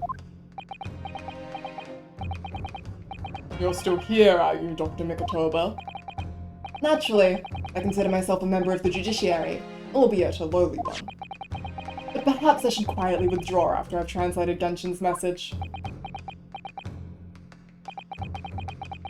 Your cooperation is much appreciated.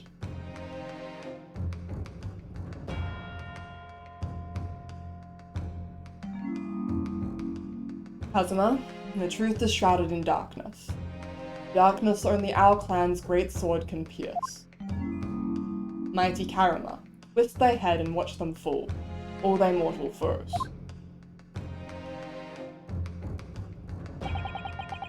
That's the end of the message, it would seem. A haiku poem? Twist thy head. Your cooperation is appreciated. Father! What is Karuma? The name of the Asogi clan's famous sword. A razor-sharp blade known to all, passed down for generations. It embodies the Japanese spirit. Not known to me. It's the katana sword that was submitted as evidence earlier in these proceedings. The one worn by the prosecution counsel when he confronted Inspector Gregson. Okay. Details updated. All these procrastinations are beginning to try my patience. Adjournment of this court is long overdue. Not before I have a look at that sword again. Twist thy head.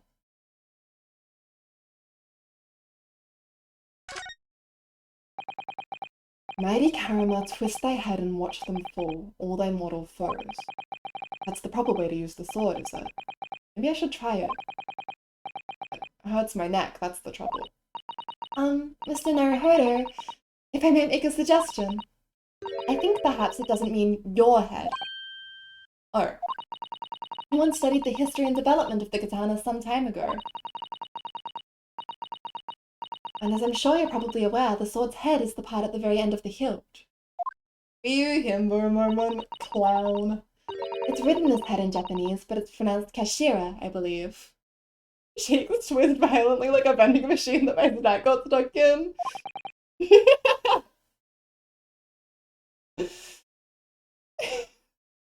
Hashira.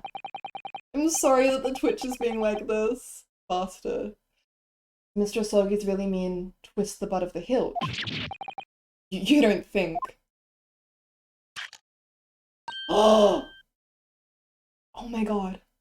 Look what's inside it. Is that a tightly wound sheet of parchment? The red ink. This is the confession. And I bet you anything this implicates Strongheart. It's scarlet ink. It's written in scarlet ink. I penned this, my last will and testament, in the final moments before my inevitable and willing death. This is it, isn't it?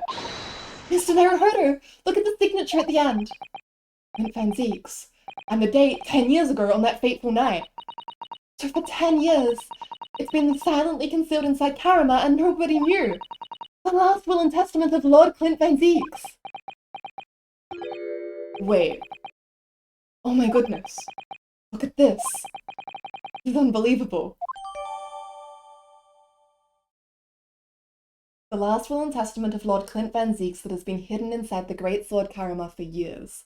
A trump card left behind by Genshin Asogi.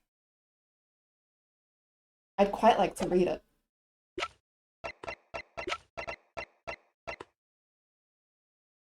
I can't click on this. Really? This is so cruel. You won't let me... Okay. All these procrastinations are beginning to try my patience. Adjournment of this court is long overdue. As the presiding judge, I have been as accommodating as possible of the will of the courtroom. However, despite all that, no new information has come to light. I love the idea that Susato and Ryo are just like bent over the sword and excitedly whispering to each other, and everyone else in the court is just like, gonna shout with the class, besties? Except for Strongheart, who was like, don't you fucking dare shout with the class, I'll kill you.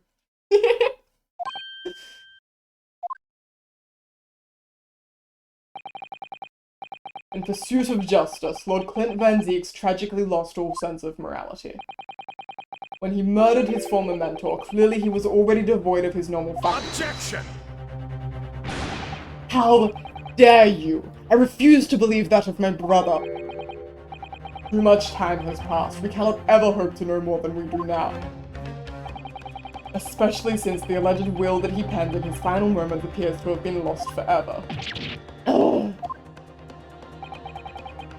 Lord Strongheart, you appear to be in something of a hurry to wrap things up. I wonder why. Get in, Mikotoba. We've heard you state time and time again during these proceedings that everything you did was in the interests of protecting British law and order. And I stand by that. Without the Reaper, we could never have achieved the reduction in crime the capital has seen. What about Inspector Gregson, then? And Dr. Wilson? They were no criminals. You used them to achieve your ends, and then you had them killed. However you dress it up, there was nothing fair or just about that. Lord Strongheart, what exactly is it that you're hiding? Dr. Mikotoba. Were you not to quietly withdraw after the translation of your former associate's will? In this courtroom, no argument carries weight unless it is supported by evidence. And it would seem that the defense has no more evidence to present. In which case, I hereby order all discourse from these proceedings to be struck from the record. Deep breath, Ryu. You can do this. This is my last chance. Mr. Naruhodo! I have to present some decisive evidence now, or it's all over. But can I? Wait, my lord. As it happens, the defense does have evidence to present. What? Don't be absurd. There is nothing of relevance remaining from the time. Objection! It's high time that you realized something, my lord. This gentleman has an uncanny habit of producing evidence at the final hour that had escaped everyone else's attention. Nonsense. What is it, Ryunosuke? What do you have? I dare say, the final, decisive piece of evidence that will reveal the whole truth about this rotten tale. How can you... Decisive. Well, it would appear there's no escaping it now, my lord. Let's go, Ryu! Can you imagine sitting in court and then deranged? Let it be so then. Where's my mouse? Okay. Let it be so then. Present whatever you think you have that can settle this decade-old enigma, if you're capable. What exactly is this evidence that the defense claims to be so decisive? Hi. Take that! There is a single piece of evidence that can clarify what really happened 10 years ago. The last will and testament of Lord Clint Van Zeeks. A wonderfully astute observation, I'm sure. But in case it had escaped your notice, that document was lost long ago. That's right, it was. Only... I have it right here. Discovered just moments ago.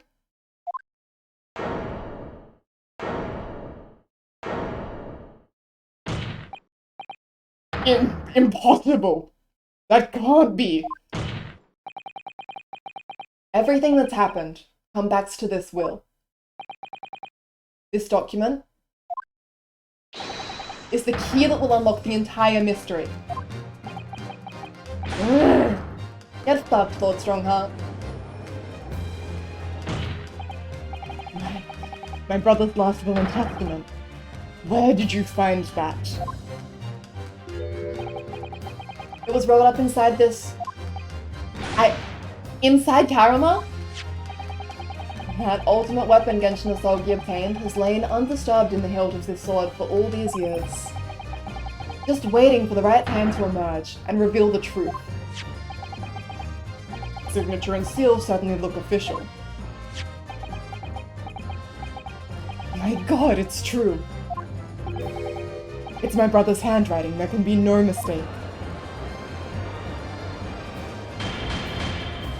Really good plot point.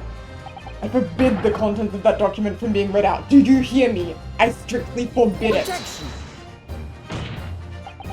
You can't do that, my lord. This document could explain everything. That document could literally destroy the meaning of justice in this country. I demand that you hand it to me at once.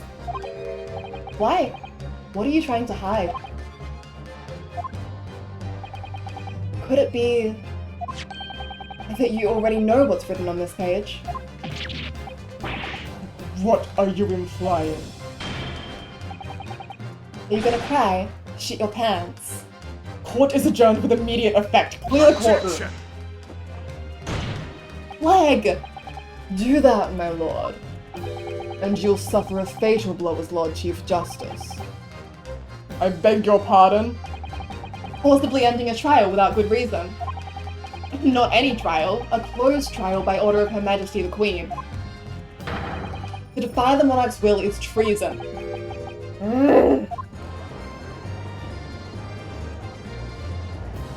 Breakdown. Lord Clint Van Zeeks really did pen a will that day. It's exactly as the young Japanese man said. Read it out. Now. You have a right to hear what's in that will. Right. And a duty. Well, well, my lord. It would rather appear as though proceedings aren't going to go quite as you'd hope. You fools. Go ahead, Ryunosuke. Read it. The prosecution gives its full support. Very well then. No. For God's sake. No!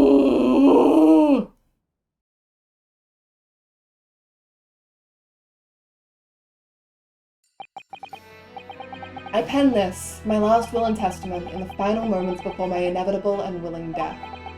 The hour is 11 p.m., and I sit at my writing desk in my office. My good friend Asogi stands at my shoulder. He has expressed his intent to invoke the dying ritual of the jewel, that I may depart this world with honor. An honor of which I am utterly undeserving. Japanese are a truly merciful people. Oh, this is sexy. I, Clint Van Zeeks, Lord of the Manor of the Van Zeeks Estate, hereby confess to the following. I am the killer who has come to be known in society as the Professor, guilty of 4 counts of murder. I will not here discourse the corruption rife among the aristocracy, which is to me, as one of them, so apparent.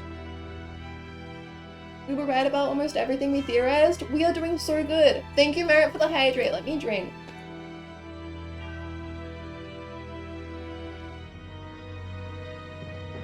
Juling your boy best friend is kind of go off.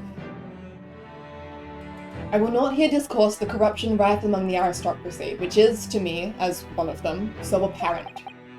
However, 6 months ago I took the life of a member of the House of Lords at the heart of the depravity. A demon who habitually sacrificed the common man to further his own interests, abusing his position of power. The law is impotent against such vile avarice. Only a fellow demon can rid society of this menace. The rituals are intricate. The Hound! Balmung. That demon was my quarry, upon whom I willingly set my great hound. But though I am a hunter of some experience, I am a poor felon, it seems.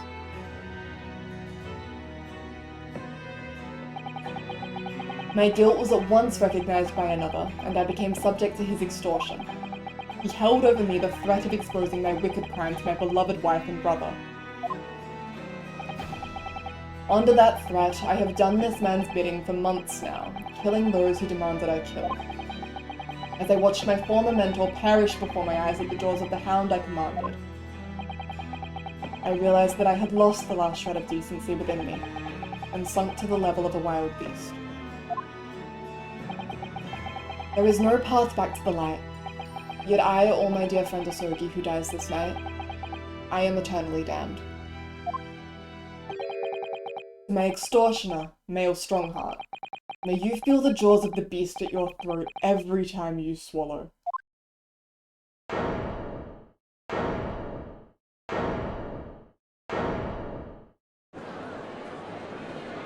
There it is. That line fucks.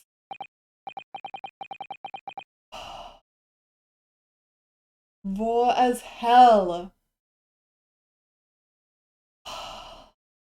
We got him.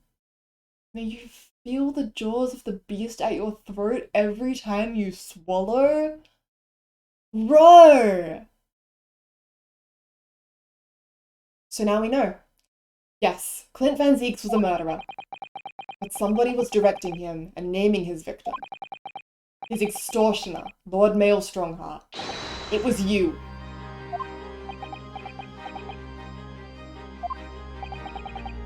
Lord Strongheart, a moment ago, you claimed that what the court has just heard could destroy justice in this country. But you weren't trying to protect justice at all. All you were trying to do was conceal the secret of your true nature, and the countless lives you've sacrificed up till now.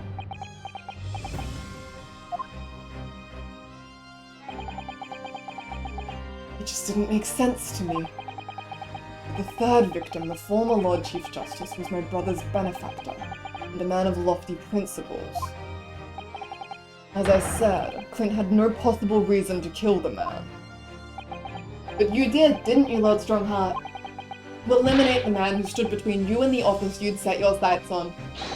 So you used your own hunting dog, Lord Clint Van Zieks, to hunt to take him down. It had to be done. London's unsavory shadows are deep, and the arm of the law fails to reach their depths. Crime must be cut off at the roots, but the Lord Chief Justice at the time couldn't see that. He was weak. Lofty principles, you say? Tantamount to cowardice, if you ask me. Which is why I took his place, in order to fight the crime he was allowing to spread like wildfire. I'm murdering the man. The Reaper, the Professor. The name makes no difference. As I've explained countless times already, it was all done for the furtherance of law and order in London. Objection! Are you going to legitimize the murder of my father now, too? Ah, Genshin Asogi. Well, that was unfortunate. I had fully intended to send him back to Japan as we'd agreed. I don't believe you. It was you, wasn't it? You killed him. No, it wasn't me who took your father's life. Then who? On the night following his mock execution, I went to Lowgate Cemetery at 3 in the morning with Jigoku. Judge Shigoku. There had to be a collaborator on the Japanese side to manage Asogi's treatment after his repatriation. Shigoku had fierce ambition. It made him easy to manipulate. 10 years ago, after he'd stood trial for the destruction of the witness stand, I had words with him. When I told him the position of Minister of Foreign Affairs could be his, he couldn't agree fast enough. Seishiro, you fool. As you know, Asogi escaped the prison in a closed casket and was subsequently interred. We intended to dig him out of his grave before he ran out of air. But sadly, all did not go to plan. Oh! There was an unexpected visitor to the cemetery with his own ideas about digging up graves. A man who witnessed what nobody was supposed to see. Look at how I didn't get Chaz, somebody would throw their chair at Strongheart. I would love to do that. I would absolutely love to be that person. Enoch Drebber. Strongheart is so lucky my 3-week smoking lawyers are rubbing my shoulders right now. Enoch Drebber. Of course, I knew grave robbers frequented London cemeteries. But that grave on that particular night... Lost. People find out the convict wasn't really executed. The scandal will rock the very foundations of the Empire. Then what do we do? Shoot him, Mr. Jigoku. Shoot Asogi at once. He can't live now that this has happened. He has to go. What are you talking about? You had an agreement. You promised him he could return to Japan. Everything has changed now. The truth got out because of this. Both of us would be finished. Forever. Come on, Jigoku, do it.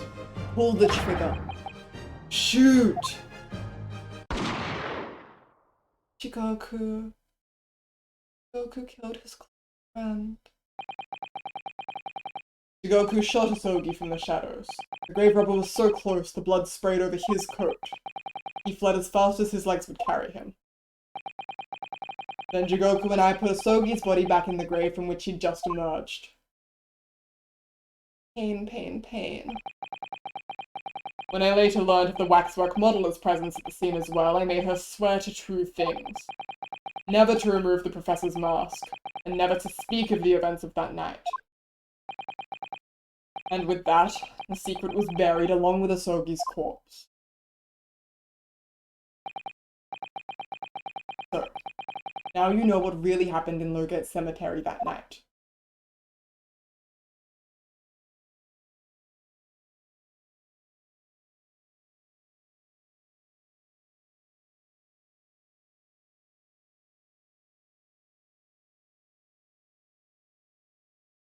Oh my god.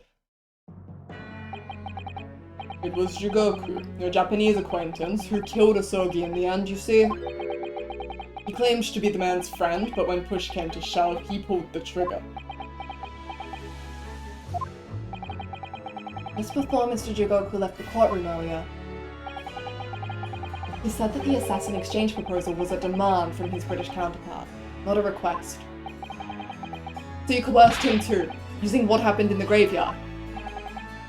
By that time, Jigoku was the Minister of Foreign Affairs negotiating international treaties with Britain. You can imagine what would have happened if it came to light he'd murdered a compatriot 10 years earlier. He would have lost everything. I merely reminded him of that. How do you sleep at night? These past 10 years, I've fought tirelessly with the darker recesses of London's criminal underworld. And I've used whatever means necessary to ensure that justice prevails and law and order reign supreme. Objection! I couldn't be further from the truth. The fact is, you haven't fought crime at all. How dare you! I saved Clint Van Zieks from dishonor in his death. Objection! Whilst behind the scenes, you systematically buried anyone who stood in your way. And then, you made my father take the blame. It was unavoidable. It was the only way to protect our justice system and public order. Let's not forget the others you had killed as well. Setting the defendant up as the Reaper to cover up the truth behind the murders of countless more. That's... enough. Do you have any idea of the conniving that led to the acquittals of those wretched criminals? We have to fight fire with fire. Our courts can't function without a Reaper. Can't you see all I've done for this country? This has been my struggle. Objection! You've done nothing! It's Lord Van Zeexia who worked tirelessly and justly in court whilst enduring the disgrace of the Reaper name.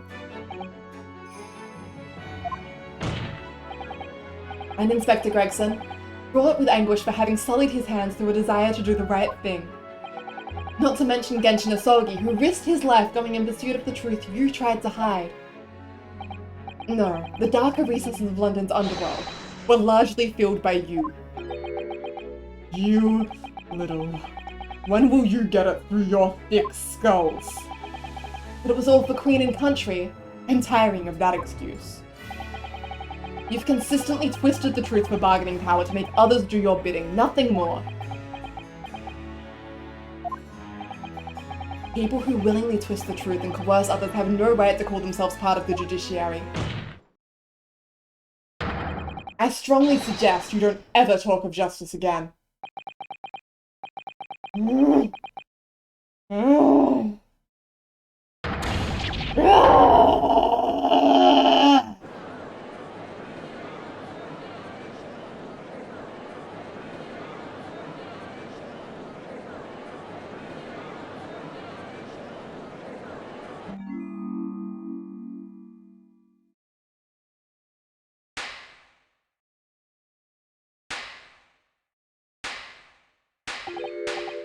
Well, well, well. Dear me, my good fellows, dear me. A well-deserved round of applause, I think, for a quite marvelous performance. What are you talking about? Those delightfully great expressions, that beautifully pronounced Queen's English. Really, our friends from the Far East are quite the picture of industriousness.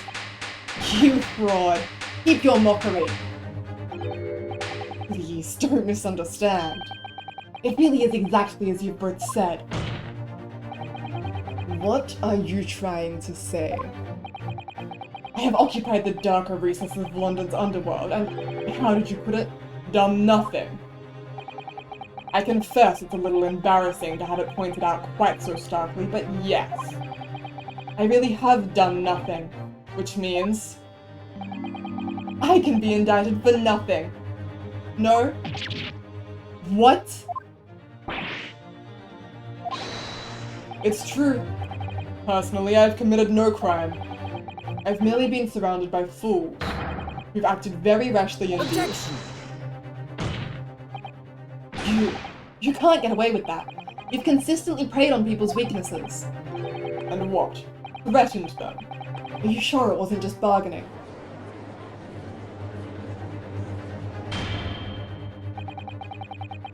I would like to address all the good lords, ladies, and gentlemen of the judiciary here present. You all know of these darker recesses in our great capital, and deep down I believe you also know. But to fight those who dwell there requires at least some of us to occupy the darkness ourselves.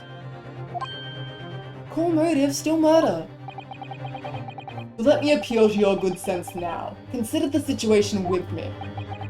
If this catalogue of horrifying revelations were to become common knowledge among the 6 million inhabitants of London, what might happen? To learn that the infamous murderer of royals and nobles was a respected member of the aristocracy himself. That evidence was fabricated in the scapegoat's trial amid secret negotiations with prosecutors to effect a jailbreak. The Reaper of the Bailey was an organized group of assassins managed by a Scotland Yard inspector. And finally, that it was all masterminded by the Lord Chief Justice himself. If the general public of Britain knew the truth, all faith in the police and the prosecutor's office would be completely lost, without doubt. Public order in the capital would completely break down. We'd be cast back to the lawless days of the last century.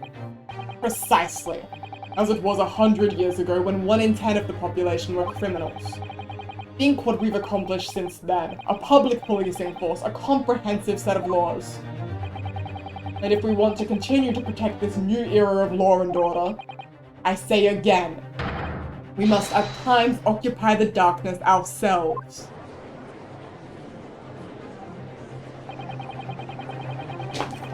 We have successfully identified and apprehended the man responsible for taking Inspector Gregson's life. That is all that was expected of this trial. All these other matters that have been discussed will be eliminated from the minutes of the proceedings in the interests of preserving law and order. And to protect Her Majesty the Queen, of course. Well, my lords, ladies and gentlemen, what say you?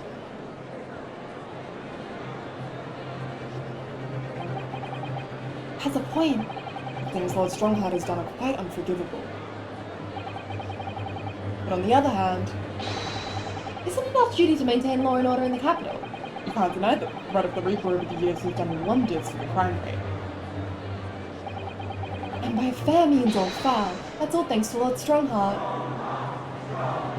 No! What? No! Are you hearing this? I'd like to give Shams a call.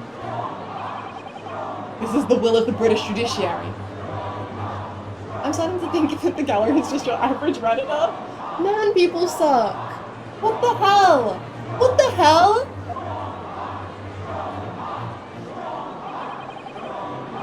Your rousing response, friends. I express my heartfelt gratitude. Therefore, in accordance with the overwhelming wishes of the court, the records shall be erased. You have to respect the man's ability to turn the situation to his favor. Now I get why Van Zieks was throwing wine bottles into the gallery. I'd like him to continue doing that, please. Lord Strongheart really is the master of manipulation. You've conclusively proven his guilt. But still he manages to evade justice. I just don't know what we can do. Ryunosuke! It looks like the trial really is going to come to an end now. I'm almost out of options, I think. There's really only one path left open to me. Huh? Is this where I phone a friend? Oh, Sherms. Do I have evidence that is left over?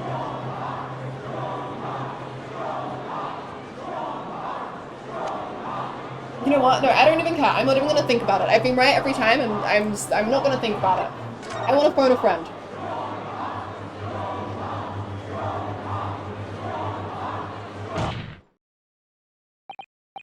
Yes, as I know only too well. The only thing that carries any weight in court is hard evidence. But Mr. Naruhodo, what evidence is there to use at this stage in the trial? Great pursuit, the resolve of Ryunosuke Naruhodo! Resolve! This is so poggers. I have an idea. I don't know whether anything will come of it, but I need my emotional support, Yumbo. If there was ever a time for using this particular item we have among the evidence, it's now. I just present it, don't I? Take that! Oh my! Yeah, Mr. Shams asked if you had that with you earlier. Exposed all of Lord Strongheart's wrongdoing now. I have no doubt that Mr. Shams had already deduced exactly how the truth would unfurl. So I think it must be time for the great detective to take center stage, don't you? Yes, absolutely. Take the hair by the ears then, and heave! Alright, here goes. Heave! Ow, ow, ow, ow, ow, ow, ow! My dear fellows, must I remind you every time, a gentle tug will suffice. Mr. Shams, you're looking in quite the wrong direction, Mr. Naruhodo. Because I'm over here. Mr. Naruhodo, he's...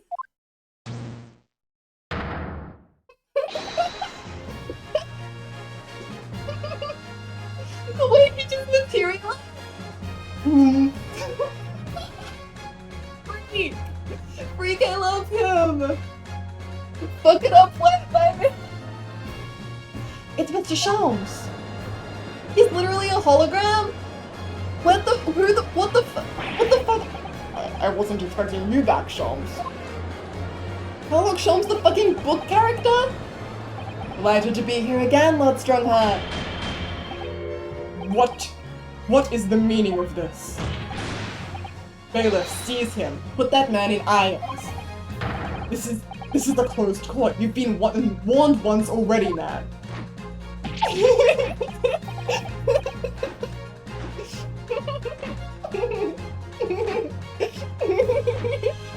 What the? We can't get an hold of him, my lord.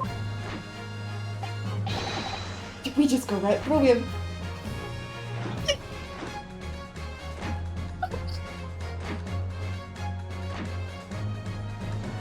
Head down on the table, I'm losing it.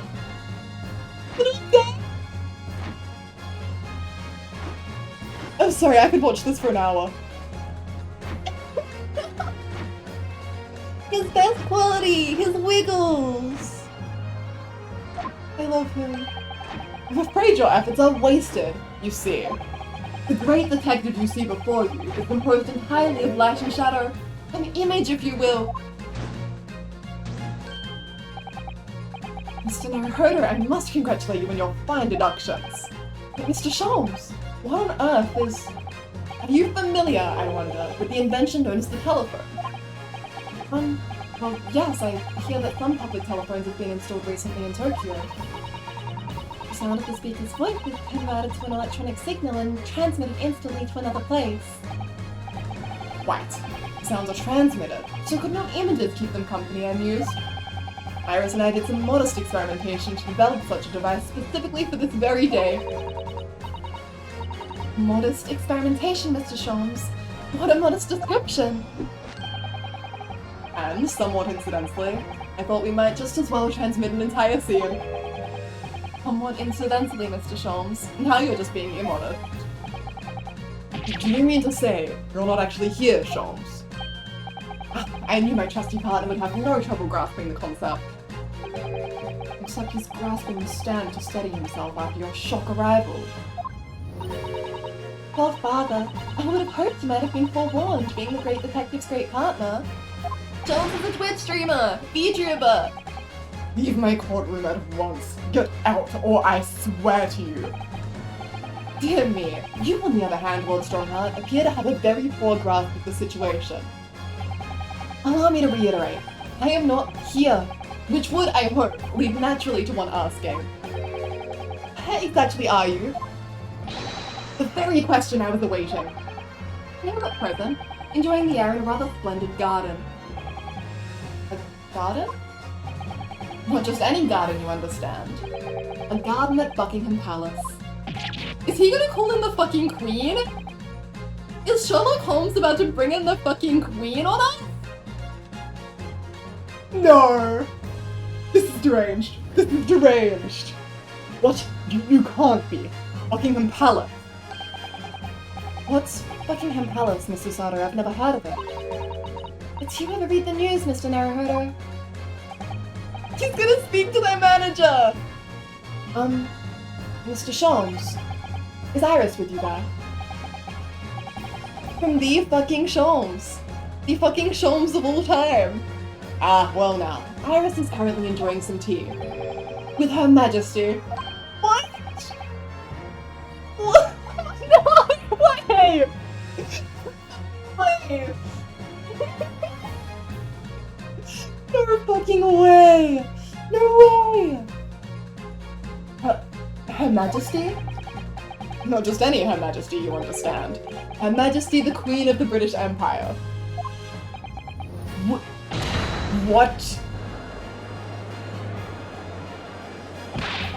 What on earth is all this about?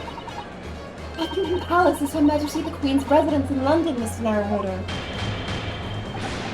Order! Order in the court, I demand immediate silence. Her Majesty the Queen. You can't be, I mean, no. This is some sort of unforgivably distasteful trickery by a third-rate detective, that's all. Unforgivably distasteful trickery? What an apt description. A closed court session attended by elite members of the judiciary is a rare event. I presumed that Her Majesty would be more than a little curious about the proceedings. So, I decided to show her. Everything. From start to finish. Huh? You showed her? Indeed. by dint of Herlock Shelm's remote cinematograph. You meddling. This is some kind of nightmare. But just as I appear to be standing before you, regaling you with talk of my latest invention, no doubt you've inferred that the reverse is also true. You don't mean... Her Majesty has seen and heard every moment of the proceedings. I assumed there would be no objection. After all, every trial in this country is conducted under the auspices of Her Majesty, you know. You... I confess, I am quite impatient to hear Her Majesty's opinion about the unforgivably distasteful trickery in which you've been engaged over the past 10 years. No! I was merely... Oh, so sorry to keep you all waiting. Vicky and I had so much to talk about. You... Iris, there you are. Vicky... In fact, I have a little message here from Her Majesty. A message? Well then, if everyone is sitting comfortably, ahem.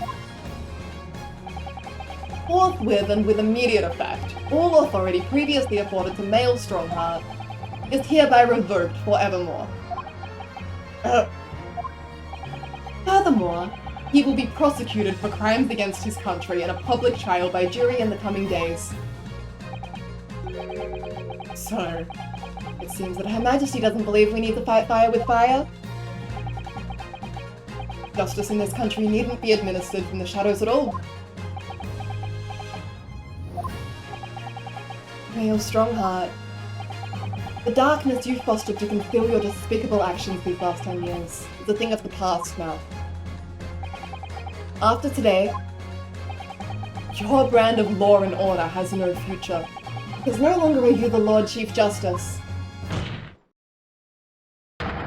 In the eyes of the law and of Her Majesty the Queen, you are nothing but a criminal. Go Ryu! I think you should have stopped at "you are nothing." Adjourn! Adjourn! Adjourn! Adjourn! Adjourn! What is adjourned? Oh, he did break it. Symbolism.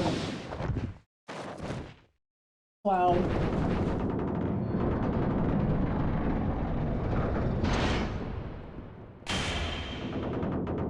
Oh my god.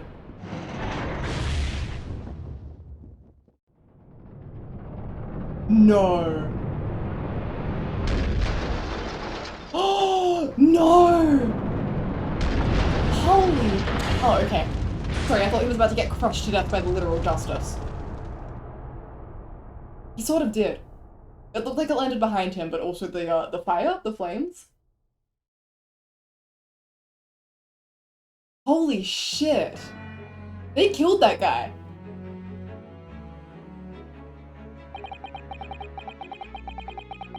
Lord Clint Van Zieks left a will in which he confessed everything.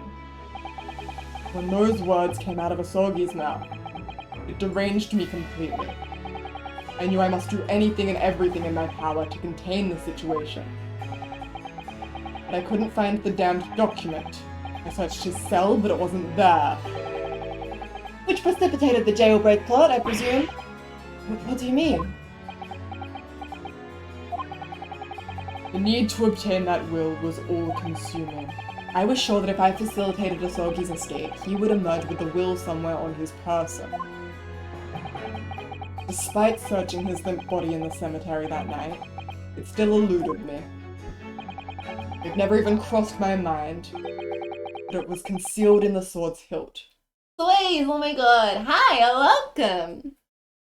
Lovely to have you with us. Thank you for following. Going straight to the live stream fails. Chat, thank you so much for being the funniest people alive. Reading through everything that you've been saying, you are also delightful. Start London DGS with McGrilded and ended in Toasty Lord Strongheart. Such sweet closure. Good night, good morning, Kit. Bonkers. Never even crossed my mind that it was concealed in the sword's hilt. I'm still waiting to find out who Iris's daddy is.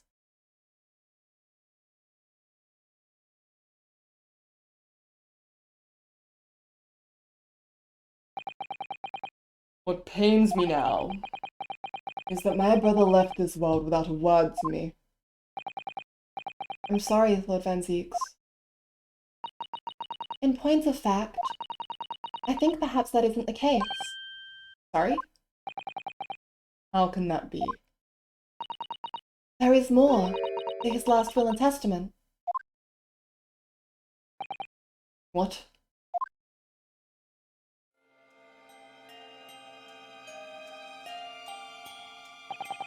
As I confront the prospect of my demise, I feel bitter regret for my younger brother. Barak, you have always looked up to me, and now, you follow in my footsteps to become a prosecutor. It is my fervent wish that my unspeakable deeds should not hinder your advancement. I ask not for understanding, for none could understand my depravity. I ask only for forgiveness. Closure for him. Asogi is a fine detective and a hunter worthy of respect. He has agreed to honor my final two wishes. First is that this document survives. The second, I cannot commit to paper. Iris Van Zieks Baskerville will? I have confessed my sins to my wife. May she find resolution in my death. With my eternal gratitude to my Japanese friend, I rest my quill. Clint Van Zieks.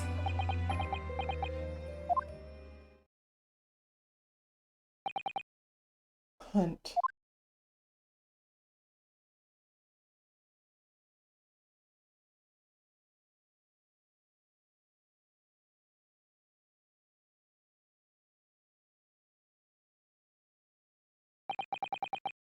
Male strong heart.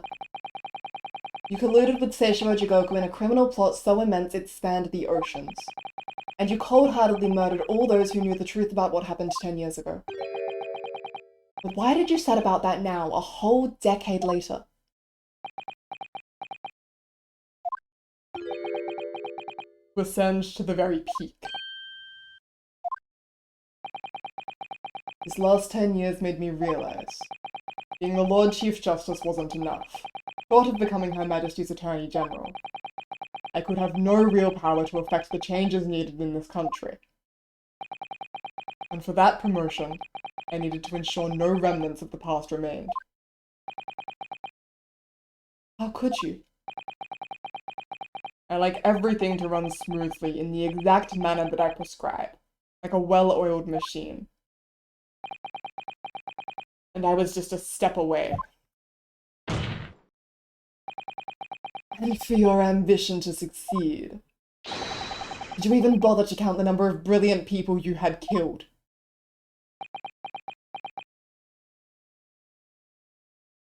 That's exactly what I describe about him, Cotton. Yeah, he's like a control-obsessed megalomaniac. Now thinking about someone just dumping a bucket of water on Strongheart because he was a little on fire.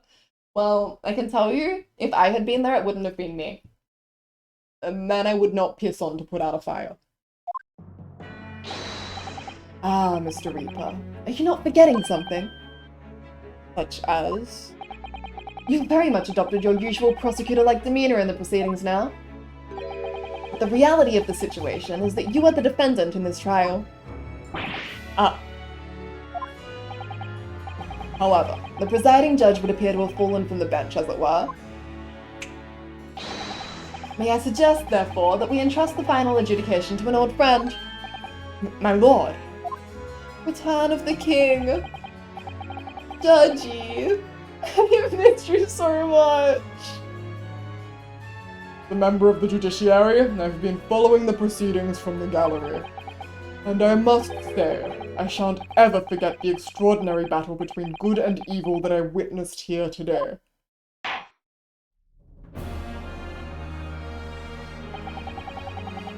The darkness that has blighted justice in our land these past 10 years has at last been dispelled. thanks in no small part to the efforts of a bright young star from the East. Defense Counsel Naruhodo, Yes, my lord. on behalf of everyone here present in the Old Bailey, I give you my heartfelt thanks. You're too kind, my lord. Last time I faced you in court, just under a year ago now, I had the faintest of intimations that if British justice, so warped and twisted over its long history, was finally to know change, this might just be the man to do it. But at the time, I wouldn't allow myself to acknowledge the possibility. I couldn't overcome my hatred of the Japanese after the circumstances of my brother's death. Character development. Never ask a British judiciary what they said on 4th November 1900. Mr. Naruhodo, allow me to apologize for countless discourtesies on my part. You are a lawyer of boundless talent. Lord Van Zieks. When I first arrived in Great Britain, I was literally a nobody. Certainly not a lawyer. The truth is, my fortunes have entirely been made by the miraculous people I've met. My best friend, Kazuma Asogi, who led me here to Britain in the first place. My loyal and ever-patient judicial assistant, Miss Susato, who helped me study to become a lawyer. The brilliant Lord Van Zieks, who never failed to challenge his Nipponese rival. And not to mention, the exceptional master of logic and reasoning who showed me the true art of deduction, Mr. Sholmes. Saving the best for last, Mr. Naruhodo. What a relief. I'm well aware that without all these people's help and support, I wouldn't be where I am today. The truth is, a guiding light that always leads to happiness. I've lived by that principle for a long time now, but actually, it's not true. The truth can also cause great pain, sometimes even leave people on the brink of despair. And for that reason, there are those who feel the need to hide the truth, who do it instinctively, even. But as soon as we allow our eyes to settle on something other than the truth, the darkness takes hold. And from there it grows, until eventually, it makes us blind to the guiding light of the truth altogether. So that's why it's my belief that we must all resolve never to avert our eyes from what is just and true.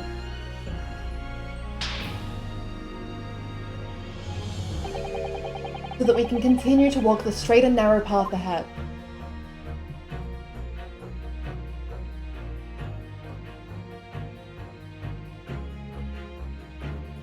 Kazuma falling in love with him all over again. Flashbacks to Ryu's perfect ending to his perfect presentation that Kazuma fumbled so bad. Well, I must excuse myself now. Before I go, Mr. Naruhodo, let me compliment you on your grand opus. But without your beautifully composed case against Lord Strongheart, Her Majesty would have been unable to act. Thanks to you and your fellows, the haunting undertones corrupting Britain's justice system have been silenced. Thank you very much.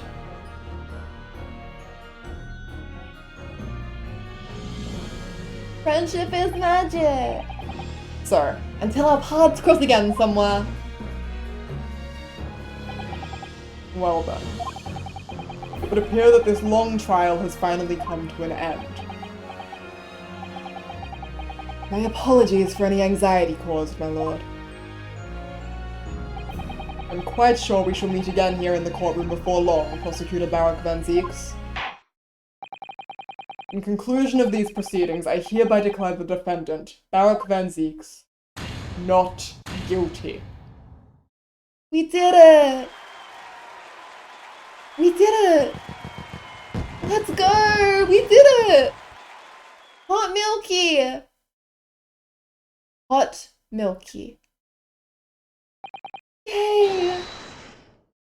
That is all. Court is adjourned.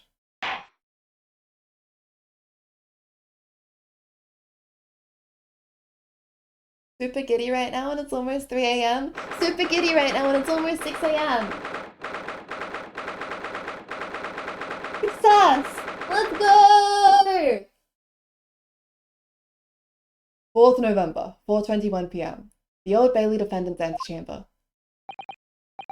It really is all over. Did I sacrifice too much? Oh, hydrate! You're right, I should do some self-care before we jump in. I've been here for the whole 9 hours and I do not regret a thing. Thank you. So many of you have been here for so long. Thank you so much for hanging out.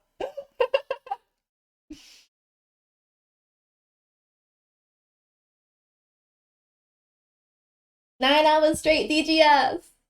It was our pleasure. It's so nice getting to experience it with everyone. I love hearing everyone's insights and everyone's stupid funny jokes. Okay, I drink my water, I stretch. Thank you, Diddy and Merritt. I took a nap a few times. It do be like that. Okay. Alright. If anyone wants to head off, of course, feel free to get some sleep. I'm going to go until the credits. That's when I consider it done. I love this game so much. You're insane for playing all of it in one go. I need to get through it. Can you imagine if I had to stop that halfway through? I'd die. I missed the best part, Sean's appearance, but I had fun. Sean's was so good. Thank you, Queen, for the head pat. Oh my god, I can't believe that the dance of deduction was the same that was this stream. That feels like it was maybe a lifetime ago. Stretch, thank you. Let me do that too. Oh my gosh. Chicken got tap danced. Oh my god. That was the real Sean's entire stream with how the theories ended up being like 99% right. I am losing it. I cannot believe. I thought that I was on nonsense. I thought that I had nothing. I feel so vindicated. I did get one penalty. No, to be fair, there was one penalty at the very beginning before this portion of the trial. Oh, but we got it. We did it. Think it through. Yeah, apart from the one penalty I got, I didn't get any penalties. Yeah, I misclicked on the trunk. That's on me. Oh my god. We did it! Success! Van Ziek's acquitted. Now we just need to find out who Iris's parent is and what the last piece of information that he couldn't commit to paper was, and if those are the same thing. 105 head stream. I think we've gotten better at this game as well. There were a lot of penalties in the earlier sections. It's just so well written. Okay. It really is all over. But did I sacrifice too much? Mr. Naruhodo. I really must congratulate you. It was a truly splendid performance. Honestly, I couldn't be happier for you. I have an exam in like 6 hours, Nautilus! You need to get some sleep. Victory, one last great win.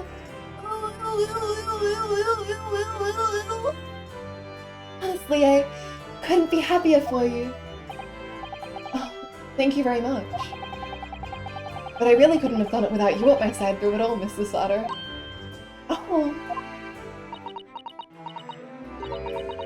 Your kind words mean so much to me. It really was a very splendid show, that, Naruhodo. I'd have thought you'd be smiling from ear to ear, but you look rather glum. Well, of course I'm delighted about the verdict, but in exposing the truth, I'm afraid I've caused my client a great deal of pain. I'm really not sure that's what a lawyer ought to be doing. Oh, well, in that case, I'm quite sure that when you see Lord Van Ziek's smiling face, everything will seem much better.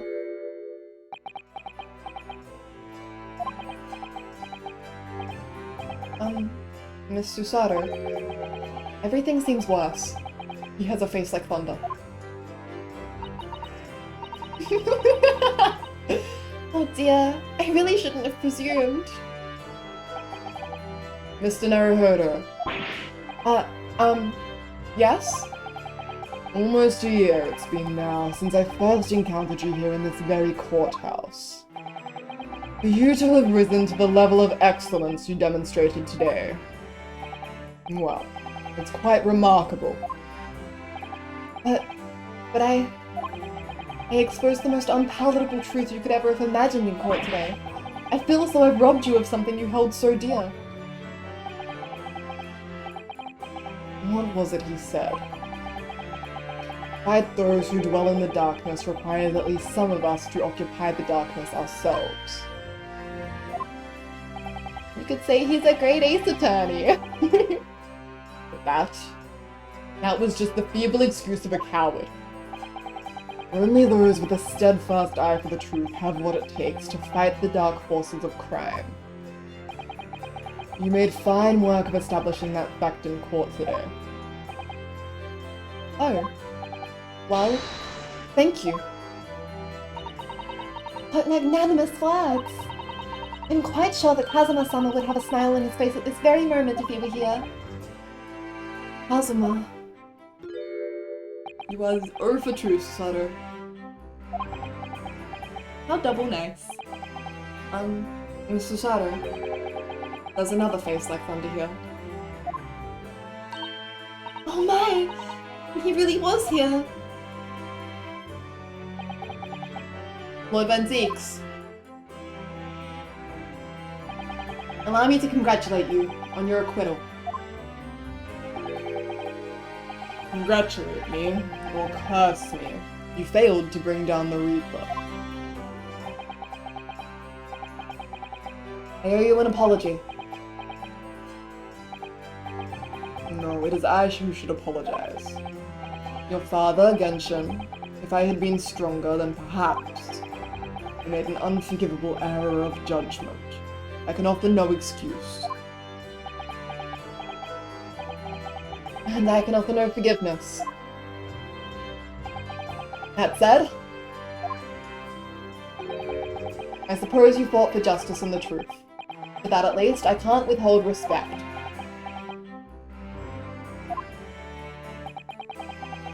Your words mean more to me than you could know. I will hold them dear. Aww, the worsties. Kazuma-sama.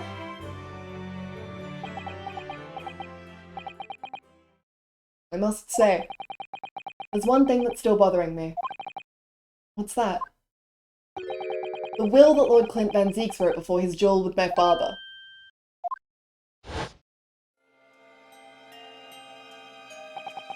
Helgi is a fine detective and a hunter worthy of respect. He has agreed to honor my final two wishes. The first is that this document survives. The second, I cannot commit to paper. I have confessed my sins to my wife. May she find resolution in my death.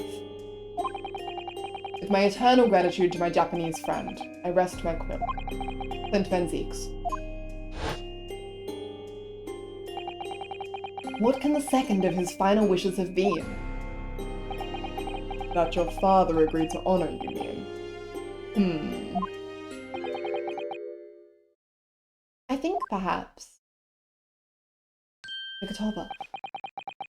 I might be able to shed some light on that. No way. What? Father? It was 10 years ago, as you know. The day before the execution was scheduled. I went to the prison to say my farewells to Genshin.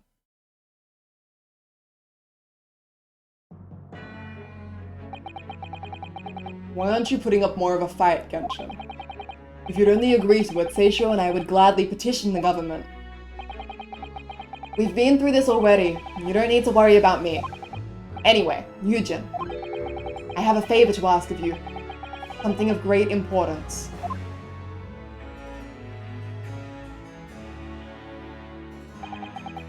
You're one of my greatest friends, Genshin.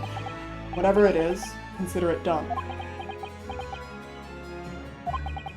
I'm going to tell you an address. I need you to go there at once, in secret and telling no one. You should find a lady of the gentry in hiding there. A lady of the gentry? She's not in a good way, and she's with child. No! The birth is imminent. As a medical man, I'd like you to attend to her. Please, you're her only hope. By any chance, is the child yours, Genshin? Don't be daft. It's a favor that was asked of me by a man I knew, as his dying wish. No fucking way! My goodness. I swore to the man that I would help. That I would do whatever I could for his wife and his unborn child. But if something should happen to me, I need to ask you that same favor. You're the only person I know that I can truly rely on. What did you say? If something should happen to you. Tomorrow night you're going to be...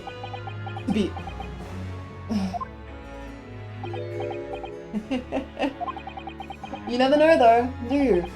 What life will bring. Alright then. Tell me the address. I'll head there at once with Seishiro and... No, not with him. Pardon? This is a favor I'm asking of you. And only you, Eugen. Right. I see. Very well then.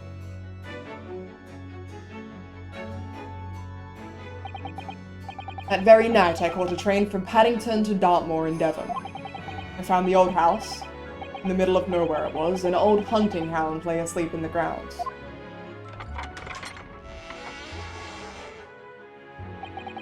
A poor woman was on the floor at the back of a darkened room. She was in mortal danger. I broke her waters to precipitate the labor before she weakened further, but it was a torturous birth. I did everything humanly possible for her and her child.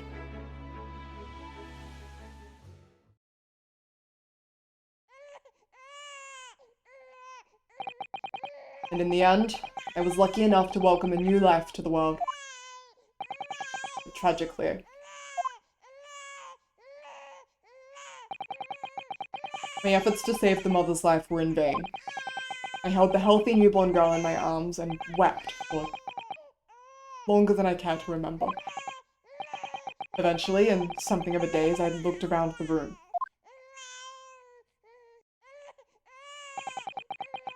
There was precious little in it, but an old travel trunk caught my eye. It had clearly been well looked after over the years, made of top-quality leather with fine stitching. But it was when I saw the emblem on the side of it that everything dropped into place.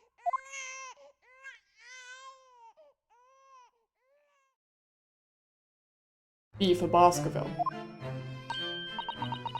Baskerville? You mean the woman was the wife of Lord Clint Van Zieks? That's right. The newborn was his daughter. No fucking way! But that makes no sense. Why on earth wouldn't Clint have entrusted the child to my care in that case? I was completely unaware that he even had a daughter. I suppose he didn't really have any choice. What?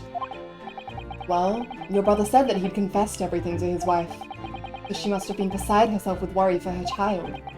If the true identity of the professor were ever to be made public, the girl would be forever branded as the daughter of the infamous mass murderer. Oh! So the only solution, the legend of the Baskervilles? Oh my god. Was to distance the young girl from the Van Zieks family as much as possible. I don't believe it. I imagine that in his final hour, Lord Clint Van Zieks made the obvious choice. He would have thought to himself, this Japanese man here is someone I can trust. The lack of harpsichord indicating that it managed to stay free of the professor's curse for the whole 10 years? Oh my god! I honored my promise to Genshin, of course. However, only a month later I was summoned back to Japan, and without disclosing the parentage of the child, I couldn't obtain permission to take her with me. So you entrusted her to Chance? Oh, how awful! I was completely at a loss. In the end, I had to ask my great friend. I asked him if he would be a father to her. That being Mr. Sholmes, I presume. What? No! I didn't? got it for real? For real I won? No fucking way! Once you eliminate the impossible, what remains must be the truth. Holy shit! I got it! Vindication! Yes! Yes! Oh my god, I'm thrilled right now. Oh, I feel a bit dizzy. Yes. He took one look into my eyes and agreed to it on the spot. Oh my god, he's such a good... I love him. Mr. Shams, he has a heart of gold. Yeah, pop quiz. How... Literally, how insane did you guys feel listening to me say that earlier? 9 hours ago.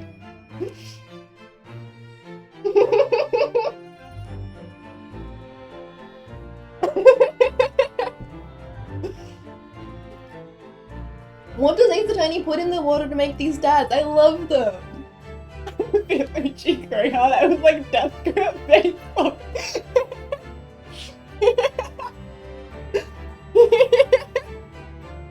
It made sense. It made sense. I got my little list. The funniest part is that I had it down to either Clint or one of the nameless families, probably the Baskervilles, and it was both in the end. Oh, that feels so good. I think I fully fluked into that. And the best thing is that there were just enough clues and threads for it to make sense. Yeah, like I couldn't explain it fully, but I couldn't think of anything else that it could possibly be. The writing in DGS is so good. Like the fact that it was possible to work it out at that point, I love them. I love them. Mr. Shams, he has a heart of gold. Really, all that can be said that I did for the child was to give her a name. Oh? When I'd come to Britain, I was trying to escape from the grief of losing my darling wife. What was her name that I gave the little girl? My wife's name, Professor Mikotoba. In other words, name of my mother. Ayame Mikotoba. Oh my gosh. Oh! That's right, Ayame. Or in English, Iris. Oh my god. Iris. Iris! I had no idea. Oh, shh. Mr. Naruhodo, what's wrong? This little thing just pinched me on the behind through my trouser pocket. Hard! Ah, my dear fellows, can you hear me? Mr. Shams, is that you? Ouch! Yes, we can hear you. You see what excessive tugging can do? Let that be a lesson to you. Yet another absurd thing for you to say and take out of context. Let me put a screenshot for that. Don't worry about it. Shams warns everyone about the dangers of excessive tugging. Mr. Shams, we weren't able to thank you properly before, but you were simply marvelous. Your checkmate move was a stroke of genius. Indeed it was, wasn't it? I surpassed myself, I feel. It had become apparent to me that to stop the Lord Chief Justice, the Lord Chief Injustice, would require such measures. Easy! Oh, Iris! Oh, I'm so pleased! What a wonderful outcome! Her Majesty Queen Vicky said she thought my special blend was delicious! Oh, I'm sure she did. After all, no one brews a more delicious tea than you do, Iris. Let's have a party to celebrate!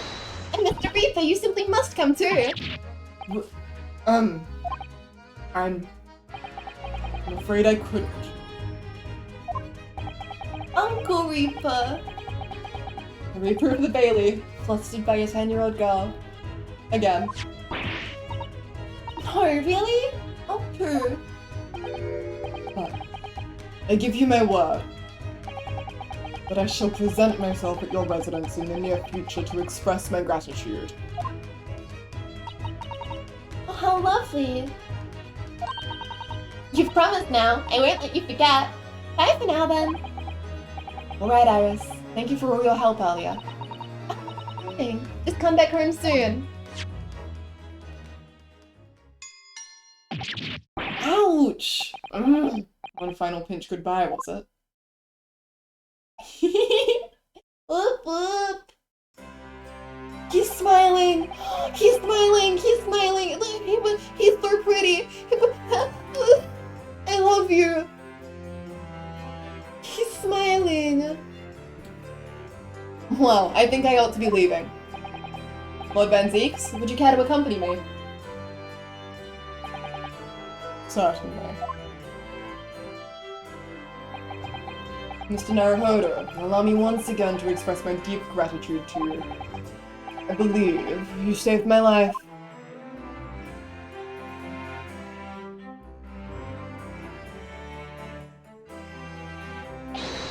Wait, Lord Van Zeeks. Yes? What are you intending to do now? Well, clearly, I shall have to resign from the prosecutor's office. Oh no. I intend to publicize the full truth about the Professor case. Once that's done, the Van Zeeks family will be ostracized completely from London society. Surely not. Come to Japan with us. So as soon as I am free from my employment, I shall leave the capital. Oh, I see. Don't be a fool. Are those the actions of a man once feared as the mighty Reaper of the Bailey? I beg your pardon? For the past 10 years, you've endured that pseudonym and been cast as one of the dark forces yourself. Now that you've finally been freed from that disrepute, your battle is just beginning, surely. Well, I certainly never expected to hear those words from your lips. I waited a very long time to come to London. Now I'm properly here, I intend to learn all that I can. Anyway, goodbye for now, Ryunosuke Naruhodo.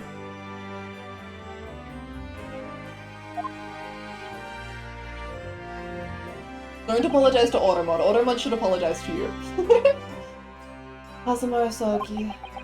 It seems as though he's really matured suddenly. His soul is whole again. Not the only one who's matured, Mr. Naruhodo. Hmm?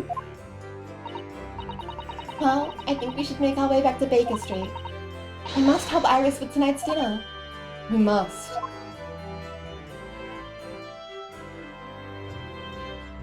Family. It was then that I came to an important decision about my future. Let's go home. 4th November, 6:25 p.m. Sholmes Suite. I'm home. Gina! About time you got here. We've been waiting for ages, Otto. What are you doing with that colorful piece of history? It's a party, innit? It's gotta go off with a bang. I mean, fireworks, ideally. But when you ain't got fire, smoke's the next best thing, ain't it? There's a girl on Fresno Street who could help you with that, I think. Go, go, go, go! Sister! Right. I remember that. You don't have to reload that thing every time I speak. You really must hear this. It's quite the most extraordinary thing. I assure you, it will defy your expectations. Take down every detail now, Mikotoba. Ah, the world-famous great detective regaling his partner with the tale of his adventure. A sight to behold. They are in love. Would you care to hazard a guess? Where do you suppose the fiendish runaway had concealed himself? Would you believe? Inside the trunk I found abandoned in his cabin. I would believe it, yes. I say, Mikotoba, I detect not a hint of surprise. I wonder why that is. Maybe because I was there at the scene as well, Sholmes? What? You were? And why the deuce didn't you say so before? Not quite the sight I was expecting to behold, but still. It's hard not to feel privileged to see it. Hello, Mr. Sholmes, Professor Mikotoba. I'm finally back from the Bailey. And not a moment too soon. A feast prepared by Iris and Miss Susato awaits. I must say, I haven't seen Susato looking so happy in a very long time. Bruno, there you are. Dinner is on the table, everyone. Please do come and take a seat. We got all the girls back together. Are you sure Holmes does want to lie about his airheadedness? Well, maybe not all the time. Time to fill me boots. Family dinner. Goodness, is that really true, Gina? Yep, I'm losing me Copper's Clobber and going back to what I know best. Cherry, hello! Thank you for the hydrate, let me drink something.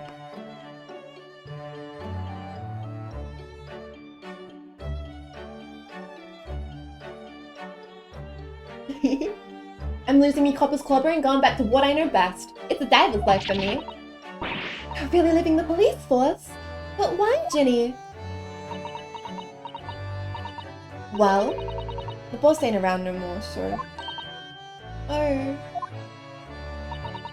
And anyway, no matter how hard I try, that Reaper ain't never gonna accept the diver turned dick, is he? Well, people can change, you know? Ah yes, that reminds me.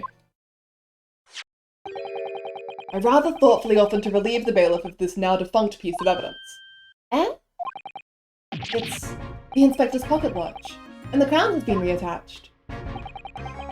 That watch was his pride and joy, a symbol of his great achievements at Scotland Yard.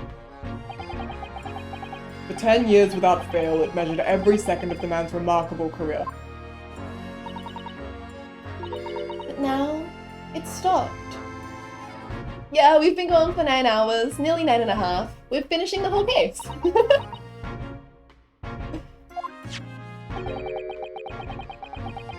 Someone needs to keep the memory of Inspector Gregson's career alive by taking on the great responsibility of winding that watch every single day again.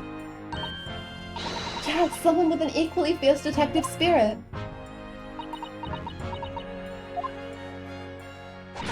It's gotta be me! There ain't no one else! Quite right. I mean, after all, the boss was... Well, he was my boss. Yes, Ginny. Yes, he was.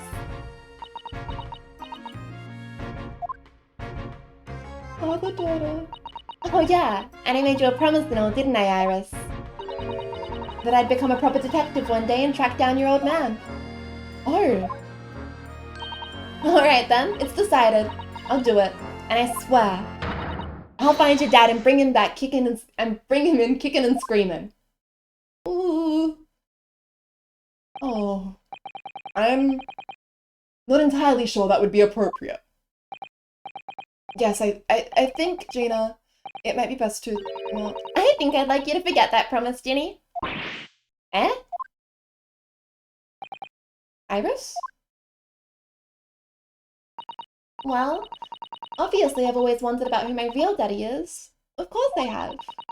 I wanted to know where I've come from. I thought it might tell me something about myself. But I've caused such a lot of trouble trying to find out. For so many people.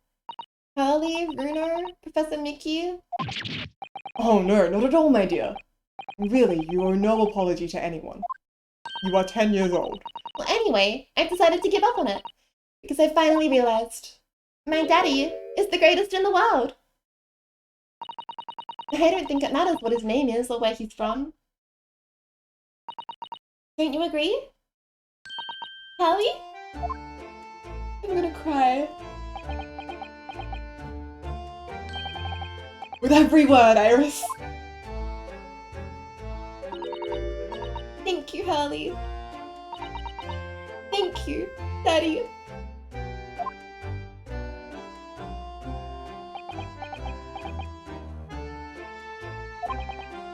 I think, Mikitoba?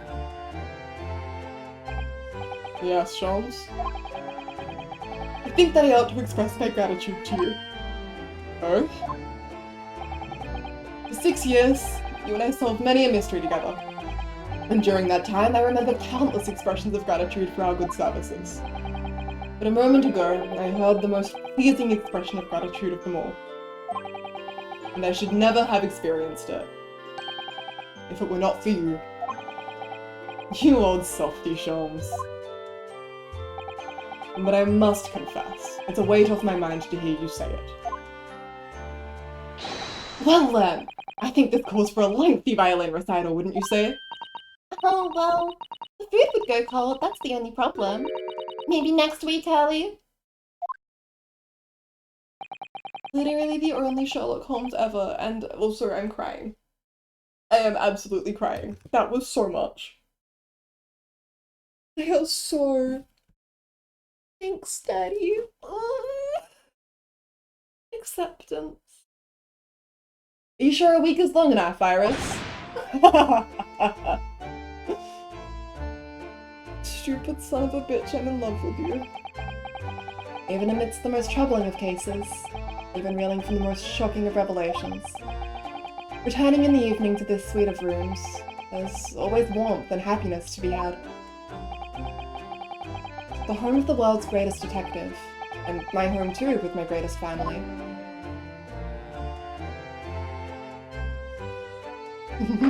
Damn it, Pete. 4th November, 9:37 p.m. Naruhodo's Legal Consultancy. Yeah, I think they misnamed this game. I don't know why it's called The Great Ace Attorney. It should be called The Great Family.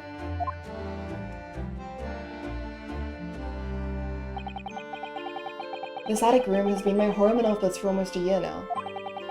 I've certainly had some unforgettable experiences whilst I've lived here. But I think now, the time has come. Time to bid this place farewell. Naruhodo! Oh, it's Mikotoba. Oh, Professor! You alone? I didn't hear any sound from Susato's room. Yes, Susato-san went out after dinner. She took a carriage. Something about an important matter she needed to take care of. Ah, I see. And found your family. I wanted to thank you for what you did earlier. Alright? With Iris, I mean, when the subject of her father came up. Lord Clint Van Zieks. I made up my mind many years ago never to tell her who her real father was. It's what was agreed with Genshin after all. Lord Clint Van Zieks' final wishes before he died, you mean? Yes. I've had to take some rather drastic steps at times to protect that secret, you know. Calling Susato back to Japan 6 months ago, for example. That's why? When I read Soseki-san's report about his final days in London, my heart nearly stopped. We'd stumbled across the crux of that terrible case. Dog's collar.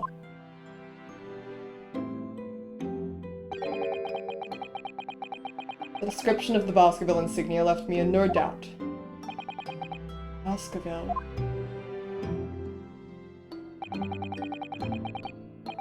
If you'd decided to investigate that insignia, sooner or later you'd have made the connection to the Van Zieks. And to make matters worse, Susato knew of the unpublished story as well. A story that Iris had written based on my notes from the time.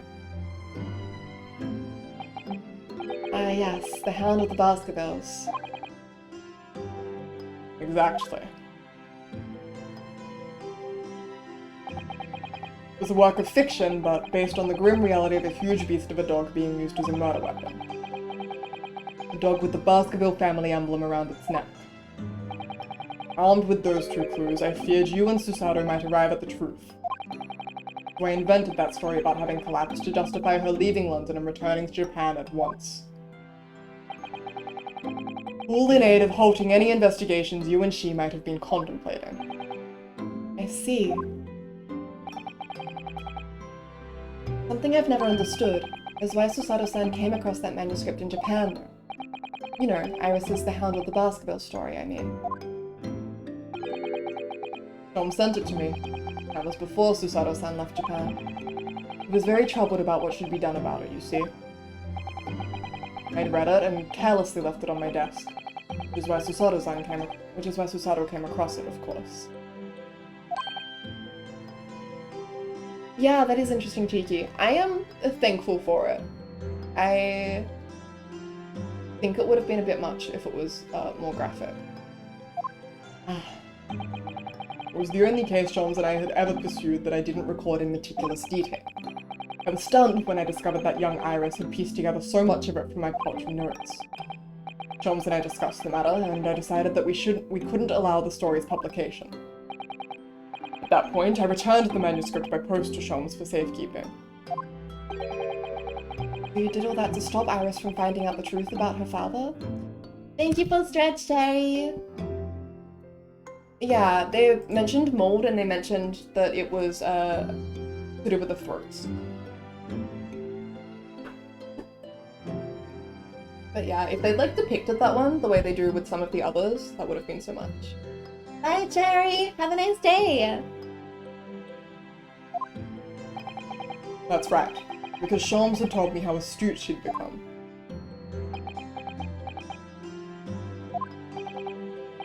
However, having witnessed events in court today, I must say my opinion has somewhat shifted. Alright? I think at some point in the future, the time will come for Iris to know the truth. And when it does, well, I believe it will be for the best.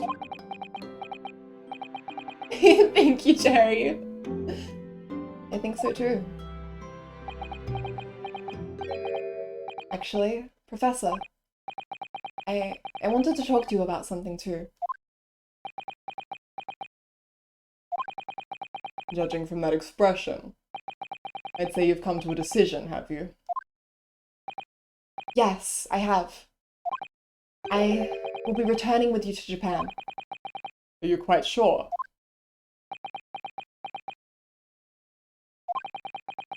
I'm really only here as a substitute for Kazuma. But he's here in Britain now, as originally intended. Locum student Naruhodo doesn't really have a right to stay, I think. I see. Looking back now, when I first arrived here in February,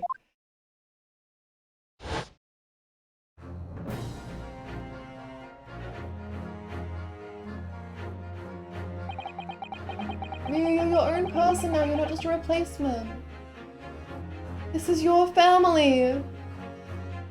Oh. And becoming a lawyer just seemed to be the way things turned out. With Kazuma, Susato-san, and Mr. Sholmes all gently pushing me in that direction.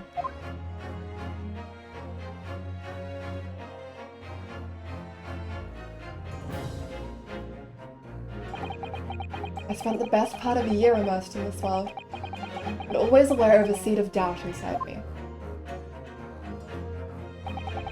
Until today. Landing in that courtroom earlier, all doubts vanished from my mind.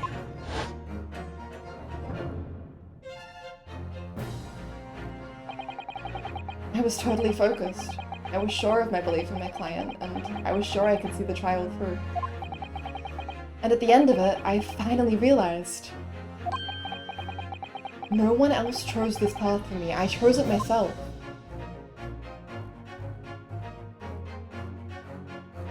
The path of a defense lawyer, eh? Yes, that's what I am now. That's what I'll be going back with you to Japan as. And that's the path I'll be following for the rest of my life.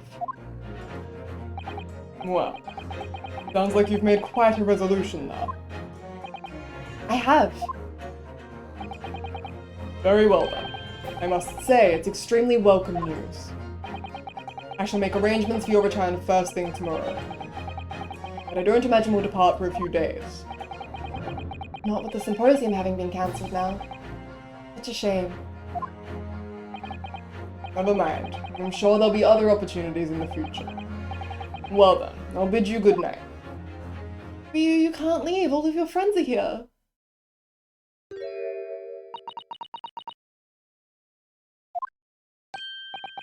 Susato-san. I just wanted to let you know I'm back.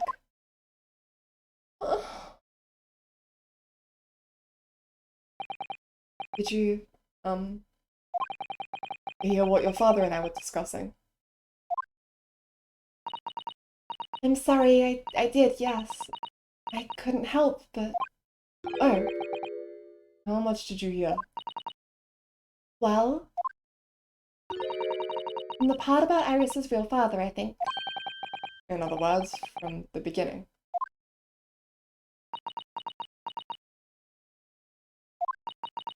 So you've made up your mind? You'll return to Japan and continue working as a defense lawyer? Ah, yes, I'm sorry. I really should have consulted you about it. I did want to earlier this evening, actually, but you'd already gone out. Oh no, that's quite alright. I already knew that it's what you'd decide, Naruhodo-san. You did?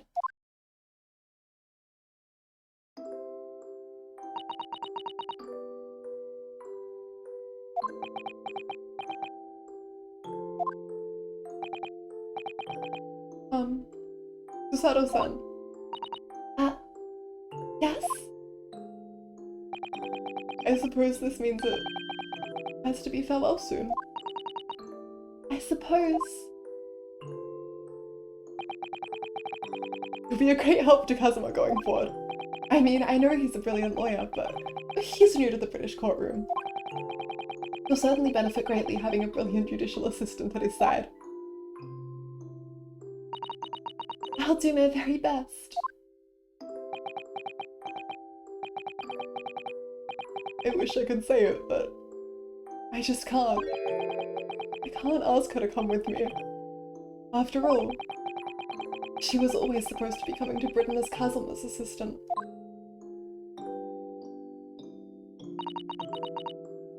It's growing late. We should both try to get some sleep. I'm sure you must be exhausted after today. Oh, yes! You're right. Before I retire, let me just say one more time. You really were quite splendid in court today. If you ask me, anyone who thinks of you as a substitute or a locum should be ashamed of themselves. Susato-san.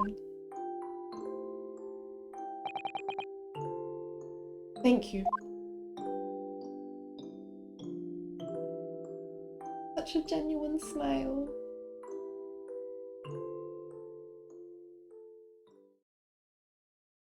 Oh my fucking god. Sorry if it sounded like Ryu was crying, it's because I'm sobbing. Oh my god.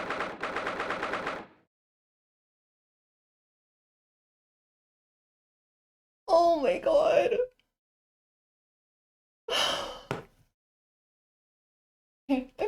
Okay. Deep breath. Are we doing a fucking inversion of the end of game 1?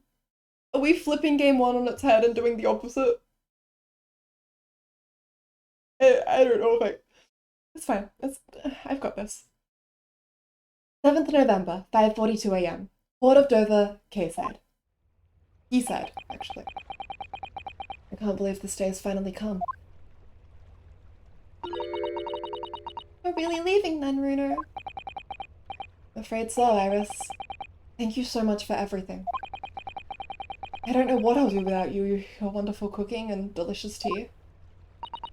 Oh, I wish you weren't going. But you have to come back and visit. Say you will.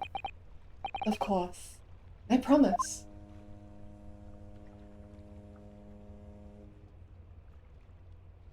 Wow.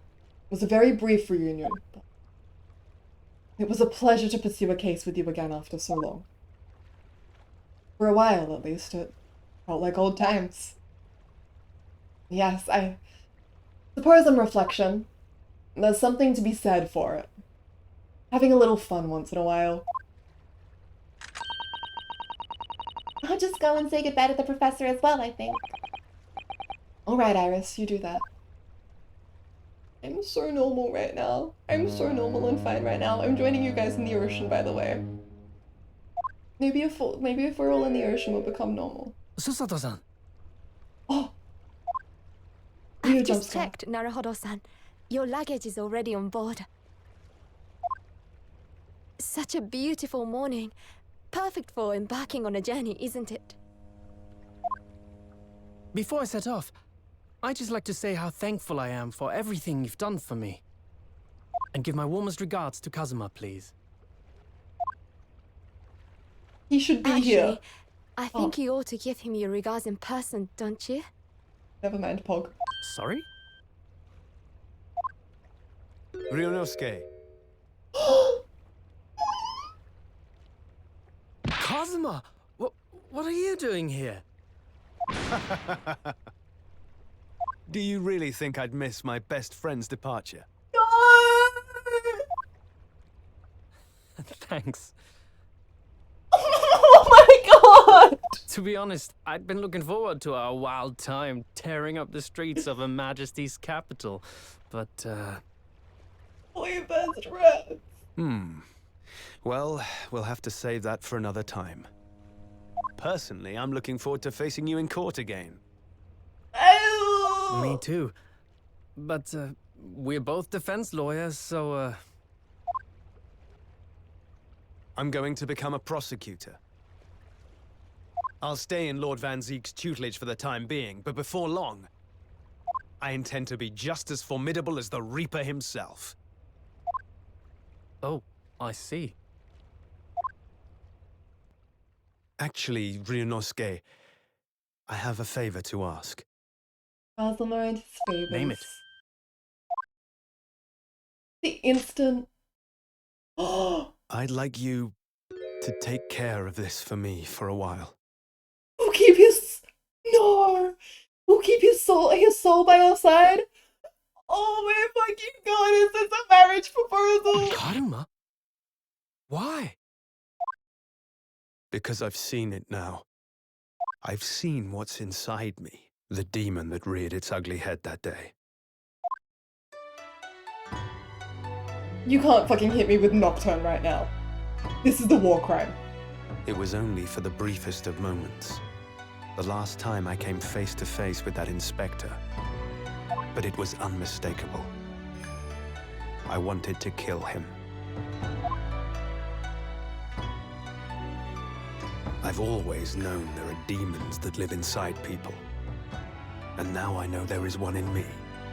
The fact that it very nearly consumed me is something I'll carry with me until the end of my days. While I devote my life to fighting those whose demons have got the better of them. As a prosecutor. So, that's what you've resolved to do, is it? Until I'm ready to face the demon within me. To slay it once and for all. I leave this in your care. If you'll take it. My god. Of course I will. I'll keep it by my side. Marriott! Hey bro, can you take care of my metaphorical soul until I'm worthy of carrying it myself again? Okay. What? Oh my god!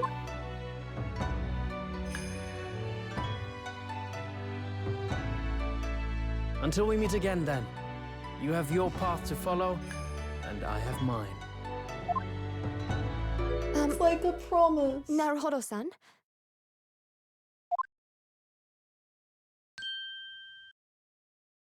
The path you're going to follow from now on.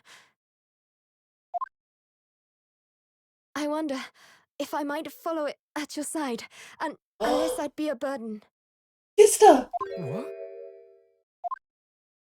You should have I fucking mean- asked her. I would very much like you to come with me.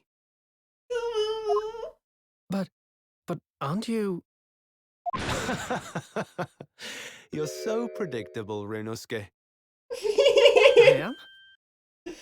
Honestly, you never change at all. But that's what I like about you. You mean you knew about this? It was the evening after Lord Van Zeek's trial came to an end. She came to see me at the prosecutor's office. Really? Or when I had that conversation with Professor Mikotoba?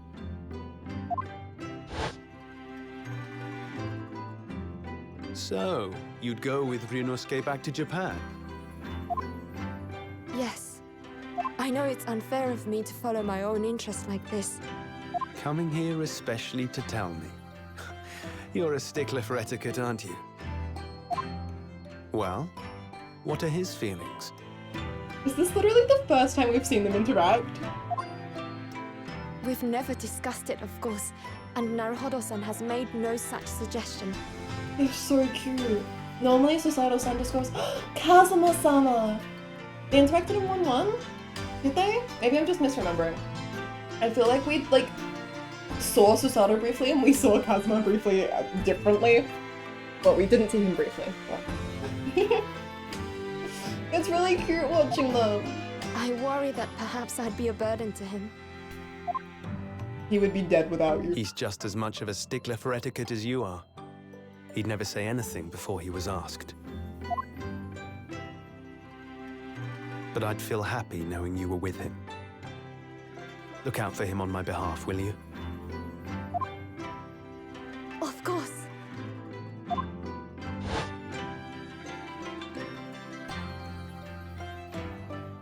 Yeah!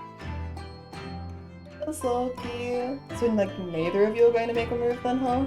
Okay. What do you think, Naruhodo-san? With you by my side, no trial would seem too daunting. So if you're willing, I'd be honored if you'd come with me. Together we can take on the world. I'm terribly incompetent, but if you'll have me, I'd be delighted. Oh, no, not at all. If anyone's terribly incompetent, it's me. Ah! What's wrong? Your luggage, Susato-san. There's no time. The ship's going to set sail any minute now. It's all right. There's no need to worry. As it happens, my luggage is already on board too. It is? Ryunosuke, you're so predictable. Your fine judicial assistant has everything in hand as always, I see.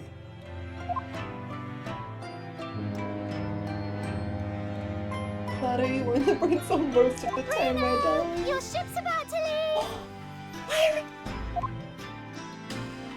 Time to go then. Look after yourself, Ryunosuke. Oh my god. Kazuma, draw your sword.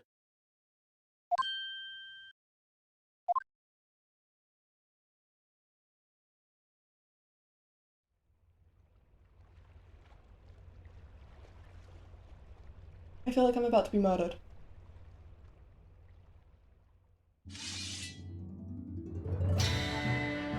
You are literally killing me. Oh my god. One day, when our paths cross, once more, we'll fight a duel of words across the courtroom. A day I eagerly await as a lawyer. I've been waiting to hear you say that. Partner.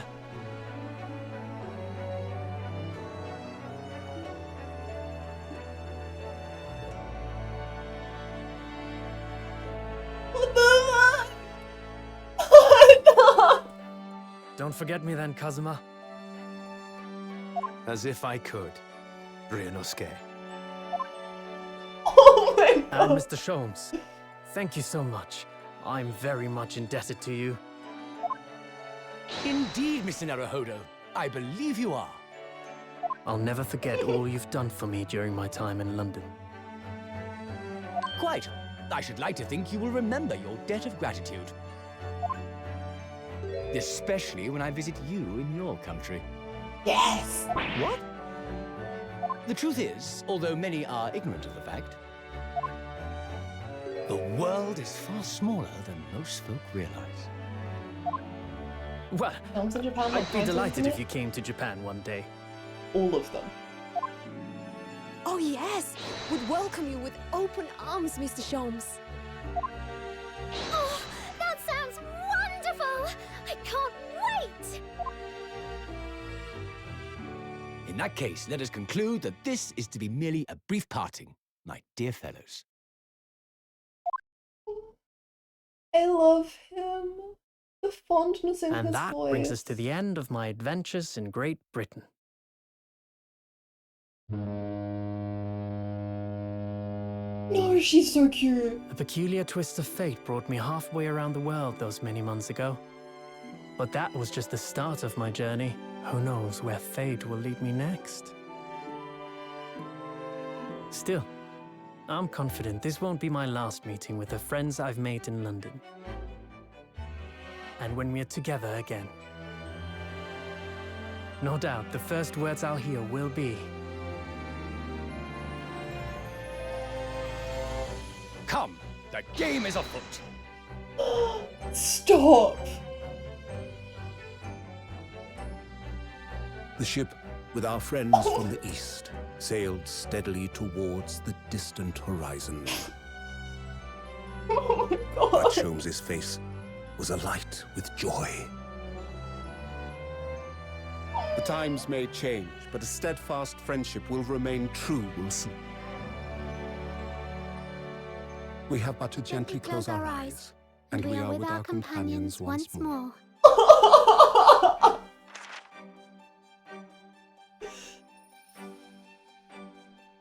So I do just that. And when I do, I can hear his strong, familiar voice ring out. objection! Until we meet again, Runo. Oh my god. I'm fine. I'm just so normal right now. I'm in the ocean and I'm so normal. If it smells like salt water around me, it's because I'm in the ocean. It has nothing to do with tears. I've been thoroughly inundated with inquiries about my remote cinematograph since that day, but I'm no purveyor of electrical goods, and what of the promised closed court secrecy? Anyways, I've decided an absence from London is in order, a sojourn in distant climes. The Empire of Japan, perhaps. I understand that wardrobe class incurs no charge whatsoever. Thank you everyone for the head pats, oh my god, all of you! Nuri! Thank you Nuri for everything! I gave a little note to Hallie the other day. It just said, "Thank you for everything, Daddy." But it made Hallie cry. And I gave him some lotion I'd invented as well, to dye his hair red safely. But he said that it might make him cry too, so he'd rather not use it. Dad and daughter, thank you everyone for that.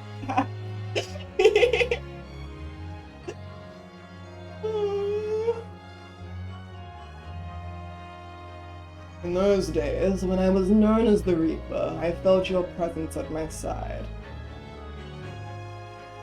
Once, unable to bear the burden of that grim pseudonym, I even retired from the courtroom.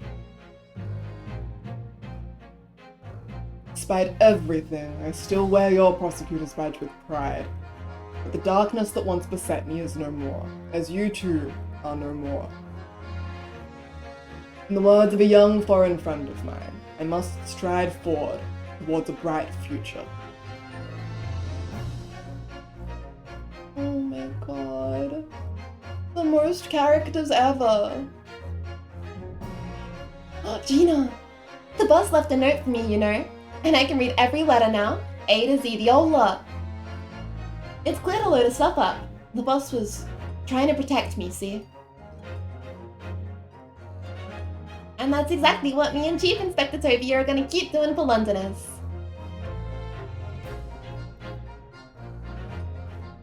I only wish I could have said how grateful I was before you know. Oh my gosh. The relationships in the game are so well done. It's crazy. Oh, Gina.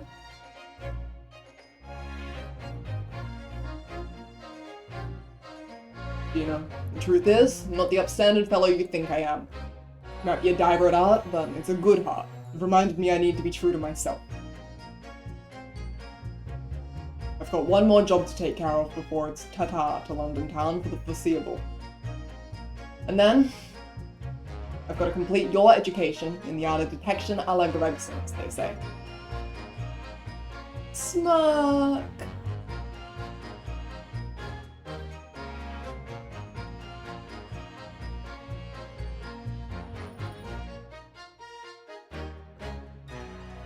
Excellency, this man is accused of illegal entry into the office of the Minister of Foreign Affairs.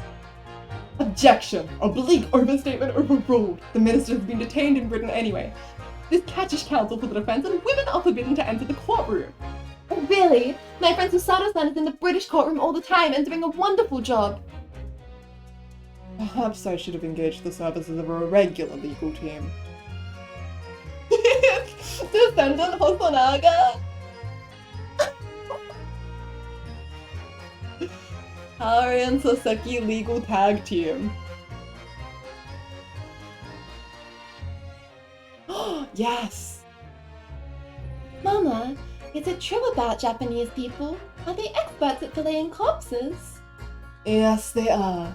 Fish corpses on the whole. I'd like to go hone my own filleting skills. You don't mind, do you, Mama? Yes, I do.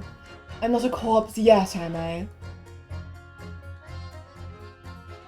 No. And I'm glad.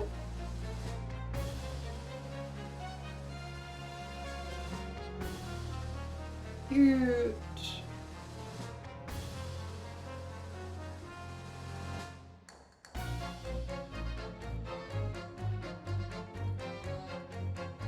Here I am again in Great Britain on the invitation of my dear old university friend. Sent me a very nice letter saying he'd like to show me around now that everything was settled. But what have I done? I was so excited I picked this splendid hotel and now I can't afford the bill. Oh, Barrock, come to my rescue again, please. I wish I could just vanish into thin air sometimes. I can't believe this game almost didn't happen. That makes me so miserable. This is the best game ever in the whole world.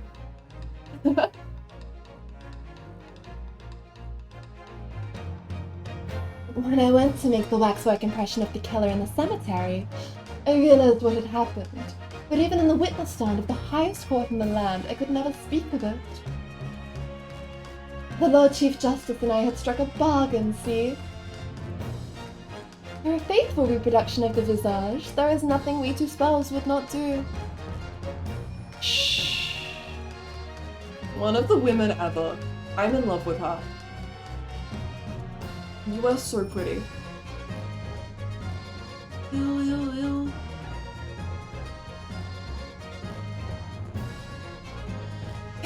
Everyone calls me gossip. It's our jaunty little tidbits to pass it by, you know. Everyone calls me a Peppino, and so of the spaghetti, it's more redder than my hair. Everyone they call me... No, I cannot do it. This is ridiculous. Oh, Daily, how charming. You've made lots of new friends here, I see. Yes, and when they're released, we're all going to strike it rich together. Cute. Cute little fucked up little group. Evie is the worst wife ever.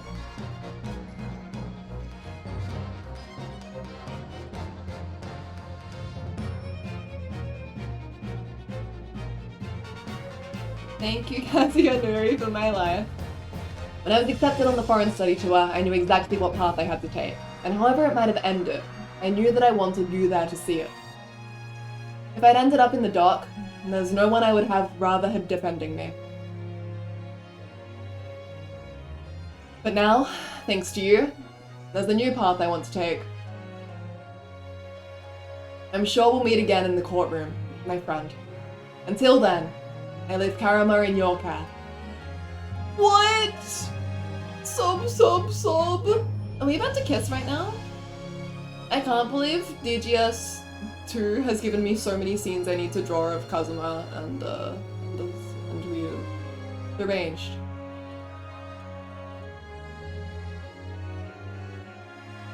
I've made some tea, Naruhodo-san. It's important that you rest while you can. Once we arrive in Japan, you should be busy establishing your new office. I'm so delighted to be accompanying you. After all, your talents have been recognized by a great detective. Because you really are the greatest of lawyers.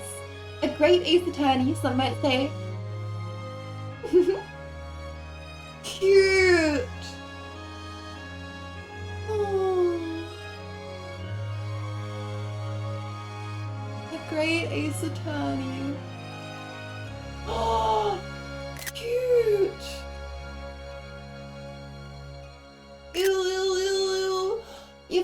guys there. Oh my god, the back-to-back. Oh my god. Family.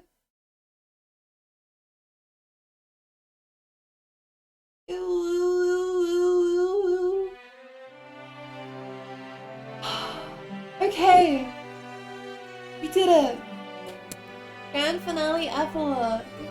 That was so gorgeous. I'm really good, thanks for asking. I'm emotional. I'm gonna be thinking about this forever. 10 hours! Actually, I'm so excited now I can read the DGS fic that was linked. Thank you for the headpats, Parrot!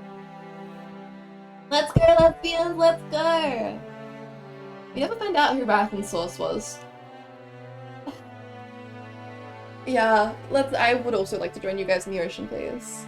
If you ever need fic racks, I will send you. Thank you. I'm collecting a little, collection in the Discord right now. Just poggers. Oh my god, we did it. 10 hours. Basically exactly how long I thought it was gonna be. That is so poggers. Oh, Kaya, please. Please. The way they all walk together, they're so cute. How dare it separate the partners? Unbelievable. Ciderfic, please. Oh my gosh. I can't believe they split up! Once again, Asogi is on the wrong fucking continent. Put him back. When dude, it is 4 PM here, you must be half dead. It's 7 AM. It's 7:01 AM.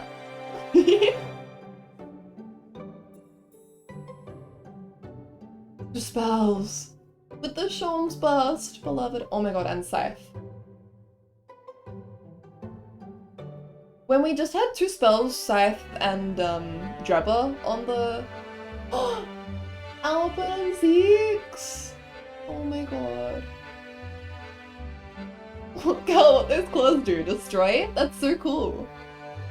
Oh my god. This is so cute. He has to get his soul back. DGS 3-1. It would have to be self-contained. There's still... I guess they could pick up the Russians thread. That feels a little terrible in this political climate though. I think we have passed the time where we can do that. DGS 3 in our hearts. Not to be dramatic, but Asogi asking Ryo to take care of Karama until he was ready is like one of the most romantic things. They're dancing! Oh, Mimiko dancing! Oh my god, I love them. But you're right, like absolutely one of the most romantic things of all time. Jigoku blindsided me. I feel like I should have seen it coming. I just assumed that we hadn't... I don't know, I just didn't think about it. I don't know what's wrong with me, like why I didn't draw that connection. Because I knew that they had to be somewhere high up, but in my head, like, Japanese government was a completely disconnected thing. Instead of thinking about, like, him. I was distracted by how cool he was, right? Jigoku means hell? Oh my god. Asogi.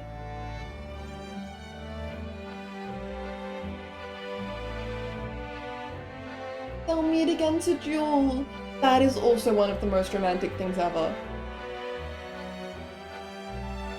And the fact that Ryu's weapon, like the part that he uses to meet with Asogi is something that Asogi gave him in the first place. It's like the path that, oh my god.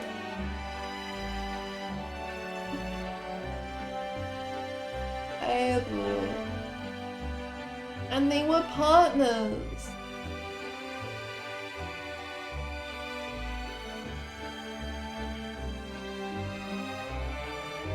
Saturn ended with a Jewel of Blades. Ooh. Sorry, it's just. They are so written in the stars. Are any of us okay? Susato and Ryu, name a more powerful duo, to be honest. And that's the end. Wow, we did it! Success! We won! I wasn't even wrong about everything. Isn't that amazing? Oh. Oh my gosh, Sucker punched! I will go to sleep. Thank you so much everyone for coming out. This has been so poggers. What the hell? I know I say this a lot. I'm a sappy person, I'm sorry. It's just who I am. I'm really grateful that everyone who comes out is so lovely. And I'm so glad that I get to interact with everyone here. Thank you so much for choosing to spend your day playing BGS with me. I am so glad I get to experience it with the community. It made me re-experience this again and it's been amazing. I'm glad. It's such a good game. I'm so glad I finally got to play these. So fun, I'm glad I could come. I'm glad you could be here for this one specifically, Taya. Okay, alright. Good night, everyone. Love you guys. Sleep well. Have nice days. Do something productive. Drink some water. Good night. Bye.